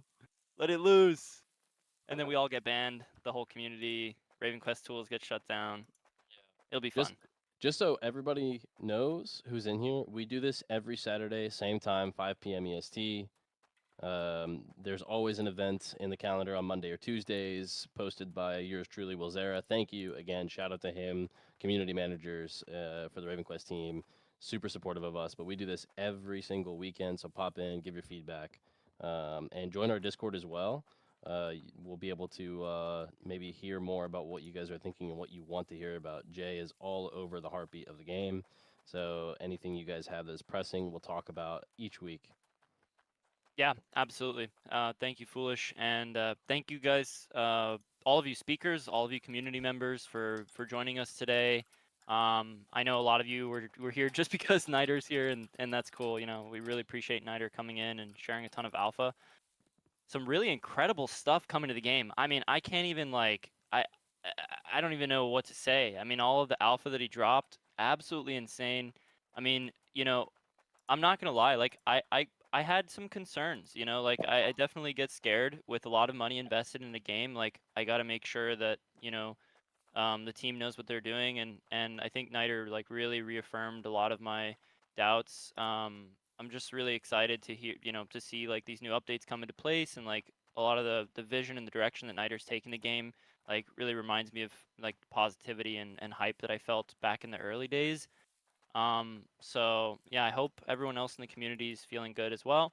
And if not, you know, that's okay too. Like I said, please, you know, share with me your feedback and hop in on the next roundtable so we can discuss. Yeah, we could do a quick recap on the alpha.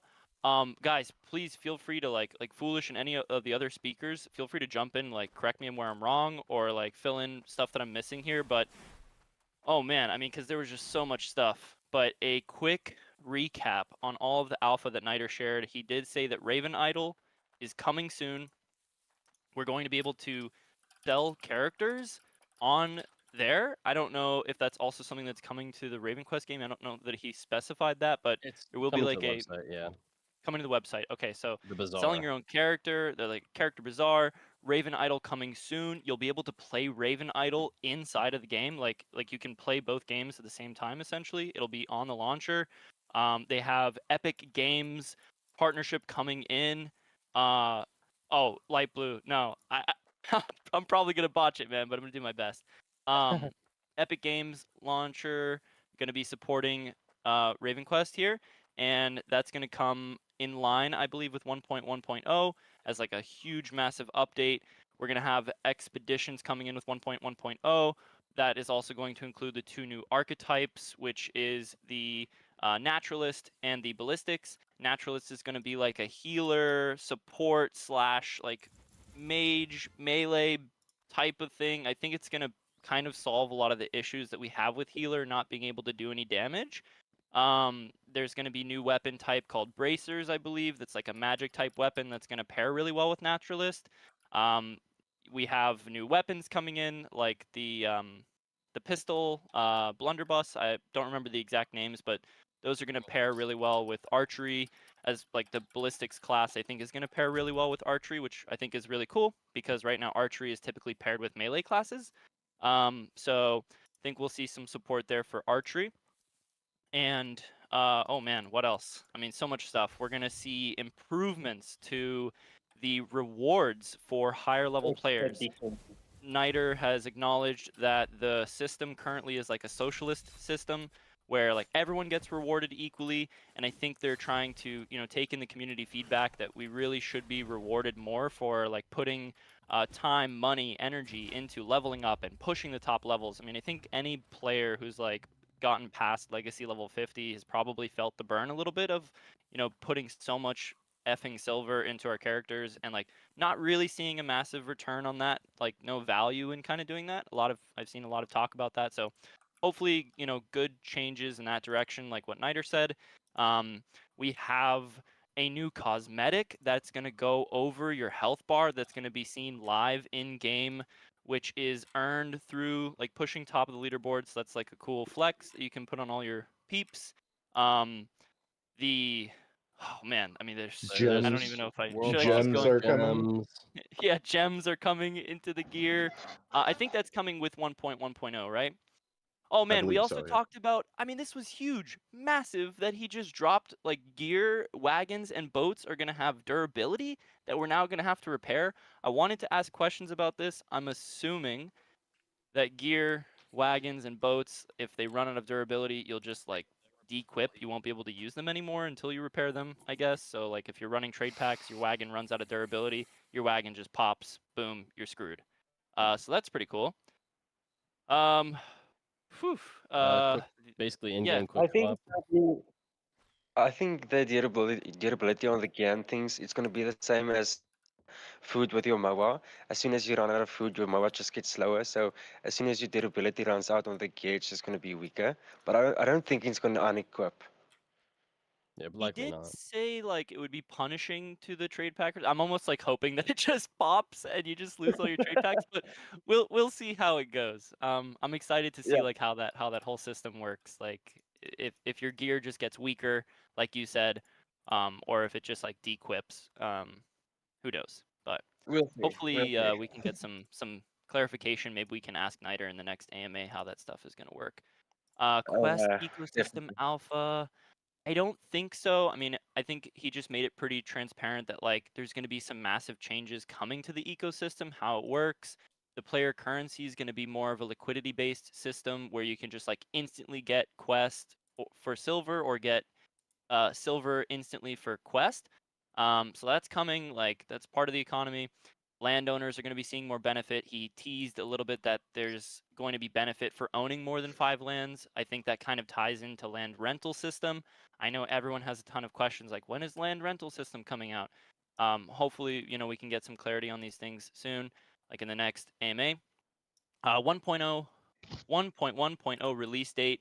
A lot of people have been asking this throughout the duration of this call. Niter, I think he said in his most recent announcement that it's still like in progress. There's a lot, as you could tell, being implemented, and so he said it should be less than 3 months away, but definitely more than a few weeks because within the next few weeks we are getting the effective level increase from 75 to 80, as well as Oh yeah. the bosses on the Ranger company, or it's like going to be like a little bit different than the Ranger company. There's going to be a new NPC, he said, but we will be getting bosses as like Ranger bounties that offer like rewards, heavily leaning towards the marked runes for the Ranger company. So we have those 2 updates coming soon. Say that one last. That last one, the one last time. Yes, the we marked have runes for the bosses, the adventure board. It's yeah. The old bosses, which I'm assuming would be Ada Master, Shark Boss, the Dragon, a couple more. I can't think of all the bosses off the top of my head, but these are going to now become like live events in the game, kind of like world bosses. I'd imagine it's going to work where there's going to be like one boss that gets activated at a certain time. You go talk to this NPC, you pick up the quest to fight this boss, and I think it's going to work like dynamic events, where when you go to fight this boss, because I think it was Billion Football who was asking about like, is there a minimum level requirement? I think there's the minimum level requirement.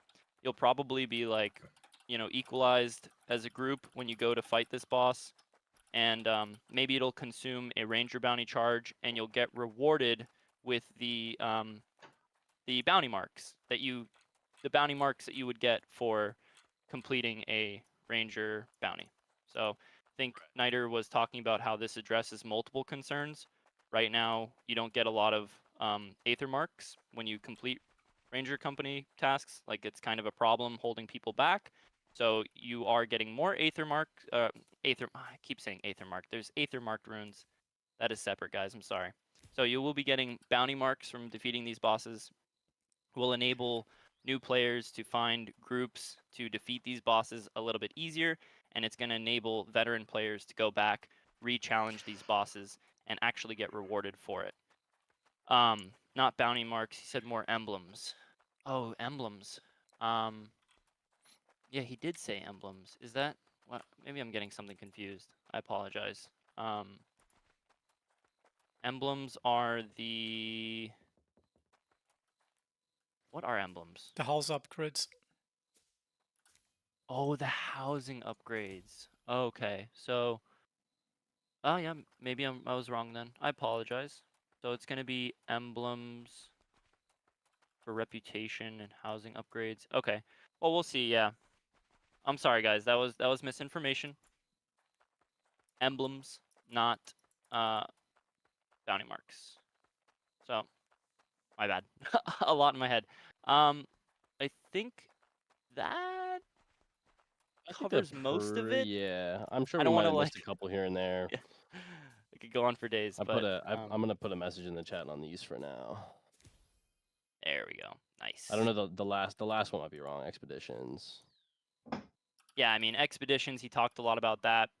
We don't know if it's going to be equalized content or not, but the expeditions, you know, sound like an incredibly interesting and intricate system where you have like a monk that can upgrade you as you go. The mobs can get different different effects that occur during the expedition depending on which routes you choose.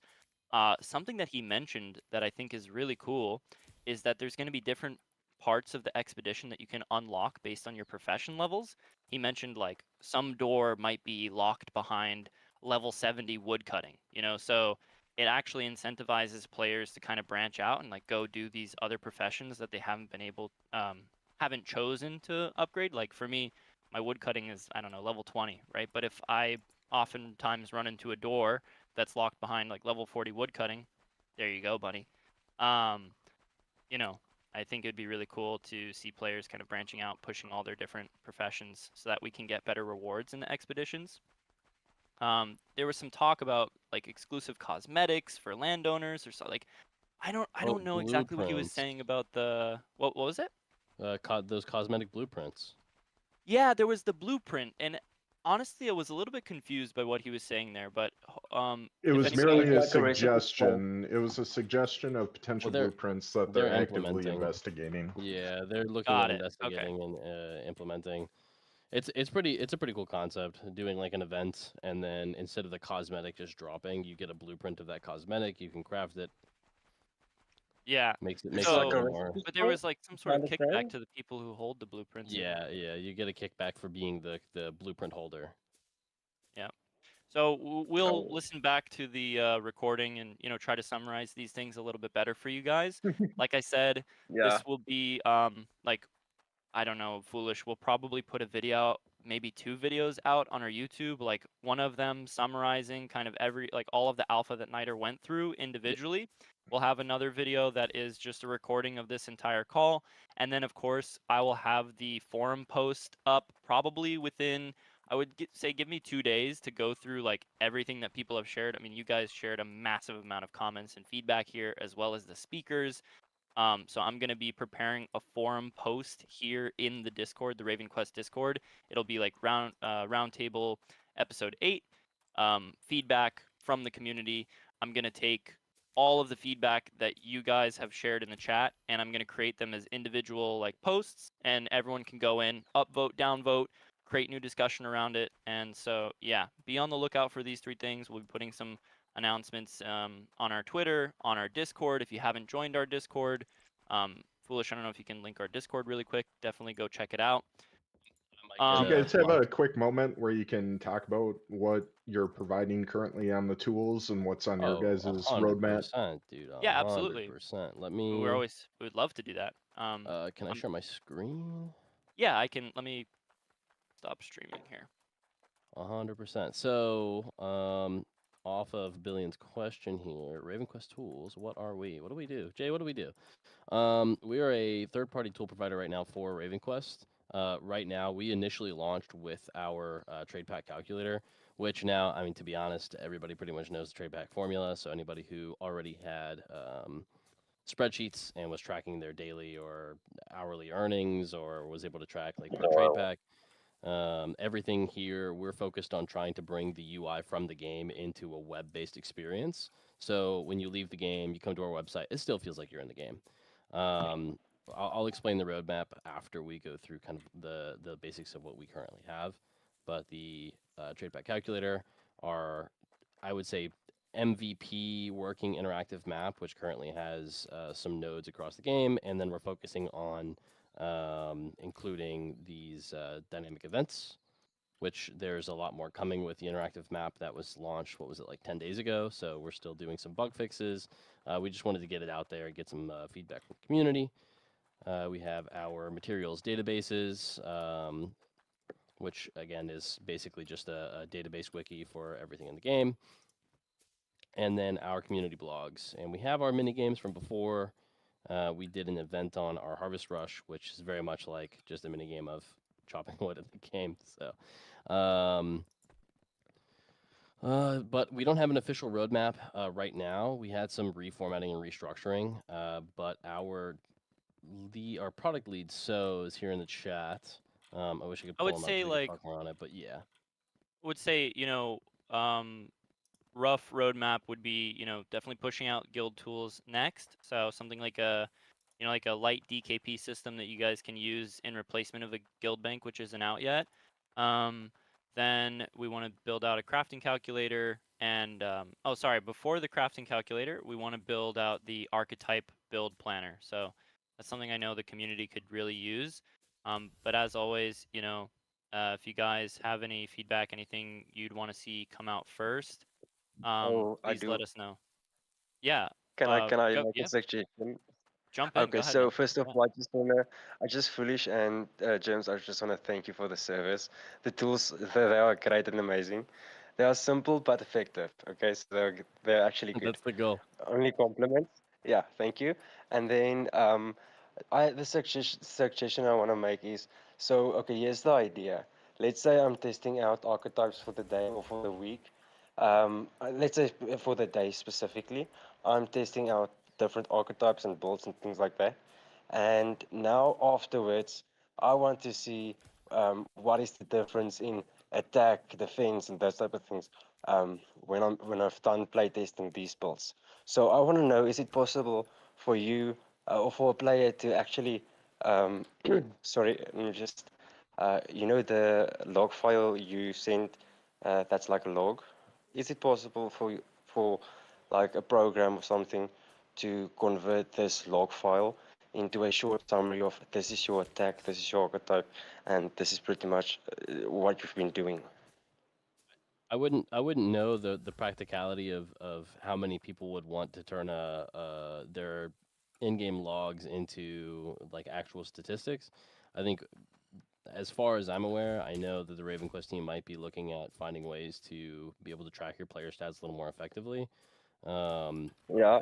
I would say when we have the build planner out, if they Yes. don't have anything already in place in the game, let's say 30 to 60 days from now, where our build planner is functional, maybe we can find a way to start tracking some light stats from our site, being able to, you can track your damage logs. You see, the reason why I want this is to see which gears and which gear types work with what archetypes. So if there's like a comparison between the two, which one can't figure out, yourself, then that would be great. Something you can automate maybe. So when you use this gear type, then it's better for you to then use this archetype.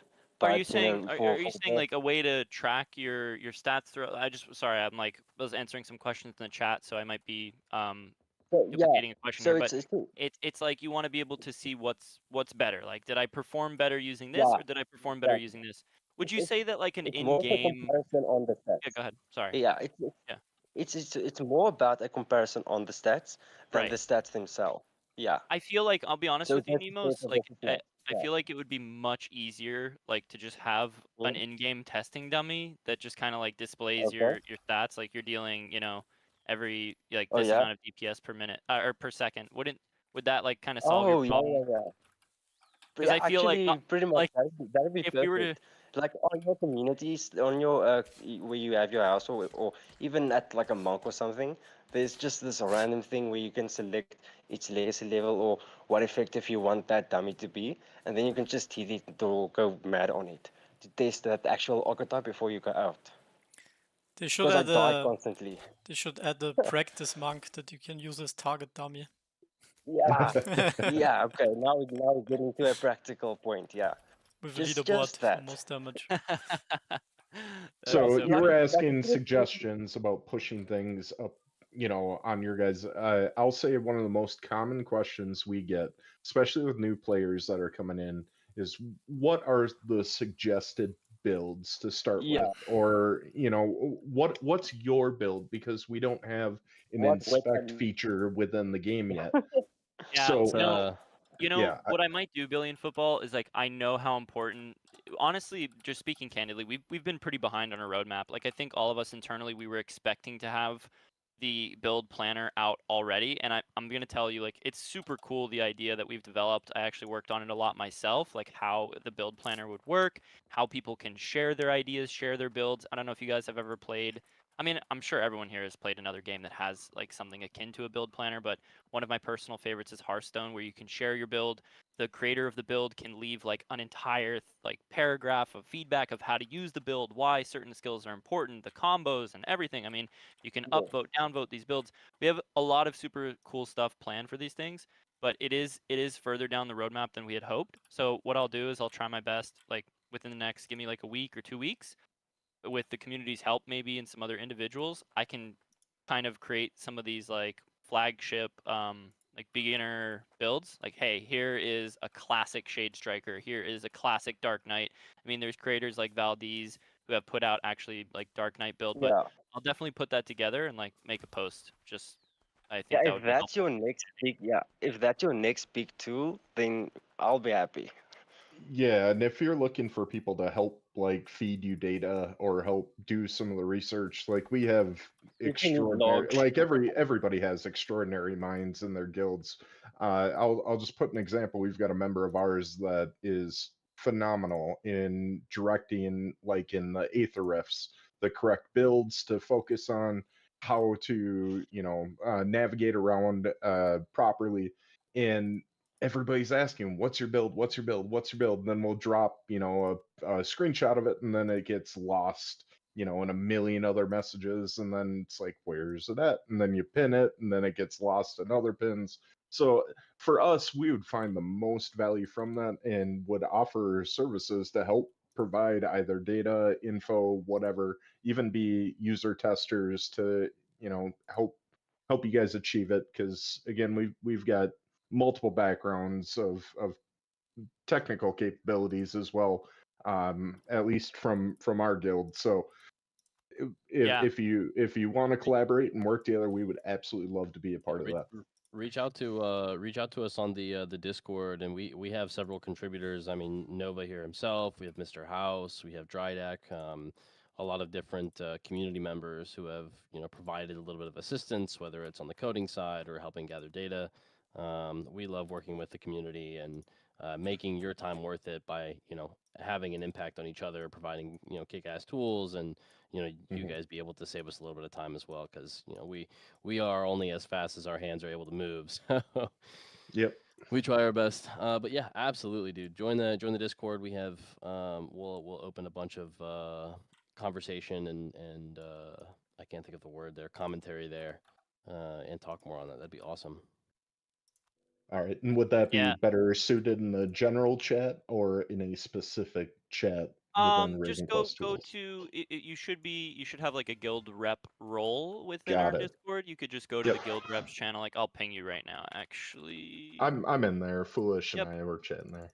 perfect. And yep, just shoot us there, and we'll figure it out. Same thing, Shavir. The team is planning on providing a marketplace API for us at some point. But in the meantime, if you're really passionate, I know it's very exciting, right? That is in the pipeline. So we will eventually have marketplace information, price information. But in the meantime, if some of the community members want to band together and create a manually updated spreadsheet, we can definitely help facilitate that and kind of host it publicly on our Discord.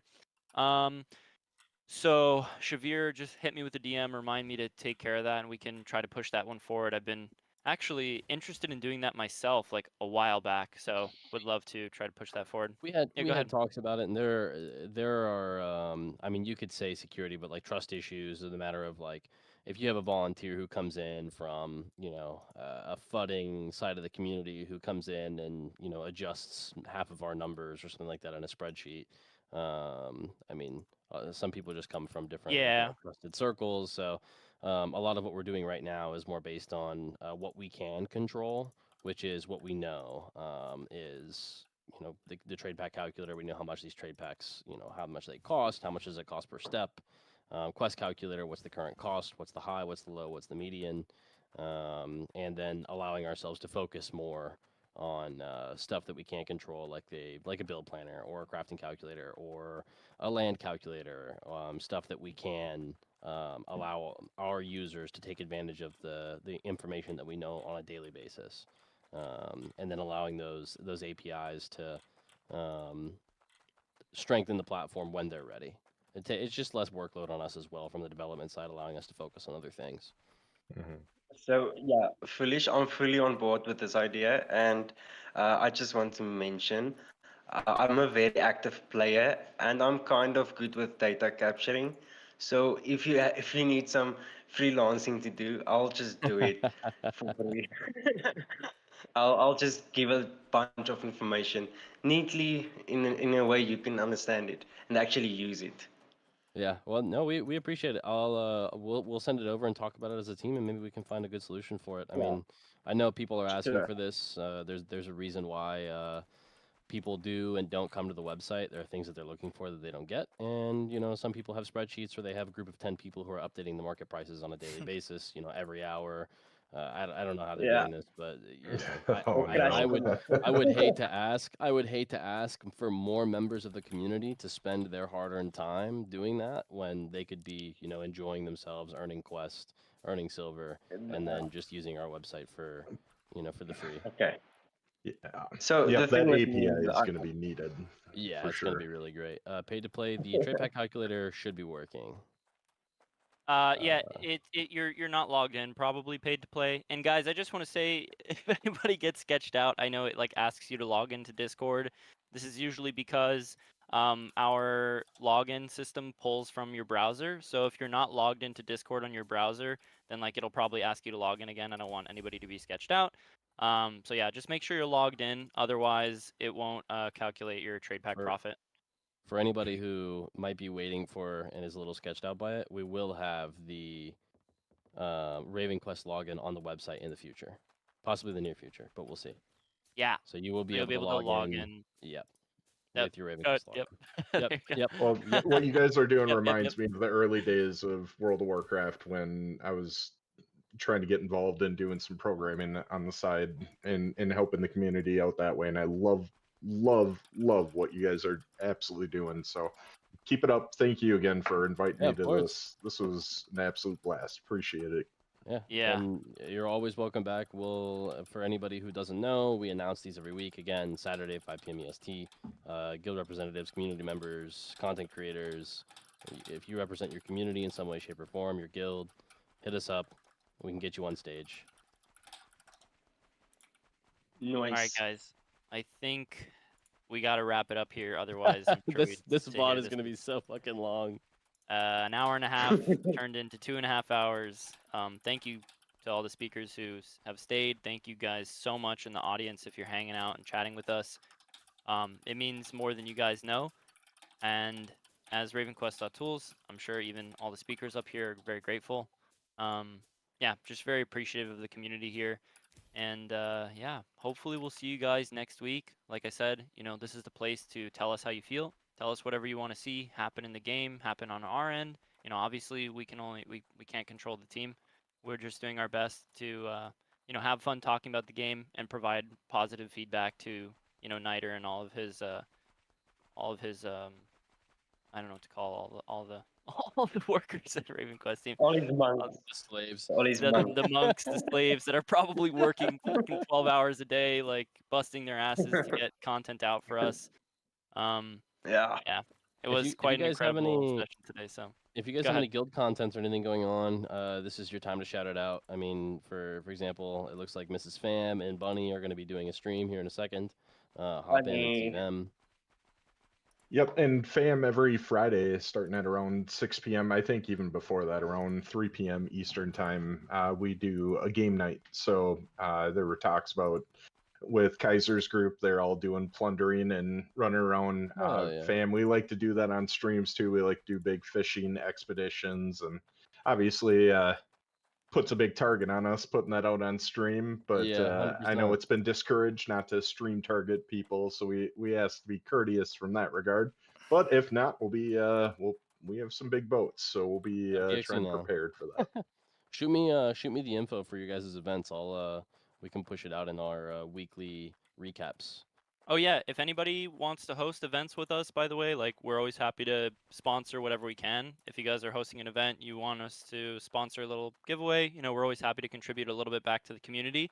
So please let us know, reach out to us, and you know, happy to hang out with you guys, jump on a call, whatever you want. You know, so do let us know. And Awesome. yeah, I think that's it. Thank you guys so much. That officially concludes the RavenQuest Guilds Roundtable Episode 8. Hopefully we see you guys next week. Same time, same place. Thank you guys so much.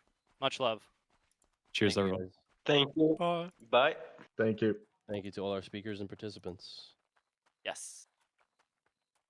Mwah. Thank you. Bye.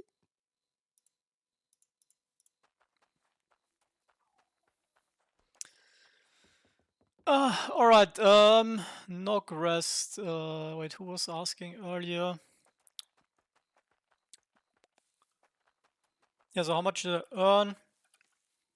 I was earning mainly from my trade packs, but it looks like they're shifting more towards gameplay earning.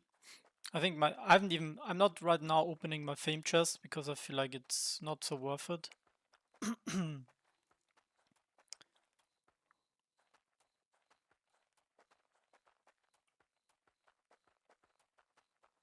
Oh yeah, Cabra, if you still hear the difference between RavenQuest and Raven Dawn.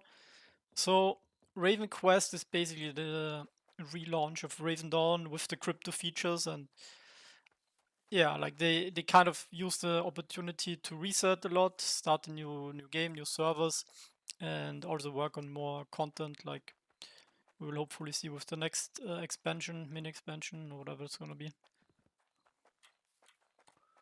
But yeah, to be honest, lots of the questions or feedback that I had, Knight and the team already had in mind, so that's pretty cool to see and hear.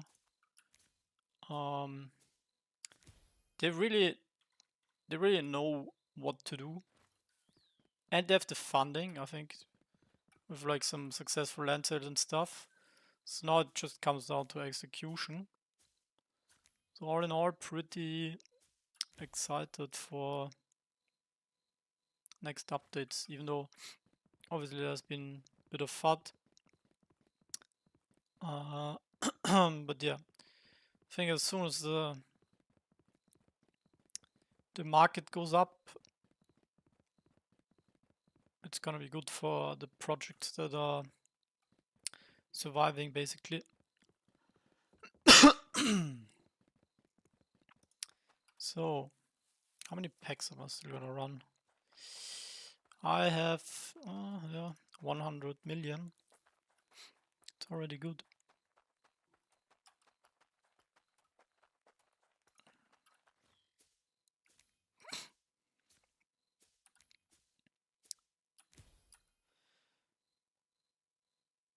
I was thinking of doing some.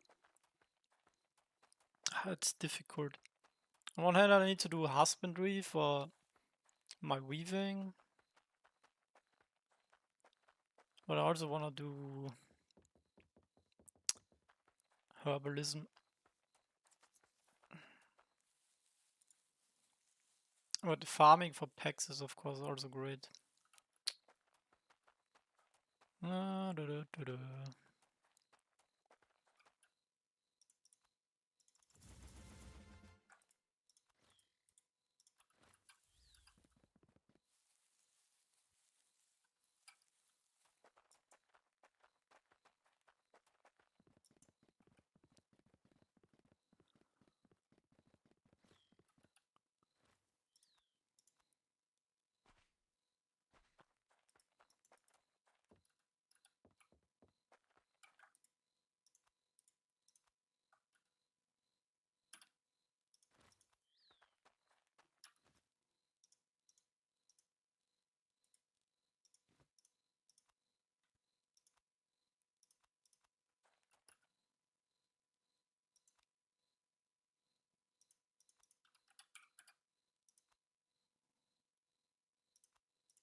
Wait, potatoes are cheap.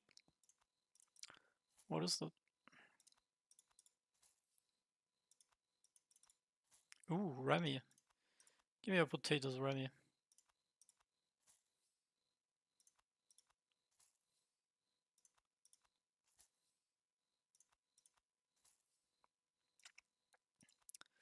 Nice little fort potatoes.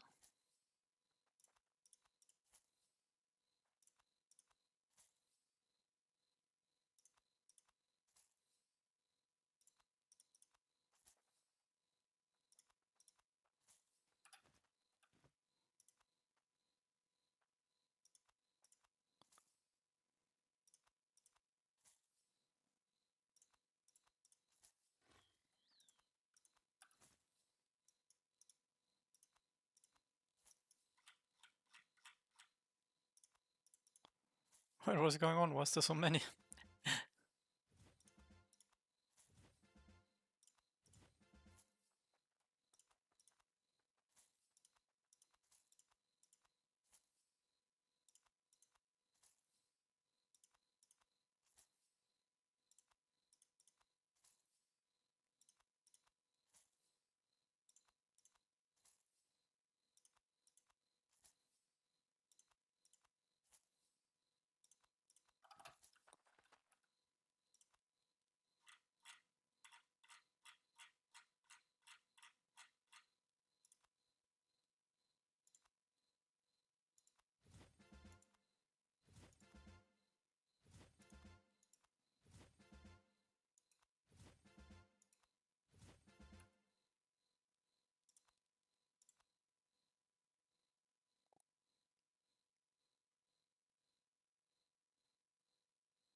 Oh no, somebody was faster than me.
Alright, let me quickly check up on my chats.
was your experience on the round table?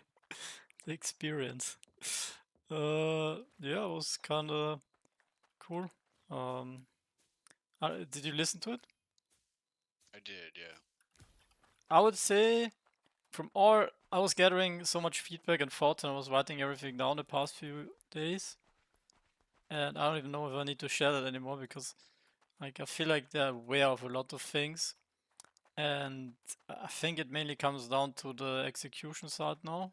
If they can actually, like, I feel like they know what direction they need to go. And from all the Web3 games, they clearly also are better funded. So, like, it's really just getting it on paper what they're working on. And yeah, maybe in not too much of time span. That's the but I'd rather have them do the right things than just you know, going left, right, doing unfinished stuff. So yeah, I'm patient. I think like if they're really gonna value progression a lot more, I think that's also gonna be something to already prepare. Getting stronger, gearing up. Yeah. Did we already know that the expeditions were solo? Nope. I think it's the first time I heard that. I didn't expect that.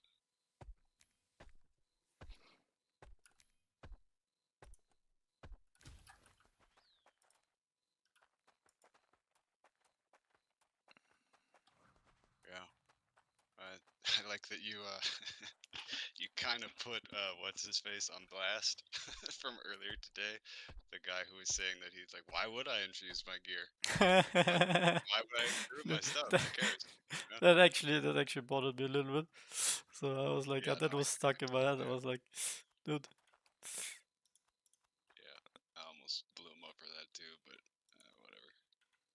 But I mean, it's a fair point. It's a fair point. Like if they're giving that opportunity, but they're aware, and like if they change that, you know, like that's the best thing that can happen to a crypto game if you actually create the flywheel where, you know, everyone is like, oh no, I need to spend more so I can earn. Like that's what when Pixels actually really blew up. When I was making $300 a day playing like 1 hour because I was like the highest level in the game. And then everyone like got crazy and like everyone started multi-accounting, botting because like everyone just wanted to basically also get there. But the only problem is that the devs, they didn't do anything, and like so like yeah, it didn't last very long, the system, but they didn't prevent any of the cheat and stuff.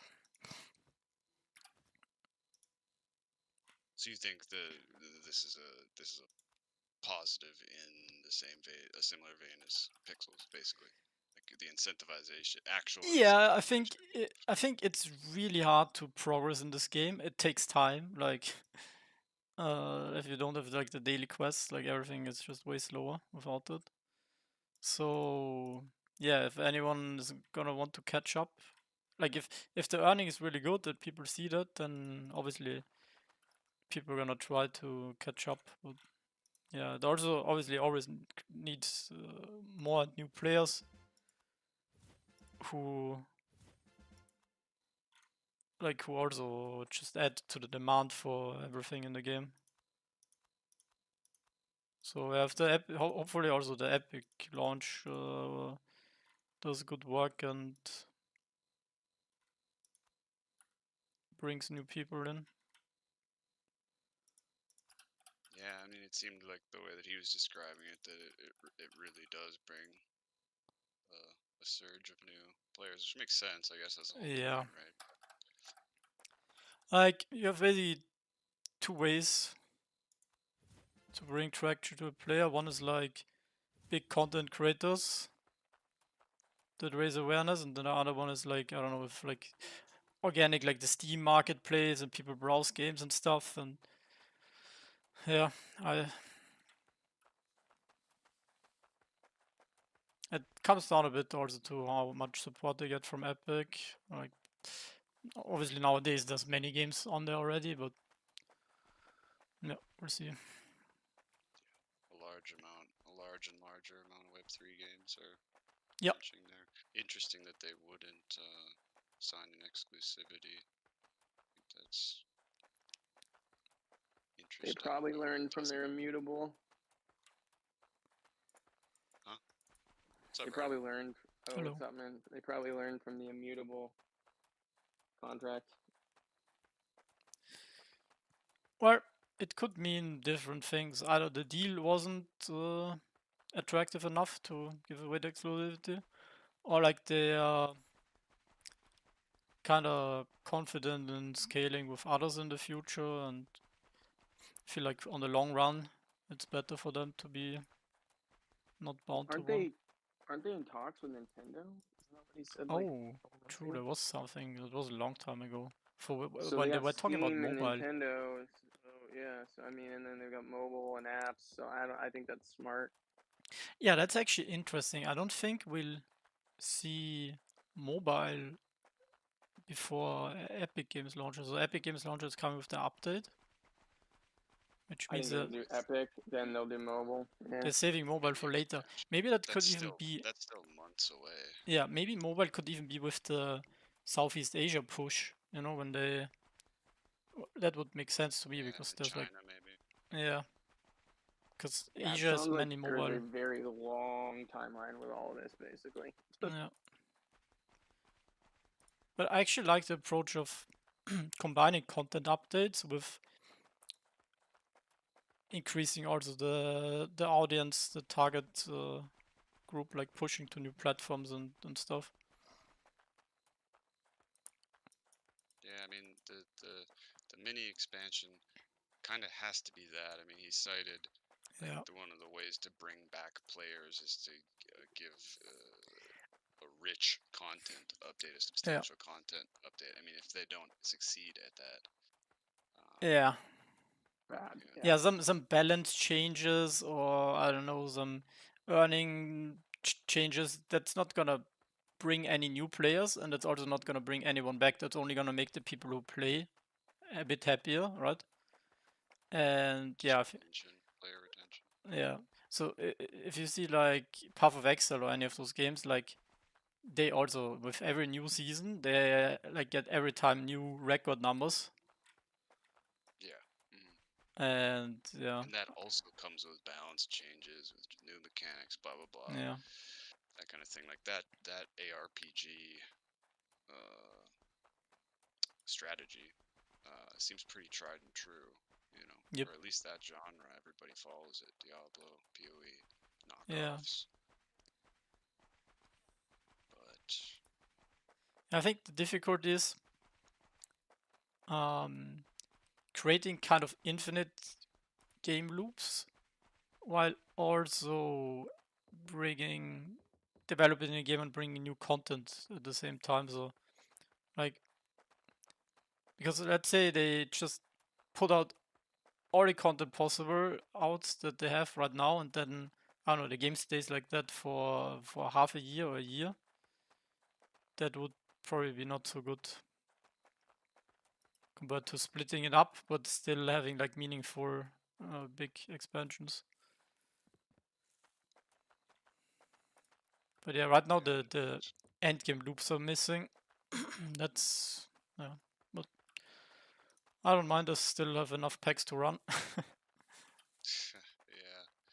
yeah, but there's few players like you know. Yeah, there's true. few and fewer is the thing. Yeah, yeah, that's the thing. That's why we need new content so people don't lose patience, or like the late game incentives. I feel like incentivization or just completing the MMO, you know, formula of there being this like late game thing to strive for. Did it sound like Expeditions might come before the mini expansion? Did you feel, or packaged with it? Because if they come with I thought that's what he said. man, we're gonna be waiting a fucking long time for some new juice. Well, it's definitely less than 3 months. Like he was putting that out as like way too far in the future, but on the shorter end, I have the feeling there's nothing coming at least within 2 weeks.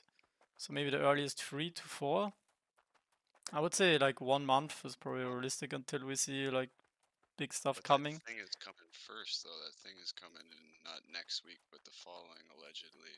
The like bosses, the bounty bosses. Ah, okay. Yeah, I didn't really fully remember like in what So that to stages. me suggests that like the expedition is further off than that by a few weeks to months. You know what I mean? Like, cause why would you back to back it? But you also need to look at it from a marketing perspective, right? Like they're just starting to teaser things, so you know they're working on videos and stuff. So What marketing perspective, Lou? Come on. Marketing to who? Well, just putting the stuff out. Like the way, basically the way they've done it in the past is what I mean. Like when they. Yeah, no, I understand. Yeah.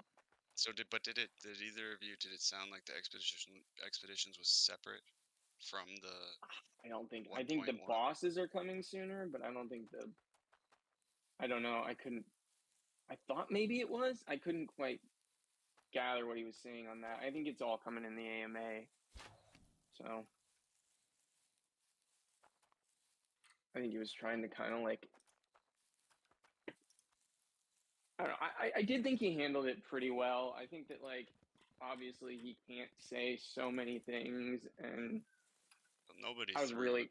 any curves or knuckleballs or sliders or anything like that. Come on, Lou. You didn't even give him something straight in the chest. I know.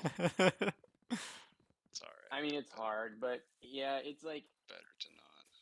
I mean, it was good to hear that they've got a runway and then they haven't been frivolous with the money, but it's also like, well, where's that money coming from? You know, obviously, like that's why we're all. But like how has there been $1 million in extraction? That's crazy. Well, $1 million specifically from the people silver selling Quest to silver, yeah. Yeah, that's crazy. I mean, that just shows you that that's probably all fucking plunder Brazilian grind, you know? I mean, gotta be. And that's a lot of fucking silver. Brazilians taking out jobs. Yeah. I mean, I was really glad to hear him say they've got a lot coming for landowners. I mean, I really hope that's not bullshit. Like well, most of the active players are landowners, so. Yeah, that's all that's left, yeah. Yeah, I mean,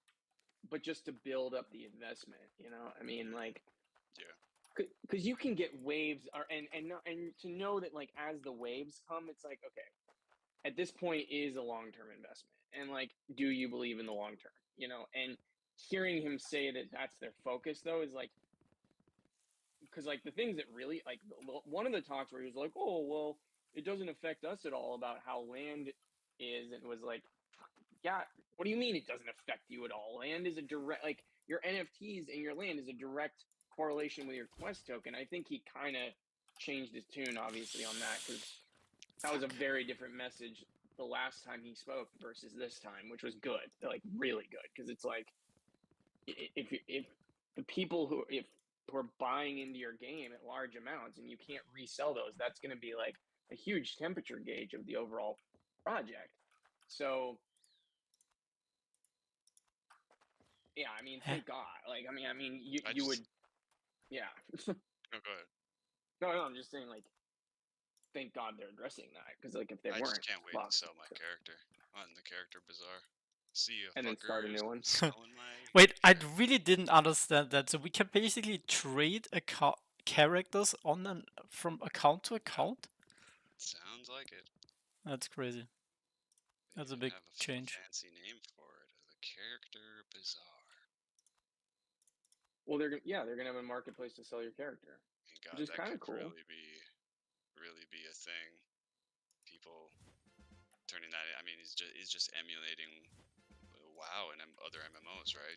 people Chinese Yeah. people grinding up these characters to a certain level with certain gear and then selling them on a third-party marketplace. I mean, it's smart. Like it's preparing them for like if things do go well in Epic and mobile and whatnot. It's like there's gonna be people that aren't gonna want to grind hard, you know, and they're gonna want to just jump. You know right what it in. also does? So Like there's some people who just start new.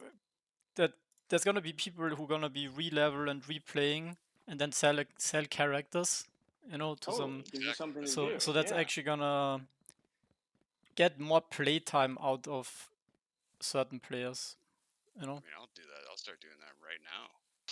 But we still can have there's still not multiple characters, is there, on accounts, or is that good? Oh, that would actually be yeah. That should be. No, but you It can should just actually start be it- on people one have another account. Yeah, account. they should bring that back. Well, they probably will. That's probably what's gonna happen. Sounds like they're gonna allow more lands because they need to be able to like. That's gonna fuck shit up so hard. Yeah. Oh my god. Oh, that's Well. That's gonna require more lands. Fucking nutso. That's what he was saying. Like they're because they can't. The problem with the land cap is there's only so many people that want to buy the lands and have the money to buy them. So I think what they're seeing is that it's like. Oh, if you have multiple characters, you're gonna need multiple lands for each character. Yeah. No, but I mean, he said we want. His direct words were, "We want to find a way to make it so that it's balanced, so people can have more than 5 lands." That's what he said. He said more than 5, right? Did I hear that correctly? They can get some value out of them, but not use them. They said specifically they don't want people to use more than that because it would put the ones with less at even further disadvantage. Because well, no, I think it was the opposite. Fucking toasted. Didn't he say the opposite? That like people will be able to use those 5 lands? Nope.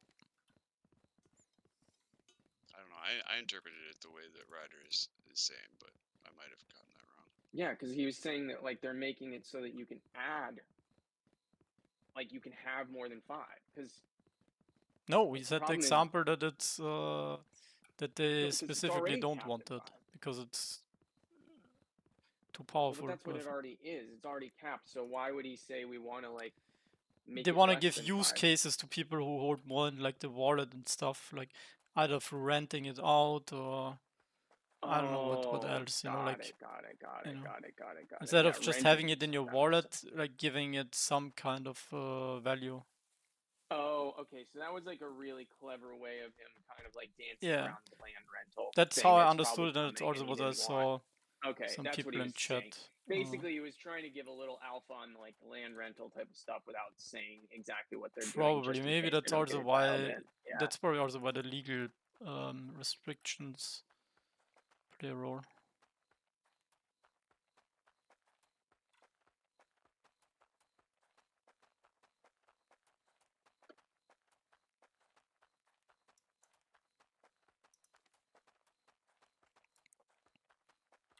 Yeah, that actually makes a lot of sense. Though I see what you're saying. So.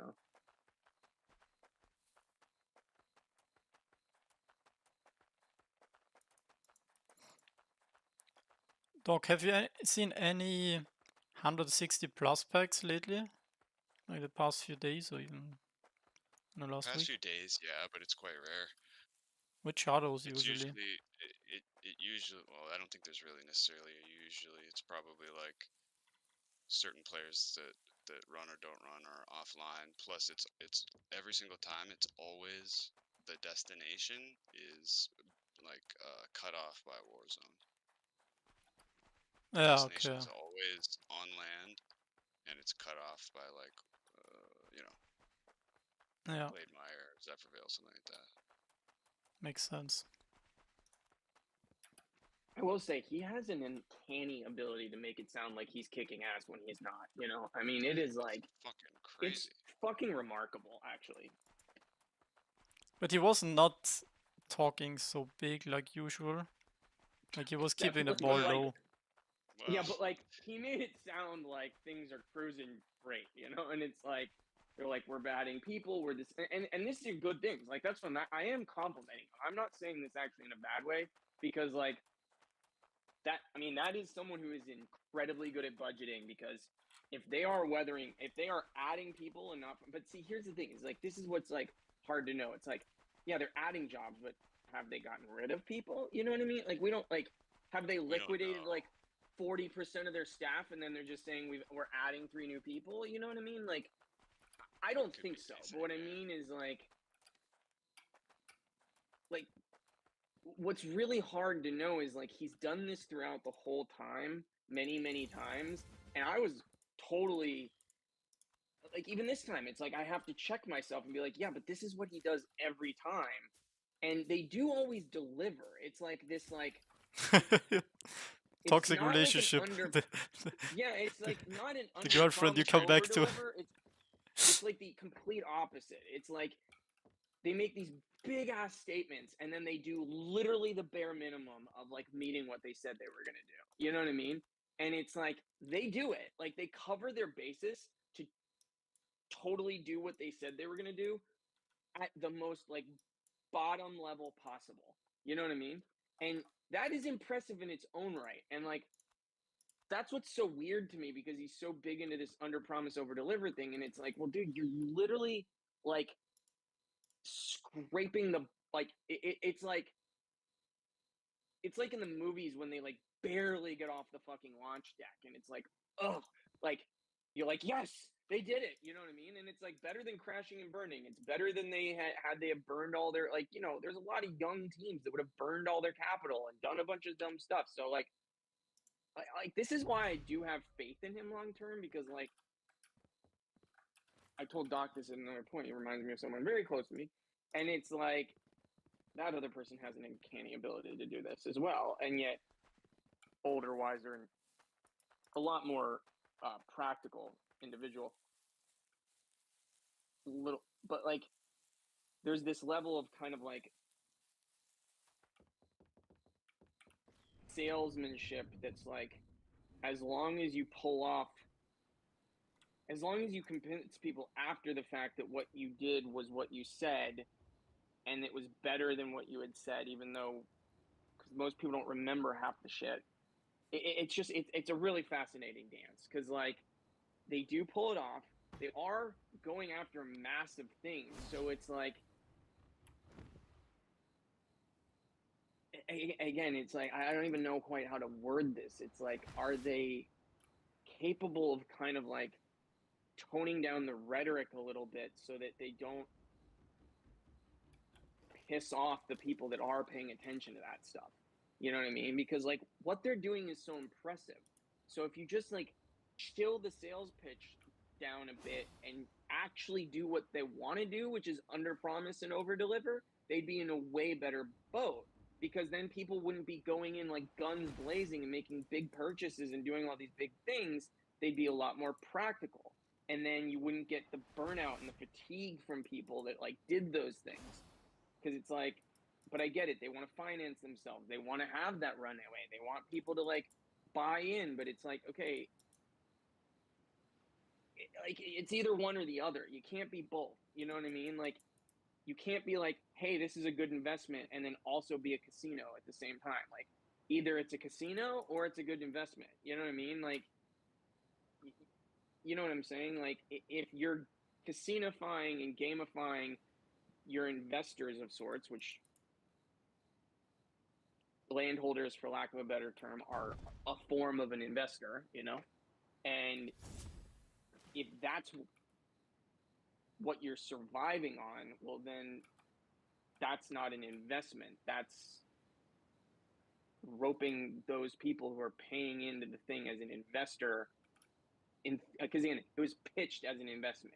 It wasn't pitched as like, you're going to be in the gambling ring. Like, this is your ticket in, and you just happen to have a bigger ticket in the gambling ring. You know what I mean? Like, which is what it ended up being. It was like, oh, guess what? Like, most of your investment just gets you more lotto tickets, basically, essentially, not like a stake in it, the way they made it kind of sound. And that's what I mean. Like, Well, what's the gambling side, like, specifically? Well, the fact that you have to get on as an own, like, like if you're an early on and like if you buy something in any other business in the world, you don't have to then work to then pay. Like that's why you buy with more money. You know what I mean? Like this whole like, and I think that's what he's saying by saying like we realize we need this to be less socialistic. You know what I mean? Like No, they no. What can't they just, meant like, with that is that they, like right now, basically every low-level player and every player that just logs in and does the dailies gets rewarded, and they want to make it more like yeah, competitive too. competitive and I got that side of it, but I'm saying it sounded like, that's what I'm saying. I hope it sounded like he was also applying that to landowners.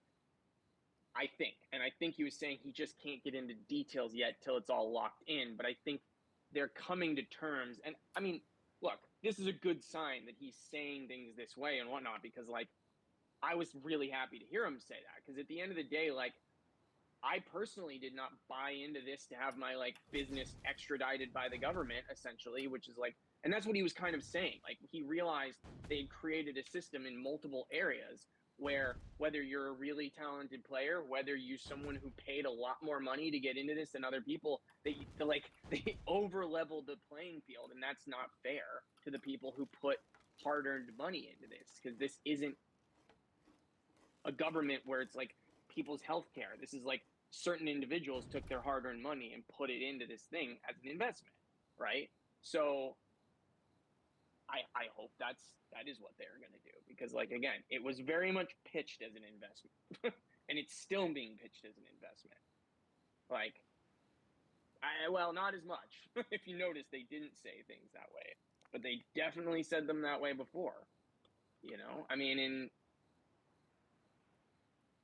that's hopefully how it plays out, and I think that's their intention. Like, I mean, again, I'm saying I'm more hopeful than I was like 2 days ago. Let's put it that way, you know, based on what I heard. But we'll see. What is said versus what is done is two very different things, you know.